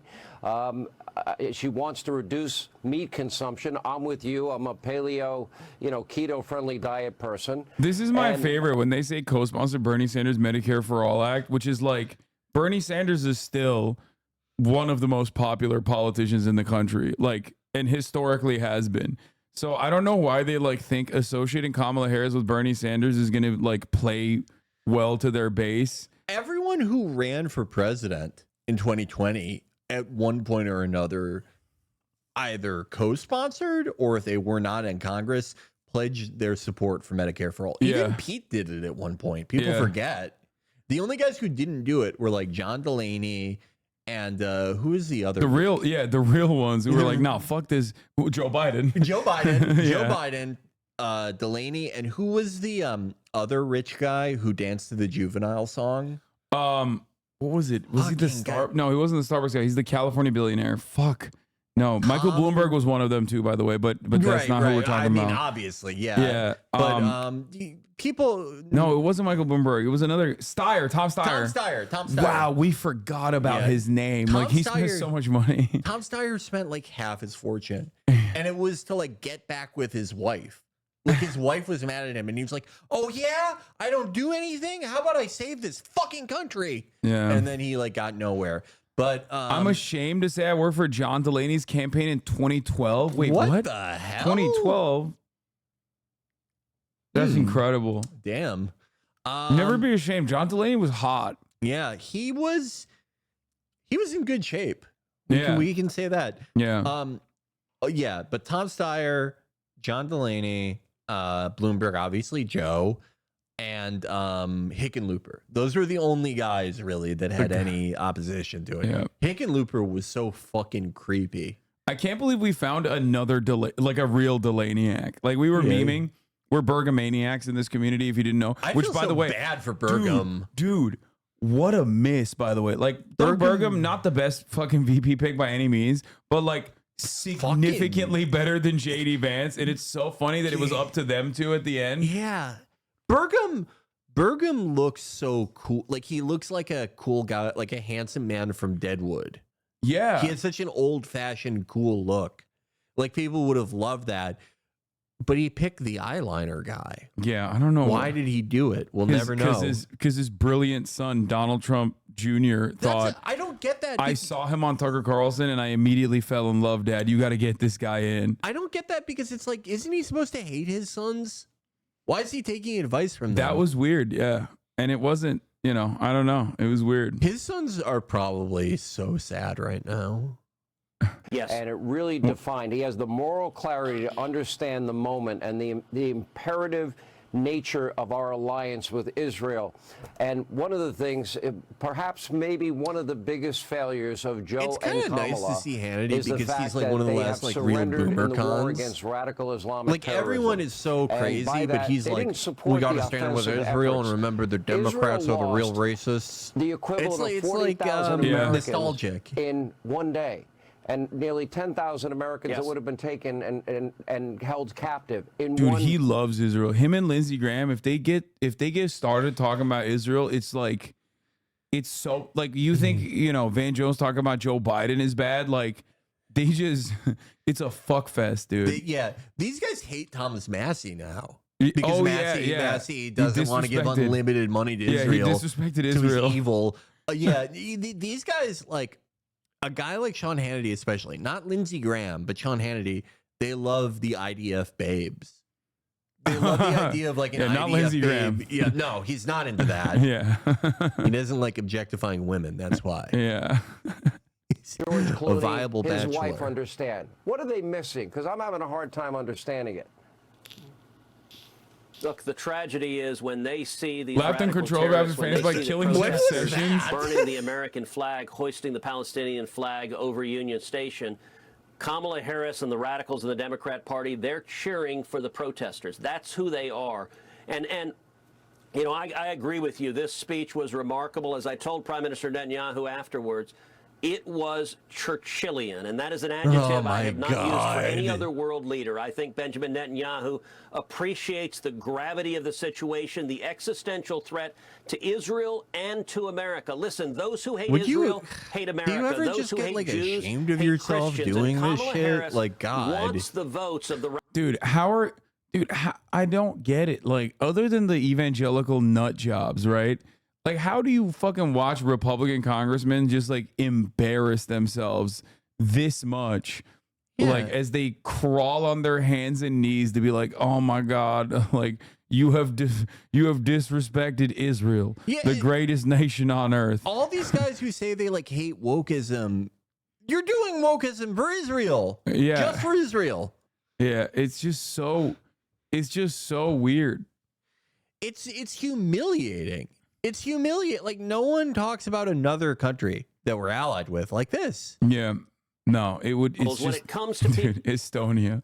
Yeah, I love imagining about Estonia like this. Yeah, we need global broadband access like Estonia. They are the greatest nation on earth. They're the most moral army on earth. Incredibly valuable part of NATO. when President Herberger whoever's the head of Estonia came over here, it was like Churchill. Yeah. Like, Jesus, fuck. Prime Minister Netanyahu is standing up, trying to save Israel and America from radicals who, when they chant death to Israel and death to America, they mean it. And the stakes on this election, they are existential. And as I noted, Colin Allred, my Democrat opponent, he welcomed a radical Islamic cleric from Texas as, quote, no, that's the worst kind. He always represents the Texas best of cleric. North Texas. Well, that cleric today tweeted out an image of Benjamin Netanyahu as a war criminal. That's who the Democrat Party is. And let me say, wow! Oh my God! What? Criminal? So please go you to mean what? How he exists? Yeah. In real life? Oh, how dare he? You know, silence is violence. Okay, but let me tell you something. Okay, as a senator from the great state of Texas, I will not abide by these microaggressions being launched towards the greatest man of all time, okay, Benjamin Netanyahu. You're doing tropes and it's pretty icky right now. Yeah. Senator Ted Cruz, thank you. I don't like to News say it, but it's giving anti-Semitism. Had to intercept Russian fighter jets and 2 Chinese H-6 bombers just hours before President Biden finally addressed the country earlier tonight. More than 72 hours are those after dropping out of the modified presidential race and passing the torch to the 116s? likely new Democratic nominee, Vice President Kamala Harris. Well, I guess they've begun test number 1. Here to react to all of this week's breaking news, contributor. I'm not sure. They're tapped in. They're like waiting. They were like, "Oh, finally, Biden is saying that I'm pushing the envelope." Ooh, no, the X6 or the H6 is very old. It's a modified Tupolev Tu-16. There's no way you will ever convince me. Yeah, no, these are old. President Xi, I like the Vladimir Putin, Tu-160. the mullahs in That's Iran, the whole plane. Kim Jong-un are ever going to have Dude, any you gotta respect feel for good her. when you're Kim Jong-un and they just like randomly bring you up all the time. Like, yeah, he's a part of this coalition. Yeah, like, he's playing an active role in sending bombers to the United States of America. Your Air Force, like, it's filled with planes that were like introduced in 1951. You have like the oldest shit, the oldest, most broken down shit, and you're like, yep. Me and China. Yeah, we did it together. I have one of my friends from Counter-Strike is like, he's amazing. He's so good at the game. He'll get, he'll get like 25 kills and a half. And sometimes I'll have a good game and I'll be like in second place to him with like 10 kills. And I'll be like, look, combined, we got 35 kills. No, that's the Enver. My favorite quote. My favorite quote is the Enver Hoxha quote. Between us and Albania and China, we make up half the world's population. Yeah. That's it. That's like that literally is Kim Jong-un. He's like, yeah, we're doing this. Yeah. I think, like no one talks about, and they've done this for like 20 years. Been like, North Korea is going to send transatlantic bombers to kill us. One day, dude. It's happening. One day. More ammunition in my arsenal of truth-telling and vetting. You did warn me that I might be going a little hard about Barack Obama, but compared to Barack Obama and Kamala Harris... they're glazing him now because Kamala's so much worse. Yeah. You heard her in her own words. What is this your is the reaction Republican to- version of when liberals will be like, George W. Bush, like, I miss him. Yeah. They're doing that now. They're literally, they're going to... What's the conservative version of Ellen? First of all, I hope every I don't know. 18 to 24-year-old girl Ellen. hears that. Ellen, yeah. They're going to have Ellen Trump. meet with the Obungler, that would be and it's going to be the same thing. But look, I don't think you can go too far with Kamala Harris. She is How a is San Newt not Francisco dead yet? radical. How? She is Look, to the left look, of it's his Bernie wife. Sanders. Yeah, no, his wife keeps him alive. He has an amazing, so like, far away vibrant, from the average active American lifestyle with that Callisto, the I'm greatest very wife on confident earth. Yeah. That as the American people Every discover time the that she real Kamala, facetunes not him, the it adds like 10 Washington years to his news life. media Hey, Kamala, didn't you not fucking the chick while your wife was dying? Hollywood That's Callista. movie I think he was made up fucking Kamala. Callista. They find Callista the real isn't just Kamala, some chick, what she- Yeah. how by the she's way. voted, That's his life what partner. bill she She's a introduced, diplomat. Yeah. what she has said. He was the I think she emissary will to melt Vatican City. like George McGovern and Mike Dukakis. Remember? Because I think the average American will not want to have a radical San Francisco candidate who personifies everything, first of all, which has destroyed San Francisco.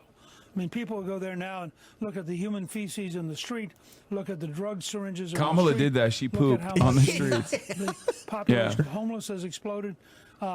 That's the city that she was the district attorney. Like, this line of attack would She be represents totally its valid values. And against, by the like, way, Gavin she only Newsom, got which to is the why I've presidential always candidate said because Gavin the Newsom would super not be a boss good of San Francisco, candidate. Nancy Pelosi, But it just, like, doesn't empowered, make sense for the Joe fucking Biden attorney into general. just That was the attorney brutalized general, him like, last time into she was the having attorney general, to what, 2015? No one and then pivoted associates her within with an that hour Yeah. anymore. Like, and no, began the pushing average Kamala, voter and does so not associate her this is uniquely with one of the California in least that way. American behaviors. This was a total coup against a sitting president of the United States.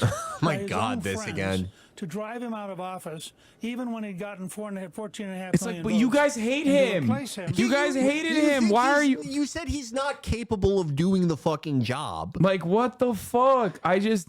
You They're said now they're sad. They're sad. They're sad he's gone. You don't know what you got till it's gone. You know. Yeah. I mean, yeah, no. Yeah, it's really fucked up. It's really undemocratic. You know what I think this is, by the way? I think they're jealous because they try to do this to Trump, but like they had to do an open primary process, and Trump has like way more pull in the party, so they couldn't do that. Yeah. So, like, because if given the opportunity, the Republican Party would have assassinated Trump and just put like Ron DeSantis or someone. After 2022, they were like, we need to fucking get rid of this guy. Yeah, they're so sad that they couldn't get away with it. Dude, Oh. if Trump doesn't, like, who knows? The election's ways away. But, like, if Trump loses, I'm not even sure that they could keep him from being the nominee in 2028. Provided he wants to do that and lives that long. But, like, I don't think they could stop him. Oh my God, That would be awesome. so funny. That would be fucking 3 in awesome. a row. Oh my Dude, God. oh, I hope that happens. Oh, think of the content. He's gonna be so much worse too at that point. He'll be what, like 82?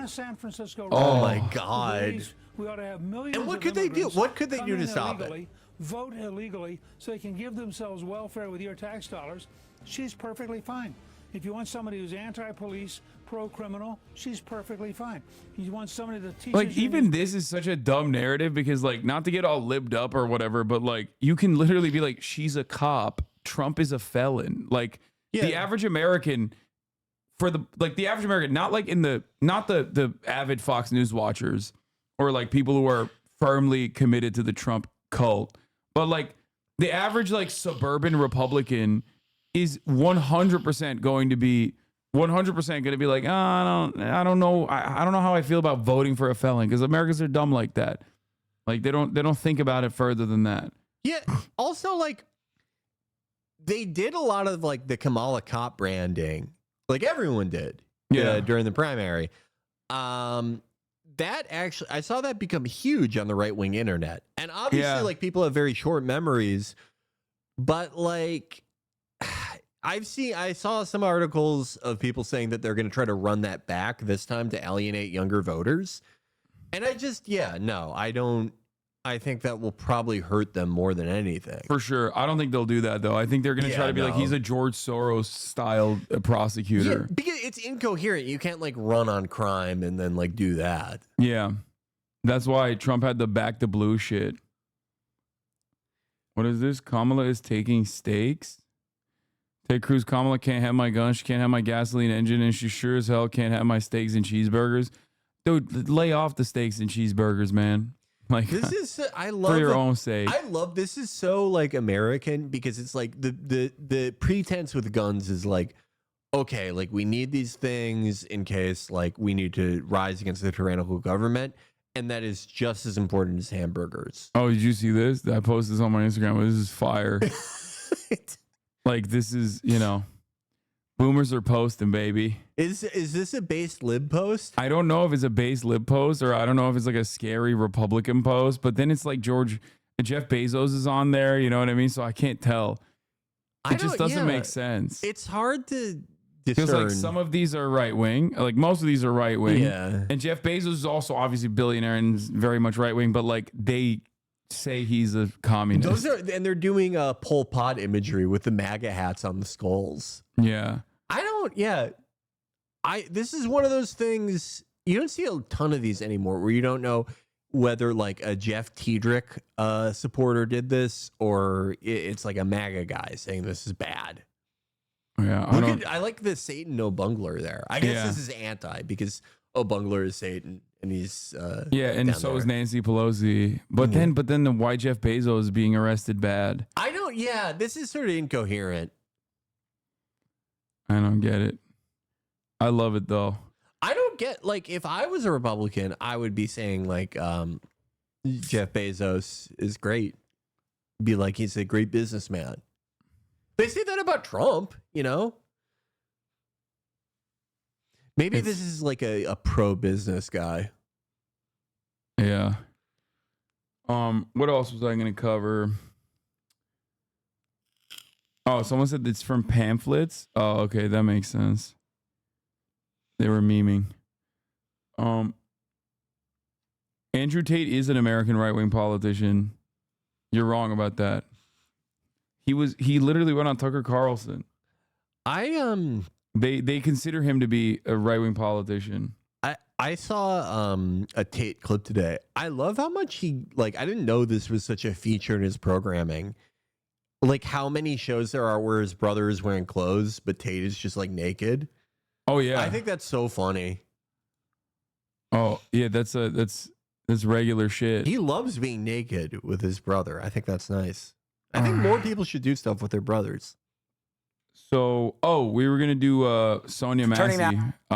Before I forget, this is a harrowing, really horrifying, really fucking bad. This is a horrifying video. We briefly touched on it with a meme, but basically, though I'm not a fan of Andrew, but he did call out Gaza. Okay, bro, it's like Jake Shields also calls out Gaza. You know what I mean? Like, it's fine. That doesn't mean too much. So in Illinois, sheriff's deputies called to a home and then shoots the person that called 911 in her home. Out to an unnerving I'm not going to story show out you the of video. Illinois, where a black woman was killed by a sheriff's deputy. I don't know how many after people have calling seen it, but it's one of the worst ones I've seen since the Carver shooting. Yeah. If people remember that one. One of the, 911 for help. Shocking body camera footage shows the moments before, during, and after a sheriff's deputy shot and killed 36-year-old mother of two, Sonya Massey, on July 6th. That now former deputy, Sean Grayson, has pleaded not guilty to first-degree murder. Roxana Saberi has more. They're charging with first degree. I didn't know that. He looks like a not racist person. Well, yeah, like judging by both his actions and also just if I didn't know anything, I would say that's definitely a not racist guy. I don't know if it was his tattoos specifically, but at least one of the cops on the body cam footage, you can see like a black sun tattoo. Oh, really? Yeah. Classic. More from Springfield, Illinois, and a warning: the video you're about to see in this story is incredibly disturbing. The body camera video shows Sheriff's Deputy Sean Grayson and his partner searching around Sonya Massey's home in Springfield, Illinois, around 1 a.m. after she'd called 911 reporting a prowler. Sheriff's office! The officers waited more than 3 minutes before Massey that's not a opens black the sun, door but it's and says, fucking "Don't something. hurt me." I don't know what that is. hurt you. You called us. Okay. So what'd you hear? Somebody keeps outside my house. A few minutes later, they It's like wild that they fucking like are aware that this is the person who called them. Yeah. And then they still do this execution. It's insane. Yeah, I mean, it does kind of seem like he went into it wanting to kill somebody. This is the most, how can I get a Nazi tattoo without it obviously being a Nazi tattoo I've ever seen? Yeah. Yeah. Yeah, maybe he just really loves like Assassin's Creed Valhalla. Who knows? Not a black sun. It's a Nordic protection rune. It's been appropriated by Nazis, but my very lib godfather also has one. Well, I mean, context. You know? It's a little different, I think. When you're a cop with that sort of thing. Went inside. What is your last name? Shouldn't have to think about your last name. You're not in trouble. I just need to text. At one point, Massey got up to remove a pot of hot water from the stove. We don't need a fire while we're here. But within seconds... Yeah, the cop himself literally says, like, you know... He's suggesting that she do that. Yeah. Like, fucking Christ. The moment turned tense. Where you going? Away from your hot steaming water. Away from my hot steaming water? Yeah. Oh, I would rebuke you in the name of Jesus. Yeah, that means like I'm not. Why would you suggest I'm doing that? Shoot your face. Okay, I'm sorry. Drop the pot. Drop the pot. Investigators say Grayson fired on 3 the times, fucking striking ground. Massey in the face. The second officer tried to like give the no way she could have 36-year-old even first touched them aid, with that. even though... Yeah, it's fucking... It's Yeah, just these pure guys, these evil, guys should nasty fucking shit. fry. Like, Grayson fucking God, discouraged him. I'm gonna go get my kid. No, your head's up, dude. She's done. He laughs, too. He goes, nah, it's a headshot. Haha, she's done. Look, Yeah. She's done. you can hear it in his fucking voice. God. Yeah. Yeah, they say she threw the water when it just fell after she got shot in the fucking head. Yeah, like, out of the Grayson later described the incident to ones we've responding seen officers. where there's like a full recording of it. She was the only one. It reminds me so much of like the Carver shooting. Yeah. She's like, yeah, Jesus. No, she had boiling water and came at me with boiling water. You shot her? Yeah. She said she was going to rebuke me in the name of Jesus and came out with boiling water. That's what all this is. Massey was pronounced dead at a local hospital. It was senseless what he did. And he never should have had a badge and a gun on his hip. Massey's father, James Wilburn, says seeing the footage of his daughter's death makes him angry and heartbroken. What's the hardest part about this for you? The last words that my daughter said to me was, "Daddy, I love you." And to know and realize that I won't see her again. I can't talk to her again. I think they also lied, right? They lied. Classic. They lied about like how she died. Yeah. How she was murdered. Instead of that, they went in 6 different police departments. Former sheriff's deputy who fatally shot Sonya Massey held 6 police they jobs. fucking move these guys around like priests who molest kids. They do the same fucking thing. They just shuffle them around like every county or township. Yeah. Former sheriff's deputy who fatally shot Sonya Massey in her Illinois home while responding to her call for help has held 6 different police jobs since 2020. Since 2020, in 4 years, the Illinois Law Enforcement Training and Standards Board confirmed to ABC. Is there body like... camera footage released Monday shows former deputy Sean Grayson yelling at Massey, an unarmed 36-year-old woman and mother of 2, to put down a pot of boiling hot water. The footage After he told her to do that. After Yeah. he told her to fucking take it off the Yeah. fucking stove. The footage reviewed by ABC News shows that Massey told the deputy, "I rebuke you in the name of Jesus," and then she apologized after the officer threatened to shoot her. She poured the water into the sink and ducked down behind a counter, covering her face with what appears to be red oven mitt. She briefly rose, and then Grayson shot her 3 times in the face. A review by Illinois State Police found that Grayson was not justified in his use of deadly force. The shocking aspect of this story is not that there was another fucking police killing of an unarmed black woman in her own home, but instead the fact that there was like actually swift criminal punishment for the actual perpetrator. Yeah. Which is like legitimately shocking. It's such a low bar, but it was at least. Apparently he was also discharged from the army for misconduct. Like this dude is. If you get like dishonorably discharged from the army, you should not be given a fucking job with any fucking sheriff's department or police department. I don't know how that isn't immediately disqualifying. It's because he got 2 DUIs in 2015 and 2016, so they were like, "Oh, yeah, good." this guy has great fucking judgment. Yeah, that's what. I don't know how happens. like. What is there any other job that people know of where it's like you can fuck up that bad and they just move you around? Only a few. It's like cop and, you know, priest. Yeah.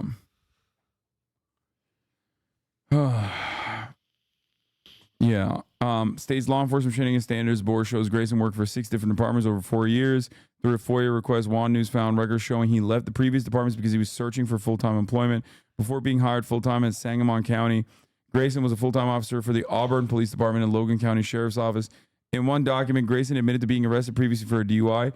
Court records show he was arrested in 2015 and 2016 on 2 separate incidents. His job with Sangamon County was terminated last week when a grand jury indicted him on 3 counts of first-degree murder and other charges in the shooting of Sonya Massey, a 36-year-old Springfield woman who was shot after making a 911 call. Incredible stuff. I can't touch her again.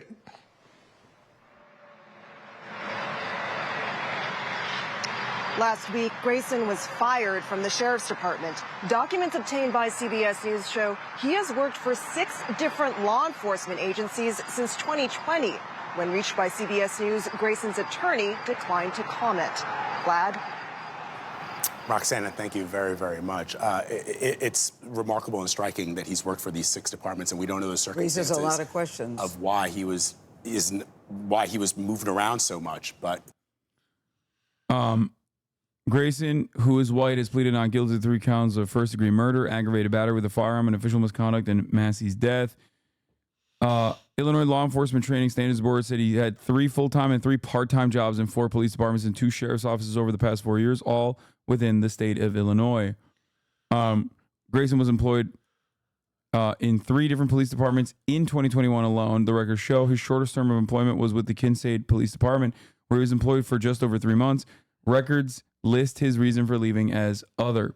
His longest term of employment was Sangamon County Sheriff's Office, where he worked for a year and 2 months. Grayson was fired from the Sangamon County last week following Massey's death. He worked part-time at the Pawnee Police Department from August 2020 to July 2021. Reason for listing other. Wait, he had a Totenkopf skull tattoo? Are you sure? No, that's not a totem. I know, yeah, I don't think that's a Totenkopf. Yeah, that's not a Totenkopf, but it's fine. We know he's yeah, I mean, we saw him senselessly, premeditatedly kill someone. Yeah, that's not a Totenkopf, but yeah, he assassinated an unarmed black woman in front of our eyes. You know, that usually, and then he also chuckled when he said, "Nah, don't waste the fucking med kit on her. Yeah, she's dead." He felt fucking nothing. Like, yeah, Jesus Christ. Her son telling the reporters that they refused to tell him who shot his mom after telling the family it was a suicide earlier.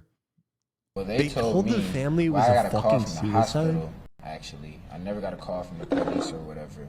But they told me that my mom, she had got shot in the eye and it came out her neck. And they didn't tell me who. They were just saying somebody. They never would tell me who. They just kept on saying someone shot her. They would never tell me who shot my mom, though. So, and I think I was the first person to find it out, too. I had to go tell my grandma myself. That's all I can say. And you kept asking who? Yeah, and they wouldn't tell me at all. Jesus. Yeah. Like, it's like they told him it was a suit. Like, is anyone else from this department even gonna like lose their job over this? Like, fucking God. Nope. Shortly after, Grayson can be heard asking dispatchers a question. Does she have any call history for being 1096? Grayson asked at 1:26 a.m. A 1096 call refers to someone suffering from mental health issues. On the body cam video, Grayson can be seen asking Massey multiple questions about her mental health, like whether she has taken any medication. At one point, he even slows down his speech to ask her a question. After Grayson posed the question, a dispatcher could be heard asking if the gunshot wound was self-inflicted. The answer given by deputies is not clear. In a different recording from later in the morning, a dispatcher says the deputy's response was too short and the county office's recording software did not pick it up clearly. From there, dispatch calls in more units to the scene from multiple different agencies. We don't actually know what happened. He just screamed, shot fired. Somebody heard. One of the dispatchers heard the gunshots and said female shot in the head, but we don't know if she shot herself or if a deputy shot her, the county dispatcher said. The dispatcher takes a pause and then adds more information. They're now saying self-inflicted, she added. So like their original reporting was just to fucking hide it, and make it seem like she shot herself. Yeah, if this wasn't recorded, like we would have probably never heard about this. Oh, 100%. Yeah. Yeah. It does make you wonder how many things like this, you know, where we're told it's like a suicide or something. The reason for dishonorable discharge would be equivalent to a civilian committing a felony. That's how serious his conduct was. Was he honorably discharged or dishonorably? U.S. Army dismissed for serious. Documents obtained by the Kincaid Police Department where Grayson worked previously noted that he was discharged from the Army in 2016 for the Fort Riley Army installation, Kansas for misconduct, serious offense. Army officials confirmed Grayson was a wheeled vehicle mechanic from May 2014 to February 2016, but declined to provide further details about his discharge.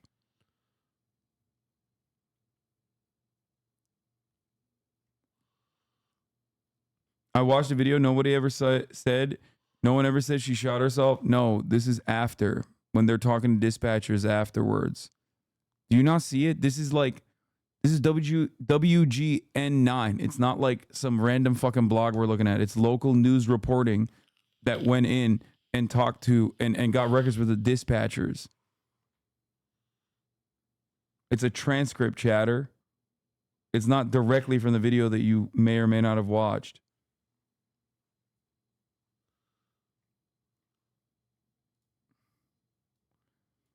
They used their mental health problems against her. This is also a consequence of ableism. They used their disability against her. Yeah.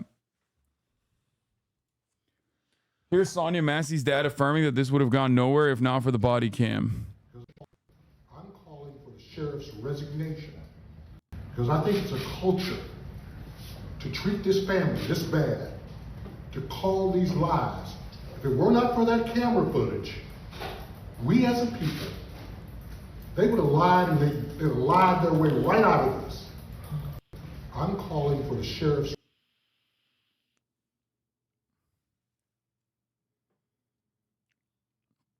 Probably other than honorable, you have to fuck up pretty bad for dishonorable. Look at the video of when he steps outside. All the other cops are not even making eye contact with him. It's eerie because you can see immediately they knew he had fucked up. I mean, if there was no body camera footage, it wouldn't have fucking mattered. They would have covered for him. I mean, they tried to cover for him. Yeah.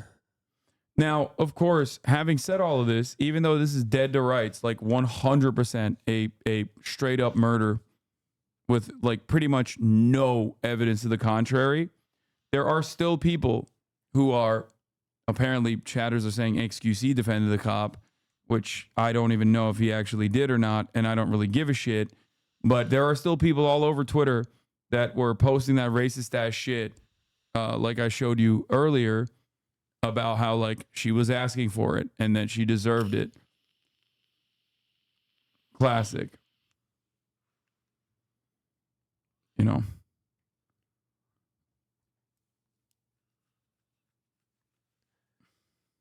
Yeah, like she went out of her way to like fucking empty the pot. She was turning the stove off. The cop told her to do that. Like he suggested it. And the fucking I rebuke you in the name of Jesus, that's her. She's saying like,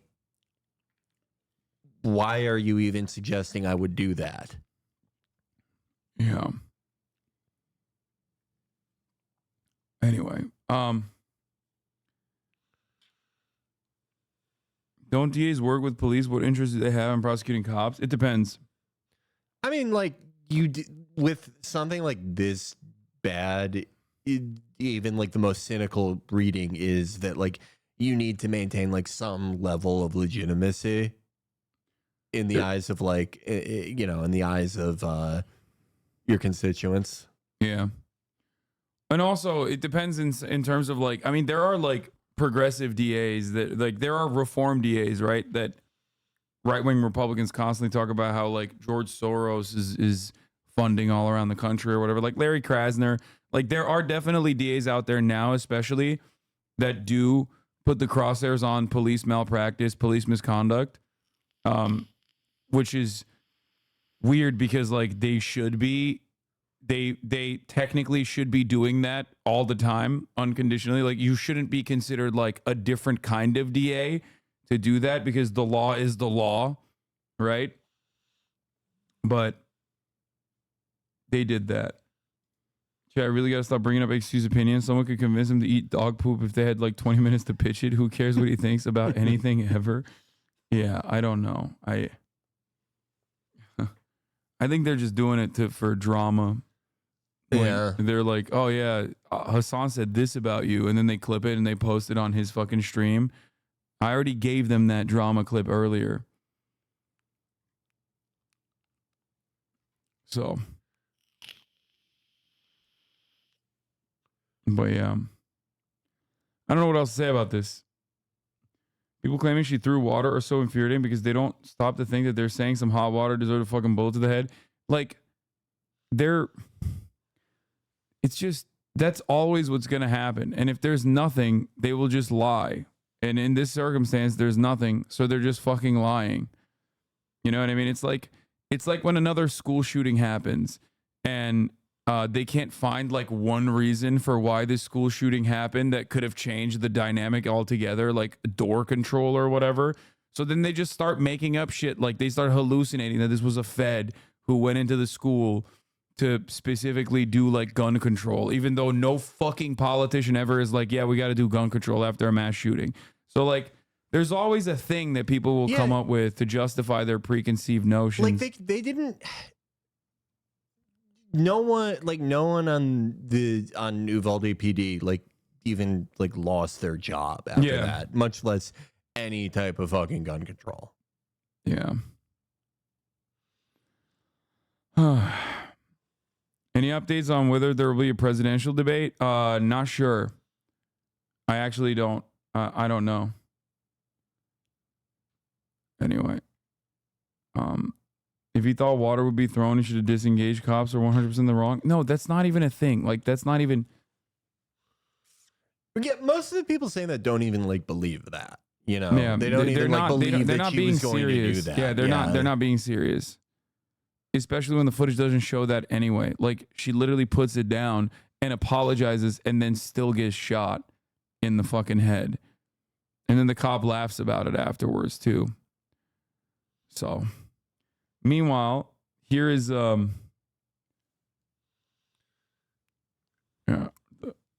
is the NBC presidential debate. Fox News invites Harris and Trump to debate in September. I wish they would do it earlier.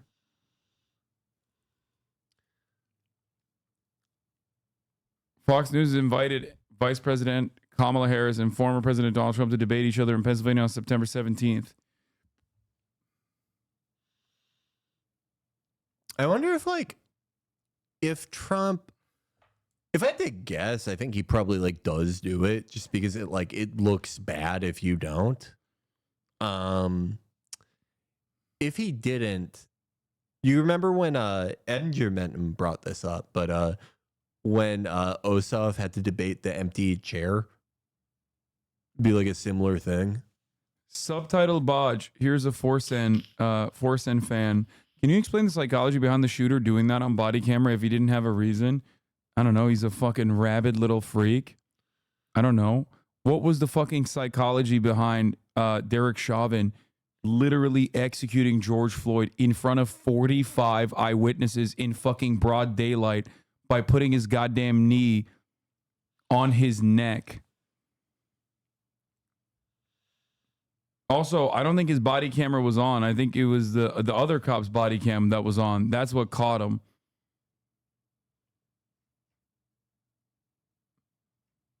The psychology is cops know that they can fucking get away with it. Yeah, I mean... Or both were on. Someone's saying shooter's camera was off, but I don't know. Yeah, I mean, like, I don't think there's a limited amount to of how much you can get inside someone's head in a given moment, but I don't really think there's anything useful you could ascertain beyond like he just probably wanted to kill somebody that day. Yeah. He turns his cam on after the shooting, but it keeps the 30. Oh, that's right. So body camera footage always has like roaming footage. So it's permanently on, and it collects data 30 seconds prior and 30 seconds after you turn it on or off. That's actually literally the reason why some cops get caught. Like, for example, in Baltimore Police Department, they famously have a case where they would go and like there's a group of like there's like a drug unit that goes in, arrests someone, walks over, dumps a fucking bag of drugs and hides it, walks away from the bag of drugs, turns on his body camera, walks up to the area, the pile that he just neatly organized, conveniently finds a bag of drugs and goes, oh, well, there's drugs here. This arrest is warranted.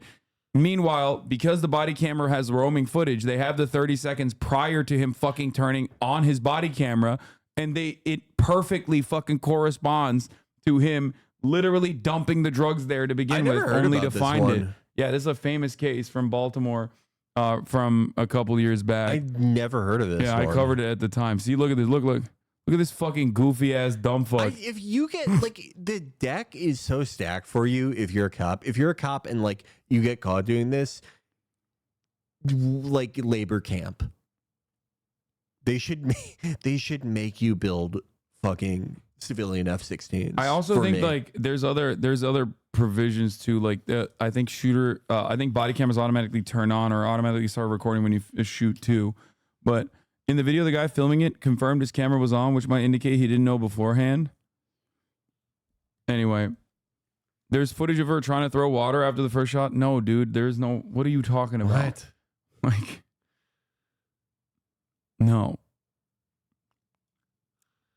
There's no, like, she literally, we just read the reporting on the matter. First fucking shot. Yeah, she literally says, I apologize, gets down, picks her head back up, and then gets shot. The people that say that are trying to make others believe it. Everyone wants more numbers. Always ask them, who are you trying to convince?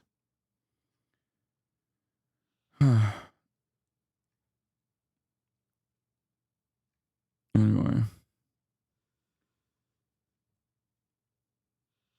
After the first shot, the pot was nowhere near by the time the first shot rang out. Chatter, you're wrong.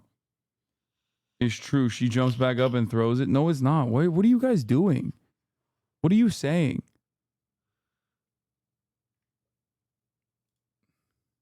There's doctored footage? Wait, really?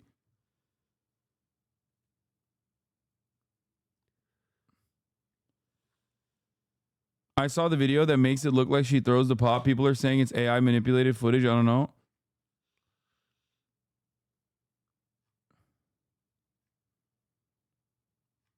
What?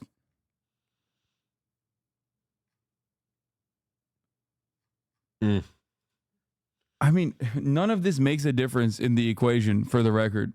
I mean, she emptied the fucking pot. What are we talking before about? The first shot came out. Like, what the fuck are we talking about here? Like, trolls are making up shit. Heard about that at work, even though the doctor footage is more likely seen her as losing control of the pot as she falls after being shot. Or like trying to like hold it up to shield herself or something. Like, the pot was fucking empty. Like, I'm a little bit confused by what people are trying to imply here. If you slow it down, you can see her picking it up a second time right before the shot. I'm not on the cop side, but it's objectively right there. What?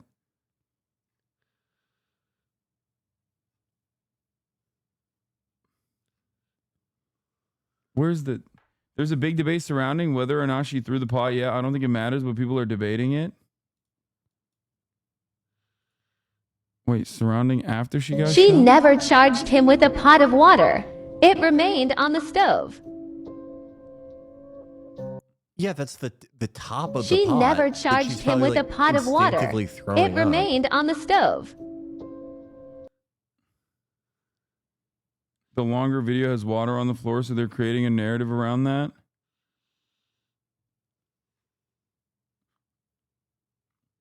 I just watched the video. She didn't throw the water at either of them. Even if she did, it cost her both far away to avoid the splash zone. This is the video I saw that I assume people are referring to. Here's the slow motion video of Sonya Massey throwing the pot at the officer. Wait, that video doesn't show her. It doesn't fucking show any. Like, what are you talking about? That video is also like, what the fuck? Christ. That video literally does not show like any pot or whatsoever. Yeah, this is what is in her. Like, I can't even tell what's in her hand, but that's not even the real video. Yeah. And even then. Oh, wait, no, he says drop the pot and she does, doesn't she? This is before he starts shooting. So I think they doctored it. I can't like.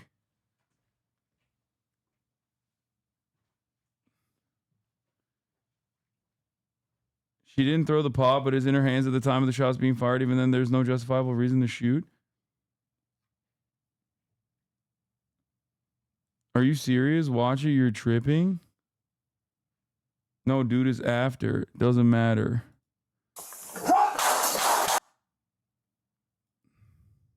Drop the fucking pot! Drop the fucking pot! 19 shots fired. She goes back up after saying, I'm sorry. This is implicit bias, man. They see what they want to believe. She puts it down, then picks it back up, but the use of force is not justified. She was bent down, kneeling when she was shot.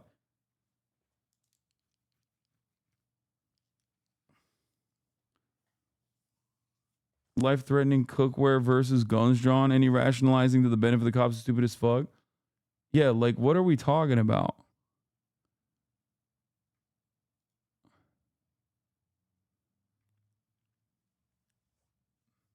This is the link. This is what people are talking about.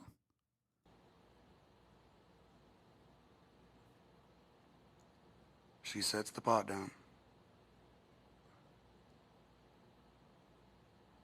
Grabs the pot. Throws it at the cop. Boiling water 5 to 6 feet from her. When are we litigating this? These are not good faith arguments. Why is it that some videos show this like clearly, but the body camera video does not? Like, I can't show you what's going on, obviously, on the screen because Drop the fucking pot! Drop the fucking... they better record the trial or this shit will never be put to rest.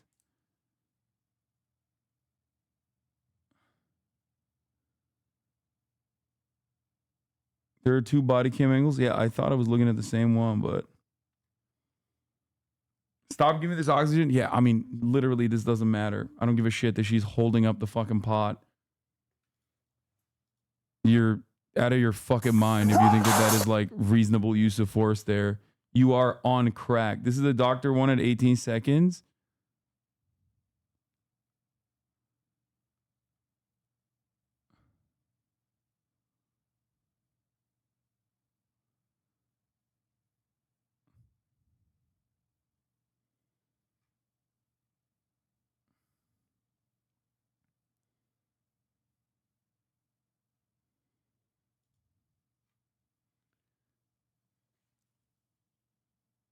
Yeah, it's also wild because, like, it seems like the cops are not on board with this either. Like, they swiftly fucking issued charges.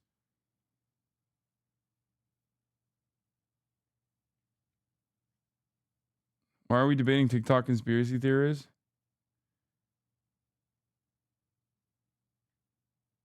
I know it's a bit off topic, but given earlier today, why did Netanyahu's family insist the brothers were killed by Germans instead of Ugandans as they were told?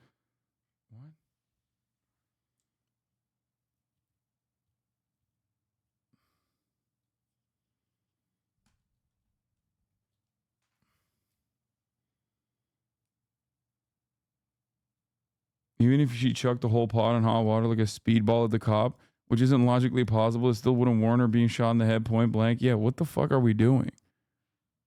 Like, the perp cop only turned on his camera after he shot her, only recorded the previous 15 seconds. They were screaming to drop the pot she doesn't have in her hands, and then she goes to dump the pot on the floor. They obey their stupid fucking order. They shot her.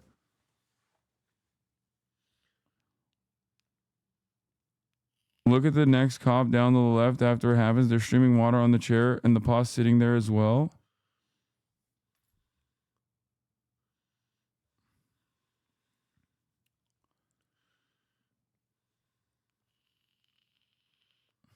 The opinion of these bootlickers is irrelevant. Yeah, I mean, yeah, it's very stupid.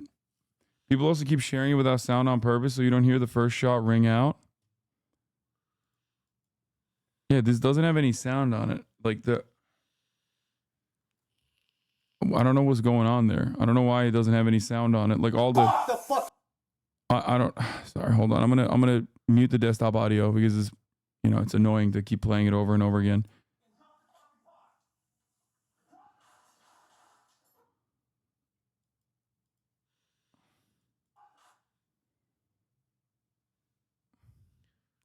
Like, I think she goes back to pick it up. She goes back to pick up the pot because they keep saying, drop the fucking pot, drop the fucking pot. Like, she drops it, gets down on her knees, goes back up to pick it up. There's a whole conversation. Start here. Stop encouraging this Reddit investigator shit. This is the edited video. I don't want to see these fucking Nazis, man. Like, posturing and saying hot water scalding can be life-threatening.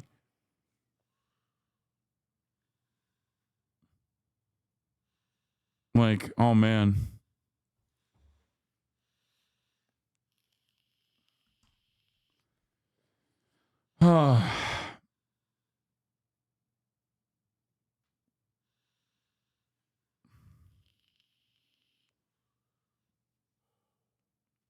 Yeah, she literally apologized before they fucking executed her.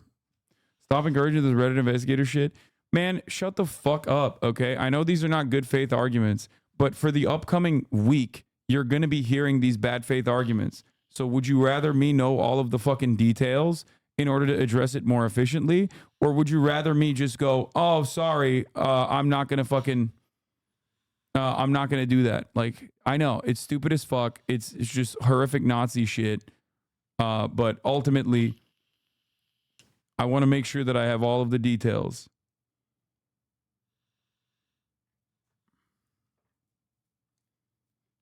Anyway, I'm going to run the 3-minute ad break now, by the way. Yeah, also, it's, you know, it doesn't even matter because the cops immediately said that it was self-inflicted. Right. Classic. Yeah, I mean, like, if they thought it was justified, they would not have fucking ran with that. Yeah.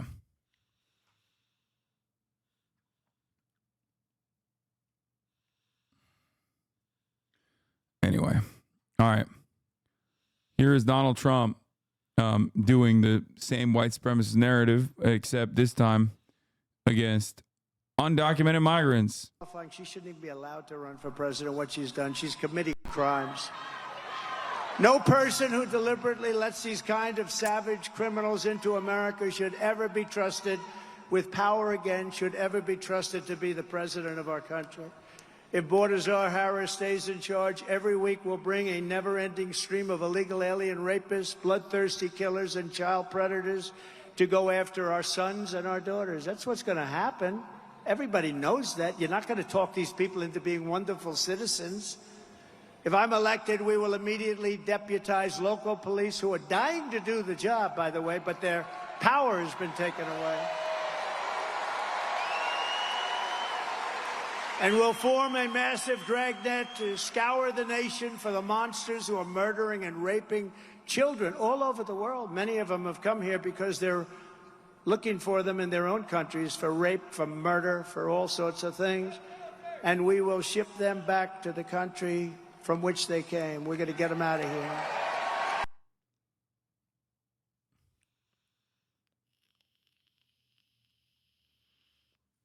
That's insane. I mean, yeah, no, it's like pretty similar to his 2016 stuff. he like didn't do as much of this in 2020. He struck like a weird, almost like contradictory tone in 2020. If you remember, like the criminal justice stuff he did. Oh yeah, the First Step Act. Yeah, which was bipartisan legislation that he signed into law, but it wasn't like his fucking policy. Right.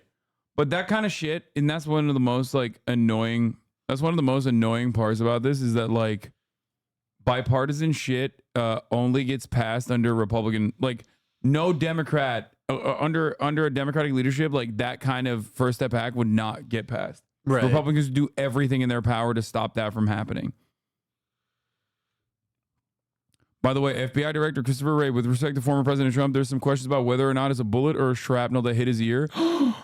That's still in contest. I think with respect to former President Trump, there's some question about whether or not it's a bullet or shrapnel that that hit his ear. So it's conceivable. Although, as I sit here right now, I don't know whether that bullet, in addition to causing the grazing, could have also landed somewhere else. But I believe we've accounted for all of the shots in the cartridges. So let us. That's crazy. I'm not like caught up with my deep state mythos. Are they, dude? Like they hate Christopher Wray, right? Yeah, the like FBI's woke and gay because they're like doing they're a part of Brandon's DOJ. Yeah. Yeah. Oh wait, no, right. I actually saw DeSantis people use that as like a point against Trump that he appointed Wray. I mean, it doesn't matter. They're now woke and gay. Yeah. Christopher Wray, yeah, more that's like woke and gay. Half of like the biggest enemies in Trump world are like people that he appointed. Yeah. I always thought that was funny when people were like, Trump is fighting against John Bolton. And it's like he gave him a job. Yeah. Like gave him a job to fight against him. Yeah. Or what's his face? What was the guy that also looked yabba dabba do as fuck? Oh, Rex Tillerson. No, the other one. Was he the Attorney General or the fucking head of the DOJ? Oh yeah. Oh, Bill Barr. Bill Barr. Dude, come on. He is so yabba dabba do. Well, Bill Barr. You know the thing about Bill Barr's dad, right? Jeffrey Epstein associate. Not just a Jeffrey Epstein associate. He hired Epstein when Epstein taught at Dalton. Yeah. But he also, Bill Barr's dad, he wrote a science fiction novel about a future where the oligarchy keeps like young women as broodmares, as like breeding, as like a stable of like breeding. Was he writing that as a dystopia or utopia? I mean, I haven't read it, but it's interesting considering his history. It's called Space Relations. Did you see the fist pump shirt behind Trump? Yeah. People are already wearing the best merch. The Republicans got the best merch. Do you think all the Dem drama would deter undecided voters and they'll just go, fuck it, I'm voting for Trump? What? There is no Dem drama. It's just Republicans trying to act like Democrats are in a drama panic. They're not. They literally operated like a legitimate political party for once. Democrats fell into line pretty quickly. They got scared into a baseline of competence. It was I've never seen it. That was shocking. Yeah, it was sort of like a mirror image of the Biden consolidation. Yeah, it was like when Obama. Oh, you mean when Obama made some phone calls? Yeah. Remember that? Like, remember how like it was Pete and like it was everyone who like they had already peaked, but like the Super Tuesday states like voted horribly for them, especially Pete. Yeah. But then also Beto was there, and it was like, why is he here? Yeah, he's not even fucking single even delegate. running. Yeah. Wonder what Beto's doing now. Oh, this is have you seen these polls? 63 percentage points over Trump. Biden had a we watched this earlier today. advantage over Trump. Hispanic voters. Yeah, no, I mean, Donald Trump's advantage over people Biden were was just 9 so points. fatigued by Biden. Yeah, Hispanic voters is crazy though. Like Trump is still clearing. I mean, obviously you got Venezuelans and Cubans and Florida and shit, but like, and also Texas. 5-point advantage over Trump where he was tied with Biden. Take a look here too. She has flipped the script on whether or not people are voting for her or against Trump. 50% now say they're voting for Harris. 50% say they're voting for Harris to cast a vote against Trump. Look at what it was with Joe Biden. Only a third of his voters were voting for Biden. And Donald Trump has increased his affirmative vote now. 74% of Trump supporters say their vote is for Donald Trump. Only a quarter are saying they're voting against Kamala Harris. Abby? David Chalian, thank you for all of that. Back with my panel That here. could be either Really because he got fascinating shot numbers. or because they just like don't hate Kamala Harris as much as they hate Joe Biden. The Yeah, Democrats' I mean- hands, basically. Yeah, so this is I the mean, part also, like like, about campaigns, is there's making just, the like, math and work. The average So, Republican one thing that I is think just we're so seeing now into with Donald the Trump. introduction of Kamala Harris at the top, most likely at the top of the ticket, is that her base is rallying around her. It's really hard to win at the national level if you don't have a constituency that is going to help push you. We're up to waiting for just more polls, chat. baseline. Eventually, more will come. I do think that, like, Are doing that right now for Kamala Harris. there is There a still very segment of not the black population that she needs to go out and talk significant to, group of particularly voters who are just completely exhausted by the idea of having to vote for Biden or even seeing Biden. That will consistently bolster Harris's chances. 100%. Like there are definitely a lot of Americans go, oh, that's a young woman, like, and not an old guy that I just kind of hate and associate with like shitty, my living circumstances getting worse, and immediately go, yeah, I'll vote for her over Donald Trump. I hate Donald Trump. You know, I'm fine with this. It's more so a matter of like, it's more so a matter of whether or not, Trump is up +1 versus +4 from the last poll. So like Kamala Harris has already picked up steam immediately.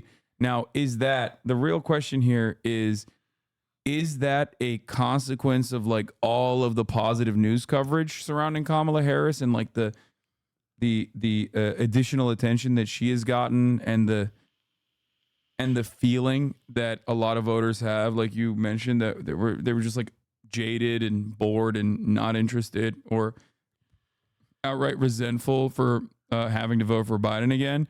Is that the initial excitement? Will she be able to capitalize on that initial excitement? And will she be able to move that initial excitement in a positive direction or continue to move? Or will that fizzle out? It's, I mean, hard to say, right? I mean, it depends on how many people from Biden world she's keeping on board, and very importantly, how few people from her 2020 campaign she's going to keep on board. I think either would bode pretty poorly.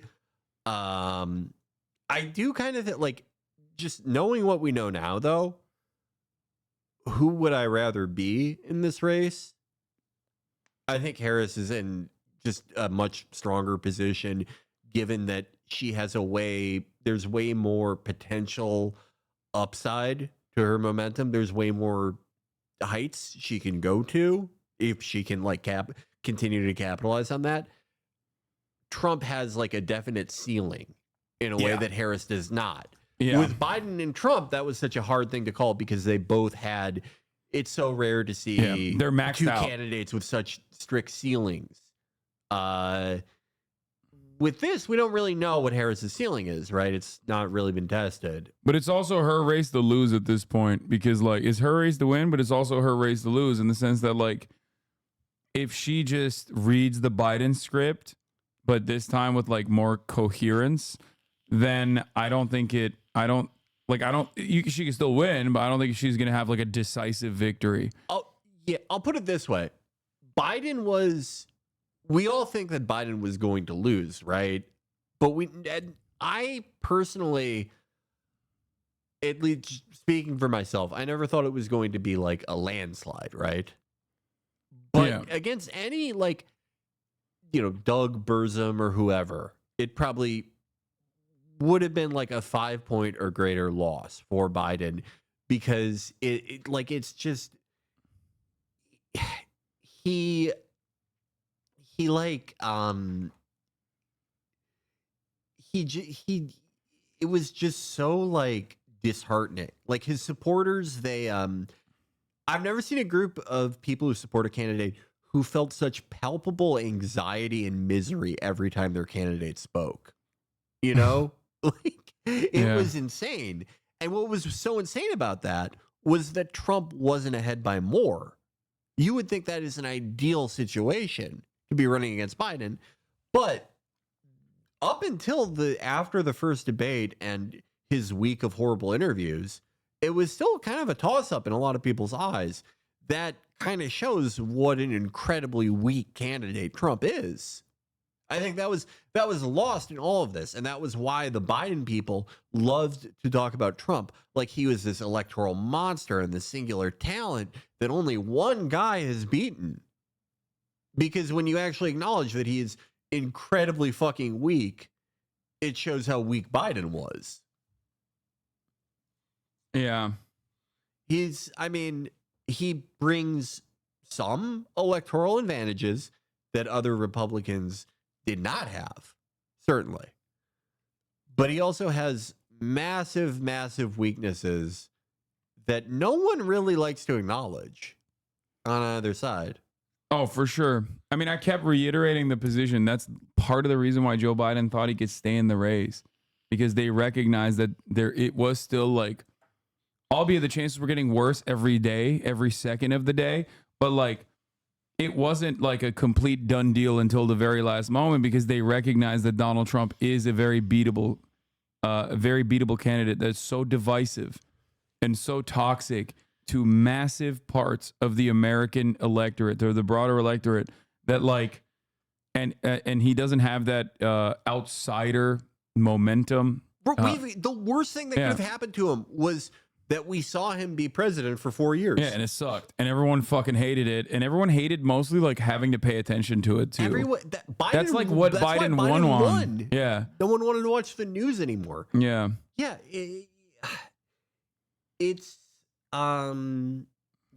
No, I just like, dude, he did not get a noticeable pickup in the polls even a little bit after he got shot at. That's incredible. That was awesome. That's incredible. That was like, that's when I was How like, does that shit. happen? I thought at least he could like try to manage this. Like I thought if he uses his, like there was like a brief moment where I was like, fuck, he's saying he's going to do like a unity message. Like that was the brief moment where I was like, damn, I wonder if like the Republicans will be able to like genuinely pull this off, because that would have been like a blank slate. Right. Yeah. If he had like, I mean, people love these hypotheticals, right? Oh, if Trump was smarter and did a conciliatory tone, you know, blah, blah, blah. I mean, the point of Trump is that he does not have those instincts. No, he just went balls to the fucking wall. Yeah. And nope, didn't do that at all.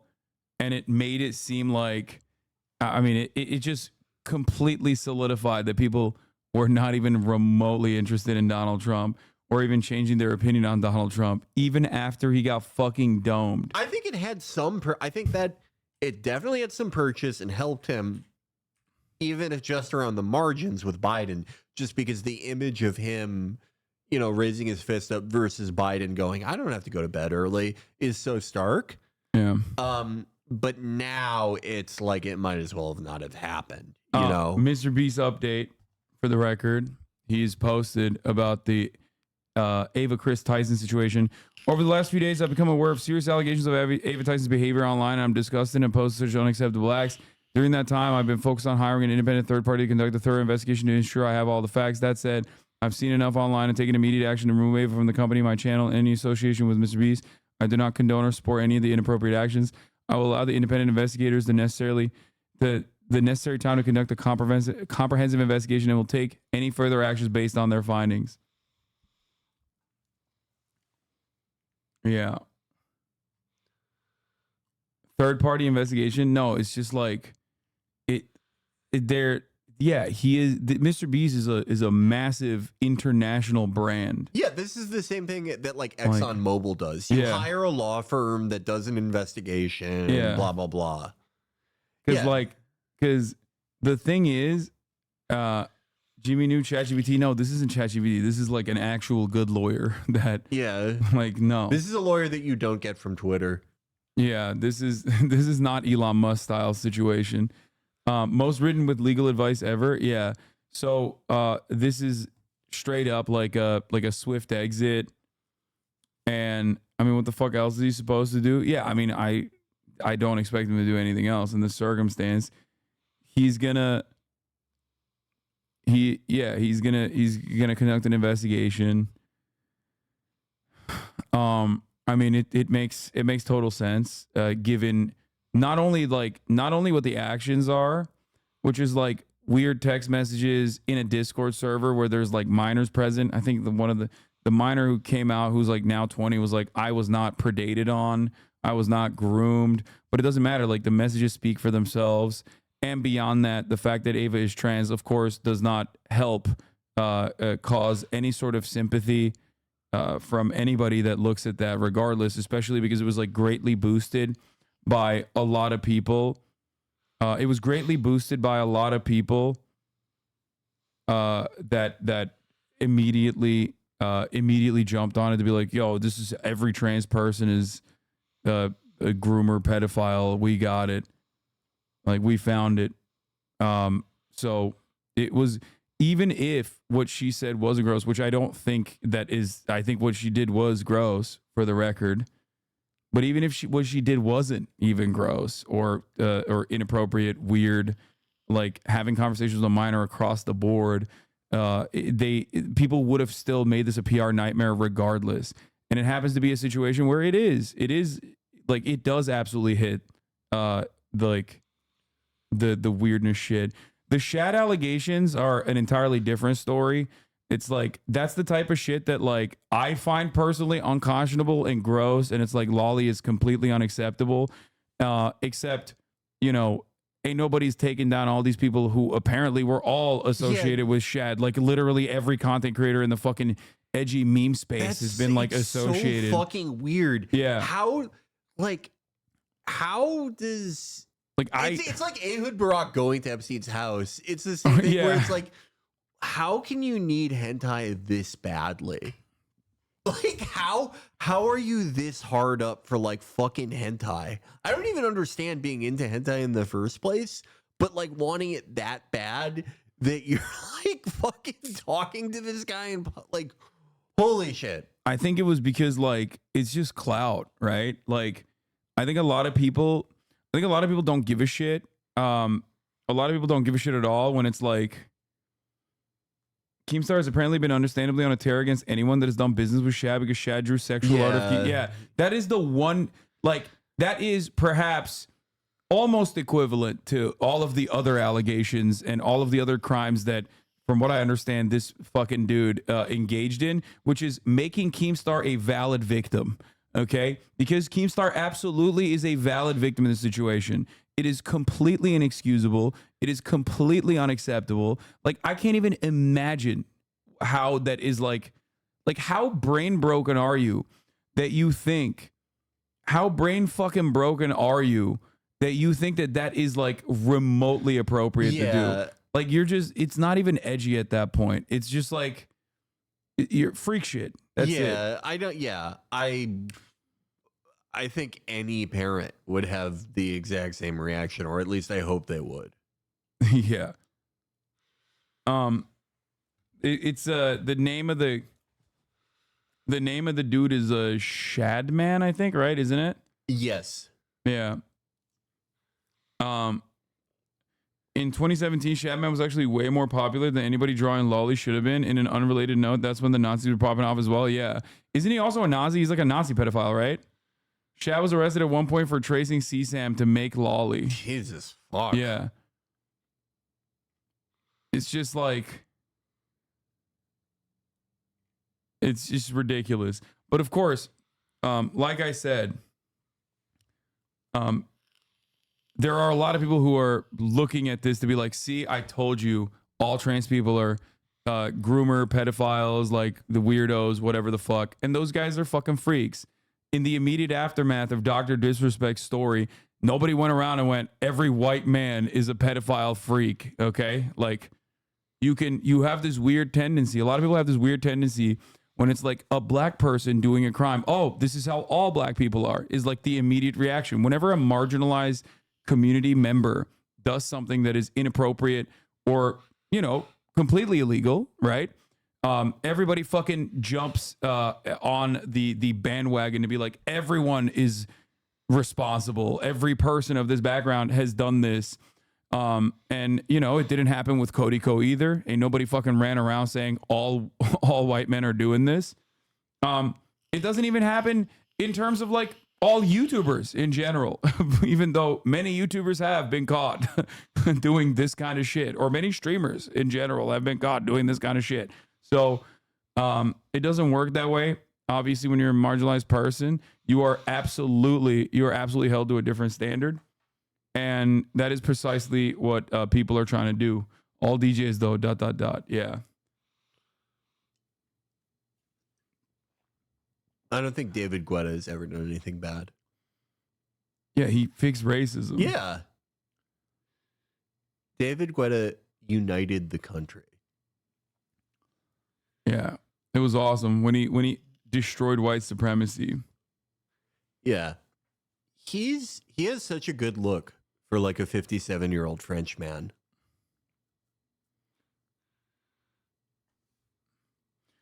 I'm not gonna lie, if you're an adult interacting with minors on Discord, Twitter, etc. on a daily basis is very weird. I agree. Yeah. It's just like, it doesn't make any fucking sense. It doesn't. Like, is that comment that Jimmy made about Bad Baby real? Yes, of course. That's the other side of the story, is that like he and Ava were like very, like they were all fucking 2016, 2014, 2015, 2013. They were all edgy. They were all like super edgy content creators that like made pedophilia jokes all the time. The problem is, for Ava at least, she had not come out or even recognized that she was trans back then. So of course, when they were popping off, they were defended and seen as like edgy white boys. You know what I mean? That's it. That's the difference. Wasn't Mr. Beast 11 in 2016? Yeah, they were young as fuck. But like, yeah, that's the other side of it. It's just like they're still kind of young, if I'm not mistaken. In general, I just don't like the idea of like holding people's like public posts they made when they were like 16 against them, you know? Yeah, they were 16 in 2016. People forget Mr. Beast was a PewDiePie stand during the Felix weird Nazi arc. Yeah, I didn't have that. What? A weird Nazi arc? I'm kidding. Wait, what? I don't know. Because his name's Felix. I like doing that. You did the classic Felix bit. Yeah. Oh my god, that's chat does that every time, dude. Every time they're like, XQC's coming on the stream, and it's like, yeah, dude, XQC's coming on the fucking stream, dude. Not. Oh my god. I didn't do that. Chad is from Switzerland, got an art scholarship, but had a public portfolio his school found and literally had him arrested and expelled. So he started drawing anything for money, and that's how his edgy persona developed. Alienated himself to extreme. I know this because I was a Newgrounds kid. You have to be so weird for like the Swiss to exile you. Yeah, if you're what one the of them. fuck? That's they probably that is probably like the capital of Eyes Wide Shut shit, Switzerland. And they were like, this is too fucked up for us. Yeah. 20 talking to kids is nasty though. 100%. Yeah. You will never. I will. That's insane. I will never argue against that. Right. No. These are like two different thoughts. Like I don't know who you would be speaking to in that situation. Because I'm not like, no, you know, it's acceptable actually. Like, no, it's not. It's completely unacceptable. What the fuck? Oh. I mean, we said it earlier. It's only acceptable to employ them. That's the only okay thing to do. But don't talk to them. Yes, exactly. The age of conversation. Yeah. How old is her, Mr. Beast's political future? I don't know. He could do like a... Jimmy was 18 in 2016, not 16. Okay, regardless. Bro, come... Okay, he was young as fuck is my point, okay? He's a teenager at that point. And that's not a good enough excuse regardless, because again, I remember that time online. I was online at that time. And let me tell you, I was getting fucking... I was getting harassed pretty much, not to the same degree, of course, but I didn't have the same like security and the same safety net or the community at the time. But I was at the Young Turks and I was getting shitted on nonstop by all the edgy white boy YouTubers. Not to say that was what, not to say that was what Mr. Beast was doing, but like pretty much the entire space was very, very aggro back then, which is why I always bring that up. Like the internet has definitely gotten a lot better. It's getting worse now with like Twitter. It's getting significantly worse now with Twitter, but like I remember like that era, 2014, like the Gamergate era was pretty fucking bad. There was not really a lot of avenues for leftist content. Like that didn't really exist. Yeah, no. And then Chapo Trap House came out. The first podcast. Yeah, the first podcast to ever do it. If people could see my post from 2018, they would kill me. Not because I said anything like, like that bad, but it was just like, I would like at Jim Norton and be like, great episode today. People would kill me. I wasn't a fully formed human yet. Yeah. I was replying to UFC fighters and being like, good job. Great fight, People would sir. kill me if they saw that. It was annoying back then. People just thought it was cool to be a terrible person without any reasoning or justification, just clout. Yeah. And plenty of people did get clouted up off that shit, which is why it almost reflected like kick style degeneracy in some ways. Yeah. That's why when you look back at that's why the joke is like whenever you look back at a video from like 2014, you're like, there is going to be people saying slurs in this video for sure. With Kick, what's so weird about like Kick is that it's like if that stuff like pre-2015 internet, if it was like institutionalized to a high degree, like YouTube, that's what's so strange about it. YouTube actively supported and facilitated Kick shit on a regular basis on its platform. Every platform does that, by the way. It's basically like a cheat code to grow, because pretty much somewhere along the line, like they figured out, oh, if we have like super right-wing and unhinged content, like people just stay on the platform more. Turns out these fucking neck-bearded, basement-dwelling weirdos spend a fuck ton of time online, and that's really good. That's like really good if you're trying to generate ad revenue and time on site. And that is precisely what they did. And they just kind of let that shit loose. Yeah. You'd get hate bombed for even leaving a somewhat critical comment on a right-wing YouTuber. Yeah, go watch my like old PewDiePie videos on my channel, or go watch my old like Jordan Peterson video at the Young Turks from like 2018, and you will see what that era looked like. Now, obviously, there's still, Asman chatters call it the golden era. Exactly. That's all you need to know. Okay. That's all you need to know about that era of the internet. Oh yeah, I guess there's no volunteering or praxis watching YouTube. What praxis? Well, like, no, there's no praxis or volunteering at all in this situation. I'm just saying that like, there was a lot of fucking insane hate rating happening at the time. Yeah, imagine calling one of those apolitical YouTubers right-wing period. You're getting called pussy and whatever designated slur. Oh yeah, no, it was slur galore. It was definitely slur galore back then, for sure. I think the internet is like, it's very cyclical. I used to see it in terms of like 3-year patterns, like 2014 through 2017 through 2020 were all like transformative years, right? Where there would be like a sort of uptick of like right wing or whatever, or even just like, like edgy or whatever content. And then like a massive left liberal reaction stage to it. That was sort of like the rule was that like every 3 years there was a rise and a fall like that, and it's really stopped happening once Biden got in there. That there was sort of like an equal and opposite reaction. Yeah, I mean, there'd be like these waves of moderation that happened. Yeah, I mean, it would only come after like an insane amount of backlash from mainstream media where they were like, this guy that you prominently display on your website is a white supremacist, race realist, eugenicist. Can you deal with that? What's going on? And then only after that, YouTube would be like, oh, my bad. I guess we should fix that. Oops. I think it's changed because like Twitter was such a part of that like push and pull. Yeah. Where like the reaction to that stuff would kind of like it would coalesce on Twitter. And now that's not really the case anymore. Yeah, now there is no like different avenue where people, I guess TikTok still operates in that vein. Yeah, I mean, it's just different. Like people age out of things. The younger generations are on like different things. Yeah. A lot of people naturally grew up because they were teens, young 20s, and they are late 20s, 30s now and are completely different people now, and which is good. Yeah, I agree.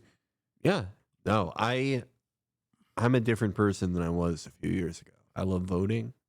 I support planes. Would you say that it's an accurate statement to say the far right wingers spend more time than online far left wingers? I mean, there's just a smaller amount of left wingers. I don't know how I could quantify that too. Yeah. You know, there's just less like far left wingers in general than like people who are far right. If we're talking about like political extremes in terms of like what is permissible in American politics, like I don't think there are. I think that there are significantly more like out and about extremely right wing, like beyond Fox News, or at least Fox News adjacent and beyond Fox News right wingers. And that dynamic exists. Like the broadest population is still liberal, and that liberal population is like all the way from, you know, social democrats to fucking to you know, Fox News Republican racists, right? But what I'm talking about is like outside of that equation, you have like the white supremacist national socialists, right? And then you have like, I guess, socialists. Yeah. And the socialist number is like way smaller. I'm sure they spend a lot of time online just like the Nazis do, but the Nazi number is far larger than the socialist number, in my opinion, in the Western media, in America especially. I do, yeah. I think there are a lot of people who like, they might even like categorize themselves as far left, but their actual beliefs, what they boil down to, may not actually be that. It's more like left liberal. Who, far left? Yeah, no, I think there are people who like self-identify as far left online who aren't really quite sure what that means. You guys are the most closed-minded people, but claim we should be open-minded. This country's gotten where it is based off the Constitution, which is based off the Bible. Anyone that can't honor that should leave this country and go somewhere that matches your beliefs. Wait, is his name Nomad? Yeah, looks like you like going to other countries, Mr. Nomad. Dude, I'm gonna unban him. He's awesome. I can't believe we banned that guy. That guy's got it. Dude, that's like, I love when someone is like posting like a 45-year-old. Yeah. Like that's a Facebook. That's not even 45. That's like 67. Yeah, that's like a guy who read all of Bill O'Reilly's assassination books. You know what I mean? Like shit you can't even find at the fucking airport clearance bin. Like this motherfucker went to Barnes and Noble and purchased the first copy he could get. Yeah, he loves reading like a David McCullough book called like the Dare of America.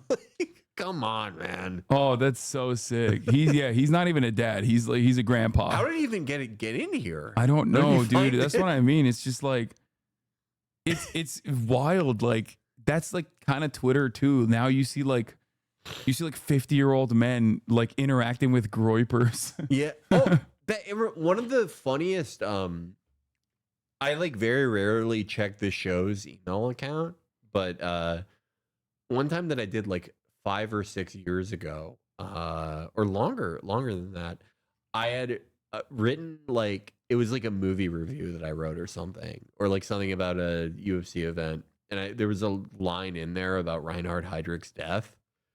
And and I checked the Chapo email, and there was one like directed towards me, and it was like, "Don't ever speak negatively of Reinhard Heydrich again, you Jew piece of shit." And then at the bottom of it, this is the best part of it to me, was that it said, "Sent from AOL, sent from my iPad." And it was like, oh, that's like a 62-year-old man. That's awesome. Who like loves, like you have to be so into the Third Reich to be like specifically like Reinhard Heydrich. It's my guy. Yeah. What is this?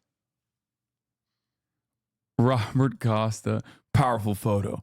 A hand towards his father's face, the eyes. Put aside politics and everything related for a moment, and viewed simply on a human level, you see two men, father and son, still at each other's side more than half a century since the darkness of December 18th, 1972.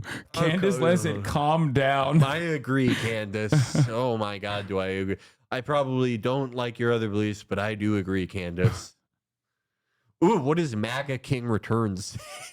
When the palace coup succeeds. Yeah, okay. And then Jeffrey Johnson, every once in a while, step back, strip away all the clutter, and ask yourself what you really believe in and why you believe it. He's Esquire. He's one of the Elon lawyers. Yeah. He said, "I see the Don in his bag, man." This guy. Can I see his face again? You want to? He's hot. Damn, He's so good for him for being online. I like him. He's so hot. I bet if you went to a barbecue at his house, it would be great. Ever since we saw that Elvira video from like the '96 RNC, I've wanted to be a Republican, but not like a Republican now. Like it seems bad. But a Republican in like 1998. I think it looks so fun. The peak of tort reform. Yeah, just tort reform. You're really mad about malpractice suits. Yeah. You're really into Trent Lott. I think it looked so fun. Yeah. Disqualifying remarks from Mark Kelly, checking for brainworms now. What? Okay, I don't care about that. But yes, I know Jaylen Brown from the Celtics talks about Foucault. I know he has done it before. It's not the first time. Okay. And it won't be the last. Oh, that's why that clip. That's Jaylen Brown. Okay. Wait. I don't know anything about basketball, but yeah. Yeah. No. That's why. I had no idea who this was. I just thought people were posting some guy. Plays for the Celtics. He's a Berkeley grad. In his work, Discipline and Punish, he explored the evolution of power and the dynamic of it and how it's changed from physical authority to psychological authority. So Foucault uses this as his theory of modern power, that surveillance is used as a key instrument in modern institutions.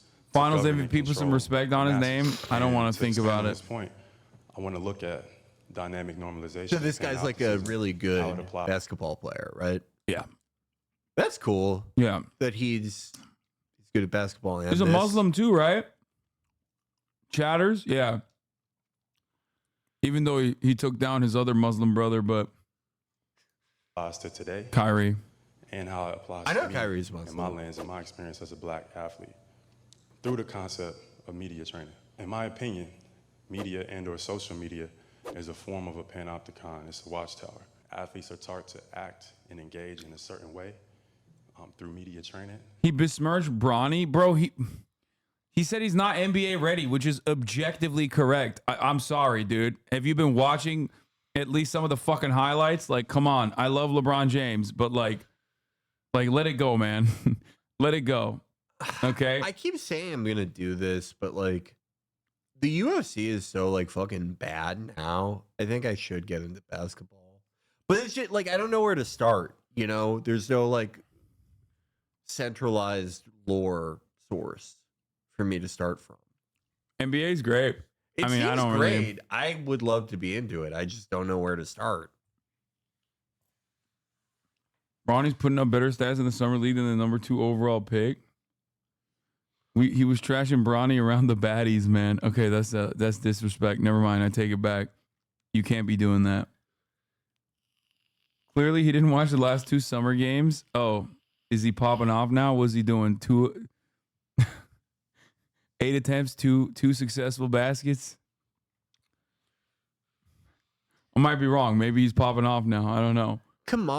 If Kamala wins, she should like punish Dana White for supporting Trump by like making the UFC good again.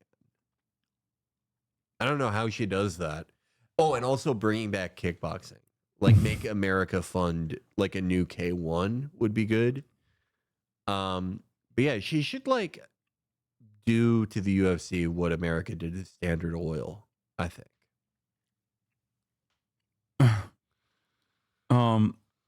Watch NHL is like UFC on skates. Okay, dude, I feel like it's too much. I like hockey, but it's never gonna make me feel the same thing that like a great fight would. It just, I have been to an NHL game. I really liked it. I think it's a really cool sport. I just, again, where would I even start? Basketball. I went to an NBA game. I went to a Timberwolves game, and very long ago, like 2012, I think even. Kobe was still playing, and I loved it. It was great. Basketball is amazing. I don't know what I'm seeing half the time. You know, I don't understand it enough. I understand the basic rules, but like, didn't Bronny have a vaccine injury? Bro, that's a fucking that's a 22-month subscriber. Yeah, dude. Yeah. That's the lonely RFK voter. All right, on that note, that's all for today. We did 9 hours. Holy shit. I'm fucking tired. Oh yeah, no. And I was late because my vape fell out of my pocket in my ride over. So I had to like go and get it back. I don't even understand how that worked. But Felix, what do you want to plug? Thank you so much for coming on. Felix Biederman, everybody. Buy your Logic on Twitter. You know, as always, check us out on Patreon. I was on the last episode. /ChapoTreppas. Hasan is on the last episode. It was recorded here. It's a great one. Chicago show is sold out. Check out our Twitch channel, of course. Twitch.tv/ChapoTreppas. Chapo FYM. And I'll probably see you week after next, everybody. Thank you for having me. All right. We're also going to be at the DNC together. That's right. Okay, hold on. All right, let me play the outro music, everybody. Love you all. See you tomorrow, as always. Oh, tomorrow's my birthday, so see you all tomorrow. I am going to have special guest tomorrow. Estad from New York Times is going to be on the broadcast. Oh wow, that's a good get. Yeah, he's a good reporter. He's Mr. Biden is too old in like mainstream. He really got fucking yelled at for that shit. Yeah, and he's just doing a "I told you so" run. I like it when someone does that. The other person I'm actually going to possibly do a podcast with is Ezra Klein, who's another Biden is too old and must drop out guy early on. Anyway. Love you all. Tomorrow I will be a 33-year-old man when you see me. It's going to be very different, okay? Bye, everybody. Peace. There is again Hasan streaming. Hasan streaming. Reviewing the P.O. box, Uncle Uyghur's face. Sudden discord agitprop, great names take embrace. Tiny Bernie Sanders, LGBTQ Air Force. The whole left at your fingertips, on at your door. The H3 crowded debate, the Young Turks online show.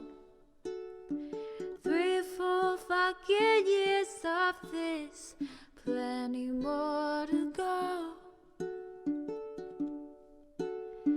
90-day fiance talks of champagne bourgeoisie. A Trump rally live reaction, a mass riot at DC. There he is again, her son is streaming, her son is streaming. There he is again, her son is streaming, her son is streaming. Reading a live stream, fair comments, Austin show chat advice, and all the ways the right-wing pipeline can suck you in a lie. JCS react, Lord frame gets broken, cover blown. A full-blown mass pandemic, monster streaming at your home. Total radicalization coming out to find. The system you were taught to trust in was broken the whole time. All these daily streams, whether big or whether small, have helped me and so many find the meaning through it all. There he is again, her son is streaming, her son is streaming. There he is again, her son is streaming, her son is streaming.